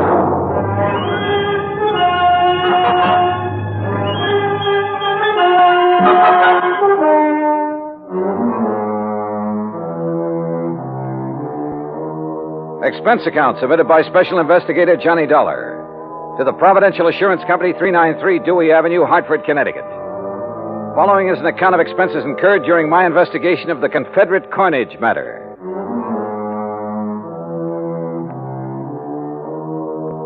Expense account item 1, $1.20 taxi from my apartment to Bert McGraw's office. He was seated behind a haze of cigar smoke, reading a magazine. Oh, Johnny, come in. Hey, morning, Bert. Sit down.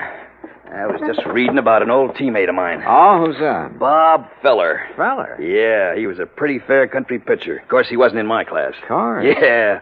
Many's the time I had to help old Bob out of a spot. Yes, sirree, Bob. That boy could get himself into more jams.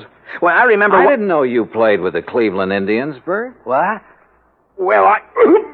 Blasted cigar!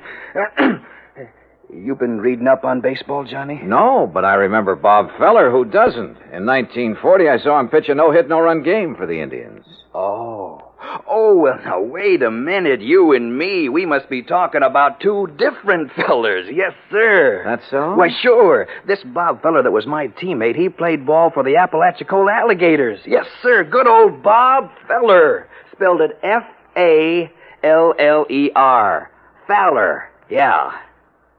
Yeah. Now, Johnny, about this Henry Sampson thing. His secretary called here just before I talked to you. Told me the coin had been stolen. Well, now, what makes that particular coin worth $20,000, Bert? Well, like I said, it's Confederate money, a silver $50, and where it was minted or something. That's what does it, I guess. Where was it minted? New Orleans. Now, during the whole time of the Civil War, that mint only turned out 4 half-dollars. How come? Well, how should I know? I'm only going by what's on Sampson's original policy application. But you're sure about there being only 4 of those half-dollars? Well, no, I'm not sure. You mean you've never checked? You insured the thing on Sampson's say-so? Well, Johnny, look, we were glad to get his business. Well, you must have been out of your mind. mind. Now, stop balking, Johnny. You want to know how come that mint didn't make any more of them? You go ask him. I plan to. Where'd you say he lived? Right outside Birmingham, place called Shade Mountain. Expense account item 2, $107, air transportation, Hartford to Birmingham, Alabama. I claimed my luggage and was about to step into a cab when I was approached by a man of about 30, crew cut, Brooks Brothers suit. Mr. Dollar? Yeah, that's right. My name is Kopek, Michael Kopek. I'm Mr. Sampson's secretary. Oh, yeah. Your Mr. McGraw was good enough to tell me the time of your arrival. Are you all ready to go to Zora? Zora? According to the Bible, it was the village of Sampson. Oh, yes. Only I'd like to check into a hotel and freshen up a bit first. That is, if you don't mind. Mr. Sampson would mind, sir. But look, I've been He aboard instructed me to assign you a room in the guest house. I'm sure you will find it more than comfortable, Mr. Dollar. This way, please.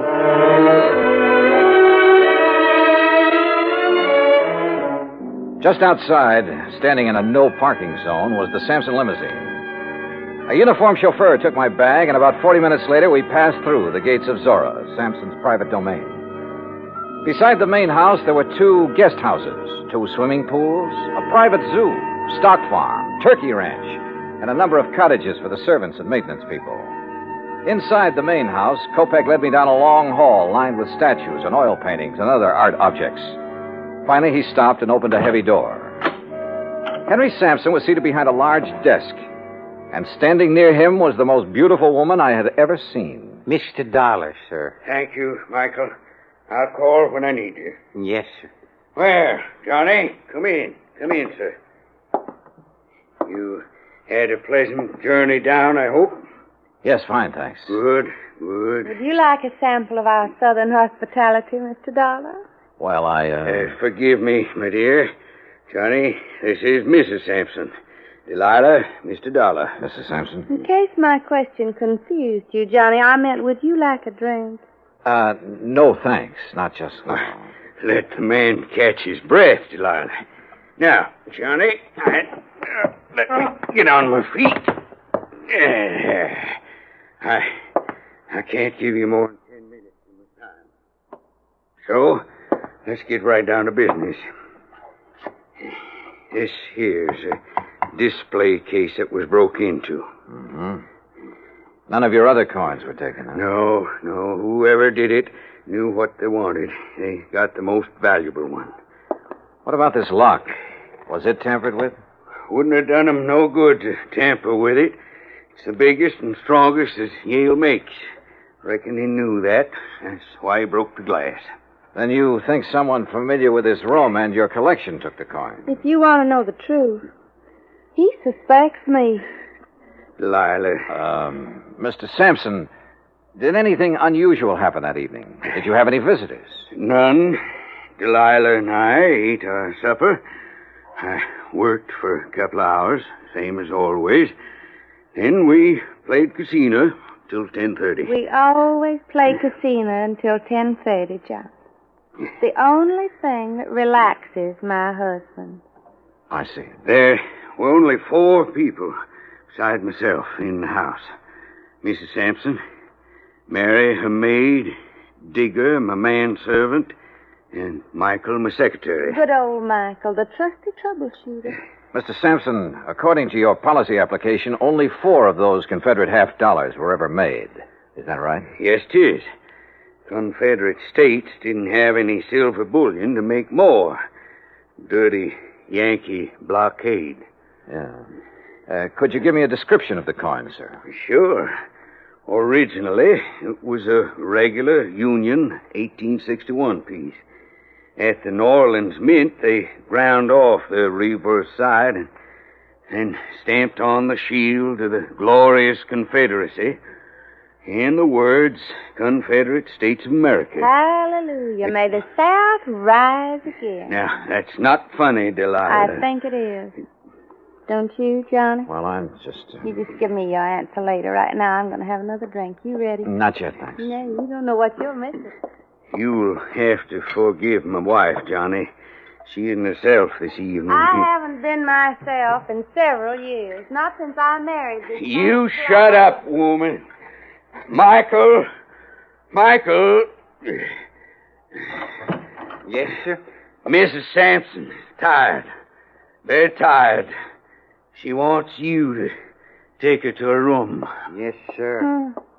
Well, see you at supper, Johnny. I'll have your supper. It's ain't up to Don't you. do me any favors, fat man. Get her out of here, Michael. Get her out before Sorry. But she... Sometimes... It's all right, sir. I understand. Do you? Good. Good man. Now then. Oh, that's better. Now, about the coin. President Jefferson Davis gave it to my great-grandpappy for his service to the cause. Are you sure of its value? Sure it's worth $20,000? Why, shoot, boy. My grandpappy turned down 10,000 for it back in 1879. Way things are now. It's got to be worth 4 times that. Well, what's the matter? Don't you believe me? I didn't say that. Well, then what are you looking at me so suspicious for? Well, Mr. Sampson, I have a hunch you're holding out on me. Johnny, you're getting paid money to find the person that took it. Now, you earn your pay. I'll try to. Only I'd appreciate some help. I'll give you help. In fact, already have. Like how? Like the gates to Zora. I've kept 'em locked ever since it happened. And until you find that coin, nobody leaves here. Those gates stay closed.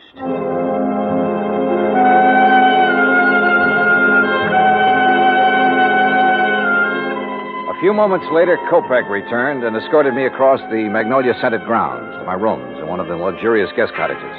I unpacked, took a shower, then called Bert McGraw in Hartford. Well, how's it going, Johnny? It is not. Oh, come on now, boy. Sorry, Bert, but it looks like a real toughie. You don't want me to send in a pinch hitter, do you? Nope. But how about getting the dust off your pants and doing some legwork? All right, what kind of work? Find out for sure how many of those 1861 half-dollars were ever made and what their value is today. Wait a minute. What'd you say, John? Not you, Bert. Somebody at the door. You check on that coin. Got it? Like the Yankees have the pennant. Good luck, boy. Okay, I'm coming.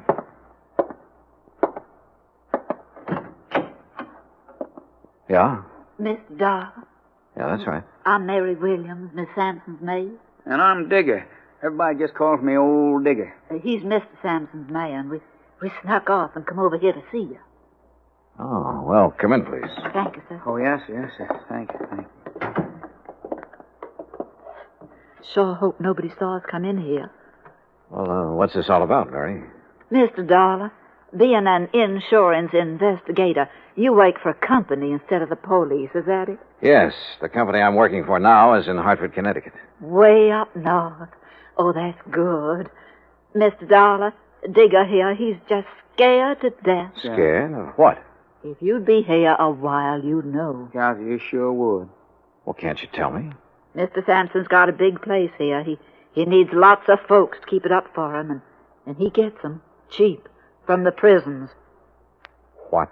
Yes, sir. Somebody finds out who's going out on parole. The next thing the man knows, instead of being all the way free, he's here, working for Mr. Sampson. Yes, sir.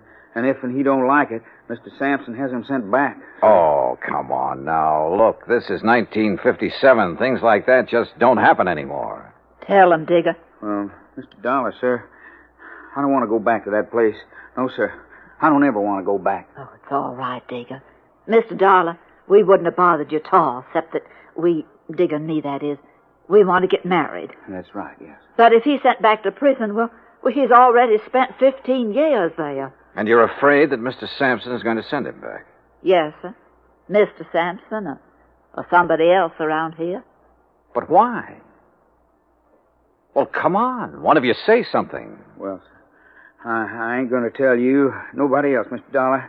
No, sir. I won't tell no matter what they do to me. I won't tell unless you give me your word.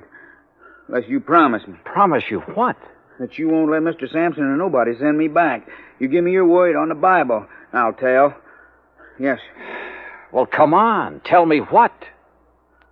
Well, sir, Mr. Dollar, Digger knows who took that $half piece.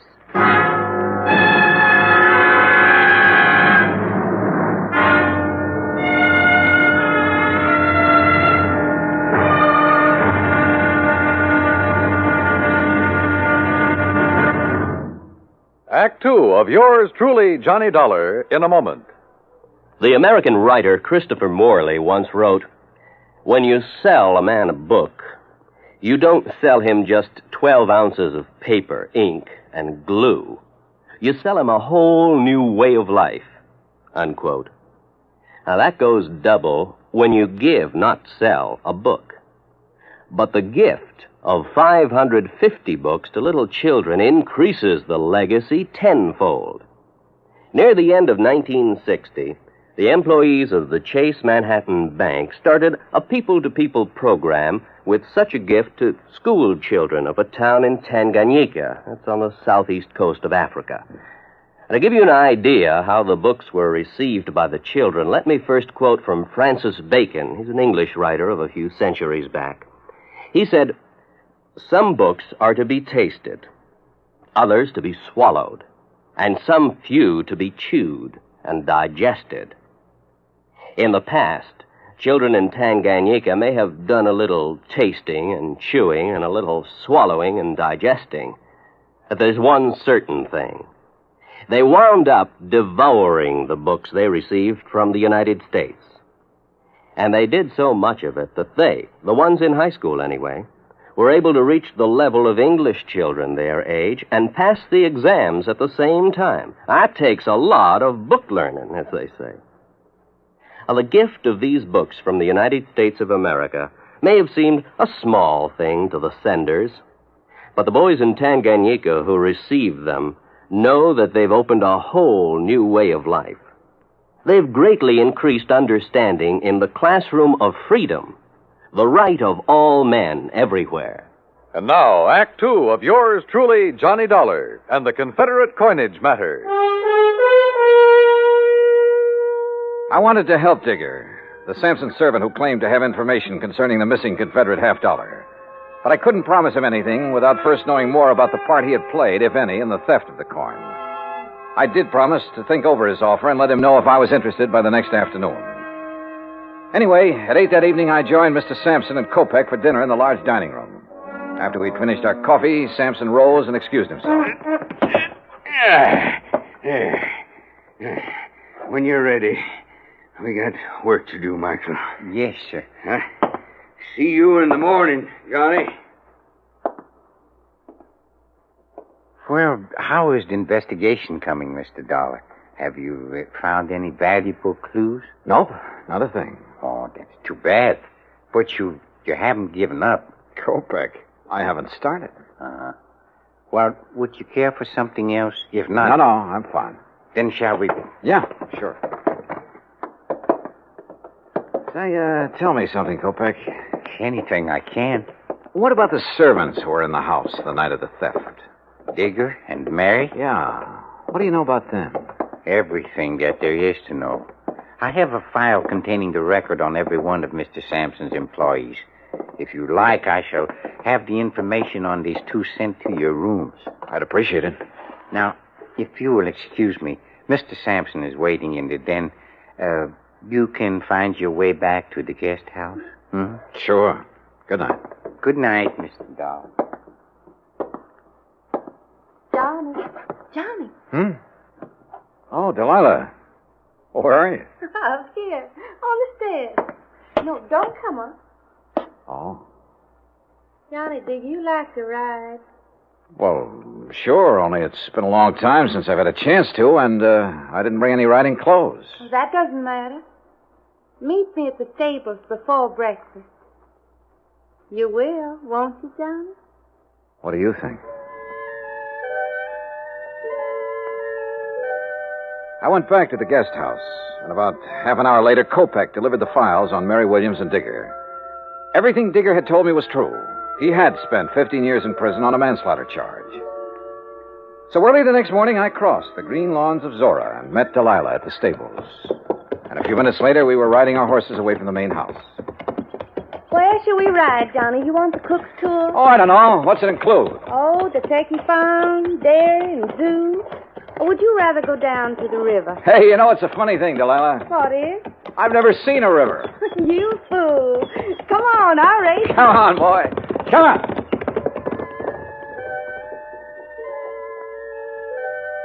Finally, when we reached the river, we dismounted. And she just stood there for a long moment, looking down into the water. Well? I guess I'm just reaching for something I can't have. Yes. You understand, John? Why did you marry him, Delilah? His money. Only I was fooled. Or made a fool of. How do you mean? Well, he's a collector, Johnny. Coins and paintings and people. Well, hadn't you noticed? I'm just another one of his possessions with all the rights and privileges of a statue. And you know why Sampson married me? Because my parents named me Delilah. Well, why don't you leave him? Oh, I'd need money, a lot of it. And I thought I was going to get some. But now? Maybe I'll get another chance. And when I do, Johnny, you keep in touch, huh? We rode on back, had breakfast, and I returned to my rooms in the guest cottage. Around 11 o'clock, I picked up the phone and called Bert McGraw again. Johnny, about time you called. Yeah, what'd you find out, Bert? Enough to know that I'm in trouble, and you got to get me out of it. Trouble? What kind of trouble? That Confederate $50. Do you know what it's worth? $5,000. What? But you insured it for 20. I know it, but look, Johnny, it wasn't all my fault. I mean, well, how did Sampson know about the dies? What dies? The dies a man named Scott made 500 of those $50 from back in 1879. That's what lowered the price of the original $50. You mean there are 500 of those $50 in existence instead of 4? 504. The 4 original ones made in 1861, the rest were made later. Well, looks like you're out 20 grand, Bert. Oh, don't say that. Unless. Yeah? Unless you're willing to let me try something down here. Anything, Johnny boy, anything. Even if it costs $5 grand? Well, you know what'll happen to me if the company has to take a loss of $20,000 for something worth only $5. Johnny, please, go ahead. Thanks, pal. I'll call you later.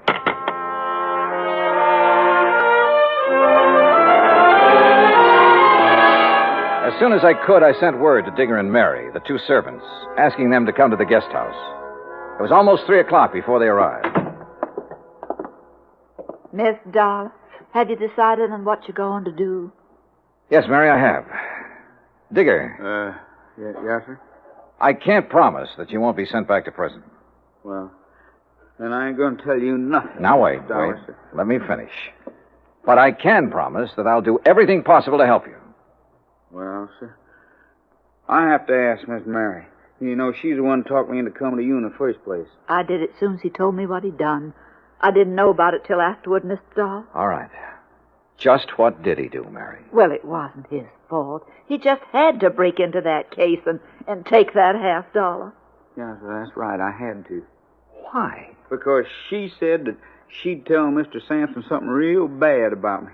Something that'd cause him to send me back to prison. She? Mrs. Sampson? Yes, sir. That's the truth, Mr. Dollar. I swear it. All right, Digger, go on. What happened after you took the coin? Well, sir, it all went like she said it would. I got hold of the $50 and ran on down to the river. Late that night, I was on my way back to where I was supposed to meet Miss Sampson and give it to her. Well, sir, then I tripped over something and doggone if I didn't lose it. Oh, wait a minute. Come on now, Digger. You don't expect me to believe that. But it's the truth. Yes, sir. I had it in my hand, and when I fell, it flew out. And you can't find it? No, sir. No, sir. And I looked and looked. There's a good reason why he can't find it, Mr. Doll.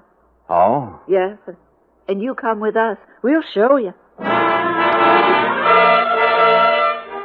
They showed me, and I had to agree there was a good reason. I told Kopek I wanted to see Mr. Sampson. While I was waiting for him, Delilah came down the stairs from her room. Johnny, I saw Digger take your suitcase out to the car. You won't leave him.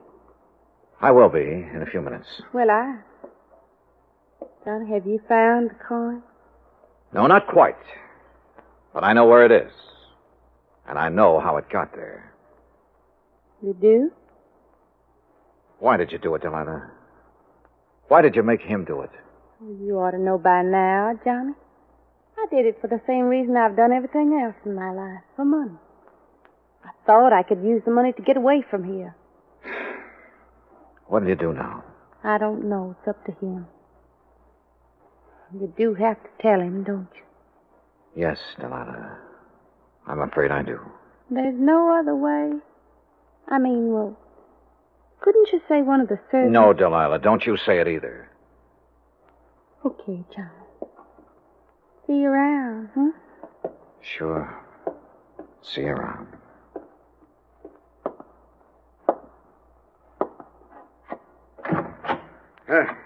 Come in, Johnny. Come in. I hear you have news for me. Well, boy, start in. Tell me. I told him as simply as I could. When it was over, he got to his feet and stared out the window for several minutes. When he turned back, he ordered Kopek to find Digger and take him to the place where the coin had been lost. A few minutes later, we joined him there.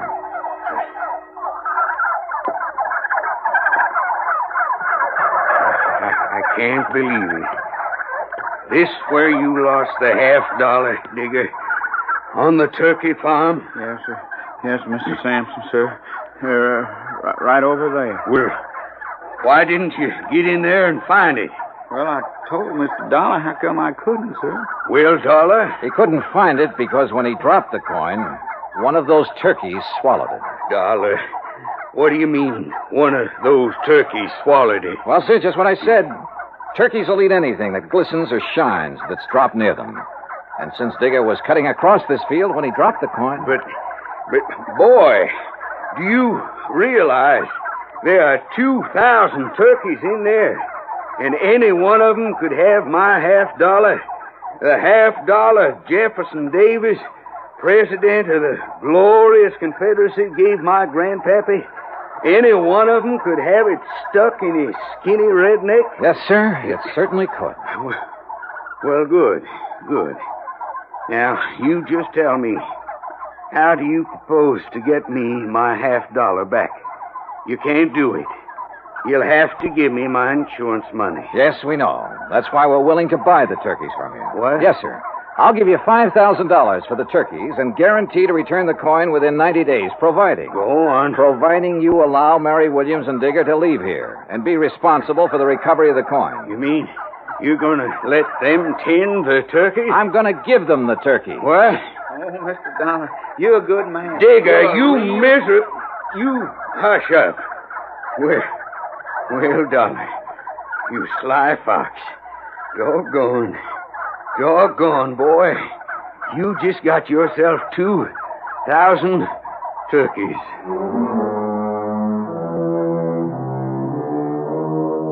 A couple of weeks after I left Birmingham, I received a letter from Mr. and Mrs. Digger telling me that they'd found the coin in the craw of the bird they'd killed for their first Sunday dinner together. Which proves once again, miracles do happen. Expense account total, including transportation back to Hartford, $405.10. Yours truly, Johnny Dollar.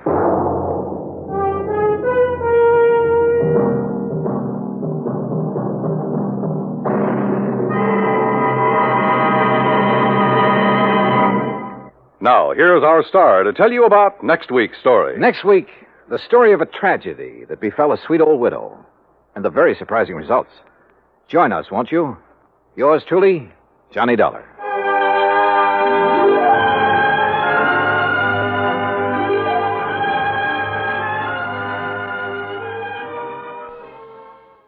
From Hollywood, it's time now for... Johnny Dollar. John, this is Harry Branson at Philadelphia Mutual Liability and Casualty Company. Well, hi, Harry. What is it this time? Fraud, murder, arson? No, none of them. Then what kind of a case has you in a dither this morning? As a matter of fact, John, there is no case. Oh, now don't tell me you're spending company money on just a social call. Why, Harry. Of course not. John, I wish you to take a motor trip with one of our very important clients. Well, now, that depends. Perhaps you've heard of her, Betty Charlene Winters. No, but she sounds interesting. She is. She's one of the most charming people. Very wealthy, too. John, you'll love her. Oh, tell me more. I want you to accompany her to her summer place on Lake Wawayanda in northern New Jersey. Sounds better all the time. On expense account, of course, plus a fee of $1,000 for the week or any fraction thereof. How can I lose? Harry, I'll grab the first train.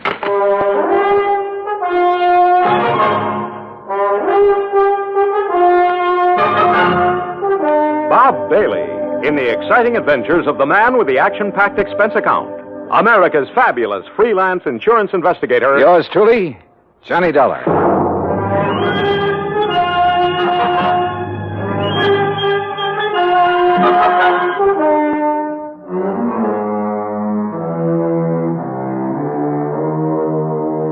Expense account submitted by Special Investigator Johnny Dollar to the Philadelphia Mutual Liability and Casualty Company, Philadelphia, Pennsylvania.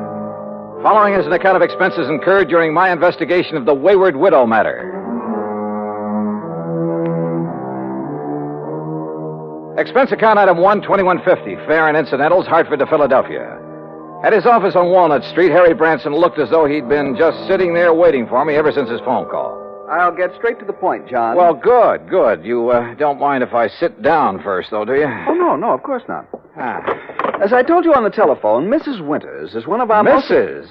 You didn't tell me that. Her husband died just a short time ago. Oh. And you, the old friend of the family, have been consoling the lovely widow, eh? John. Yeah, when you pick 'em, you really pick 'em, Harry. Hey, do you remember that little brunette you went for in the last case I handled with you? John, that has nothing whatsoever to do with the matter at hand. Yeah, okay, maybe not. Oh, but you sly dog. I'm betting right now you wish you could make this trip to the lake instead of me. Of course I do. The beautiful forests and mountains up there at this time of the year. Oh, sure. Just for the scenery. All right, now tell me all. Well, the Winters were very wealthy. Betty Charlene Winters still is. Thanks, among other things, to the $500,000 she received on her late husband's double indemnity policy. $500,000? You make this sound more attractive every minute. John, you don't suppose the gorgeous babe helped him have an accident in order to collect that? John, you are being absurd. Am I? Tell me this. Was he older than she? Yes, he was. Uh-huh. And 2 and 2 make 4. And you are making no sense at all. Hey, you have got a case on her, haven't you? Will you please stop this nonsense and listen to me? Now, as I started to say, their lovely home is out between Ardmore and Bryn Mawr. All right, go on. Their home, which Mr. Winters inherited from his father and his grandfather before him, is a veritable art gallery. I see. But she is going to dispose of most of it to the better-known museums and galleries. She plans to sell the family mansion, too, just as soon as the estate is settled. Doesn't go for the old stuff, huh? You're quite right. Her taste is more for the modern. That's the way I like 'em. I beg your pardon? Nothing. Go on, Harry. Yes. Some of the things, however, she is taking up to the summer home on Lake Wawayanda. Oh, well, now, wait a minute, Harry. Am I taking Betty Charlene up there? Mrs. Winters, John, please. Okay, I'll stay out of your territory for the time being. But am I being hired to take her up to the lake or just some of this junk you've been talking about? Both. Ah. You see, there's one thing in particular, some statue or other, that she wants help with. Statue, huh? So you and she and the statue will make the trip. Now, that's the kind of chaperone I like. When do we start?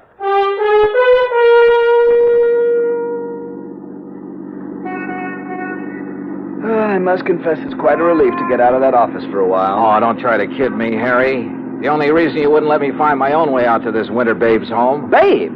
Honestly, John, you sometimes carry this levity much too far. By the way, how long ago did her husband die? About, 4 months ago. Oh, brother, you don't even wait for the ashes to get cold, do you? John, I tell you that... What did he die of? Well, it was an accident. Yeah? In the car during a little trip that they were making south of here. He'd taken over the wheel from the chauffeur. They struck the abutment of a bridge over a tidal creek leading out to Delaware Bay. Oh? He was thrown out, and his body was carried into the bay. It was never recovered. And so our tasty little dish was left with $250,000 life insurance, a huge estate... John, I simply will not listen to any more of this sort of nonsense. Besides, this is the driveway up to the house. Lovely place, isn't it? It was lovely. There must have been over an acre of perfectly tended lawns and gardens. And in the middle, atop a slight rise, was the main house, built of solid white stone of some sort. Old, too, but in beautiful condition. This was wealth, all right, and plenty of it. Harry's year-old car looked almost tawdry in this setting. We stopped, went up the broad front steps and across a wide porch and rang the doorbell. Yes? Oh, Mr. Branson. That's right. Mrs. Winters is waiting for you in the sunroom. Thank you. Come, John. The butler led us through a large reception room, a huge living room, both of them hung with beautiful prints and paintings, through the walnut-paneled library with its high ceiling and hundreds of leather-bound books. Finally, after passing through a long corridor lined with statues and magnificent vases, we entered the spacious sunroom. There, standing in front of a chair at the window, was a chauffeur. And in the chair sat Betty Charlene Winters. Mrs. Winters, may I present Special Investigator John Dollar.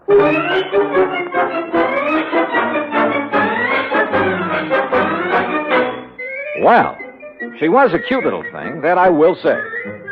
But instead of a young, blonde, and beautiful, well, let's face it, she was 70 if she was a day. All my dreams of a high old time during a week at a mountain lake suddenly vanished into thin air. How nice of you to come, Mr. Dollar. Investigator, did you say, Mr. Branson? Yes. I see. Well, don't just stand there. Sit down and be comfortable, both of you. Thank you. Yeah. Was something wrong, Mr. Dollar? No, not at all. Oh, Haskins here's my chauffeur and general handyman. Hi, Haskins. Mr. Dollar? I've just asked him to get the statue ready for our little trip. You may go now, Haskins. Oh, thank you, madame. No, wait, please. I wonder if I might see this thing we're taking up to the lake, Mrs. Winters. Well, of course, it's right there in the corner behind you, Mr. Dollar. The cherub. Cherub, huh? Oh, This? Isn't it beautiful? Well, it was a cherub, all right, about 4 feet high, with a couple of doves fluttering around its feet. At least that's what I gathered from the garish paint on it. Believe me, it looked like something a third grader had slapped together as a joke on his modeling class. Now, I'm no artist, but so help me, I could have done better myself with a handful of mud and with my eyes closed. An old family piece, Mr. Dollar.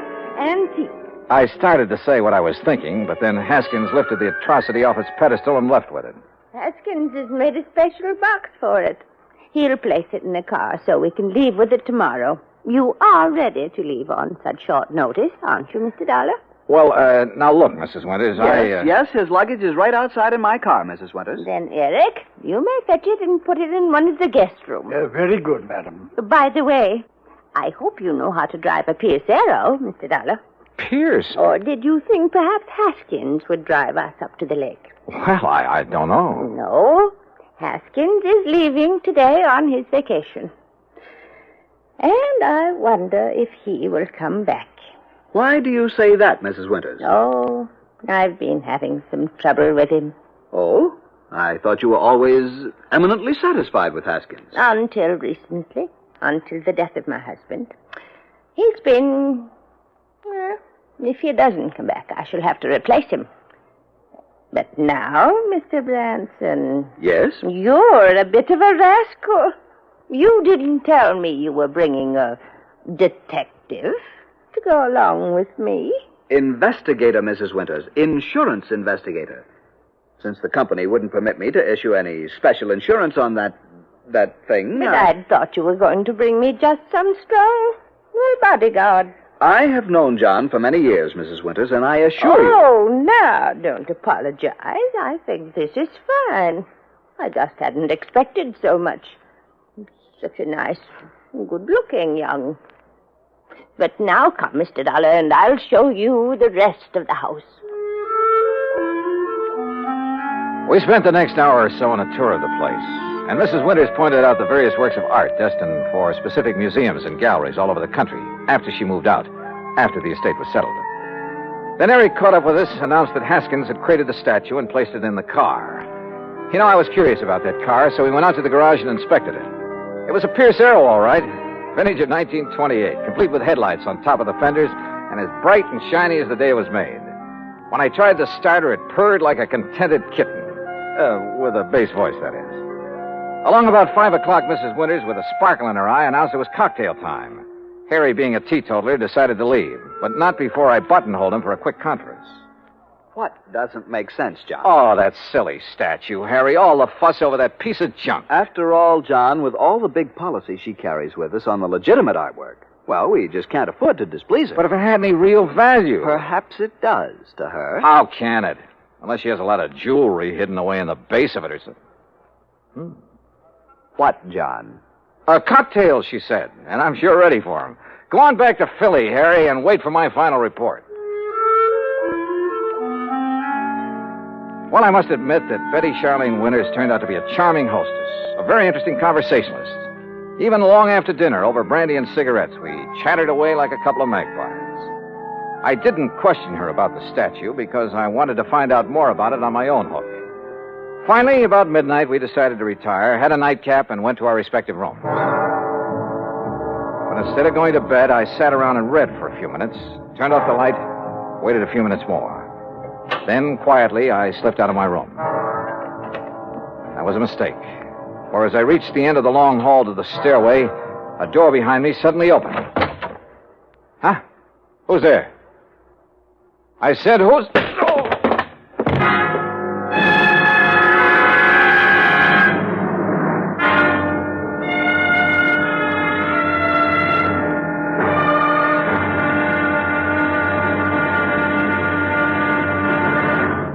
Act Two of yours truly, Johnny Dollar, in a moment. With the bigger, more impressive kaleidoscopic change of events on the world scene today, we sometimes forget the smaller kaleidoscope, the child's toy, with its ever-changing designs and color. The kaleidoscope is a fantastic experience for any child. That is, any child who can see. But what of those children who cannot experience the ecstatic pleasures of form and color in the ever-changing world about them? This problem has bothered many, and many such people have tried to solve it. One-time soldier in the United States Army, Robert Neiman, is one of them. Captain Kenneth Moyer, also of the Army, is another. Both men, while stationed in Japan recently, set about the task of raising funds for the purpose of providing eye examinations and operations for sightless Japanese children. In return for this gesture, Japanese eye surgeons did not charge for their services. For those children who could not be cured, Braille typewriters were purchased and donated for training purposes in the hope of giving a few more people useful lives. Both Neiman and Moyer worked independently of each other. Neither knew of the other's interest in such a gratifying project. Both have continued the work with enthusiasm. The results of their efforts, when a blind child sees again, or perhaps for the first time, that is their reward. For a child, as for an adult, new sight leads to understanding. And understanding is a building block of freedom, the right of all men, everywhere. And now, Act Two of yours truly, Johnny Dollar, and the Wayward Widow Matter.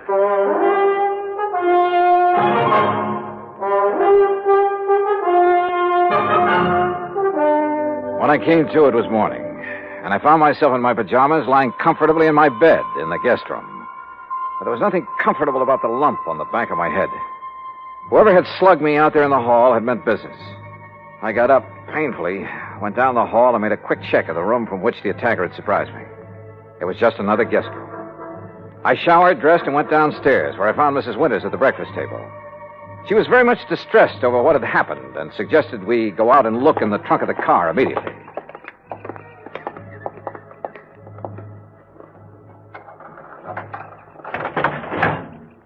There now. Do you see, Mr. Dollar, the box with the statue in it hasn't been touched. I don't understand it. Where is your chauffeur, Mrs. Winters? Why, Haskins left on his vacation last evening. I thought I told you. But surely you don't think Haskins... Well, you said you were having trouble with him. Maybe we'd better open that box to make sure that... But it hasn't been touched. And I'm the only one who has a key to that little lock on it. Yeah, I see. But now it's pretty logical to assume that whoever slugged me last night was interested in... Hey, Mrs. Winters, how long has Eric, your butler, been with you? Why, Eric, the dear boy, has been with me for nearly 30 years. But good heavens, you surely don't suspect him of anything like this. He's a very fine person, Mr. Dollar, and a perfect gentleman.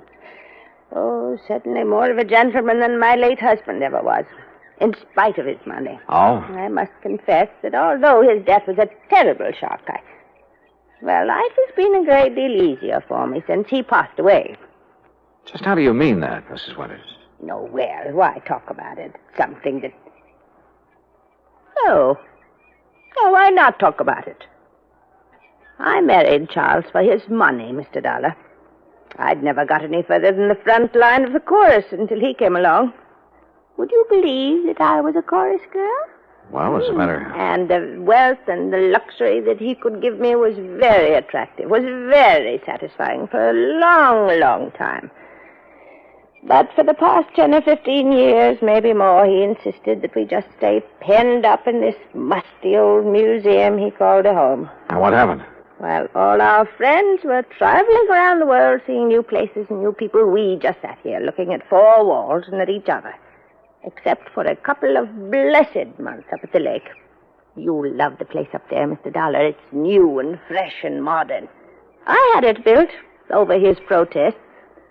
Young people came to see us, and it was such a relief from a... Well, I'm sorry. This must be so boring for you to hear. Not at all. Now, look. Why don't we call the police in about this thing that has happened to you? Come, we'll go right back into the house and Wait a we'll minute. No, let's not. A bunch of policemen prowling around would scare him off, whoever he is. Suppose you're attacked again. Well, at least I'm ready for it now. I just don't like your taking this chance. Of course, we could leave. Go up to the lake. Run away from him? Well, yes. Oh. Of course, it might prove whether he's interested in the statue. If he follows us, I mean. Oh, dear. Why don't you let me call the police? Only if you think they ought to be around here to protect the house while we're gone. No, that isn't necessary. We have a very efficient burglar alarm system. Well, it doesn't look as though it was working very well last night, does it? Unless it was someone in the house who attacked me. Who else is there besides you and Eric? No one, except the cook. Male or female? Oh, no, Mr. Dollar, not Martha. Why, the poor dear is nearly as old as I am, and a real companion for me.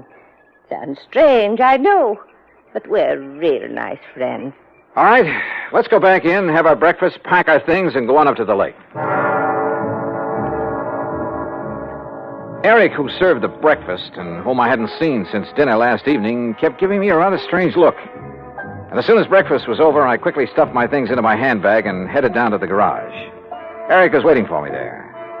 He insisted that he put my things into the trunk of the car, which killed any chance I might have had to pry open the box with the statue. I started to question him about the night before, but as it turned out, my questions were quite unnecessary. Yes, Mr. Dollar, it was I who carried you back to your room and put you to bed. Oh? You see, I was making a final inspection of the house, as I always do after everyone else has retired. I'm always concerned about the many valuable things we have. I don't blame you. Well, I was on my way up the main staircase when I heard you fall. I was slugged. Forgive me, sir, but when I found you there at the head of the stairs, I thought your condition was due to... you must pardon me, sir, but was due perhaps to having imbibed too much brandy after dinner? Not a bit of it. Somebody barged out of that guest room and struck me from behind. But I saw no sign of anyone else about. You're sure? Most certain, sir. Was this fancy burglar alarm system you have turned on? Yes, sir. Well, then whoever did it either stayed in the house until this morning or knew the place well enough to get out without setting off the alarm. But I don't see how that would be... Have you called the police, sir? No, and we're not going to. Mrs. Winters and I are leaving for the lake just as quickly as possible. But don't you think this is sufficiently serious to warrant... Don't forget one thing, Eric. It was pretty dark in that hall. The attack might have been intended for you. Good heavens. But why, sir? I don't know. Oh, dear. Oh, there you are. Eric, you may fetch my bags from my room while Mr. Dollar and I planned the trip. Very well, madam. Oh, you don't know how glad I'll be to get there. It's such a relief from this place. And all the things associated with it. I'll be so glad when Charles' estate is settled and I can sell this old house and just Martha and I can stay at the lake. Oh, I know all the paintings and things are all very fine and valuable. But I'm so tired of looking at them. Well, then why do you take this so-called, I beg your pardon, the statue up to the lake? Well, this is different. Oh, yeah, I'll grant you it is a bit different from the other things that... Oh, well, let's talk about it along the way.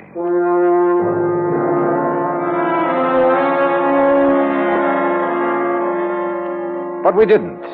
Simply because I didn't bring up the subject again. Why not? Because a couple of pretty wild ideas had begun to peck away at the back of my brain. Ideas just crazy enough to have some basis in fact. The 1928 Pierce Arrow ran like a dream in spite of its advanced age. And Mrs. Winters, in spite of her advanced age, kept the conversation going at a merry clip. There was a sparkling, almost buoyancy about her. And the hunch that had hit me began to grow. We crossed the Delaware River at New Hope on Route 202, and in Lambertville, we stopped at the sign of the Flying Red Horse to gas up the car. That's item 2470. While the attendant was busy with that and checking the tires and battery and so forth, I made some excuse or other and stepped around to the telephone booth at the back. Harry Branson here. Harry, I want you to drive out to the Winters home in Bryn Mawr again. Oh, what for? Just do it, right away. Then call me up at the lake. Well, whatever you say, John, but I wish you'd tell me... Gotta go now. Goodbye. The rest of the trip through the pretty North Jersey countryside was uneventful. And finally, north and east of the little town of Andover, we came to Lake Wawayanda. We drove along a private road to the far end of it, and there, perched on a little cliff above a deep basin, was a real smart, modern brick and glass home. That's right. Straight up the little hill and park in front of the garage. Little hill? I just hope we can make it. Right here. I hope the brakes will hold, or this thing could roll right on back into the lake. Oh, and the lake is so deep right there. Nearly 100 feet. An old mine or something before the water came up. Oh, this is a pretty dangerous driveway. Here now, let me help you. Thank you. One of the first things I'm going to do is have this driveway built up and leveled off and a big stone wall built around it. Yeah, you'd better. Careful now. This is pretty steep. Oh, listen. Yeah? Telephone is ringing inside the house. Oh, well, let me have the key and I'll go in and answer it for you. I'll answer it. You can unpack the car while I do. I suspected the call was from me, but didn't want to say as much. So I opened the car trunk, proceeded to take out the luggage, and the big, clumsy box for the statue. The box was heavy, very heavy, and I wondered how Haskins, the chauffeur, had been able to pick up and carry the statue so easily back in Bryn Mawr. I finally got the box perched on the edge of the car trunk when Mrs. Winters called to me. It's for you, Mr. Dollar. It's Mr. Branson. Oh, okay, I'll take it. Leaving the box there on his precarious perch, I went on up to the house. Right here in the front hall, Mr. Dollar. Oh, all right, thanks. I'll go on out to the car and get my coat and purse. Yeah. Johnny Dollar. John, this is awful. Terrible. As I just told Mrs. Winters, this is... Well, I couldn't believe it. How did you know? How did I know what? Eric, the butler. Yeah? Dead. He's dead. And John, Dead from what? How did he die? He apparently fell down the main staircase. The poor cook, Martha, is the only other person in the house. She's beside herself. Yeah, I'll bet she is. But whatever made you suspect something was wrong out here? Call the police, Harry. Make sure they look for a possible blow on the head that might have been delivered before he fell. What? Mr. Dollar's going to fall. So long, Harry.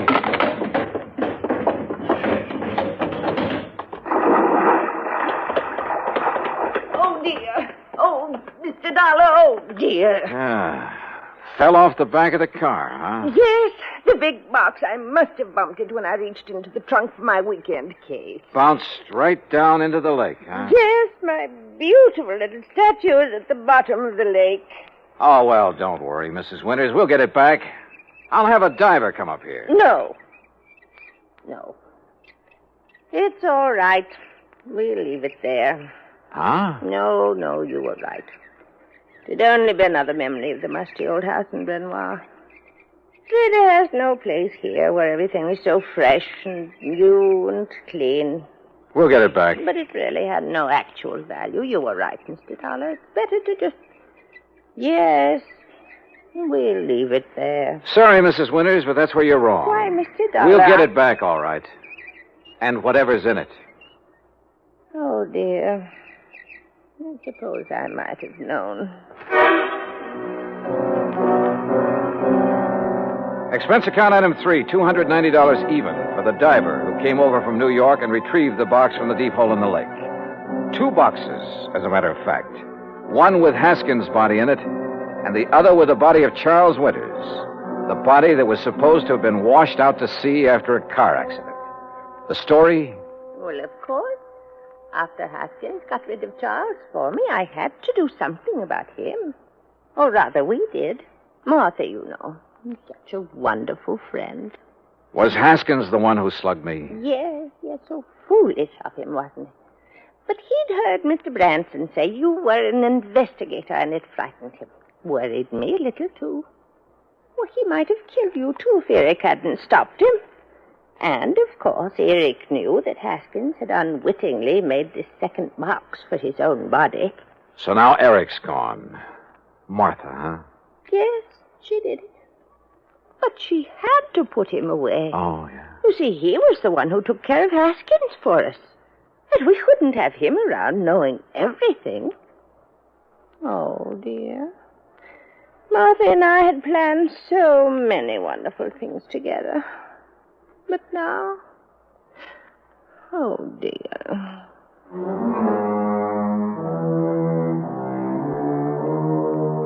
Expense account total, including incidentals and transportation back to Hartford, $365.50. Remarks? Well, I'd rather not say how I feel about a case like this, Harry. A whole crime wave by a couple of apparently sweet old ladies.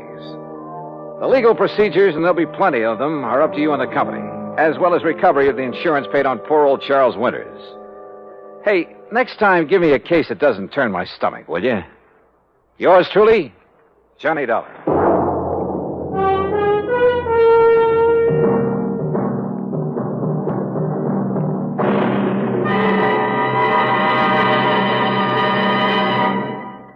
Now, here's our star to tell you about next week's story. Next week, a taste of the Old West and a taste of lead from a .38 Colt. Join us, won't you? Yours truly, Johnny Dollar.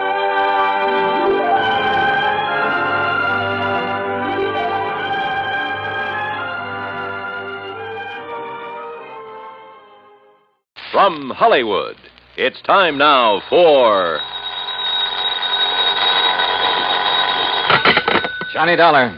Fred Larkin, Johnny. New Jersey Fire and Casualty.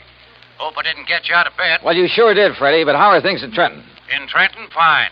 In the little town of Vineland, I'm not so sure. Vineland? About halfway between Philadelphia and Atlantic City? That's the place. What goes down there? Fire. Arson? That's what I hope you can find out. Well, any reason for suspicion? Yes. The man who holds the policy on $83,000 worth of bedding. Bedding? Mattresses, box springs that went up in smoke 2 days ago. Okay, Fred, I'll grab the first train.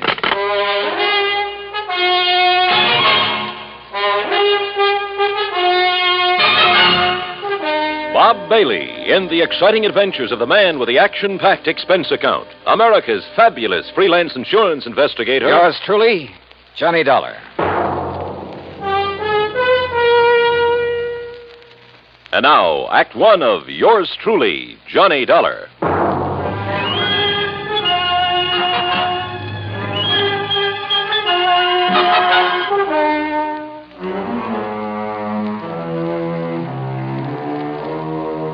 Expense account submitted by Special Investigator Johnny Dollar to the New Jersey Fire and Casualty Insurance Company, Home Office, Trenton, New Jersey.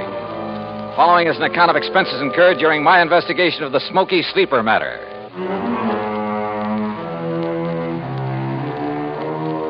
Expense account item 1, 1075, fare and incidentals, Hartford to Trenton. Item 2, 80 cents taxi to Fred Larkin's office on West State Street. He lost no time in getting right to the point. That's right. $83,000 total loss. Well, who's filed the claim, Fred? Name is Ben Murray, sole owner and manager of Ben Murr Furniture Sales in Philadelphia. Sort of a small chain scattered around all over the city. I thought you said the loss was in Vineland. It was. That's where he had a big warehouse. Well, if his stores are in Philly... He claims it's cheaper than maintaining a big warehouse in the city. Also, apparently, it's close to a couple of sources of supply. He's been a good account, Johnny. We've made a lot of money on his policies. Well, it sounds like you've issued him quite a few. Well, we have. You see, in addition to the usual coverage on his stores, we've issued him a lot of short-termers on warehouse contents from time to time. I don't quite see what you mean. His whole business is based on special sales. Pre-inventory, going out of business, distressed merchandise, fire and water damage sales, summer, winter, spring, and fall sales. Anything you can think of. No kidding. Periodically, he loads up his vinyl warehouse with stuff he's accumulated for the next big sale, and we insure it. This time it was $83,000 worth of box springs and mattresses. Wow, that's a lot of betting for just one sale. Don't worry. He'd have got rid of it. His salesmen are the sharpest bunch you ever saw. Too sharp, if you ask me. Almost like a bunch of con men. You know what switching means in the retail trade? Isn't that when they advertise a well-known item at a very low price? That's it. Then when you try to buy it, they just happen to have sold the last one. That's it. But by that time, they've got you in the store where they can use the high-pressure pitch to sell you some inferior item at an even higher price, and on a no-return basis. Yeah, by the time the customer gets wise, it's too late. Exactly. I suspect they're not above using the label switch, too. You know, have some local manufacturer make up a cheap item, then put a nationally recognized label on it, or a pretty good copy. My, what nice clients you have, Freddie. Well, what can we do, Johnny? As long as we don't catch them red-handed in something that directly affects us. Well, you don't need to write any more policies. The company says different. At least until such a time as they try to pull something on us, or we find proof of such doings. I see. Oh, where'll I find this Ben Murray? Either at his main office in Philadelphia or down in Vineland, looking over what's left in the shell of that warehouse. On what exactly does Murray base the amount of his claim? Face value of the policy, which in turn was based on the cost of the goods to him. Huh? You mean you used the figures he gave you? Hardly. We got the figures from the actual bills sent him by the manufacturer. Well, I wondered. I don't blame you. No, Johnny, that $83,000 is exactly what the mattresses and box springs cost him. It was a special order from one manufacturer, made up especially for one big sale. Can your secretary check on Murray's whereabouts for me? Sure. All right, then let me use your phone. I may be able to save us all a lot of time, labor, and soap.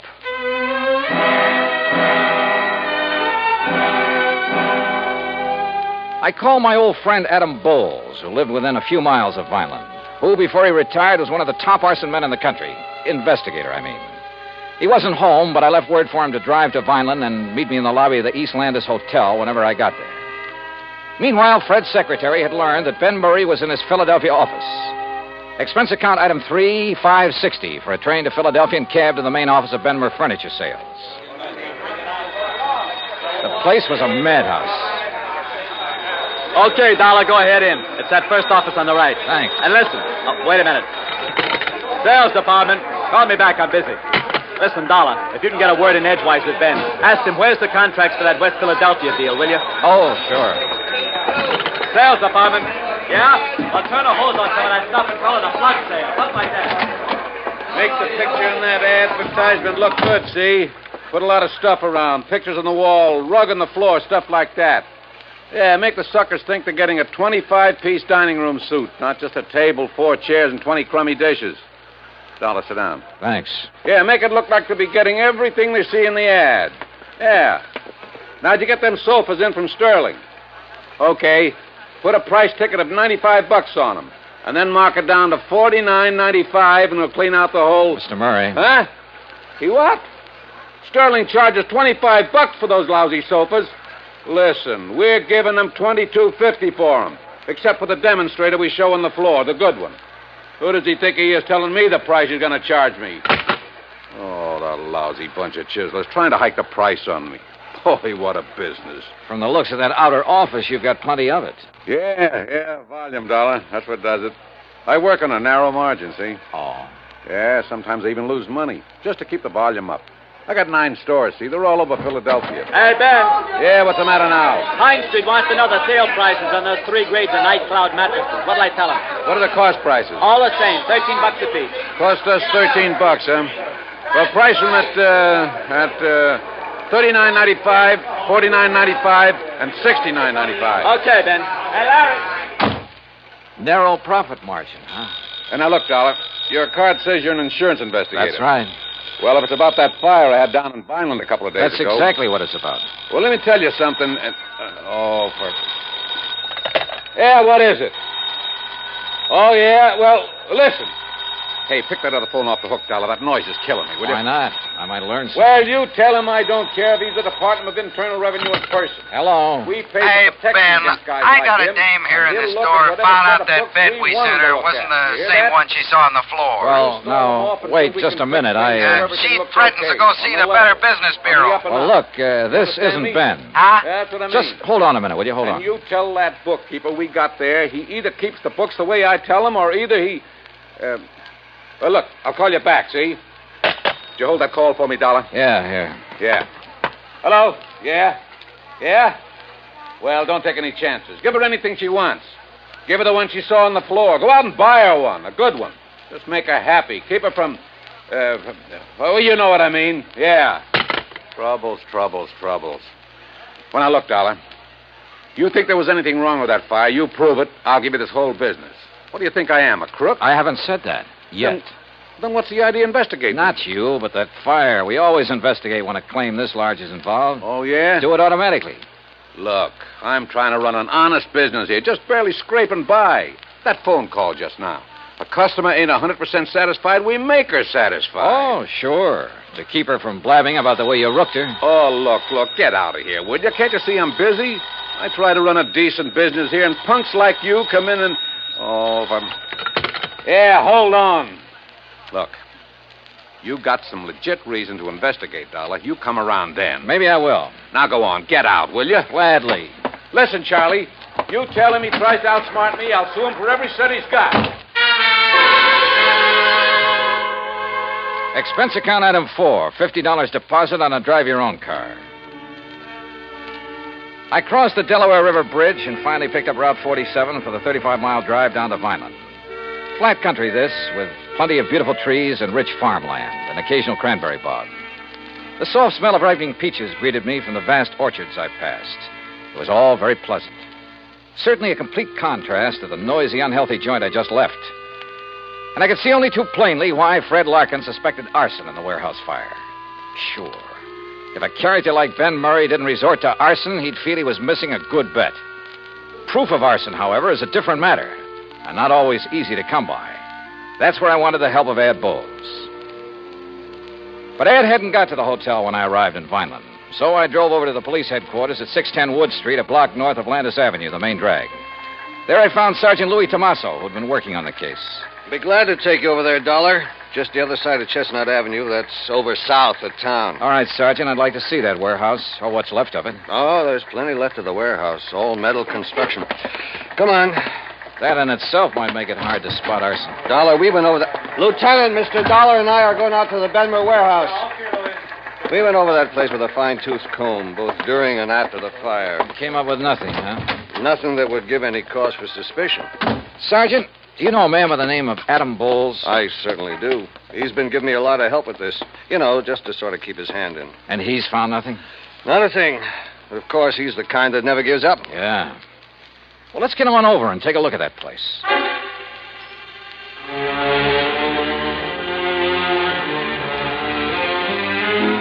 It was obvious that the whole contents of that warehouse was damaged beyond repair. And apparently the big steel building had been packed to the roof. I looked over some of the damaged mattresses very carefully, sometimes with the aid of my pocket knife, and I learned some rather interesting things. Things that showed the best possible reasons for wanting to burn up a lot of merchandise like this. Wow. Well, have you seen enough, Mr. Dollar? Yeah, I guess so. But I still want to talk to Adam Bowles. So let's go on back to Wait town. a minute. Looks like Ad pulling up in that car there. Huh? Oh, so it is. Hey, Ed. What? Johnny! Yeah, well, hi, Ed. Sergeant, don't tell me you'd sent for a half-wit like Dollar. Just a minute now, Stinky. Why, the greenest rookie on the force would get further. Ed, I'll brain you. You two know each other. You kidding? Johnny, how are you, baby? Great, just great. You got my message, huh? Yeah, but I hereby inform you that, as usual, you got here too late. Oh, is that so? When I found out you were coming, I decided I'd better get to work, if only to show you up. So I did, and I found out who started the fire. Well, I've got a pretty good suspicion myself. Who did it, Ad? Poor old Jerry Cumber. Who? Jerry? The old town ne'er-do-well? Yep, that poor, foolish old wino. Wow. How'd it happen? Oh, he was just wandering around that night, as he often does, with a bottle to keep him company. Found the back door of the warehouse open, thought he'd take a little nap, or rather sleep it off. He certainly had his choice of nice soft beds. Yeah, so he went to sleep with a lighted cigarette in his fingers. And there you have it. And the funny thing, Sergeant. Yeah? The only charge you can really hold the old bum on is being drunk and disorderly. And, of course, trespass. What? Well, you look it up. You'll see I'm right. As for you, Johnny, you can just go on back to your company and tell them to pay the claim. Oh, that's so? Yes, sir. Case is closed. At least for you. That's where you're wrong. Huh? After a couple of things I heard at the Benmer office, plus a couple of things I've seen here, Adam, I think this case is just starting for me.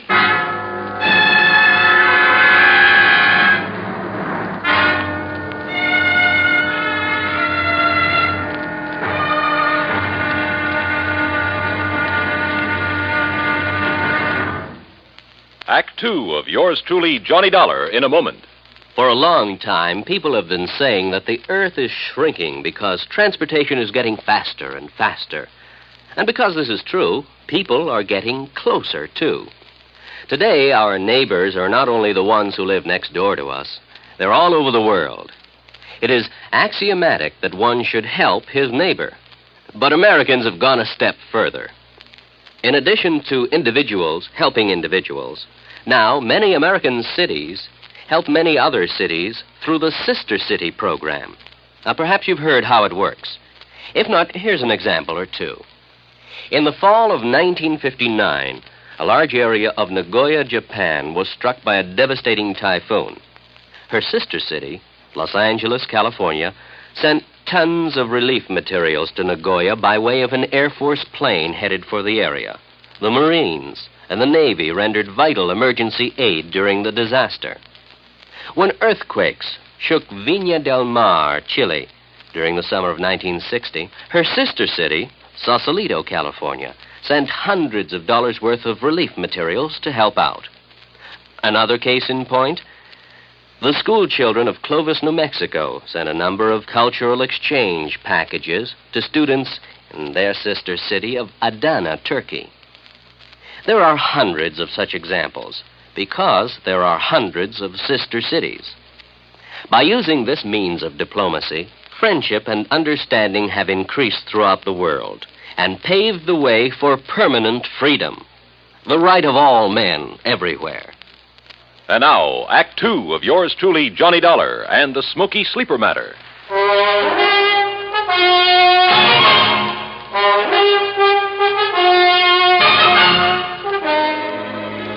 From the looks of things, the case was practically over. The fire at the warehouse full of box springs and innerspring mattresses had been accidental. And it looked, I underline that word looked, as though Ben Murray's claim for reparation to the tune of $83,000 was entirely justified. Ad Bowles, the finest expert on arson I knew, had produced the man who started the fire as proof. So, on the surface, there was nothing for the company to do but pay Ben Murray's claim. But I smell a rat, a big one. Expense account item 5, 75 cents for a person-to-person call to Fred Larkin in Trenton. Well, Johnny, if you're satisfied with Bowles' conclusion that it wasn't arson, well, that's that. We'll have to pay off the claim. What if I could prove fraud? Fraud? What do you mean? Look, Fred, you told me you saw the bills, the manufacturer's bills, to Murray, giving valuation on the bedding that was stored in that warehouse. Yes, I have photostats of those bills right here in my desk. But what... Good for you. Dig them out, will you? Oh? Why? Go on. Dig them out, Fred, and read them to me. What if there was no arson? I fail to see what you're driving Look, will you do what I ask you? I'm trying to save your company some money. All right. Here now. Now, what do you want to know? Well, the labels on the remains of the mattresses I looked at the scene of the fire, those labels indicated there was a model called the Night Cloud Sleep Rest. And that checks with these bills. Let's see. There were 3,500 mattresses called Night Cloud Sleep Rest. Well, forget the quantities. What was the manufacturer's price to Ben Murray on that Night Cloud Sleep Rest? Let's see. Johnny, they cost Ben Murray exactly $25.50 apiece. And there's an equal number of box springs to match. $25.50? That's right. But I overheard him say in Philadelphia that he only paid... What, Johnny? Nothing. What other models are on those bills? Night Cloud Super Sleep. And the price? Just a second. Hey, look, while you're figuring, you might be interested in knowing that the labels on that sleep rest indicated a retail price of $69 each. Some profit, huh? Here now. Johnny, the Night Cloud Supers cost Murray $26.20 apiece. Wow, hey. All right, I got it. And he claimed to be working on a narrow profit margin. Now, the Night Cloud Perfection Sleep cost him $27.14 each. Good. Any more? Those were the only ones he bought and stored in the warehouse. All right. Now, give me the name and address of the manufacturer. Easy. Golden Bedding Corporation, Woodbine, New Jersey. Good. Now, one more thing. Can you think of the name of another big chain of furniture stores, like Ben Murray's, only in New York or Chicago or some other big city?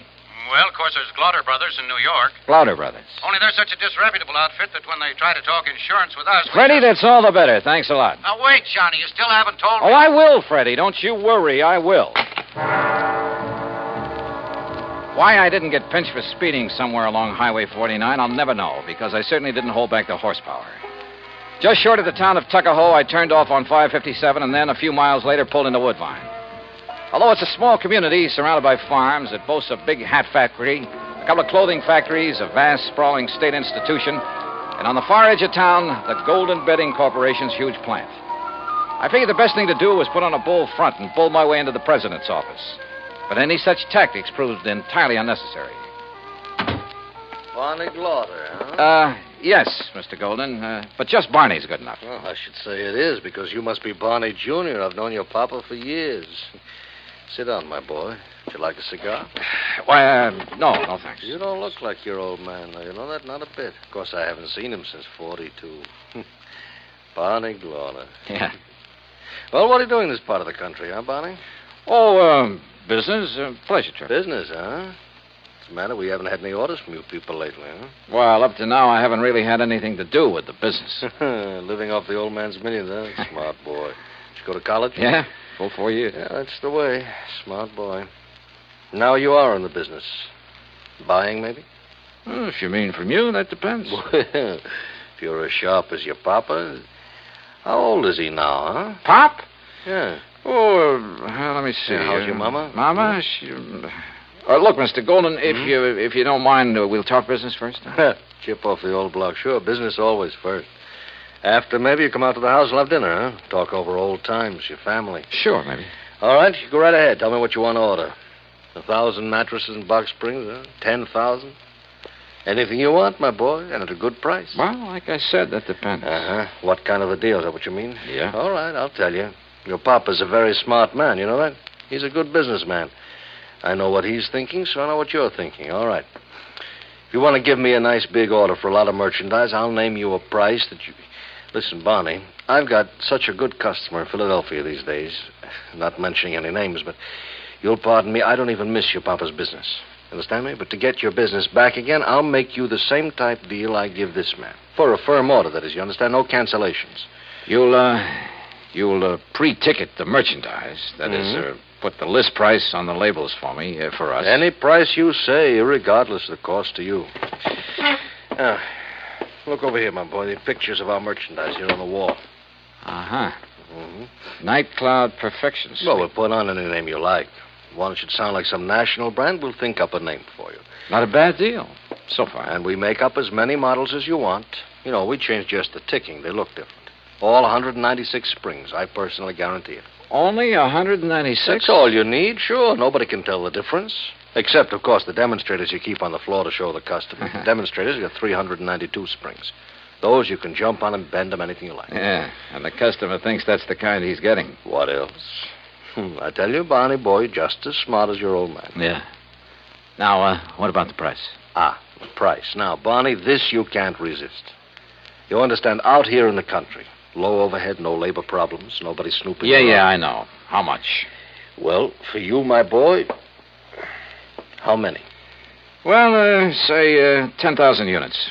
10,000 units. All right, I'll give you a special price. How much? Well, now, this depends on the ticking material. You look here. See? First-class material looks like twice the money. Go on. Plain blue and white ticking, that costs you, and remember, Barney, this is very special because of your papa and getting back his business, so at 10,000 units, then this ticking, $14.93, and you never saw such a buy. That okay? Strikes me as a little high. A little high? I'm not making a thing on it. Look at here. This, the fancy taking, this is real class. $15.06 a unit. Now, you can't beat that. Now, wait a minute. Of course, Barney, my boy, if you want to order a few No. I think maybe I can do better up in New England. In New England, who? Tell me who. Well... All right. Now, look. I told you, I've got a big customer in Philadelphia. Well, all right, never mind. We'll do it the same way for you we do for him, all right? On the books. How do you mean? Well, I mean $14.93, huh? Only what would you think if the bill I send you says $29.96, hmm? Double? Mm-hmm. You'd make it look like I paid twice as much? So? Yeah. For tax purposes, I'd only be showing about half the profit I was actually making. Smart boy, Barney. Or suppose I insured the stuff for the amount your bills showed, and something happened to it. Well, that's right, sure. However you want. Excuse me. Hello. Oh, hello, Ben. I was just thinking of you. I hear you had a lucky fire up there. What? Oh, no, not now. Listen, Ben, I've got a customer. I've got an important customer here, the son of a very dear old... What? Yes, he is. Yes. A blue shirt and a bow tie. Oh, no. Ben, I'll call you back. Mr. Dollar? That's right. Johnny Dollar. In person, Mr. From the Golden. insurance... Oh, no. Too bad Ben Murray's call interrupted our conversation. Oh, what have I said? That was a very interesting lot of facts you gave me, and I strongly suspect it'll not only put Murray out of business, but you too. And a lot of people you've been dealing with. Dollar. Brother, I hate to think of what the Better Business Bureau will do when they get hold of these facts. To say nothing of the Federal Trade Commission. Dollar, listen to me. But I have a notion it'll help to clear up one of the dirtiest chip rackets in years. There's no need to Even the long-suffering public understands this sort of shady operation when it's brought to their attention. It's not at all. As for the decent, legitimate national firms you've been practically stealing listen from... to me, Dollar, will you please listen a minute? Yeah, go ahead. Business has been good. I've made a lot of money. Oh, now, wait a minute. Maybe you could use a little bit. We'll call it the commission, huh? Say $10,000. In cash, it wouldn't show. Golden, I wouldn't even spit on that kind of money. Oh, I could maybe persuade you. You couldn't persuade me to have any part of it. Brother, you've had it coming for a long, long time. And believe me, I'm going to see that you get it. Understand? Yes, Dollar, you make it... I understand. I understand you, too. You dirty crook. You faker. You liar. You cheating, dirty, conniving, chiseling liar. You ruined me, you hear? You ruined me. Yes, Fred? I'm afraid that your nice client, Ben Murray, based his insurance claim on a lot of values that didn't exist. On the hiked-up prices. Hiked up to cheat you and the income tax boys. And if that isn't outright fraud, I'll eat my shirt. So you can just forget about paying that claim or any part of it. And I hope that you and the company will take whatever legal steps are necessary to put these guys out of business. Expense account total, including incidentals and the trip back to Hartford, $130.49. And cheap at half the price.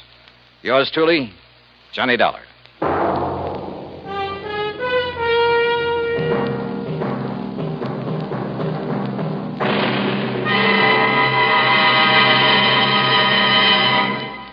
Our star will return in just a moment. Our flag now numbers 50 stars, and behind each star there stands yet another flag representing one of the 50 states. Kansas' state flag is dark blue, and in the center is the state seal, surmounted by a large sunflower, the official state flower. The seal reflects the history of Kansas, the train of ox wagons going west, for most of the great roads pass through Kansas. An Indian is depicted chasing a herd of buffalo, recalling the words of the official state song, "Oh, give me a home where the buffalo roam." For this truly was the home of the buffalo and Indian. The east is represented by a rising sun, and the promise of future prosperity is indicated by the steamboat on the river and the farmer plowing the field. Above a mountain range are 34 stars, for Kansas was the 34th state admitted to the Union. Over all is the state motto, Ad astra per aspera, to the stars through difficulties. Kansas state flag, the flag of the 34th state to enter the Union, was adopted on March 23rd, 1927. Now, here's our star to tell you about next week's story. Next week, the case of a girl who was willing to kill for money she didn't need. Join us, won't you? Yours truly, Johnny Dollar.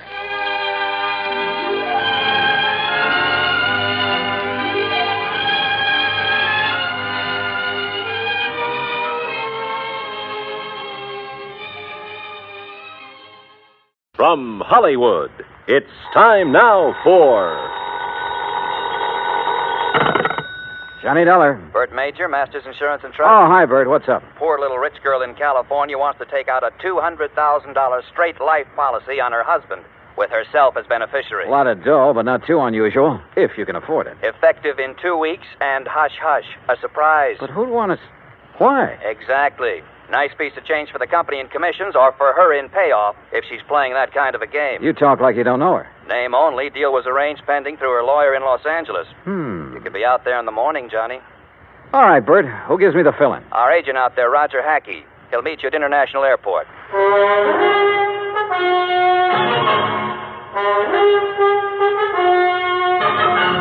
Bob Bailey in The Exciting Adventures of the Man with the Action-Packed Expense Account, America's fabulous freelance insurance investigator. Yours truly, Johnny Dollar.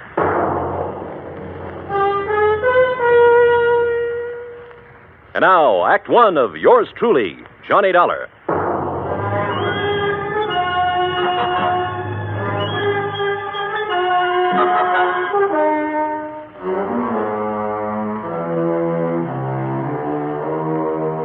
Expense account submitted by Special Investigator Johnny Dollar to the Home Office, Masters Insurance and Trust Company, Hartford, Connecticut. Following is an account of expenses incurred during my investigation of the poor little rich girl matter.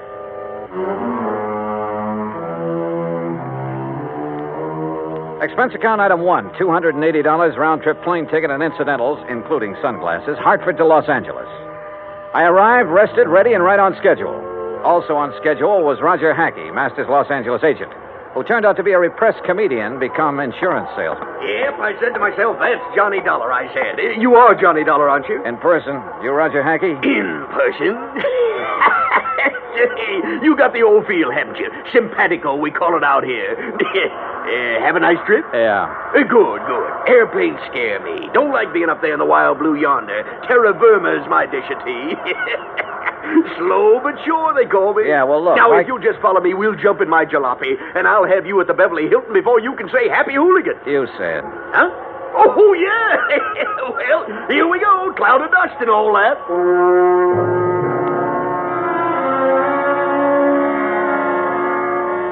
The ride from the air terminal to the hotel was hot, silent on my part, and unproductive so far as the case was concerned. Roger Hackey kept up a running commentary on everything from bad actors to the Zodiac.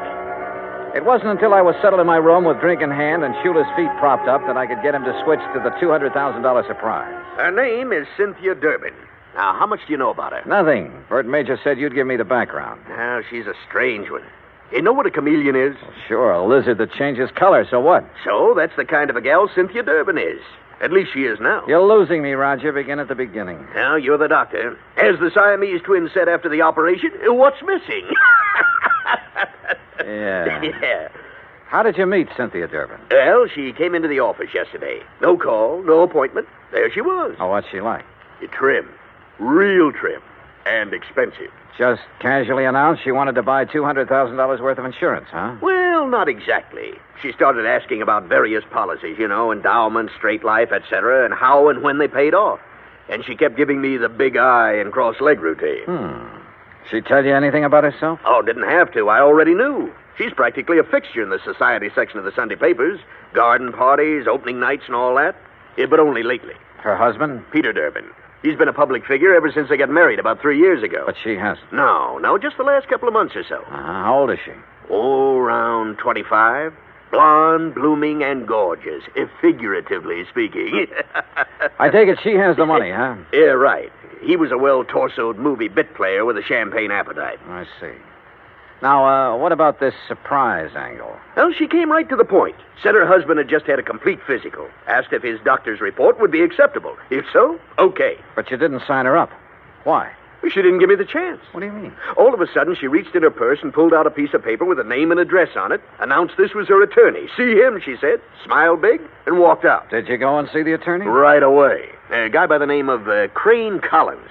Has big plush offices downtown, old senior partner type. What did he have to say? Oh, nothing except routine questions about filling out the forms, expediting the procedure, importance of secrecy for the surprise. Well, why didn't you ask a few questions? Couldn't? What do you mean, couldn't? She was there. Doing what? Sitting back in a corner, all huddled up like a mouse, waiting to be pounced on. Didn't say a word, while Collins and I filled out the papers. Yeah, she signed them as if they were a death warrant. Went back to the corner and stared at the wall. Now I see what you meant by that chameleon remark. Yeah, she's too much for me. Yeah. A leopard can change its spots, too. Expense account item 2, $3.25 taxi fare to the offices of Crane Collins. So far, all I knew was that the wealthy young woman wanted a pot full of insurance on her husband. If it hadn't been for the surprise request, it would have been routine. Now it wasn't. And the people involved, one of them at least, were not routine. I was ushered into an oak panel office high above the streets of Los Angeles. Good afternoon, Mr. Dollar. Mr. Collins? Your card identifies you as an insurance investigator, Mr. Dollar. I don't believe I understand. Cynthia Durbin is your client? Why, yes.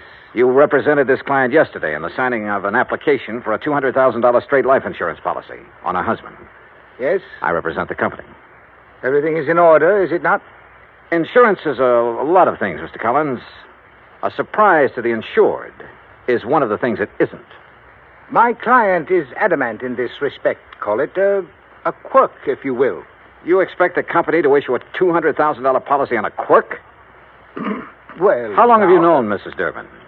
Since she was born. Then you know her father? Knew him. I am his executor.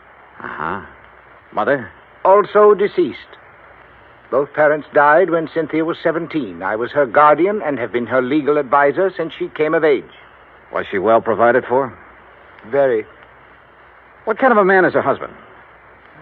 Young, about 30. Tall, good-looking. No, Mr. Collins, not statistics. Your impressions.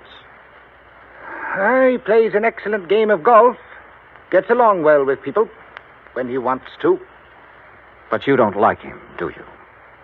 In this profession, Mr. Dollar, I neither like nor dislike people. I represent them, and that representation is based on fact.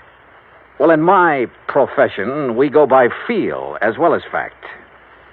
Well, tell me candidly, Mr. Collins, do you think there's anything strange about this request for insurance on her husband? As I said, I deal in facts, not feelings. As a client, she sought professional assistance. Ergo, I supplied it. Where do the Durbins live? I'd rather Oh, not. now look, I can get it from any society editor in town. My secretary will give you the information. All right, thank you. By the way, don't tell Mrs. Durbin or anyone else that we've had this discussion. If you do, there will be no insurance issued. Interference with investigative procedure. Fact, Mr. Collins. I understand. Expense account item 3, $2.60, phone call. Then taxi to Roger Hackey's office. A neat one-story building in the Miracle Mile on Wilshire Boulevard. Purpose? To borrow Roger's company car. The Durbins lived in one of those colonial mansions out in Beverly Hills, surrounded by curving driveways, spacious lawns, swimming pool, and cabanas, all of it enclosed by thick, high walls and electronically controlled gates. The mention of insurance on the intercom got me in. Cynthia Durbin was everything Roger said she was. The first time he met her, that is. Please excuse my appearance, Mr. Dollar. I've been swimming. Oh, I don't mind at all, Mrs. Durbin. Really, you shouldn't have come here to deliver the policy. What if my husband had been home? No surprise. No, that would have spoiled everything. Well, may I have it, please? The paperwork has not been completed yet. And what are you doing here? What do you want? Get to the point. Well, just a few questions, Mrs. Durbin. My colleague, Mr. Hackey, should have handled these details yesterday, but he was somewhat rushed. Oh, and there's nothing wrong with... Would you care for a drink, Mr. Dollar? Thanks. The bar's out by the pool. Shall we?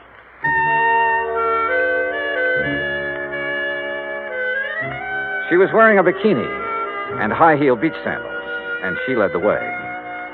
I was hoping it was 2 miles to the pool instead of the 75 yards it turned out to be.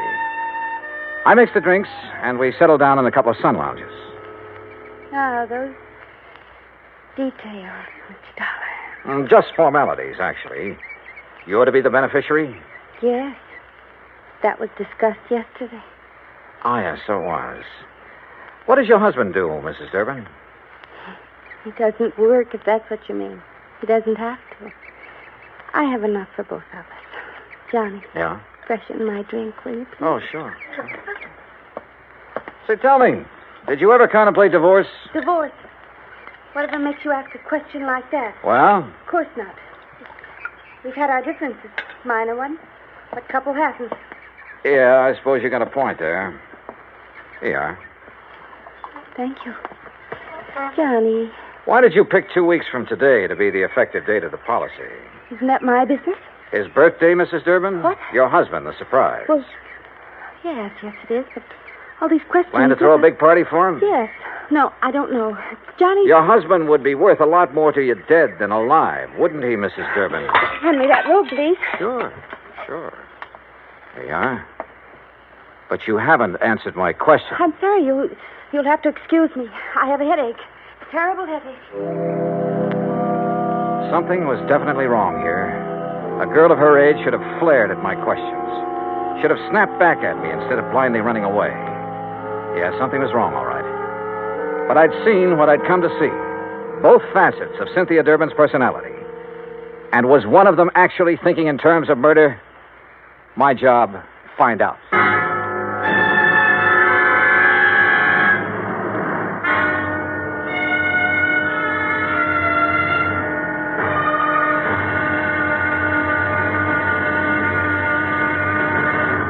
Act two of yours truly, Johnny Dollar, in a moment. An interesting parallel hit me the other day. When a baby takes its first 3 steps, everybody is happy and gives a cheer for its progress. The same thing happens when a country takes important steps toward lasting world peace and freedom. That great American patriot, Benjamin Franklin, outlined 3 important steps in the drive toward a lasting world peace and freedom of mankind. The last and most important of these steps was, and is, to get the people of the world to talk to each other and to help each other. This is the essence of the people-to-people program that Americans have put into operation all over the world. It has been such a great success that it is beginning to work both ways. Not too long ago in Korea, Tom Lawrence, a yeoman in the United States Navy, lost his wallet on a street in Seoul. The wallet was found by a 15-year-old Korean boy who gave it to his father. The father promptly returned it to Lawrence with nothing missing. Tom Lawrence decided that this kind of honesty should pay off. He visited the 7 members of the Korean family and gave them 80 pounds of rice. He then promised to bring the family 50 pounds of rice each month he remained in Korea. The Korean father said, "I think this is much more than I deserve." Maybe it was, and maybe it wasn't. But who can put a price on better understanding among the peoples of the world? For through better understanding of each other comes an understanding of freedom, the right of all men, everywhere. And now, Act two of yours truly, Johnny Dollar, and the poor little rich girl matter.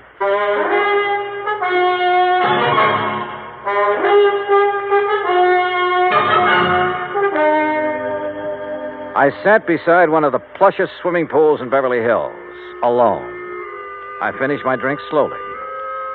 Cynthia Durbin was a strange one, all right, but her actions seemed compulsory rather than natural. If she really was thinking about murder for $200,000 in one chunk, she was pretty crude about it. If she was trying to impress her husband for some unknown reason, she'd selected a mighty offbeat way to do it. If she was going off her rocker, well... The extension phone hung on a post beside the bar. I don't ordinarily listen in on other people's conversations, but this one... Thing wrong, darling? Eric? Oh, Eric, I've got to talk to you. Something has happened. I think No, Cynthia, not on the phone. Meet me here in half an hour. But Eric... Half an hour. Here. Goodbye, Cynthia. Hello, Eric.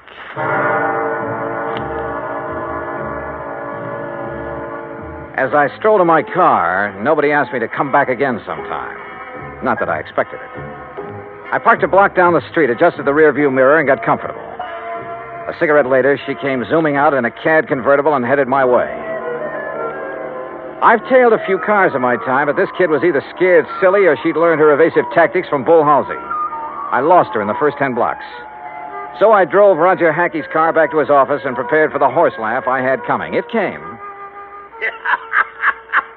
She lost you, huh? Oh, that's a dandy, a real dandy. Hey, tell me, do you always laugh when you're about to lose the commission on a $200,000 policy? Yeah? Oh. Well, what are you going to do now, Johnny? Who is Eric? Well, he's not a brother, that's for sure. Oh. I don't know. You know, for 2 cents, I'd turn in a negative report and go on back to Hartford. Oh, wait now. You can't do that. This is a big deal. For you. For me, it's a pain in the neck. But you can't turn in a negative report just because she's got an extracurricular boyfriend. You don't even know who he is. And what about her husband? Yeah, what about him? Here. I got the dope right here. Today's paper, and it's a good picture of him. Read what it says. Peter Durbin, one of Los Angeles' better amateur golfers, plays out of Silver Oak Country Club where the State Open is being held this week. He's expected to finish in the top. Roger, what time is it? 4:30. Thanks. Huh? Hey, where you going? I'm going to try my hand at being a reporter. What? What are you talking about? Roger, I'm going to interview Mr. Peter Durbin for the Interstate Publicity Press Association. Huh?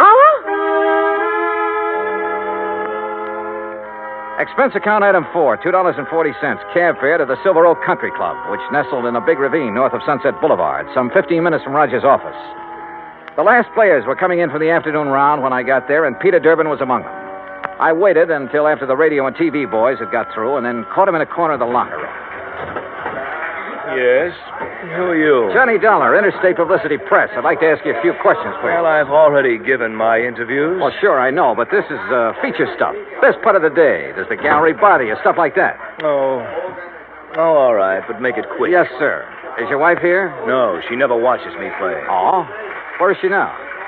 Well, at home. Where else? But now, see here, don't you think... You're playing a great game, Mr. Durbin. You figure you're going to win this tournament, huh?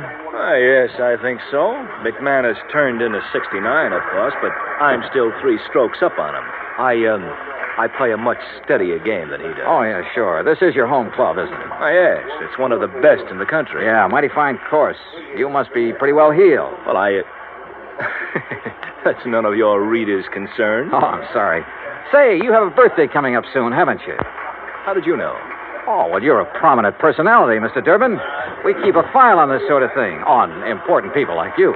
Oh, I see. Oh, sure. I suppose you're going to have a big affair. No, as a matter of fact, the annual Western Road races fall on my birthday each year. As a reporter, you should recall that I won both last year and the year before. Oh, yeah, sure. Well, happy birthday, Mr. Durbin, and good luck. Well, is that all you want? That's all I need to know. Thanks.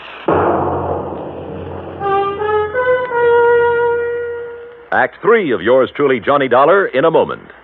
No folklore could be all boastful and dynamic. Some of it is about the man at the bottom of the pile. Like the one they tell of the traveler who just had to get across a river. He argued with the boatman, but that boatman wasn't about to move. Nope, not with the spring thaw making it a mighty ugly river. The traveler was insistent. Finally, the boatman agreed. But it was going to cost a whole quarter to get across. But I ain't got but 15 cents. You gotta take me for that. Your regular fare's only 10 cents. The boatman stood firm. I ain't going, that's all. Anybody that ain't got but 15 cents, it just don't make no difference which side of the river he's on anyhow. Folklore belongs to every nation's legendary past. And I guess we Americans have our share of some good ones. Like the one about... but we'll have to save that one for the next time we travel your way. See you then. And now, Act 3 of yours truly, Johnny Dollar, and the poor little rich girl matter. Expense account item 5, $6 even. Taxi fare to the office of Attorney Crane Collins, with whom I could now agree on one point. I didn't like Peter Durbin either. It was 6:15 after hours when I entered the office of Collins, Douglas, Walsh, Hanley, and James. The senior partner was still there. His door was slightly ajar, and I heard voices, which stopped abruptly when I entered. Oh, Mr. Dollar. Rather late in the day, isn't it? I don't keep office hours, Mr. Collins. I'm very busy. Then I'll wait. Very well, as you wish. I wished, so I waited. But not for long. Because about 3 minutes later, Collins came out, carefully closed the door of his office behind him, and strode easily toward me, oozing his most charming professional smile. Now, Mr. Dollar, what can I do for you?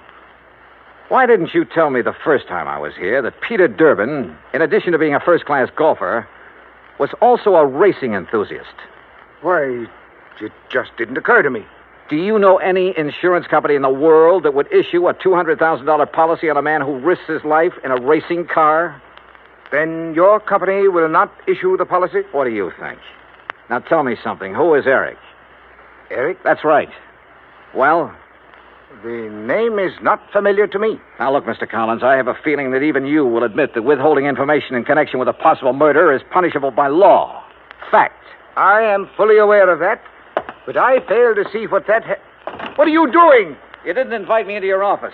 I just wondered why is all. Have you no ethics, man? Cynthia Durbin was in there a few minutes ago, wasn't she? Mr. Dollar. Wasn't she? If it is the intention of your company not to issue the insurance to my client, I will so inform her, and that will end the matter so far as you are concerned. Now, please be good enough to leave. You really don't know or care what's going on, do you? You're so wrapped up in the letter of the law that preventing a possible murder doesn't even occur to you. Another one of your feelings? Well, I don't have the remotest idea what you're talking about. Good night, Mr. Dollar. Good night, Mr. Collins. Expense account item 6, $9.50, cocktails and dinner. I should have written my report negative and hightailed it back to Hartford. But when you see in your mind's eye the possibility of a racing car careening off the road at 125 miles an hour exactly 2 weeks from now, you don't just stick to business and call it quits. Eric, wherever he tended bar, was the key. But how to find him? I was on dessert in the evening paper, giving my subconscious mind a chance to work it out when all of a sudden I was looking at it on the society page. Expense account item 7, $19, including taxi fare to Los Angeles Police Headquarters, where I had a pleasant chat with the captain on duty. Then a tuxedo rental in the same taxi to the Statler Hotel. A special pass let me in as guest at a crowded and bejeweled society benefit. Enjoying the party, Mr. Collins? Dollar, what are you doing here? Enjoying the party, too. Have Mr. and Mrs. Durbin arrived? You are the most annoyingly persistent individual I have ever... Please, no compliments. See you later. After a few minutes, I spotted her, dressed to the teeth. She turned suddenly and saw me. I expected surprise, chagrin, fear, most anything but what I got. Mr. Dollar, Johnny, I am glad to see you. I was such a bore this afternoon. Forgive me. Well, your exit was rather sudden. My headache's all gone. Isn't that wonderful? Fine. Will you dance with me? Pleasure. Dollar. That's such an exciting name. Is your husband with you tonight? No, poor dear. He's playing in a golf tournament and has to get his rest. You came alone? Yes.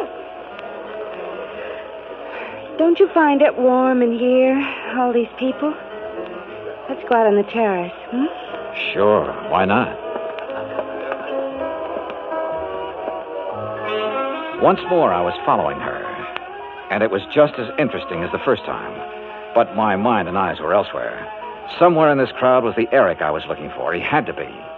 Then I spotted him, 35, big and broad, hawk-nosed, circling toward the terrace from the left. She threaded her way to a potted palm in a far corner of the terrace, turned and looked at me. Her eyes were feverishly bright in the moonlight. She was beautiful. You're a very charming man, Johnny. I wish... You wish what? Do you find me interesting? You haven't answered my question. Oh, I find you interesting, Cynthia. Who is Eric? Eric? The man you went to see this afternoon after you left me. This afternoon? You know who I'm talking about. Because you and Eric, I don't know how, were planning to kill your husband 2 weeks from now and collect $200,000 insurance. 2 weeks from now in the road race. Make it look like an accident, no doubt. No, Eric, no! I ducked and whirled around as a fist grazed past my ear and brought up one from the floor with all I had. Oh! Cynthia stood there a moment, then quietly folded up and lay on the floor in a heap, sobbing. Oh, there you are, Dollar. What have you done to this poor girl? And that man?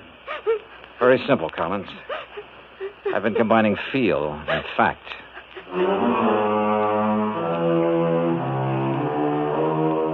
The house dick and I got them out of there.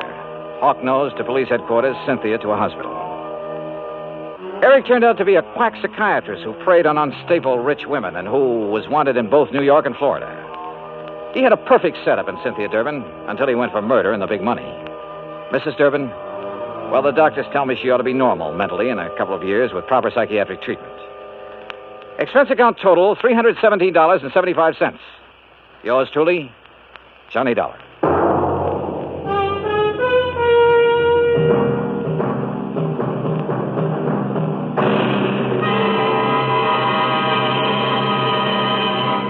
Our star will return in just a moment. Our flag now numbers 50 stars, and behind each star there stands yet another flag, representing one of the 50 states. North Carolina's state flag bears the initial of her name on either side of a white star. Above, on a yellow scroll, is the date May 20th, 1775. Below, on a similar scroll, is the date April 12th, 1776. The 1775 date stands for an early Declaration of Independence, known as the Mecklenburg Declaration of Independence. April 12, 1776, was the date of the first Constitutional Convention held in Halifax. The Halifax Resolve was a document that placed the Old North State in the front rank, both in point of time and spirit, among those colonies which demanded unconditional freedom and absolute independence from any foreign power. North Carolina's state flag, the flag of the 12th state to enter the Union, was adopted on March 9th, 1885. Now, here's our star to tell you about next week's story. Next week, a beautiful yacht, a beautiful, charming girl, and a man who wished he'd never heard of either of them. Join us, won't you? Yours truly, Johnny Dollar.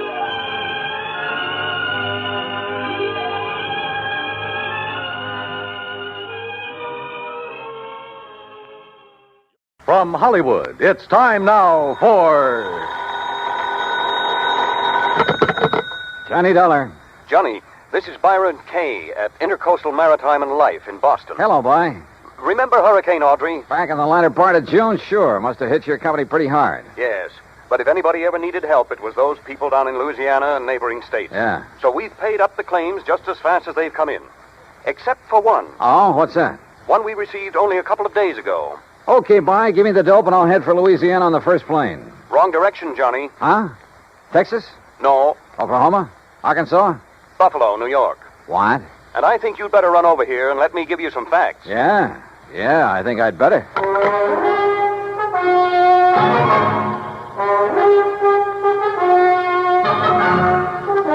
Bob Bailey in the exciting adventures of the man with the action-packed expense account, America's fabulous freelance insurance investigator. Yours truly, Johnny Dollar.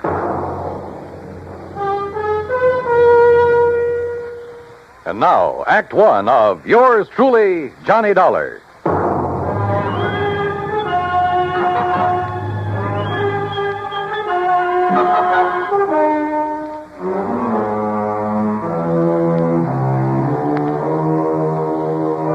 Expense account submitted by Special Investigator Johnny Dollar to the Intercoastal Maritime and Life Insurance Company, Boston, Massachusetts. Following is an account of expenses incurred during my investigation of the Charmona matter.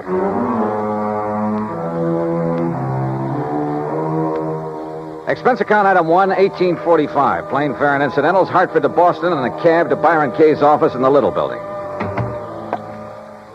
Glad to see you, Johnny. Hi. I'm glad you can take this on for me. Sit down. Okay, thanks. Ever hear of Charles Francis Keeley? Keeley? A very much reformed man, Johnny, who was apparently making a valiant try to live down some of the things he did earlier in his life. Like what? Well, he was I guess you'd call him a promoter, stock manipulator, that sort of thing. The point is, He made himself a lot of money a few years back until the authorities, the Securities Exchange Commission and so forth, put a stop to his fancy dealing. Sounds like a real nice guy. In any event, he had enough money by the time he quit to live pretty well. Nice home, beautiful wife, 62-foot cruiser, and that, by the way, is our biggest problem. Oh, I wish my biggest problem was a 62-foot cruiser. It is, Johnny. Now. Then tell me all. Yes. Early in June, he took his boat across Lake Erie to Detroit to have some work done on it at the Detroit Yacht Basin. Then, a couple of days before the end of the month, he started back for Buffalo. Oh, yeah, that hurricane was moving north about then, wasn't it? Yes, it was. And his failure to appear in Buffalo within a reasonable time didn't worry his wife a bit.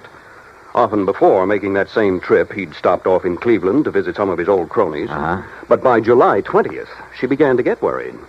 She called the friends in Cleveland. They hadn't seen him. Then she called the Coast Guard. No word.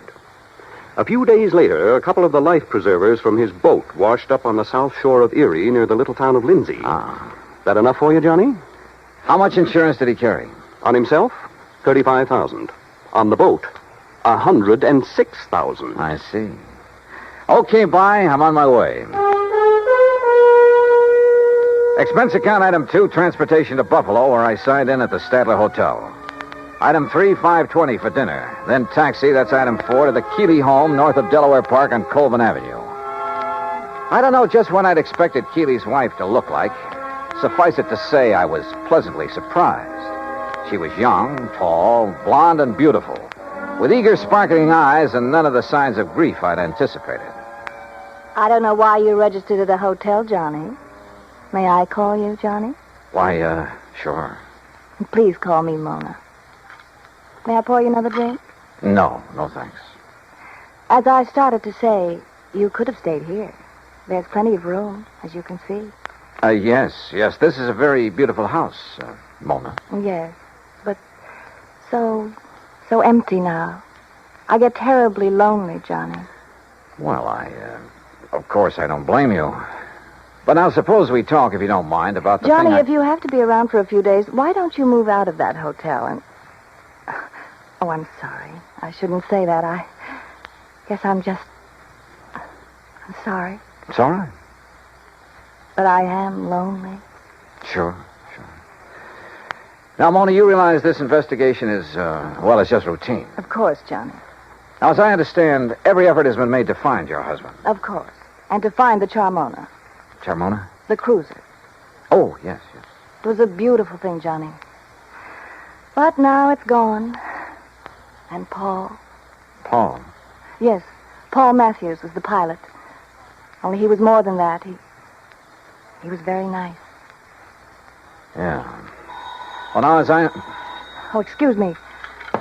Every time that phone rings, I hope it's some word, some news that perhaps... Well, you know. I'm not sure that I do. What? But by all means, answer it. Yes, excuse me.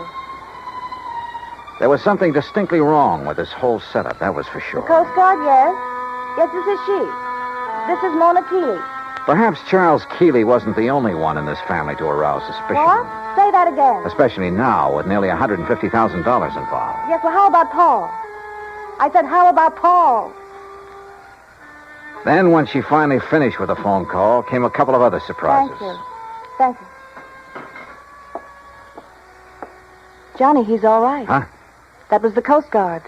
They found him. He's all right. Isn't it wonderful? That was the real surprise. Not what she said. Isn't it wonderful? Or even the way she said it. But something deep back in her eyes that gave her away, that told me beyond the shadow of a doubt that she was lying through her teeth.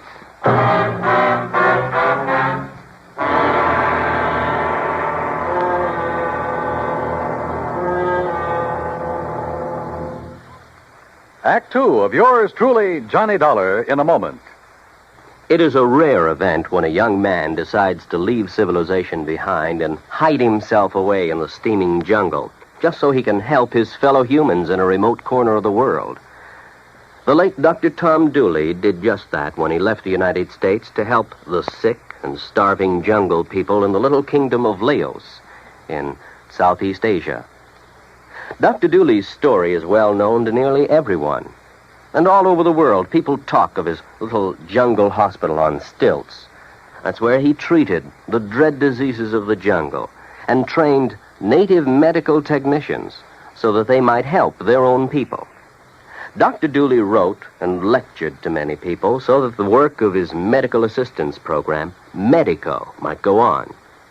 It was not easy for someone so young and so talented to give up the bright lights of the city and plant himself down in an unknown jungle just for the purpose of helping unfortunate people he didn't even know. But through Medico, Dr. Tom Dooley wanted to help people. He wanted to help people to help themselves. Today, the work of Medico is going forward in a number of countries besides Laos. Young men are being sent to the United States to be schooled in medicine with the idea of returning to their own countries to help their own people. Hundreds of thousands of dollars worth of medical supplies have been donated by American businessmen and pharmaceutical companies. Today, Dr. Tom Dooley's work is being continued for him. It is helping to create better understanding. It is an injection of the spirit of freedom, the right of all men everywhere. And now, Act Two of yours truly, Johnny Dollar, and the Charmona matter.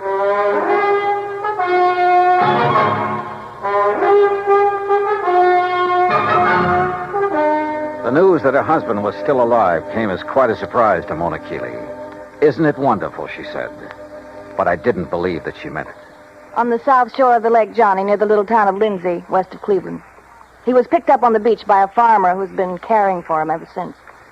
Isn't it kind of funny that you haven't heard from him before? That hurricane was a couple of months ago. Well, he was out of his mind from the shock of what happened to him. Did the Coast Guard say anything about the yacht? No, Johnny, I'm afraid that Charmona is at the bottom of Lake Erie. Well, where is he now? In Cleveland, in a small private hospital. Well, hadn't you better go over there and get him, bring him back here? I told the Coast Guard we would. Mona, you're not really glad that he's been found, that he's still alive, are you? No, I'm not. I guess I never really loved Charles. I'm not sure he really loved me. He was a big shot, always out in the town, doing a lot of entertaining, that sort of thing. I was very pretty then. Kind of a business asset for him. When were you and Charles married, Mona? 9 years ago. It looks as though he's done pretty well by you. I never had any reason to complain. About that, I mean. But the things he did to make his money, it was... Well, I guess it was legal, but it wasn't right. It was almost like stealing, the way he promoted a lot of worthless inventions, penny stocks, worthless real estate, that sort of thing. But he always did all right. And you? Well, who worries about conscience when things are going well? A lot of people, Mona. But then they made him stop the things he was doing. And Charles became very strange. He took up religion like a fanatic. Oh? Kept giving his money away to a lot of crazy charities. Money I could have used. And he got moody. He'd go off alone for weeks at a time, pay no attention to me. That's what I meant when I said I was lonely, Johnny. Not just since the accident that lost the boat and Paul. Paul again, huh? Don't you understand? These crazy things have been going on for over a year now. That's why I'm not jumping with joy that Charles is alive. Do you blame me? Hadn't we better drive on over to Cleveland and get him? All right. I'll run upstairs and change my clothes. Excuse me, I'll be ready in a minute. Maybe I should have felt a bit more sympathetic, but I didn't. Maybe Charles Keeley did marry her simply because he could afford to keep a smart, pretty ornament around at his beck and call. Yeah, but the chances were she'd married him solely for the things his money could buy her. She took a long time changing her clothes, which didn't surprise me, so I poured myself a drink. I glanced over some of the magazines on the coffee table. I got up and stared out of the window for want of something better to do. Wandered about the room. Wandered into the oak-paneled den. I looked over the shelves of fine books, the gun collection, and the cabinet in the corner. And almost idly, I reached out toward the leather-topped desk to shove back a slip of paper that stuck out of one of the drawers. Until I saw what it was. It was an unpaid bill, several months old, from an exclusive New York shop for some very expensive gowns. And inside, the drawer was packed with unpaid bills, thousands of dollars worth of them, and statements bearing a polite, firm warning to pay up or else. No wonder Keeley's sweet, charming wife had hoped she'd never hear from him again. Gone, he was worth $35,000 to her, and the yacht $106,000. Perhaps somehow Mona Keeley had even had a hand in the wrecking of that yacht. I wondered, and I decided I didn't care much for people like this. But my meditations were suddenly interrupted by a sound from the doorway, and there she stood. A pretty little pearl-handled .25 caliber Colt in a dainty gloved hand. I'm ready, Johnny. Are you? So I see. Ready for what, Mona? I guess that depends, doesn't it?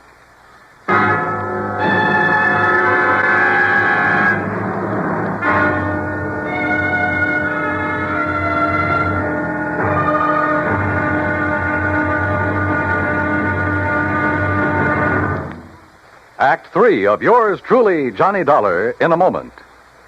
Our flag now numbers 50 stars, and behind each star there stands yet another flag representing one of the 50 states.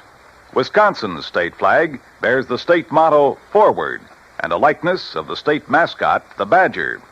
The word badger was a nickname for the miners in southwest Wisconsin. During the mining boom just prior to 1830, the people who came from Illinois mined only during the good season and left during the bad.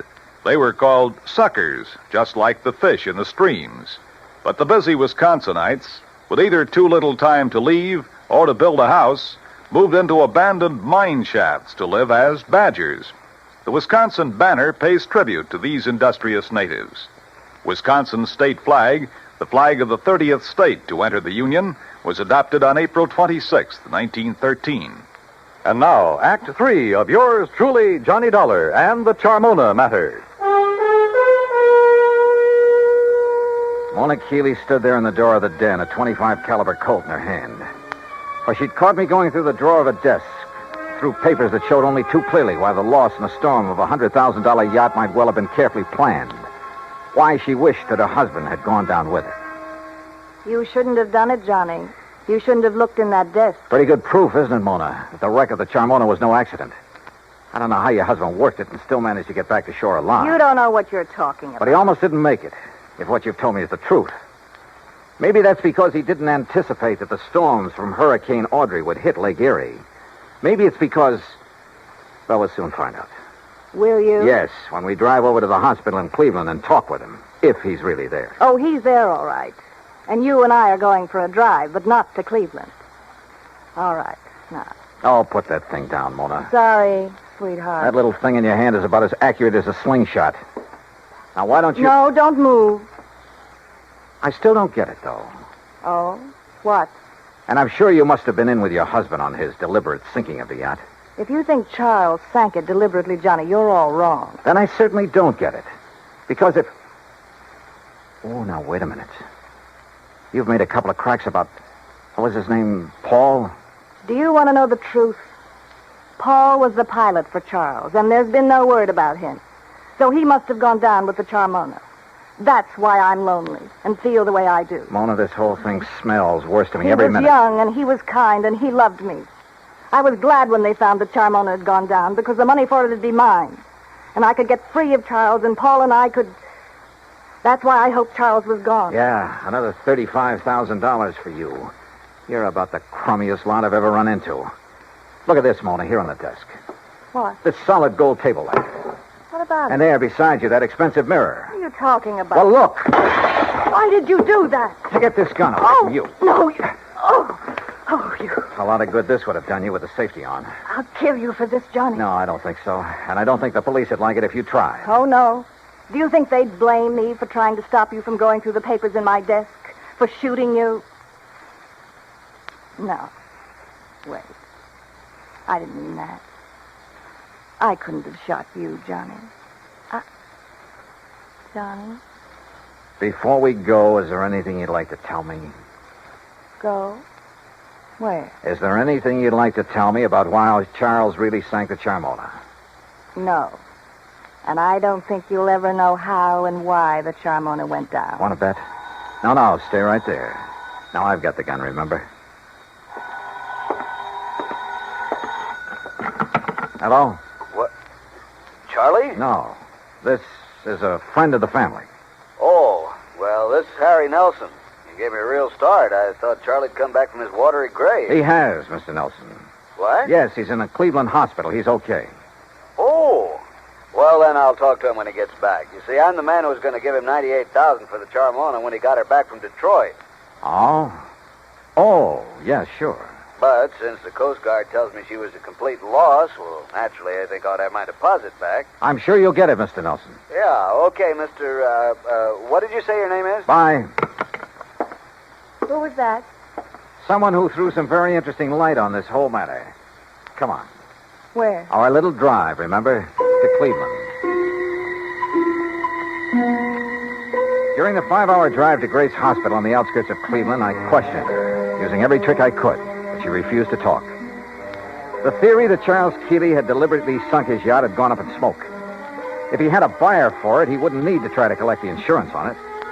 But I still knew the whole case was anything but lily white, and hoped that Keeley could explain a few things. When we arrived at the hospital, there was a police lieutenant in Keeley's room and a stenographer. When she saw them, Mona gasped slightly and sank into a chair, to which the lieutenant promptly handcuffed her. As Charles Keeley talked, the whole case became crystal clear, and at the same time about as sordid as anything I'd ever heard. I should have realized what was up when Paul Matthews suddenly refused to make the trip back to Buffalo with me. He was my pilot, Lieutenant. I phoned the Coast Guard about him as soon as... Yes, sir. It was on the Coast Guard's tip that we ordered Paul Matthews picked up. Picked up. Then he's all right. Shut her up, Lieutenant, or get her out of here. As I started to say, they not only picked him up, but found where he bought the various parts for the little device he used. Good. Device? What are you talking about, Lieutenant? Let me tell him. Sure, go ahead, Mr. Keeley. Then the stenographer will have it all down on the record. I should have known what was up when Paul suddenly decided not to go back with me just before sailing time. You see, I've suspected for some months that he and my wife behind my back... Charles. Shut up, you rotten little... Go on, Mr. Keeley. I should have known then, but I had to get the cruiser back to Buffalo to a friend who'd offered me cash for it. Harry Nelson. Yes. Enough to get me back on my feet again. And I didn't know why Paul had left me to make the trip alone until the explosion about 5 hours out. What? Yes, Mr. Dollar, up forward, where there couldn't possibly have been anything explosive. A bomb of some sort? What else, Dollar? It was luck, sheer luck, that I was sailing in close, that I'd put on a life preserver because of the storm. That was the tail end of the hurricane down south, you understand? Yes, and it was luck that she went down right off Palace Rock. Yeah, that's exactly where the Coast Guard divers found her early this morning. A hole as big as a house blown out of her front end. Yes, that storm, that hurricane may have taken a lot of lives, but it saved mine.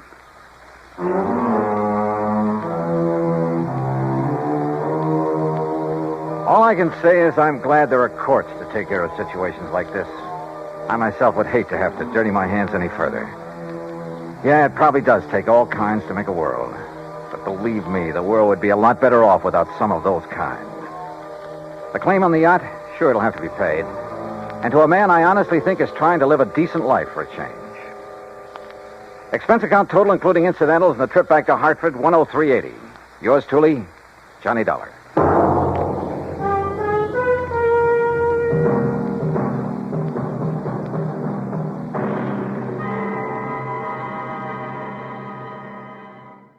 From Hollywood, it's time now for... Johnny Dollar. George Reed here, Johnny. Uh-oh. What fantastic character is Floyd's of England insured this time? Now, what is that supposed to mean? More singing mice, wayward cats, and how about the counterfeit money problem? Johnny. No, let me guess. John, if you'll just listen to I me. got it. You're in trouble because you've done a switch. You've insured somebody against living instead of the other way around, that it? Of course not. Though I must admit we do have one policy of that sort in effect. There, I knew it. However, that is not the one I called you about. Okay, George, what is?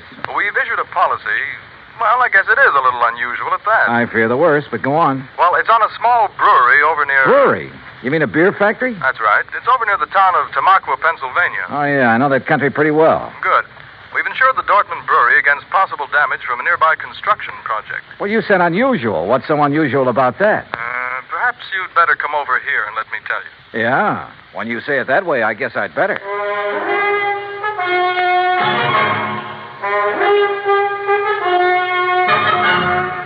Bob Bailey in the exciting adventures of the man with the action-packed expense account. America's fabulous freelance insurance investigator. Yours truly, Johnny Dollar.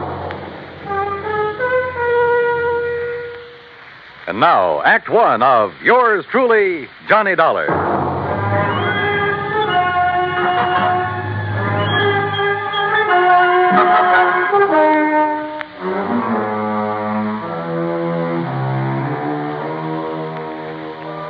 Expense account submitted by Special Investigator Johnny Dollar to Floyd's of England, North American Office, Hartford, Connecticut. Following is an account of expenses incurred during my investigation of the JPD matter.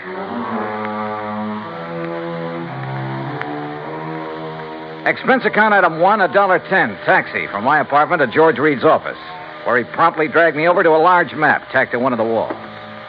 Here it is, Johnny, between the towns of Tamaqua and Trackville, Pennsylvania. On a little river that's called Pinxatawney Creek. Old Indian name, I believe. Uh-huh. The Dortmund Brewery is just about here. Yeah. Well, okay. I'll rent a car in New York and drive over there. Now, wait. By making a couple of train changes, you can get most of the way over there by rail. Anything to save the company a buck, is that it? Why not? When that freewheeling expense account of yours gets into operation. Okay. What's the face value of the policy? Coverage for the whole plant, $820,000. Wow-wee. So I'll rent a car in New York. All right. Now, as I told you, we've insured the Dortmund Brewery against possible damage from the building of a plant right next to it. What kind of a plant? Competition. Another brewery. Oh, I see. Possible malicious damage. Is that what they're thinking of? That's what JP seems to be worried about. JP? JP Dortmund. Owner, manager, president, brewmeister, and anything else you can think of. Has anything happened yet? No, but I want you to go there and be sure that nothing does. Is this JP my contact? Yes. Okay, George, I'm on my way.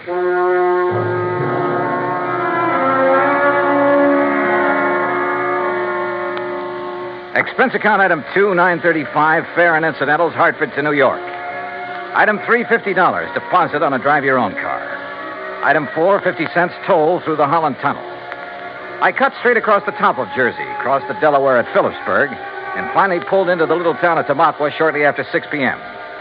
Items 5, 6, and 7, $12.20. For dinner, a place to rest my weary head, and breakfast the next morning. The Dortmund Brewery sat on the western bank of Pinxatawney Creek, about 5 miles out of town, and looked as though it had been sitting there for 1,000 years.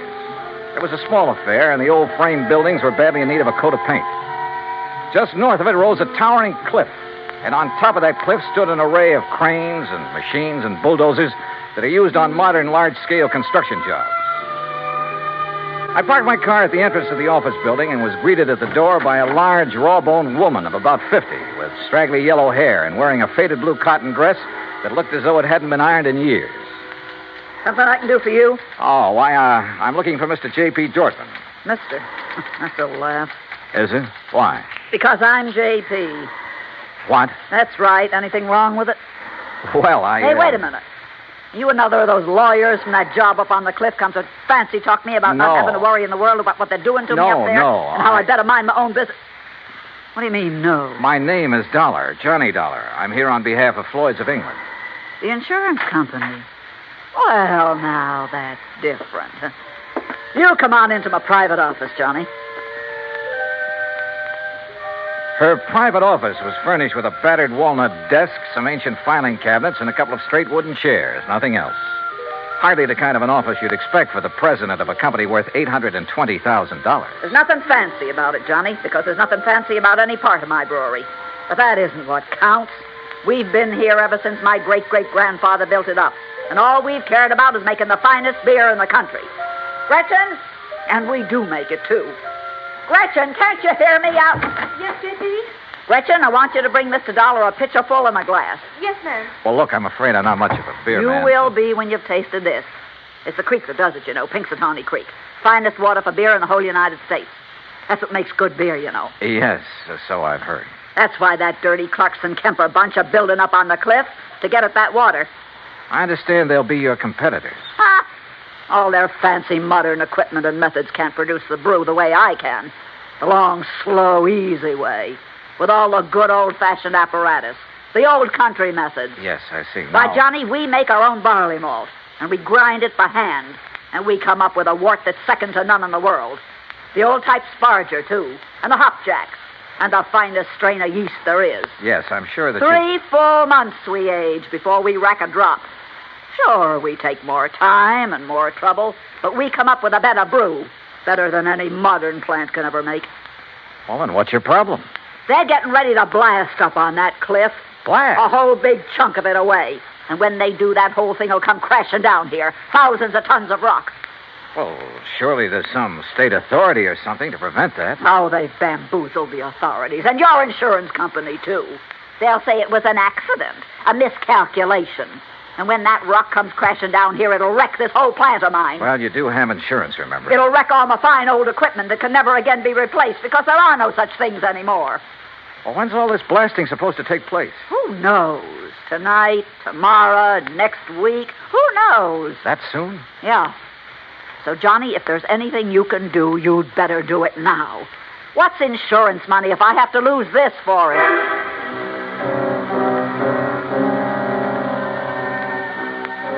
Who knows? Maybe she was right suspecting her rivals might try a stunt like that to put her out of business. But it all seemed a little too far-fetched. And yet, when I think of some of the unscrupulous things that have been done to put down competition, maybe she was justified in suspecting this Carlson Kemper crowd of... Yeah, maybe she was.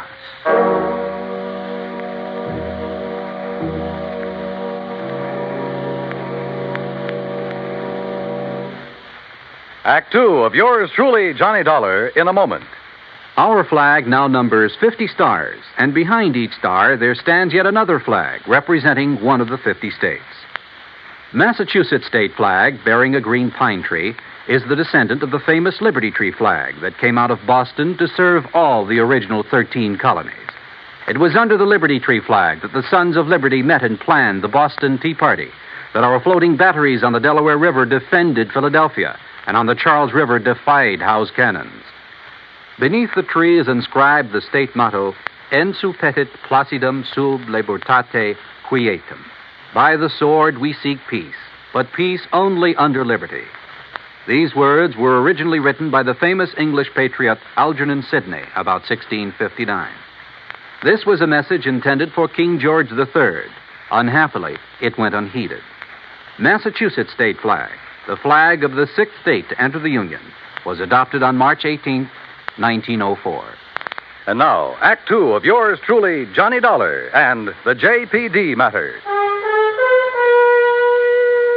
If J.P. Dortmund was right, if there was the least possibility she was right in her suspicion that Carlson Kemper would blast thousands of tons of rock down on a little plant in order to put her out of business, well, there was only one thing to do.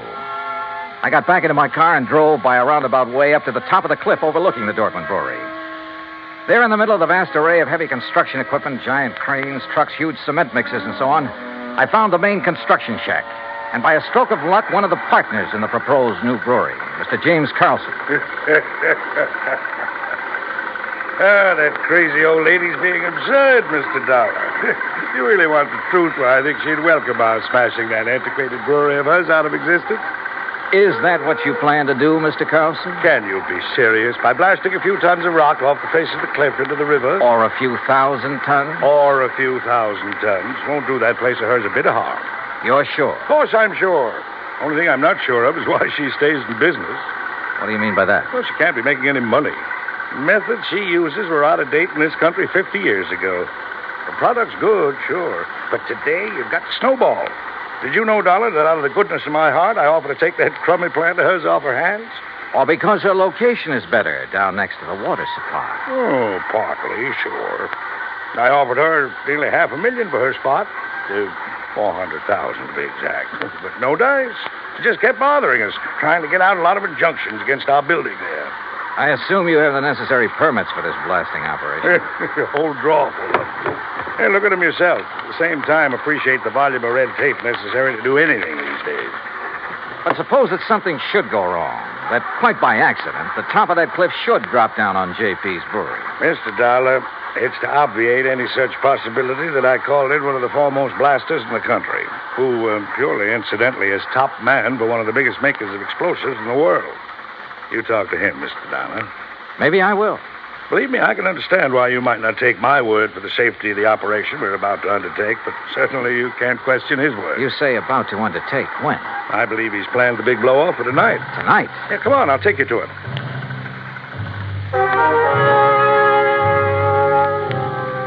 We found this expert, Mr. Sidney Crutchfield, in a small, tidy shack set out near the edge of the cliff, working over a series of complicated diagrams with a busy slide rule in his hand. And I must confess, he turned out to be one of the most interesting men I've ever met. Tall, slim, and gray-haired, he had a quiet, easy, yet confident manner that completely belied his hazardous occupation. This was the man who had done the dynamiting for some of the biggest jobs in this country, had moved mountains and rivers in the construction of huge dams, had blasted the way for some of our vast highway networks. As you can see by the dates on these sheets, I finished planning this blast over 2 weeks ago. But I find that constant checking and rechecking never does any harm. Mr. Carlson tells me you plan to set off this blast tonight. Yes. Actually, I shall push the plunger at exactly 2 o'clock tomorrow morning. If Mr. Carlson is ready. Don't you worry about it, Mr. Crutchfield. We're moving the equipment and the shack's away right now. Excellent. And at the time of the blast, no one is to be here but me. That's what your contract says. And that's the way it must be. For safety, Mr. Crutchfield? Well, call it a fetish of mine. Uh-huh. And there'll be no damage to the brewery plant down below? I'll stake my reputation on it. Come, Mr. Dollar. If you like, I'll show you how I've made the sets for this blast. We spent the rest of the day inspecting every tunnel, shaft, and drill hole into which the explosives had been packed and fused. And the artistry of this man was evident from the word go. By 6 p.m., all the machines and shacks and equipment had been moved back from the edge of the cliff that was to be blown off. The place was deserted, except for Mr. Crutchfield and me. And now, you must get into your car and leave, Mr. Dollar. But if there's no danger... Please. I prefer it this way. Surely you're not still concerned about the blast? To be honest about it, no. Not one bit. And I wasn't, at the moment. Yeah, this amazing man simply couldn't do anything wrong. I would have staked my life on it. But by the time I'd driven the long, curving road to the Dortmund Brewery below, had found the place not only deserted, but completely shut down, a funny little hunch began to grow in the back of my head. Even the office building was dark as far as I could see. With the help of a business card, I slipped the lock on the front door. And then I saw the thin streak of light under the door of JP's private office. I thought I heard something in there. The office was a shambles. Account books and papers scattered all over the place. A couple of cartons. The drawers of the crusty old files were open and, for the most part, empty. Somebody had been hastily packing and removing all the important papers.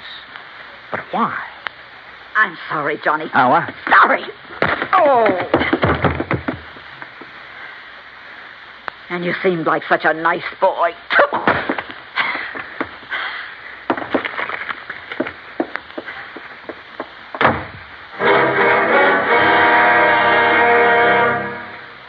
Act 3 of yours truly, Johnny Dollar, in a moment. Anyone who has survived the rigors of basic training is familiar with a great variety of milk that is dished out periodically in the armed forces. Now, there's frozen milk, concentrated milk, frozen concentrate, and good old powdered milk. But sometimes supplying wholesome, fresh, real milk has been a problem when servicemen have been stationed in out-of-the-way places. The United States Air Force came across that problem some time ago in the island of Terceira in the Azores, those Portuguese islands that dot an eastern portion of the Atlantic Ocean.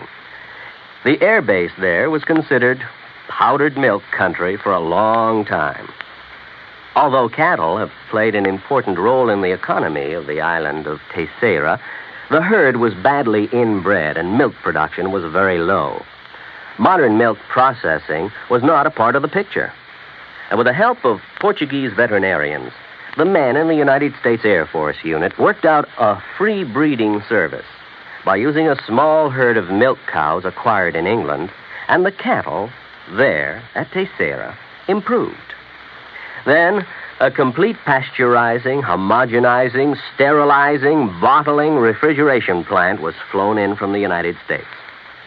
As soon as this activity got underway, milk production began to climb steadily, and thirsty Air Force men and civilians were soon buying and drinking the new fresh milk.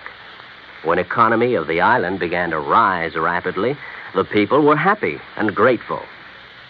You might say that a little milk of human kindness increased understanding on an island of freedom, the right of all men everywhere.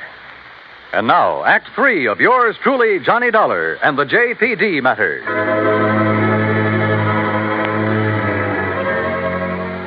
When I came to in the office of the Dortmund Brewery, my head felt as though it had been split wide open. The sash weight that had been used on it lay beside me. But why had J.P. struck me down from behind the door where she'd been waiting for me?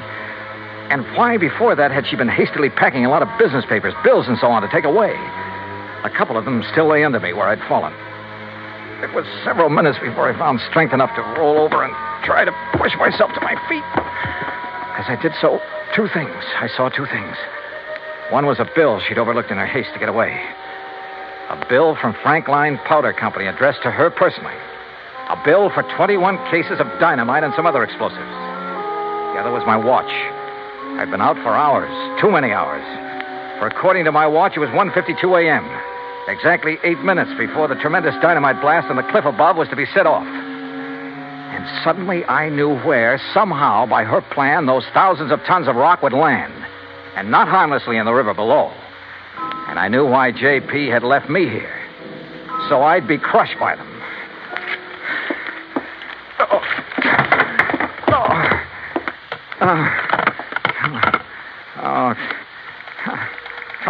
Come on. Oh, please, come on. Hello. Oh, please, hello. Operator, this is emergency. Yes, sir. Hey, look now, I'm calling from Dortmund Brewery. It's between... Yes, I know where it is, sir. There's a big construction. Carlson Kemper, that's the name. Well, sir, up on the cliff above this sir, brewery here. I'm sorry, but those lines were disconnected late this afternoon. What? But look, surely there's some way to... Operator. I'm sorry, sir, but there's no way to ring them. Oh, no. Oh, I've got to get out. I just got to get out of here. Somehow I got to get out there and get it. Oh, no. Oh, please. I got to get in. Get in.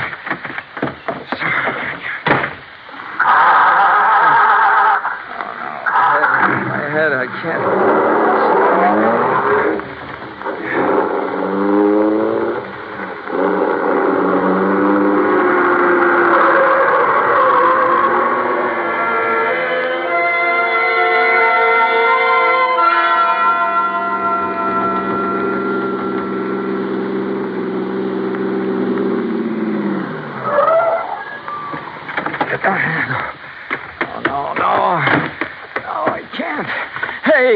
Hey, stop!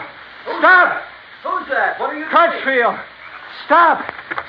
Dollar, Don't! what are you doing here? Don't do it! I thought I told you. Don't push that plunger! I'm sorry, Don't set Mr. off Dollar. that blast! That's no! exactly what I'm going to do right now. No, you're not. No. I'm sorry, Mr. Dollar. You have no right to interfere. You now stand back. hear what I said. Dollar, put down that gun. You touch that plunger, and so help me, I'll pull this trigger. Now, wait a minute. Dollar, what's the matter with you? Oh, what's happened to you, man? Oh. Good heavens, man.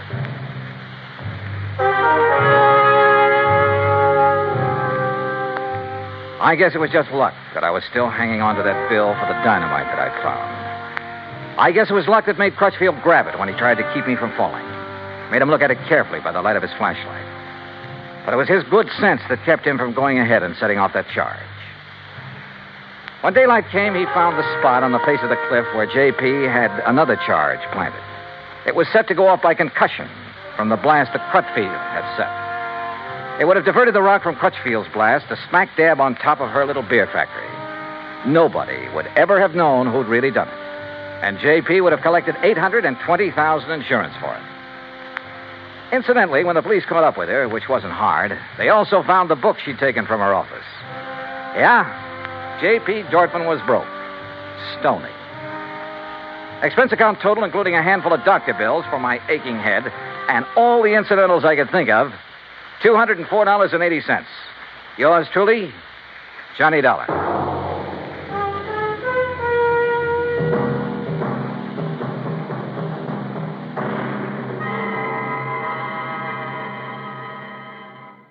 From Hollywood, it's time now for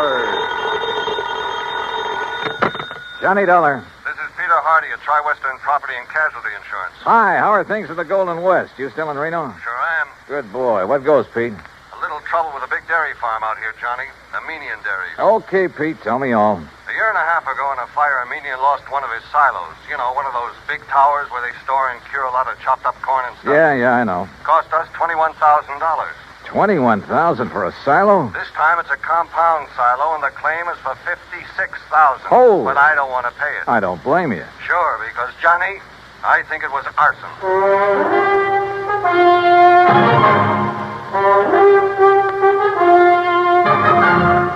Bob Bailey in the exciting adventures of the man with the action-packed expense account. America's fabulous freelance insurance investigator. Yours truly, Johnny Dollar. And now, Act One of yours truly, Johnny Dollar.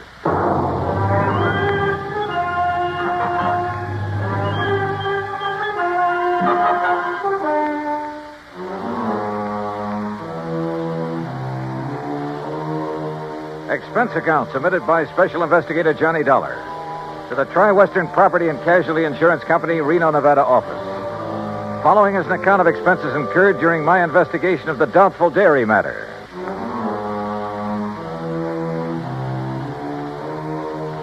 Expense account item 1, $141.20. Transportation and incidentals, Hartford to Reno, Nevada. It was about 9 a.m. when I arrived, so I checked into the Mapes Hotel, then walked over to Pete Hardy's office. Armenian Dairies is just north of here, Johnny, in Warm Springs Valley off Route 33. Well, then I'd better rent me a car. Or you can use mine. Now, Pete. How can I run up my expense account unless I have something to run it up with? Johnny, for once... Anyhow, the reason why these silos Armenian has are so expensive... Is that the owner's name, by the way? Yes, Aram Armenian. And I take it he's Armenian? Strangely enough, no. Now, he's had all his silos very specially built. Oh, how specially can you build a silo? Just a concrete base, a lot of long wooden staves to get the circular shape, and a good roof on top. Well, he has some trick with them inside. Like what? That's his deep, dark secret. But he claims it makes better silage for his cattle than is possible anywhere else in the world. And one of these things burned up a year and a half ago. The word exploded best describes it. Yeah. And as I said, cost us $21,000. And now the replacement has gone up in flames. Yes, day before yesterday. He filed the claim the same day. Well, why do you suspect arson? Did the local authorities find anything suspicious? No, but you go out and talk with Armenian, Johnny. And if you don't end up with the same kind of feeling I have, well, I'll leave my shirt. Expense account item 2, $50, deposit on a drive-your-own car. Finding the Armenian dairy and ranch some 20 miles north of the city was easy. It was spread out all over the countryside. Hundreds of acres of well-irrigated, lush green pastures. Square in the middle of the ranch sat one of the cleanest, most modern dairies I ever saw. Aram Armenian gave me the grand tour, and I must say I was impressed. There was close to 200 well-kept Guernseys in the main barn, which was clean as a whistle. The milking machines, coolers, separators, clarifiers, and so on were the same. Yep, a prosperous-looking setup. Finally, Mr. Armenian took me out to where a small group of workmen were cleaning up what was left of his compound silo. As you can see, Mr. Dollar, only the concrete base is left. That must have been a pretty big silo, Mr. Armenian. Yes, the largest and most efficient in the entire West. Still, $56,000. Oh, the size had nothing to do with that. It was the inner construction, known only to Barnwell, the man who built it for me, and to myself, of course. What was so special about it? Principally a method of venting. Venting? Yes. It increases the phosphorus and lactic acid content. Well, I thought the point in the silo was to keep it pretty well sealed up. Venting within, Mr. Dollar. But that's all I'll tell you about it. It cost me $56,000 to have Barnwell build it. And I wish the company to pay my claim as quickly as possible, because I'm starting construction on a new one immediately. Of the same type? Oh, the vastly improved type. Oh, then it was to your advantage to lose the old one. Just what do you mean by that? Your loss came at just the right time, didn't it? Now, just a minute, Dollar. With the insurance money, you can build a new and better one. And when it gets out of date, I suppose you'll have another fire. Oh, I see. You think perhaps these last two were deliberately set? Were they? Ridiculous. Is it? But if they were... Yeah? If they were, I certainly wouldn't know it. Oh, come on now. After what you've just said. And what's more, Mr. Dollar, I'm sure you'll never be able to prove it.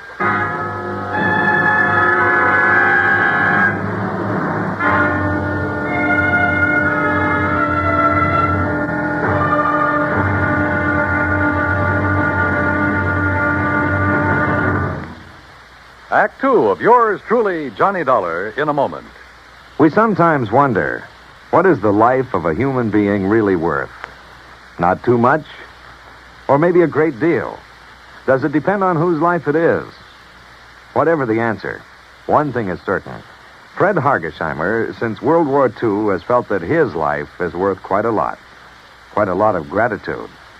During the war in the Pacific, about June of 1943, Lieutenant Hargesheimer had his P-38 fighter plane shot out of the sky. Badly wounded, he bailed out over a tiny island, New Britain. It looked pretty small from where he hit the silk, but he found it much bigger when he hit the ground. It was bigger, and in complete control of the enemy. But Hargesheimer was lucky. After a month of lonely hiding, he was found by a group of friendly natives from the village of Nantambu. They cared for him and successfully hid him from enemy patrols for the next 4 months at the risk of their own lives. Then Hargesheimer was able to make it back to civilization. For the next 17 years, Fred Hargesheimer thought about those wonderful people of Nantambu. 12,000 miles away in the United States of America, Hargesheimer put a great plan into effect. He made speeches, took up collections, sold jewelry belonging to his family, and worked out a way to bring a bit of civilization and happiness to the little village of Nantambu. Needless to say, the villagers gave him a spectacular welcome upon his return. Fred Hargesheimer showed his gratitude to the people who had saved his life. But life is worth little without freedom. The right of all men, everywhere. And now, Act two of yours truly, Johnny Dollar, and the Doubtful Dairy Matter. Why, what he said and the way he said it. Aramamenian was practically challenging me to find out how arson was involved in the destruction of his $56,000 secretly constructed compound silo. Expense account item 3 phone call from a gas station on Highway 33 to Reno Police Headquarters. But Lieutenant Brady of the arson squad assured me he'd failed to find anything indicating the fire was set. So dead end. Until I remembered a little trick that had worked for me before and might work again. Item 4, 27 cents for a loaf of white bread at a grocery store along the highway. Then I drove back to the Armenian ranch. If I'd known you were hungry, Mr. Dollar, I should have had something provided for you at the ranch house, in spite of your rather nasty attitude about this loss of mine. Food is the last thing I'm thinking of, Mr. Armenian. Well, then why this loaf of bread, if you're not... Whoop! Now, let's see.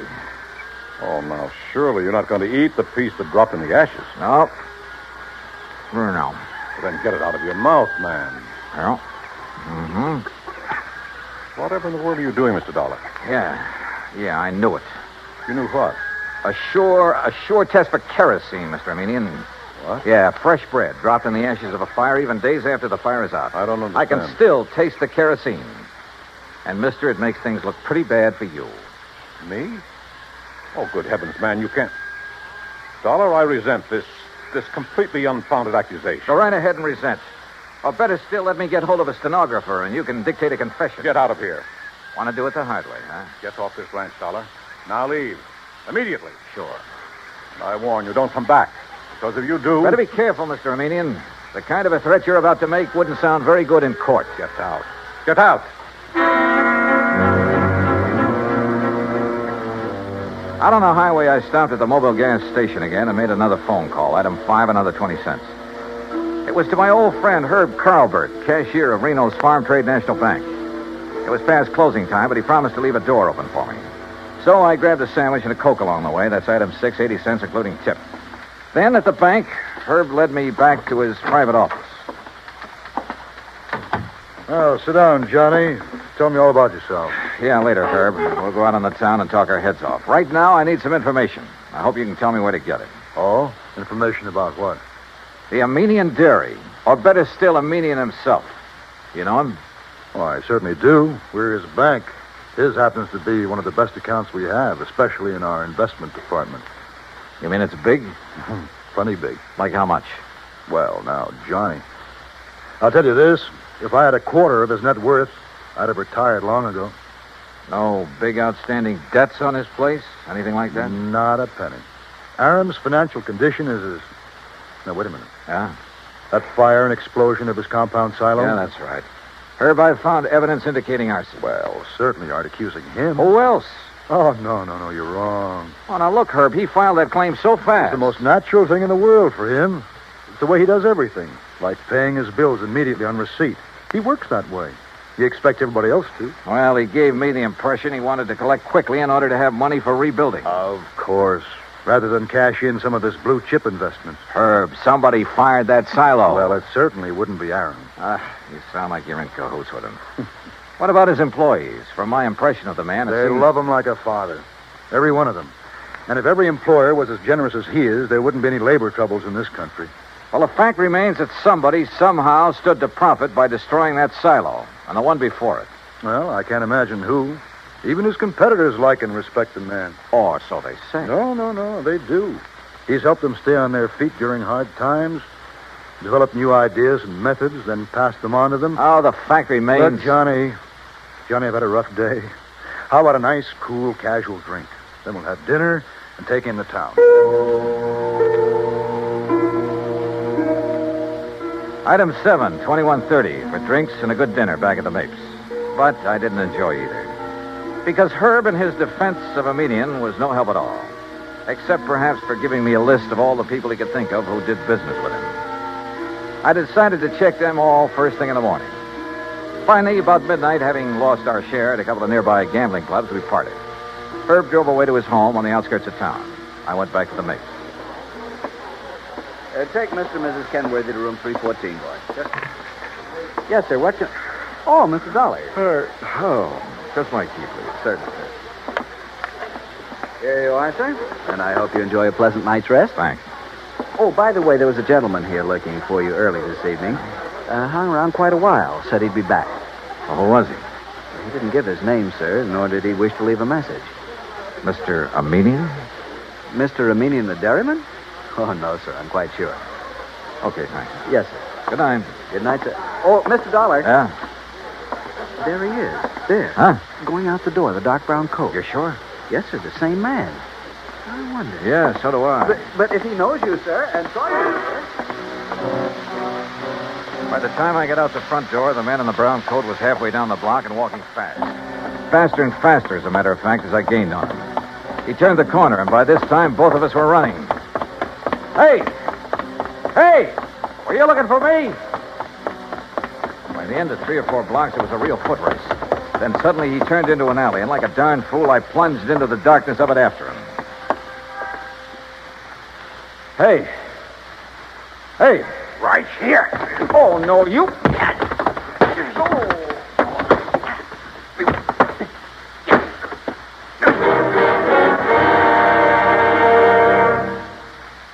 Act 3 of yours truly, Johnny Dollar, in a moment. Our flag now numbers 50 stars, and behind each star there stands yet another flag representing one of the 50 states. New Hampshire state flag carries its state seal on a field of dark blue. The seal is surrounded by a wreath of laurel leaves, the symbol of peace, interspersed with 9 stars because New Hampshire was the 9th state to join the Union.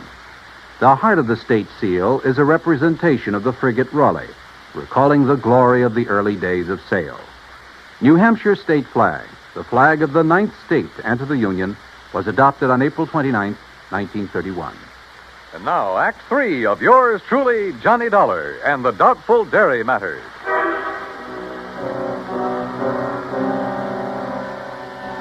If it hadn't been for a big interstate moving van that drove into the alley where I'd been waylaid, well, I have a strong hunch I wasn't supposed to have lived through that beating. The truck driver, who absolutely refused a tip, incidentally, half walked, half carried me back to the Mapes. And the desk clerk had a doctor in my room within a few minutes. Terrible thing, Mr. Dollar. You're being attacked like this. And, of course, I'll have to make a report of it to the police. Oh, do anything you like, Doctor. Just get me patched up, will you? And you easy now.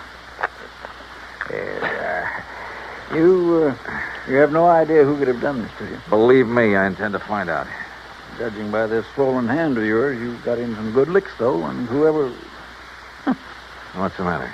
Well, this is a very unusual ring you're wearing. Oh, some kids in the YMCA gave it to me a couple of years ago. I helped them with the softball team. Oh, yes, of course. That's the Y insignia. Yeah, one of them made it. And the 3 raised points stand for spirit, body, and mind. Yeah, that's right. Well, now, if you just... Oh, wait, what's that for? To make sure you get plenty of rest. Oh, no, now, wait, Doc. I'm the doctor. Roll up your sleeve, please. Here, I'll do it. Look, if this shot leaves me groggy in the morning... You'll wake up feeling fine. There you are. Incidentally, that ring... Listen, before you notify the police... Ooh, hey, this shot works pretty fast. Yep. As I started to say, Doc. If that ring of yours didn't leave a mark on whomever you defended yourself against out there in the alley, I'll be very much surprised. In a few seconds, I was out like a light. But then a whole set of weird dreams began to plague my somewhat battered mind. And questions about who had attacked me and why. Only the why was only too obvious to keep me from finding an arsonist who... who probably bore the mark of my ring on his kisser. I thought of the names Herb had given me and his insistence that none of them could be guilty. Wait a minute. There was one name he hadn't mentioned, but Armenian had. Of one man who stood to gain a lot by the destruction of the silos. Or maybe it was just a crazy hunch, part of the wild dreams that came from the beating I'd taken. In any event... In the morning, as soon as the bank was open, I was in Herb Carlbert's office again. Well, yes, he has an account here, too, Johnny. At least he did before. How about loans? Has this man we're talking about taken out any loans? Well, yes, but, Johnny, you know I can't... Yeah, I know. The fact remains he's pretty hard up for dough, isn't he? Well, I didn't say that. Although, of course, if that's the conclusion you choose to draw... Tell me this. He owes the bank money now, doesn't he? Yes. All right. Did he also owe the bank a lot of money about a year and a half ago? Johnny. Yeah. Well? Johnny, you're right, but who would have suspected? And when you consider that Aram Armenian is the one man who has given him money for all the work he's... I can't believe it. Herb, it started out as a pure hunch, but right now I'd bet my... Where can I find him? Well, if Aram plans to go ahead with new construction, he's probably... Sure, out there at the dairy. You want to come along? Well, maybe I'd better after the way Aram threatened you. I guess I owe him an apology for the way I tore into him. Let's go. Johnny. Yeah? What if we're wrong? What if this man we think is the arsonist... Will you agree that the firebug is the same man who attacked me in the alley? I suppose so. Then we'll soon know. Because believe me, he's a marked man.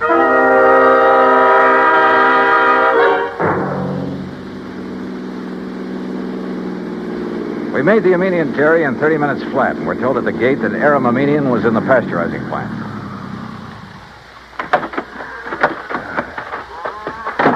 Maybe you better let me talk to Aram first, Johnny. It's not Aram that I'm interested in, Herb, and you know it. Oh, just a minute. Huh? What's the matter? Hold it a second, will you, while I tie my shoelace? Yeah, sure. And I've been thinking, Johnny, on the way out, you know, we could really be terribly, terribly wrong. Herbert, old man. Aram, we're just looking for you. Well, when I heard the car pull up, I thought it was Joe Barnwell. He's due here to show me final plans for the new silo he's going to. Well, Mr. Dollar. That's right, Mr. Armenian. I want to apologize for... Well, what's the matter? That dressing on your cheek. What about it? Just what is that little bandage hiding? Johnny. Well, Armenian? As a matter of fact, I cut myself shaving this morning. Well, I'm sorry, mister, but that bandage is going to have to come off. Look, Johnny. Now, just a minute, Dollar. Ah, here you are, Aram. Here's the final blueprint for it. Why, what's wrong, Joe? Gentlemen, this is Mr. Joseph Barnwell, Herb Carlbert. We know each other. And Mr. Johnny Dollar. Yeah. I think we know each other, too, Barnwell. Oh, do we? Joe, did you have an accident of some sort? Your face. What's going to happen to him now won't be any accident, Mr. Armenian. And I apologize for doubting that you cut yourself with a razor. What? I'm afraid I don't understand. But that bandage on your face doesn't hide any razor cut, does it, Barnwell? Well, I don't know what you're talking about. All right, then let's rip it off. You certainly won't. What the... Good heavens, Johnny. Yeah, look. The mark from the ring on my hand where I struck him last night. Okay, Barnwell. Now stop. Don't touch me. Start talking. Tell Armenian how you burned up his fancy, expensive silo so you could build another one. How you burned the other one up. Talk. I swear I... Talk. Talk.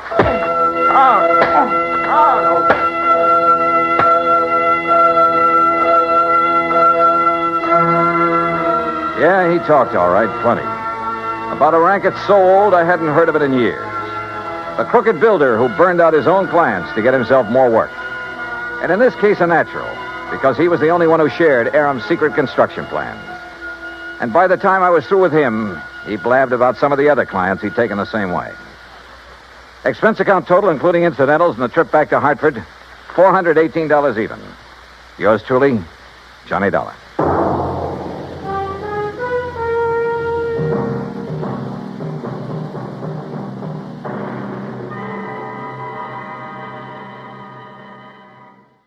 From Hollywood, it's time now for... Johnny Dollar. Howdy, Mr. Dollar. My name is Jake Denham. I own a cattle ranch out here in Craig, Colorado. How'd you like to come out here and see me? Colorado? That's right. I have a policy with one of your companies, Tri-Western, office over in Denver. Well, what seems to be the trouble, Mr. Denham? Trouble? Oh, nothing like that. Not at all. Then why have you called me? Well, you see, the brand I use in my beef cattle is a Lazy JD. Yeah, you said your name is Jake Denham. That's right. But JD is your initials, too. Oh, yeah. Yeah. And the lazy part fits me to a T. But now why have you called me? Well, you see, I listen to your radio program every week. All those insurance cases you handle all over the country. Glad to hear it. And I thought the Lazy JD being your initials, too, and all the local color out here, and, well, maybe you'd like to come and get some local atmosphere for one of your stories. Oh, now, wait a minute, Mr. Denham. If you have some insurance matter you'd like me to investigate... Well, no. I told you why I thought you ought to come.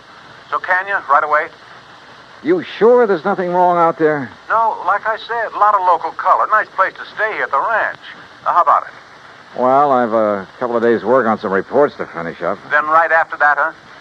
Well... Good. I'll be waiting for you. Goodbye. Look. And everything's really okay, huh? Goodbye. Mr. Denham, I think you're lying through your teeth.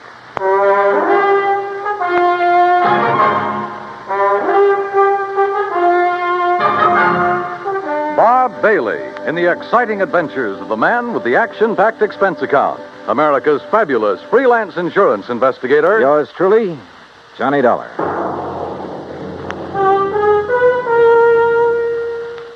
And now, Act One of yours truly, Johnny Dollar.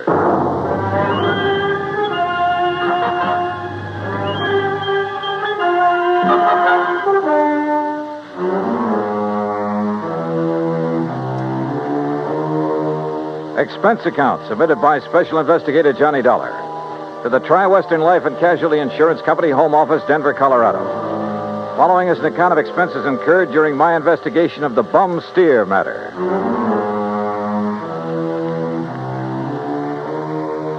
Expense account item 1, 370, long-distance call to Hal Versky, my contact at Tri-Western in Denver. Johnny, good to hear from you. You out in this neighborhood? Nope, still in Hartford. Hal, I want you to okay an expense account for me. Well, now that depends. Listen, do you know a client of yours by the name of Jake Denham? Yes. As I recall, he owns a big cattle ranch over near the little town of Craig. Uh-huh. Carries a straight life for something like 40,000, 50,000. Well, look, I got a phone call from him begging me to come out there and see him. Oh? Something wrong? He says not, but I don't believe him. Well, have you any reason to think something is wrong? Well, only the half-baked excuse he gave me for wanting to see me. Look, Hal, I realize this is just a hunch, but... Certainly sounds like it to me. But my hunches have saved your company a lot of dough on occasion. So how about it? Okay. Put it this way.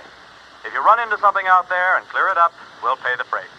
If not, well, you just go ahead and have yourself a vacation at your own expense, okay? Oh, now, why don't you relax that iron grip on the purse strings for a change, huh? Why? What would you do? Okay. But I warn you, Hal, If this does turn into a case for your company, my expense account is going to knock you right off your feet. Oh, now, wait a minute. Bye-bye. Johnny. It took me nearly 4 days to clear up the reports I had to finish. I wish now it hadn't, that I'd left Hartford immediately. Expense account item 2, $133. Plane fare and all the incidentals I could think of, Hartford to Denver. I got there shortly after 7 a.m. Item 3, $50 deposit on a drive-your-own car, in which I promptly headed north and west on Highway 40. That is, after getting out of the traffic in Denver itself, and believe me, that town has it. The 200-mile drive to Craig was routine, except for the lush green hills, the snow-topped mountains, the vast meadows and forests. Colorful Colorado, they call it, and it sure is. Finally, about noon, I pulled into Craig and stopped at the Cosgrove Hotel for lunch. That's item 4, $350. From the waitress, I got directions to the Lazy J.D. Ranch. About 8 miles south on the Yampa River, just off Route 789. You want some dessert? Oh, no, thanks. This is fine. Hey, you one of the relatives? Relatives? Oh, of course not. You're too late. Too late for what? It was real beautiful, though. Half the town turned out for it, and most of the big ranchers. What are you talking about? Oh, my gosh, it's after 1:30. Look, I'm not supposed to be on duty now, and I got a date with my boyfriend. Hey, well, now... Excuse me, now, I wait a gotta go. second. Just pay the cashier in the lobby. Well, but look, Okay.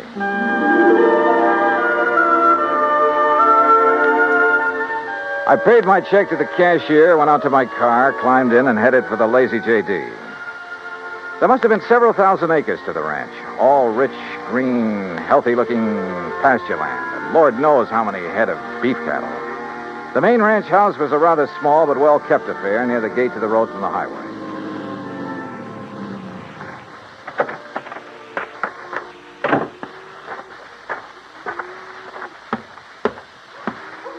And then I saw it, a long piece of black crepe hanging on the doorframe.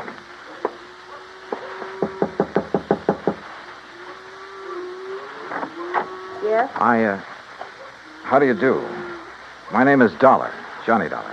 Oh, Johnny Dollar. Why didn't you come before? What? He begged you to come, didn't he? To come right away? Mr. Denham? Yes, but I Then told why him... didn't you? You might have saved him. Saved him? Yes, saved him. We buried him this morning. And I think he was murdered.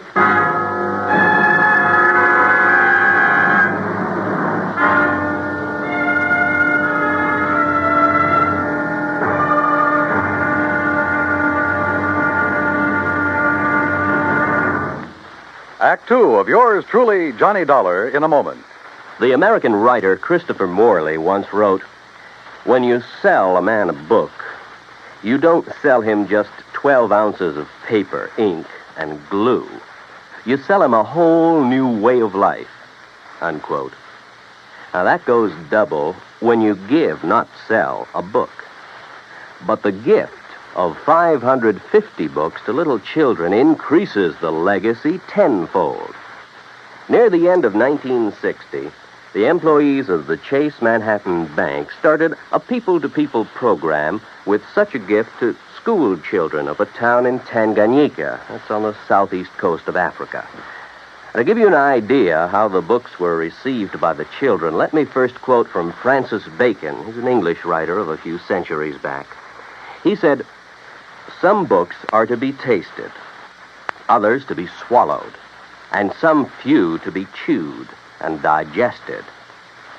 In the past, children in Tanganyika may have done a little tasting and chewing and a little swallowing and digesting. But there's one certain thing. They wound up devouring the books they received from the United States.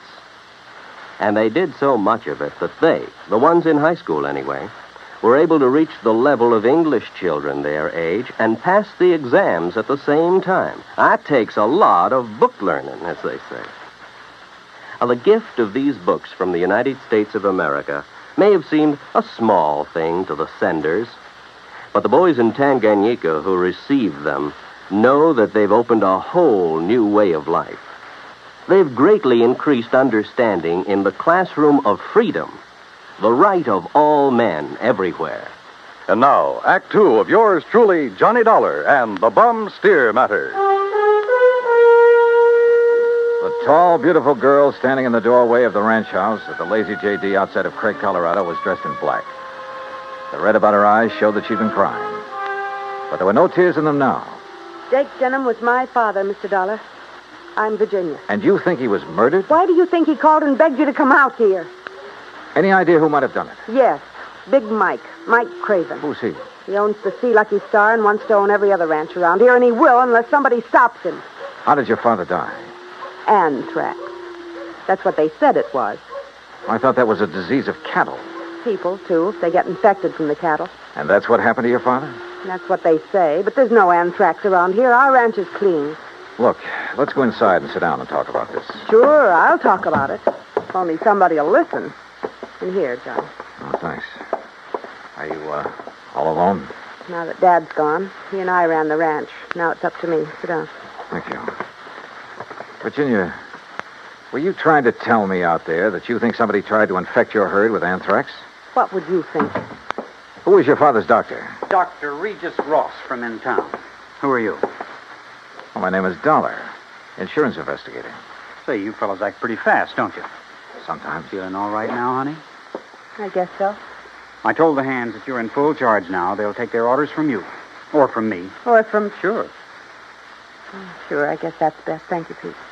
They might as well get used to it, because after we're married... Look, honey, why wait any longer? I know this is a bad time to talk about Yes, it, but I Pete. also know, and you know, that this is no time for you to try to go it alone. But what about your medical school? I'll give it up. This is a lot more important than... Well, you're a lot more important. Oh, look, Jenny, you've stalled me for a long, long time. I know, Pete, because I... Don't you see I can run this ranch alone? No. You need me, honey. And I'm here to help you. Do you know how Dad felt? Sure. That all I wanted was this ranch. The same as he felt about anybody else who ever came here. Just who are you, Pete? This is Pete Kermer, Johnny, my fiancé, I guess. That's right. Didn't I see a Kermer ranch on the way out here, a small one? That's right, my pa's. He's Carl Kermer. Well, what do you think caused the death of Virginia's dad? Just what everybody says, Mr. Dollar. Galloping anthrax from that Hereford. Then why did he send for Mr. Dollar to come? I'm afraid we'll never know, honey. Well, I do. It's because he knew something was going to happen to him. Where is that steer now? Buried. On orders from the vet and the state inspector. Mr. Dollar. Yeah? You said investigator. Hadn't you better talk to Dr. Ross? Yeah, I guess so. Want to let me have his address? Sure.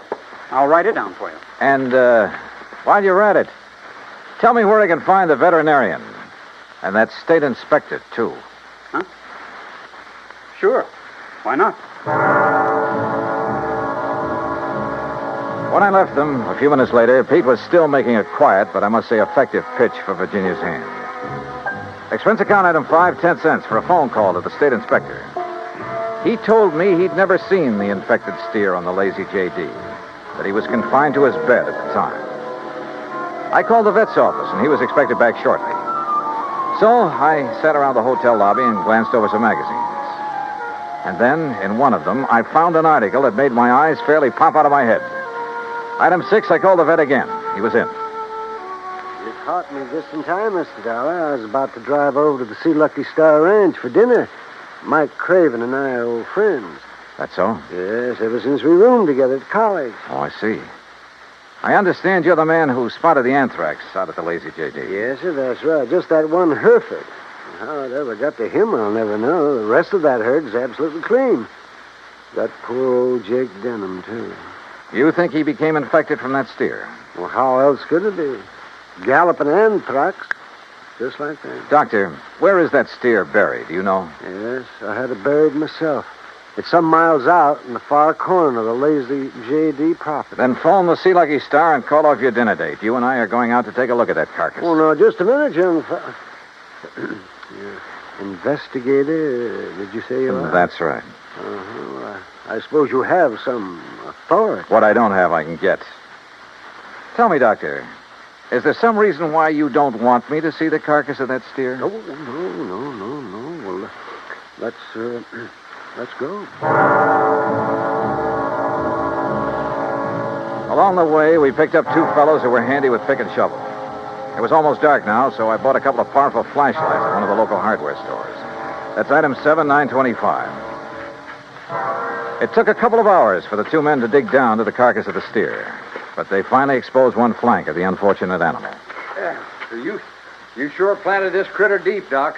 But there's part of him. Give us a few more minutes, and we'll have it. No, wait. Huh? Mr. Dollar, come down here into the hole. Sure. Oh, what's the matter, Doc? The color of that carcass. I don't understand this. What are you talking about? Well, this doesn't make sense. The deterioration and putrefaction that always occurs, well, it simply isn't here. You mean it's possible it wasn't anthrax killed this steer? But I'm sure that all the symptoms, the swellings in the subcutaneous connective tissues, in the interstices of the muscles and lymphatic glands, and in the membranes of the mouth and tongue, they were all there, and they were edematous, too. Could some poison have possibly produced those symptoms? Poison? Yeah, look. I read in a magazine this afternoon that strychnia often produces symptoms very much like those of tetanus, lockjaw. Yes, that's true. But a poison that would... Good heavens. Yeah? Why, I haven't heard of it since my college days. Quintanogen sulfide. But why? Good question. No, Dollar. Because it wouldn't explain the death of old Jake Denham. If it was anthrax. What? Or was he poisoned, too? Good heavens, you mean you think that... Wait a minute. Doctor, the brand on the rump of this animal. Well, that's Denham's own brand, the Lazy Jake. Yeah, but it looks to me like it was put on over another brand. Yes. Yes, you're right. Any way of finding out what the original brand was? No. Yes, Mrs. Dollar. The other side, the inside of the hide might show it. Then, Doctor, you got a skinning job to do. All right. Hand me my bag there, please. Okay, here you are. Go to it, Doc. Thank you. Oh. That poison.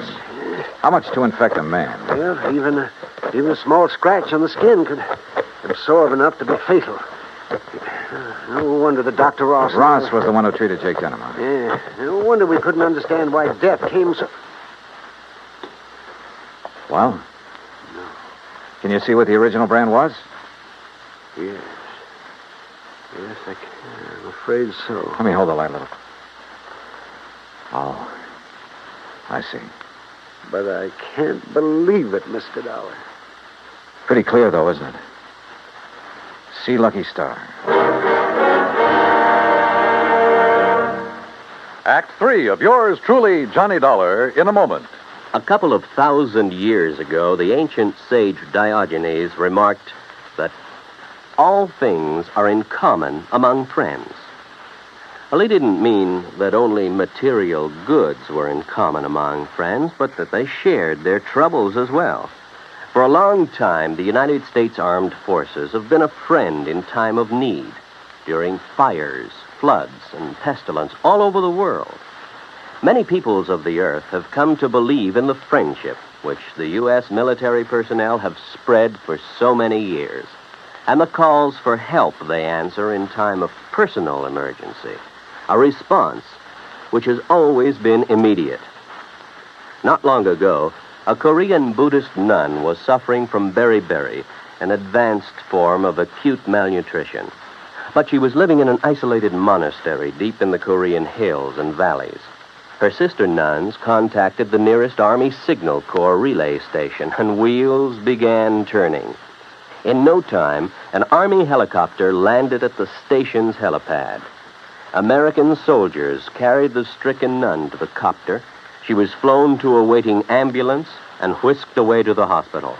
Her recovery was rapid, thanks to the United States Army, her newfound friends. Army helicopter men helped in many other ways. Over the 108 islands of the Ryukyus that spread from southern Japan to northern Formosa, Army helicopters are constantly whirling their blades as they hop from one island to another on missions of mercy. They bring food donated by American women on Okinawa, or they bring vital medicine to save a life. They also bring friendship and understanding and freedom, the right of all men everywhere. And now, Act 3 of yours truly, Johnny Dollar and the Bum Steer Matter.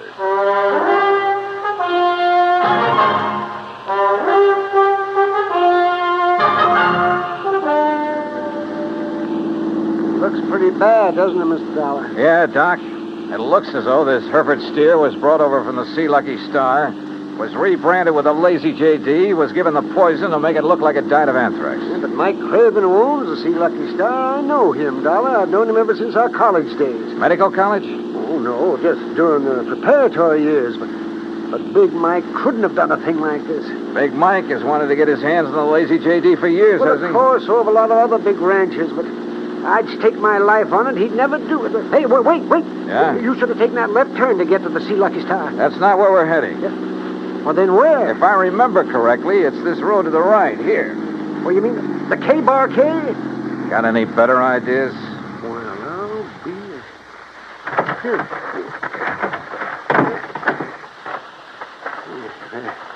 The ranch house is dark. It won't be for long. Would you call this a good ranch, Doc? No, old Carl has been just a hanger-on. He hasn't made the place pay for quite some... What's going on out there? Who is it? Johnny Dollar, Pete. Oh? I want to talk to you.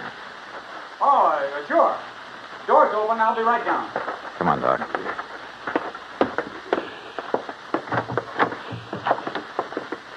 Let's see if I can find the light switch. This flashlight will do. And we're going on upstairs. Huh? Wait down there. I'll be right down. We'll be right up. Well, now, wait a minute, if you don't mind. Wow. Nice place you have up here. Look, I asked you to wait down... Dr. Cummings. I'm sorry, Peter, but this... How'd you make out with Virginia Denham, Pete? Convince her to marry you? That's none of your business, Mr. Dollar. Now, just what do you want? Pretty nice ranch to get your hands on, that lazy JD. I beg your pardon.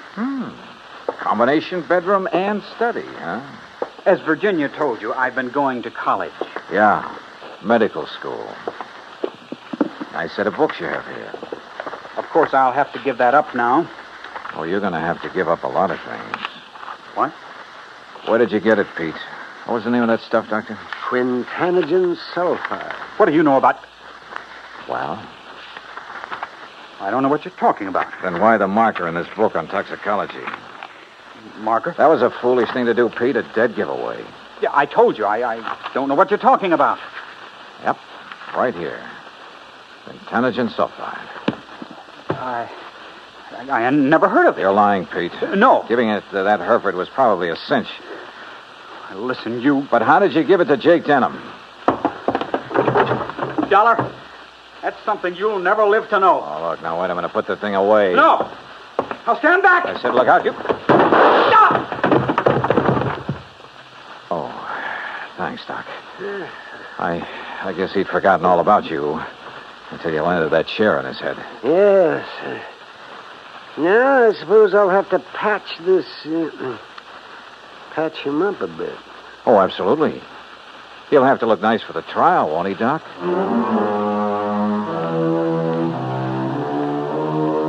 Expense account item 8, $55.95. Living expenses in Craig while waiting for the autopsy on Jake Denham. And yes, the same drug was used on him as on the Hereford steer. A small bottle of the rare drug was found in Pete Kermer's trunk. So Pete's not only lost a chance for a nice ranch, but for living very long. Expense account total, including incidentals and fare back to Hartford, $618.50. On second thought, how's about just sending that check to the community chest? Then I'll feel a little better about this case.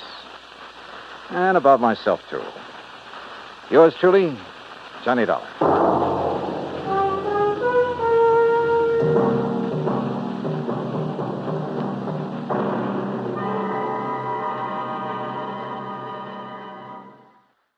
From Hollywood, it's time now for...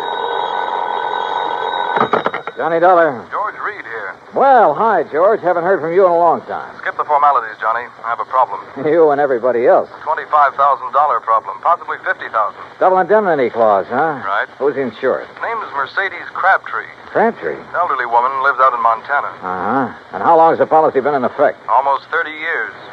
And you're crying because you have to pay it off? Well, that's it, Johnny. We aren't sure. What? A few days ago, somebody took a shot at her. They missed. But, Yeah? last night, she disappeared.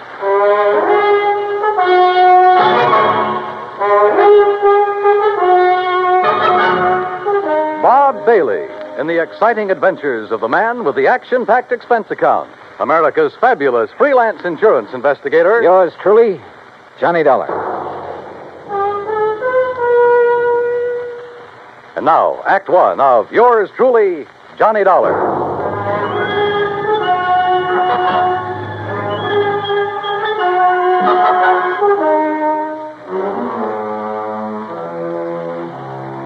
Expense account submitted by Special Investigator Johnny Dollar to Floyd's of England, American Branch Office, Hartford, Connecticut. Following is an account of expenses incurred during my investigation of the Silver Belle matter, spelled Belle. Expense account item 185 cents, taxi from my apartment to George Reed's office. He was on his feet waiting for me. His suit looked like he'd slept in it. Close the door, Johnny. Yeah, sure. Johnny, I'm not going to mince words with you. This one's important, not only to me, but to Floyd. Oh, how come? Because Mrs. Crabtree was one of our first American clients, and because Murdoch Morton sold her that policy. Murdoch Morton? Who dat? My goodness, Johnny. Mr. Morton's the president of our company. You should know that by now. Oh, yeah, I suppose I should. Yes. Well, at the time Mr. Morton sold her the policy, he and Mrs. Crabtree became very close friends. And where was Mr. Crabtree while all this was going on? He'd been killed in an accident in his mine 6 months before. Johnny, you have a very suspicious... I know, George. Prettier people than you have told me. Yes. Well, anyway, since that time, Mr. Morton and Mrs. Crabtree have corresponded regularly. And when Mr. Morton heard that someone had taken a shot at her... Now, wait a minute, George. Mr. Morton's in London, right? Yes. Well, just how did he happen to hear about the shooting? Through Mrs. Crabtree? No, Mrs. Henrietta Scott wrote to him. Oh. And just who is Mrs. Henrietta Scott? According to her letter to Mr. Morton, she claims to be Mrs. Crabtree's only friend in Silver Gulch. Silver Gulch? Montana. It's where Mrs. Crabtree's lived for over half a century, and it's where Mr. Morton wants you to go immediately. Oh. When did Mrs. Crabtree disappear? Well, we received a telegram from Mrs. Scott early this morning. She was supposed to have dinner with Mrs. Crabtree last night and got up to her house, but it was empty. Well, she waited until midnight, checked again this morning, then wired us. Who's the beneficiary on that life policy, George? Doesn't mean a thing. No? Why not? Well, only a couple of people know the policy exists. Also, the beneficiary happens to be Mrs. Crabtree's favorite charity. Good luck, Johnny. Oh, thanks, pal. I'm going to need it. Expense account item 2, $178, air transportation to Butte, Montana. Item 3, $14.90, bus fare, Butte to Silver Gulch. Like George had said, it wasn't much of a town. I checked into the Silver Queen Hotel, rented a battered Model T, and drove out to the home of Mrs. Henrietta Scott.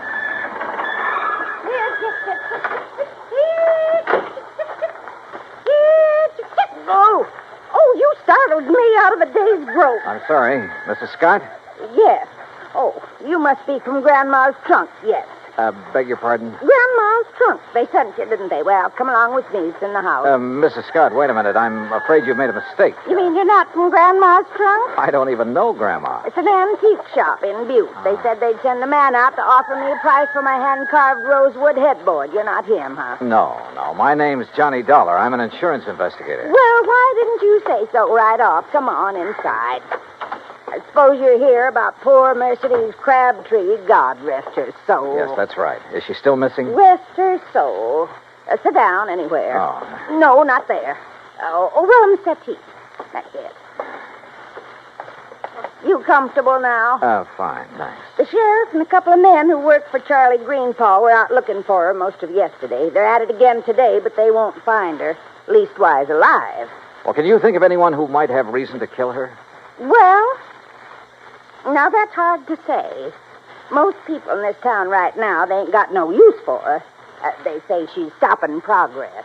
Now, just what do you mean by stopping progress? Well, Charlie Greenpaw's busy getting some of the old buildings fixed up so they're livable again. He's planning on turning the whole town into a tourist attraction. Uh-huh.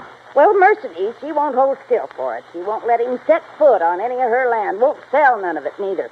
Does she own very much of the property around here? Little more than half of Main Street. Mm-hmm. And the thing that Charlie wants most, the Silver Belle. The Silver Belle? Richest silver mine in Nevada. Leastways, it was once.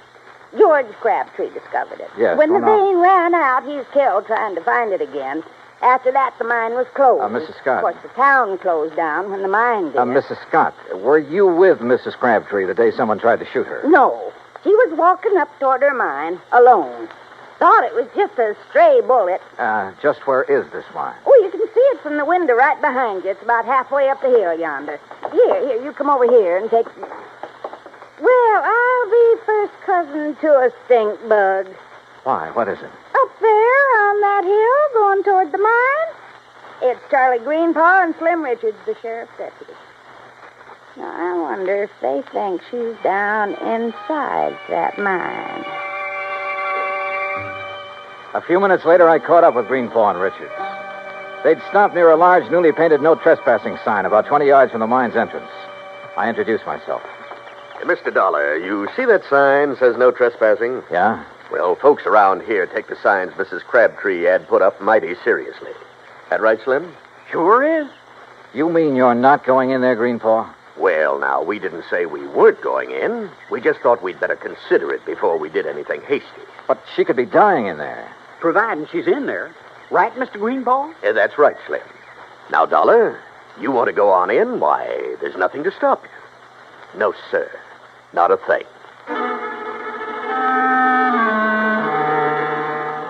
I left daylight behind as I followed the narrow tunnel deep into the side of the hill. About 50 yards down, the tunnel branched off in two different directions. I stopped for a moment, then took the one to the right. I hadn't gone 10 feet when it happened. Holy jump.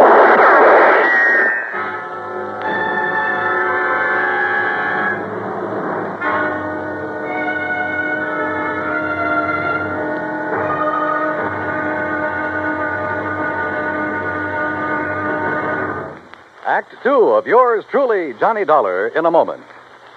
It is a rare event when a young man decides to leave civilization behind and hide himself away in the steaming jungle, just so he can help his fellow humans in a remote corner of the world. The late Dr. Tom Dooley did just that when he left the United States to help the sick and starving jungle people in the little kingdom of Laos in Southeast Asia. Dr. Dooley's story is well known to nearly everyone. And all over the world, people talk of his little jungle hospital on stilts. That's where he treated the dread diseases of the jungle and trained native medical technicians so that they might help their own people. Dr. Dooley wrote and lectured to many people so that the work of his medical assistance program, Medico, might go on. It was not easy for someone so young and so talented to give up the bright lights of the city and plant himself down in an unknown jungle just for the purpose of helping unfortunate people he didn't even know. But through Medico, Dr. Tom Dooley wanted to help people. He wanted to help people to help themselves. Today, the work of Medico is going forward in a number of countries besides Laos. Young men are being sent to the United States to be schooled in medicine with the idea of returning to their own countries to help their own people. Hundreds of thousands of dollars worth of medical supplies have been donated by American businessmen and pharmaceutical companies. Today, Dr. Tom Dooley's work is being continued for him. It is helping to create better understanding. It is an injection of the spirit of freedom. The right of all men everywhere. And now, Act two of yours truly, Johnny Dollar and the Silver Bell Matter.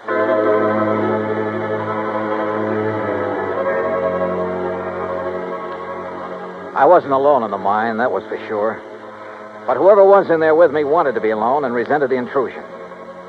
I wondered if they could hear, so I picked up a rock and tossed it on down the side of the tunnel. Oh. You hurt bad, stranger? Well, I'll be him. Mrs. Crabtree, is that you? You're trying to trick me. No, wait a minute. My name's Johnny Dollar, insurance investigator. I've got a bead on you now, mister.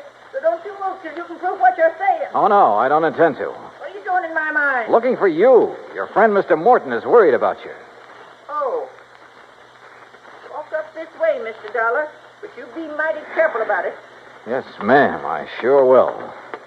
You say my Doc Martin sent you all the way out here. That's right, ma'am. Your friend, Mrs. Scott, wrote to him. I declare. It seems forgot she even knew. You know Murdoch? No, ma'am. I've never had the pleasure. Oh, he's such a fine gentleman. I remember years ago when I first met him. Oh, he was so kind and understanding. Hey, what's the matter? Oh, crazy fool thing I did coming in here and falling. Hurt myself bad, too. Mr. Dollar, you're just going to have to carry me out. It'll be a pleasure.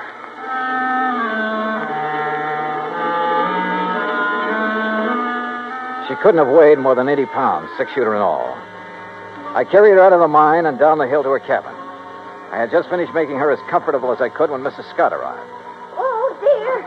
Oh, you poor old dear thing. You ever hear such sick garbage, Mr. Dollar? Woman, stop looking like you buried me yesterday and run and get the doctor to take care of my ankle. Your ankle? Well, what's the matter with it? Well, it's busted. Ooh. Now, why do you think Mr. Dollar had to carry me? Oh, dear. Is there a doctor in Silver Gulch? Doc Weaver, he's pretty old, Oh, but he doctored me for almost 40 years. Go get him, Henrietta, before I get mad at you for tattling to Miss Morton. Yes, dear, yes. Yes, I'll do it. I'll do it right now. Now then, Mr. Dollar, you come over and sit by me. Keep company till the doc gets here. Yeah, sure. Hey, you really ought to rest. Why don't you start asking me questions, Mr. Dollar? Came all the way out here to do that, now, didn't you? Well, there are a few things I'm curious about. Like what? Well, for one thing, why you took those shots at me in the mine. Thought you might be one of Charlie Greenpaw's friends. Oh, he's the man who's trying to buy your mine, isn't he? But I ain't going to sell it. No, sir. No matter how much he offers. You believe the mine could be worked again someday? Might be. Somebody could find the vein again. But that ain't why I won't sell. It's because my husband, he's buried in there, Mr. Dollar. Him and the others that were caught in that cave-in. Oh, I see. I've told them all. If they set one foot on my property, I'm going to shoot first and ask questions later. Aren't you afraid someone might shoot back one of these days? Oh, haven't so far. That's not what Mrs. Scott told us. I know what she told you, and she's mistaken. Why, that bullet missed me by a good 2 feet. You don't think it could have been a warning? No, I don't. People in these parts, if they wanted to frighten me, there are better ways of doing it than that.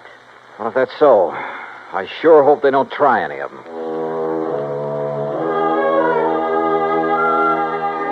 No one, at least so far as she knew, had reason enough to try killing her. Not even Charlie Greenpaw, although she refused to cooperate with the Silver Gulch Improvement Committee. I waited until Mrs. Scott returned with the doctor, then left and drove back to my hotel. I had finished supper and was heading toward my room when someone called me. Oh, Mr. Dollar. Yeah? Oh, Mr. Greenpaw, I was just thinking about you. That's so? Yeah. I was wondering why you hadn't thought to take a look in the Silver Bell mine when you first heard that Mrs. Crabtree was missing. Well, to tell the truth, I'd left the search up to the sheriff until today. Then this morning, Isabel, that's my wife, she said if something did happen to Mrs. Crabtree, it sure looked like I did it. Good thing you listened, because she was right. Yes, I know. Say, Dollar, I hear Mrs. Crabtree's taking quite a shine to you. Oh, where'd you hear that? Doc Weaver said that's all she talked about. Hey, look, if you'd like to pick yourself up a few $100s, you sure could do it easy. Oh? How's that? Just get the old lady to sell me her mine and the acreage along next to Mrs. Scott's place. I'd give her full value for both. And that'd come to enough money for her to live on the rest of her life real comfortable. Now, you do that, Dollar, and I'll give you $1,000 cash. You know something, Greenpaw? What's that? I could have been mistaken about you. You want that mine and the land around it real bad, don't you? Sure. I spent a good deal of money fixing up the old buildings here in town. If I can get the Silver Bell and enough land out there to put a dude ranch on, why, this town will be able to make Virginia City look second-rate. Now, what do you say? I don't know. I'll relay your proposition to Mrs. Crabtree. The rest is... What's all the excitement out there? Oh, it sounds like... Miss Greenpaw! What is it, Slim? What's going on? Fire! Miss Crabtree's cabin. It's blazing like fury.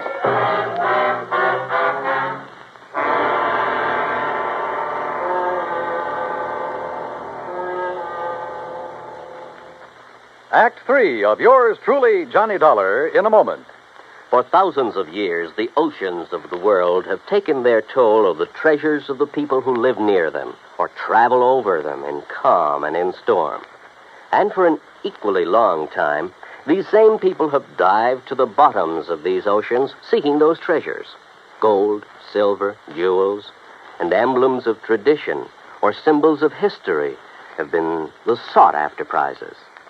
Late in 1959, a group of English divers seeking underwater specimens of fish and plant life off the coast of the island of Desalles in the Azores came across a group of some 17 ancient cannons. They'd been swept off the walls of the old fortress by a tidal wave sometime during the middle of the 19th century and sank about 100 feet to the bottom of frequently storm-swept waters. News of the discovery was relayed to the Portuguese government, which gave permission for the raising of the relics. American skin divers stationed at the Air Force Base on Desalles volunteered to do the job on off-duty hours. In cooperation with the Portuguese Museum, the men made a few exploratory dives to determine the situation. Then the salvage work began. After cleaning the cannons, some made of brass, others of bronze, it was discovered that they had been forged in England, France, and Portugal more than 110 years before. Now the shiny symbols of history are on view in a Portuguese museum. The Portuguese people are happy because of an unselfish American gesture that brought back to them their symbols of the defense of freedom, the right of all men everywhere. And now, Act 3 of yours truly, Johnny Dollar and the Silver Bell Matter.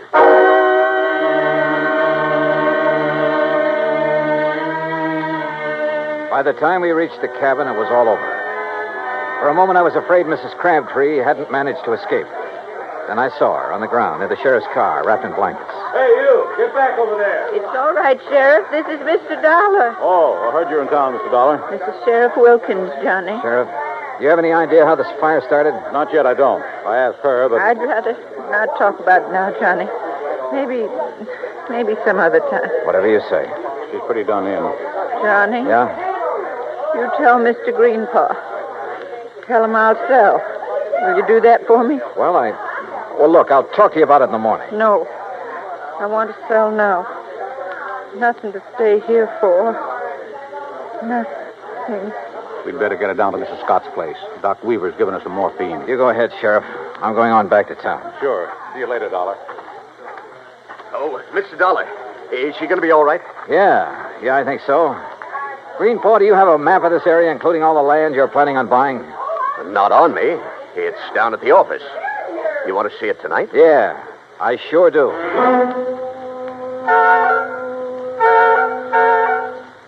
I took a look at the map. Got a little sick at my stomach. Then drove back to Henrietta Scott's. There was a light on in the front room, so I got out of the car and walked up to the door.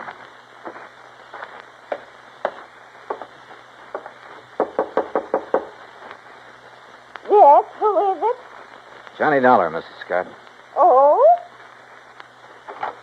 Well, isn't it a little late to come calling, Mr. Dollar? I mean, after all, Mrs. Crabtree is sleeping sound, and I'm all ready for bed. I want to see Mrs. Crabtree. I want you to wake her up. Well, I just couldn't do that. The doctor told me she should have as much sleep as she can get. Yeah, you took his orders a little too literally, Mrs. Scott. Why, whatever do you mean? I mean trying to burn her house down with her still in it. What? Yes, she trusted you. She thought you were the only person she could trust. Then when she found out different, she decided to sell her land and get away from here. Why, that's a pack of the biggest lies I ever did hear. Now, what reason would I have for wanting to hurt the poor old dear? Money. Money? You own most of the land adjoining the Crabtree property, including that around the Silver Bell. Greenpaw wouldn't buy your land unless he could buy Mrs. Crabtree's. When she refused to sell, you decided to see that property changed hands the hard way. If that's so, why would I be so concerned about her? Now, why would I write Mr. Morton telling him she'd been shot at and then wiring when she disappeared? Why? To protect yourself. You purposely missed her that day. You had to set up your alibi. You got no proof. No, you're right. I haven't. But Mrs. Crabtree has. She knows who and what started that fire in the cabin. Now, get out of my way. No. Oh. Mrs. Crabtree. Mrs. Crabtree. Huh? What is it? All right, Mr. Dollar. You move away from her. Not until I find Move out. away now, or I'll shoot. Oh, well, when you put it that way, Mrs. Scott, I'll have to. You were right about me missing her on purpose. Nobody's lived up here long as I have. They don't miss with a rifle good as this one. Mr. Dollar? Mr. Dollar, she started the fire. Mercedes, you shut up. You try and make me. Maybe I will, like I should have before. You see that... Oh, no, you don't. No. Give me that rifle, Eddie. No! Why? Why did you have to ruin it? Why? Somebody had to. You okay, Mrs. Crabtree? Yes. Did I do good getting her attention? You did just fine.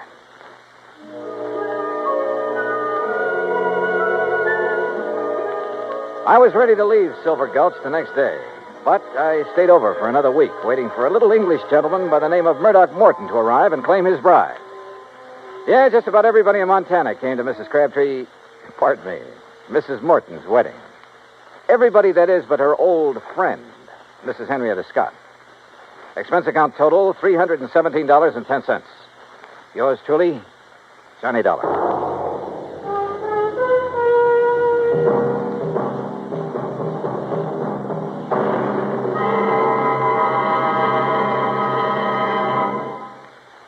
And now here is our star to tell you about next week's story. Next week, a beautiful girl is killed. And with her goes a big part of my own heart. It's one of those things that...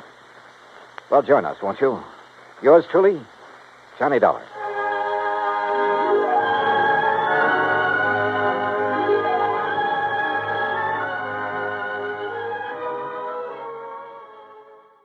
From Hollywood, it's time now for...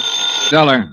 This is Ed Porter, Mr. Dollar. You called my office? Yes, I'd like to see you as soon as I can, Mr. Porter. Well, of course. How long have you been in town? About a half an hour. Are you all squared away? I've got a room and I've had a bath, if that's what you mean. Well, then I guess you're ready to go to work. I will be as soon as I put on some pants.